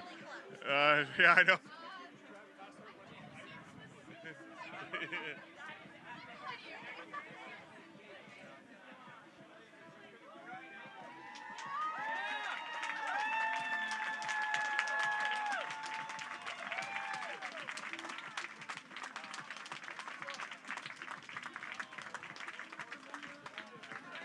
Good. I'm pretty sure that was the closest finish line finish we've seen in the 10-year history. So thank you guys for cheering her in across the line. Like I mentioned, there are still a couple of runners to go. They will miss finish line cutoff, but we're still going to celebrate their accomplishment of covering 50 kilometers on the Squamish 50 course out there today.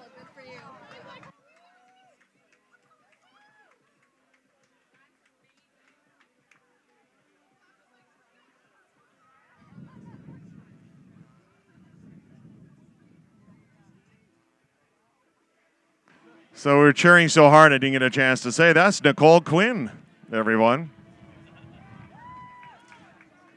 I was so focused on counting numbers backwards that I forgot to say a name. Nicole Quinn from North Vancouver.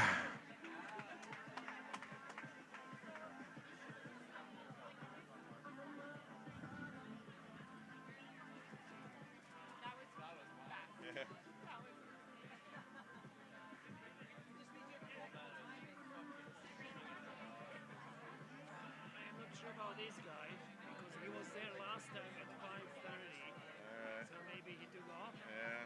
But he started. Okay. Other 4. And I don't have them as DNFs. Okay. We need to wait for sweep. Yeah. I think so. Yeah.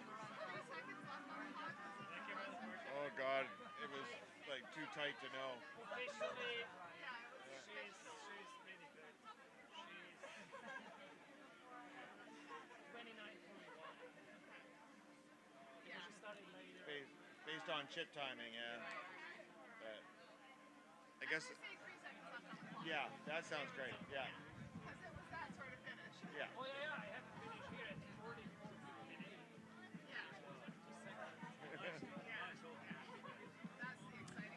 Yeah, it's a fun event to be a part of. I announce a lot of races all around, and this is a fun one to be a part of. And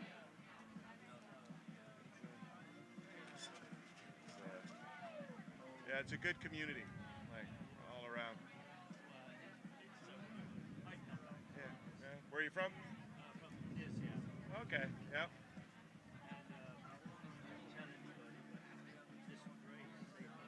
Oh yeah.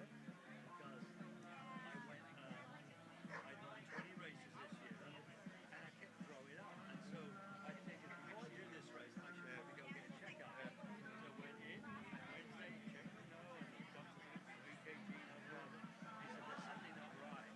So I went in, took a photograph of my heart, and I had 2 collapsed arteries. Yeah. I never went home for 6 days. Oh wow. I had open heart surgery. Oh. And that was it.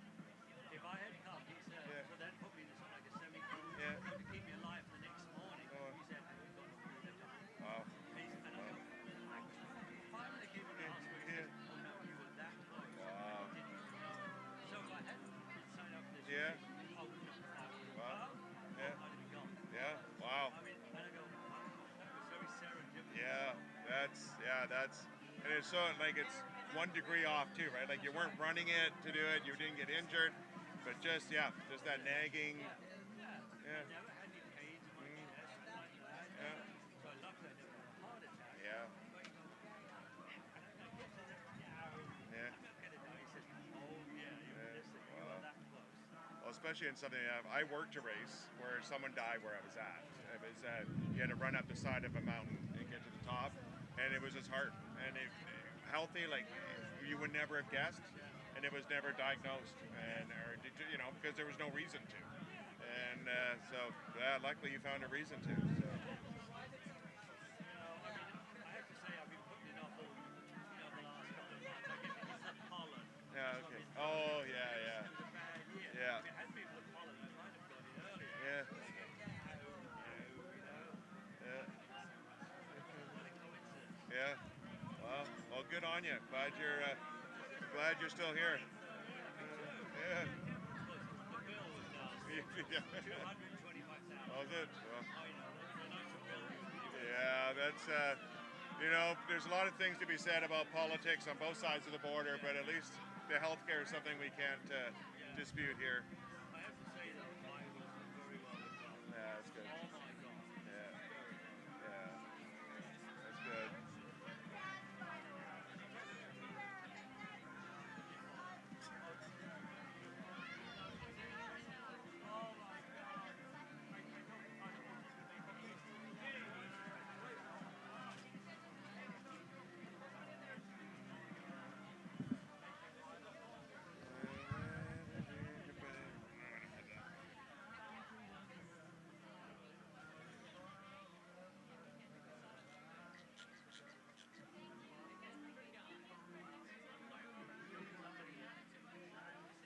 Whereabouts outside of Seattle are you? We live in a place called Kenmore. Okay. I think we had a runner from Kenmore. I heard you announced him from Kenmore. I think so, yeah. We had a few from Bothell. Yeah? And Everett, but that's quite a ways out. That's right, but a little bit further out. Yeah. But anyway, Kenmore, Everett is just north. Okay. But what a surprise. Just a lot of fit runners here. Yeah. Fit people. Yeah, it's the culture, especially Squamish. It's an outdoor. It's the outdoor adventure capital of Canada. Like it's known for its mountain biking, it's windsurfing, all that kind of stuff out there. And you know, when you got this breeze blowing all the time, the parasailer, like all that stuff, and it's yeah, less so here. It's too close to the water, but like obviously Whistler and stuff. But yeah, definitely a lot of rain, you know, just as we all do in the Pacific Northwest. But We ran a race up in Whistler a few years ago, and even though the sun was out, the snow was piled. Oh yeah. Yeah, I work a race series called Five Peaks, and in June they were supposed to be in a mountain, Mount Seymour, and there was too much snow everywhere, so they had to move it to a lower mountain just down the way, and it was yeah.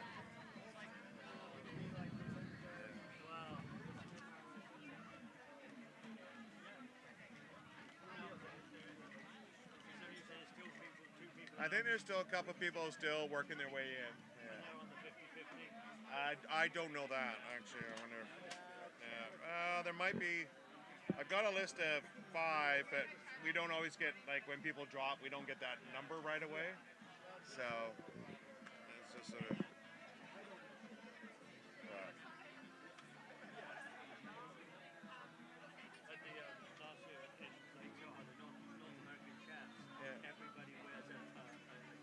Yeah.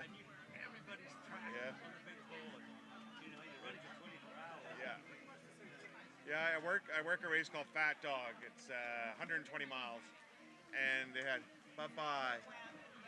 Oh, I can't wait. Yes, it'll be fun. It's a great time with you. Yes. And a few people were given trackers as a test thing, and we were watching this one guy who went completely off course. But there was no way to get hold of him. Like there's no radio signal there or anything.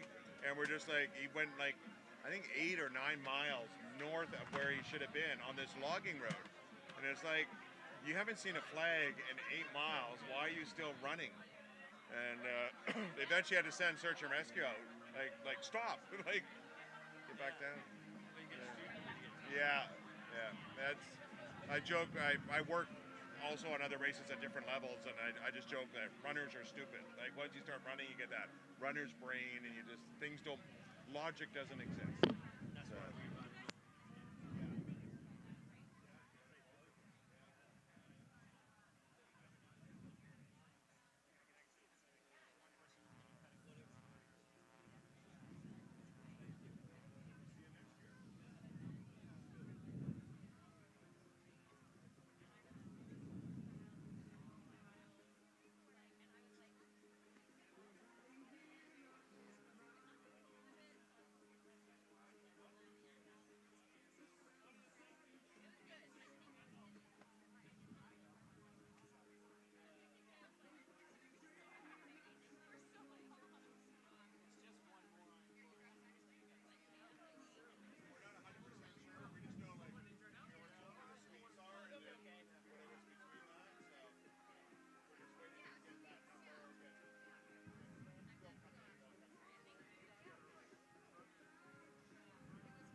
All right, everybody, so we have 2 runners left to come in. One of them is going to come across here shortly, right now.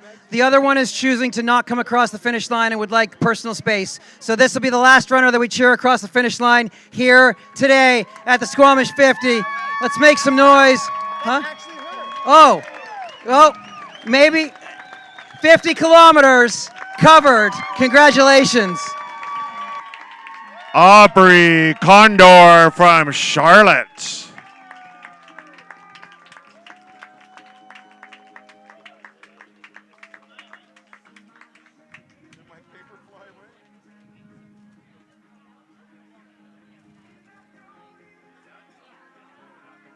paper flew away. Oh, you have it.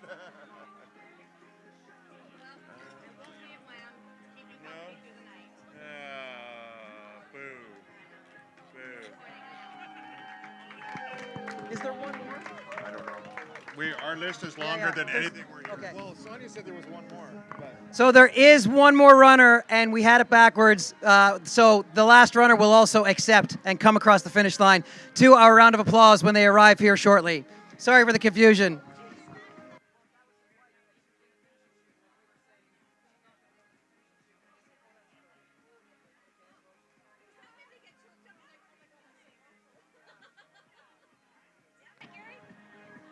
So just so you guys know, it's last call for the barbecue for those that are here. We will have food for any of the finishers that come in, but if you are here and you haven't eaten, head to the barbecue now. Bye, Hillary. Bye. I'm trying not to say it creepily. Bye, Hillary.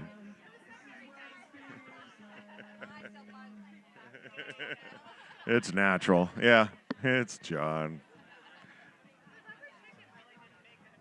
He's been here the whole time. Well, I had to tuck him down because there was Reed loves it.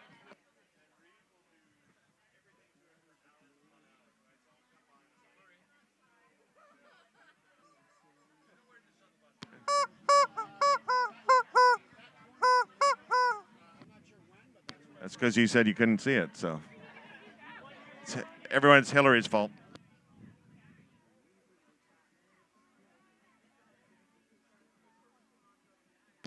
We do want to thank all the amazing volunteers. Make sure you give them a high five when you see one. We want to thank Squamish for letting us play in their playground. It's always a blast here. 10 years of this race happening here.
Do want to give a shout out to our amazing sponsors. Of course, Solomon had the Solomon Lounge for us all weekend, and brand new shoes to look at and dream about.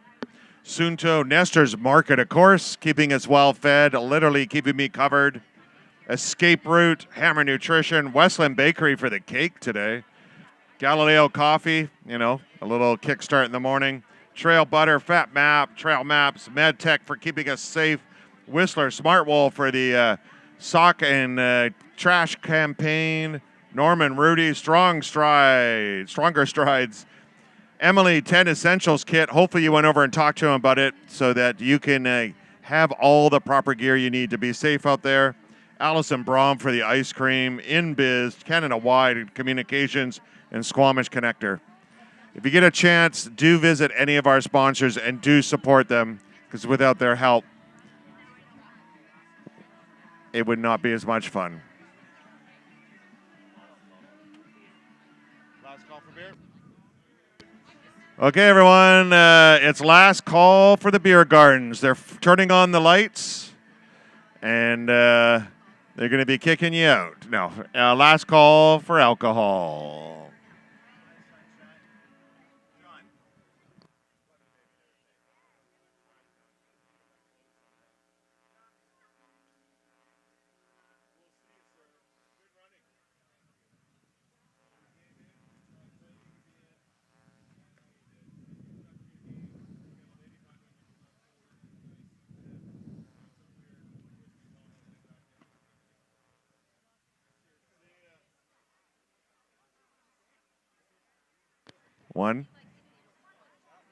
One block.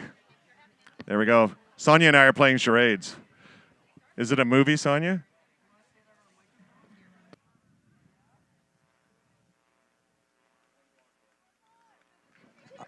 Our last runner is 1 block. Oh, are they right there? They're on the last stretch? We got it.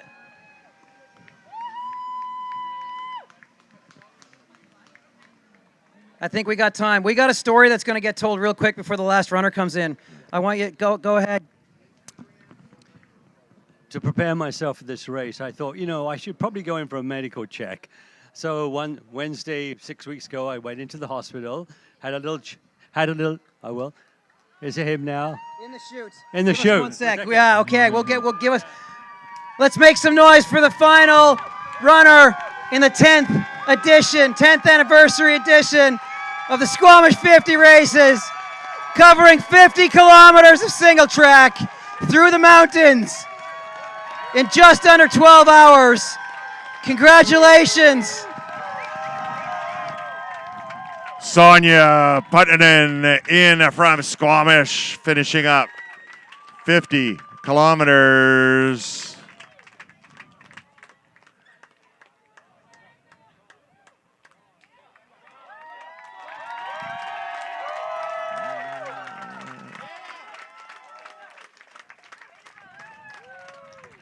And our puppy and sweeps. our sweepers. Let's make some noise for our course sweepers, bringing people in safely.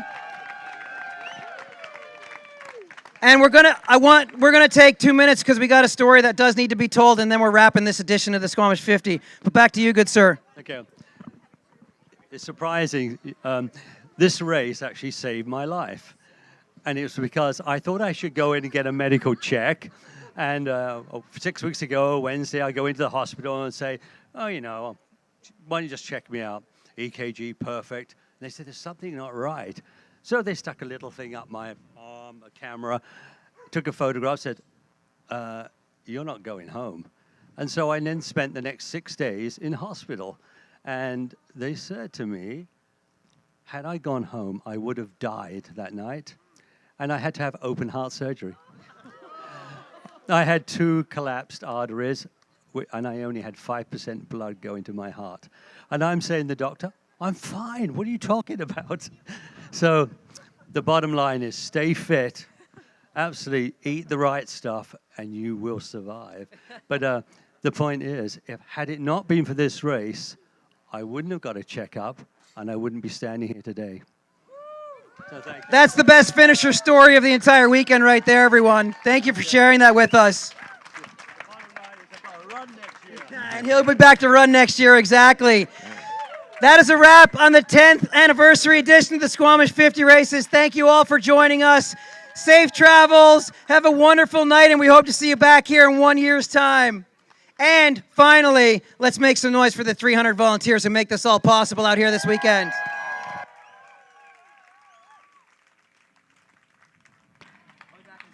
And to the amazing crew that puts it on, Gary and Jeff, and it's the list way too long for me to go through right now. We are looking for Jeff Langford at some point. And if you're bored, we can always use help putting stuff away.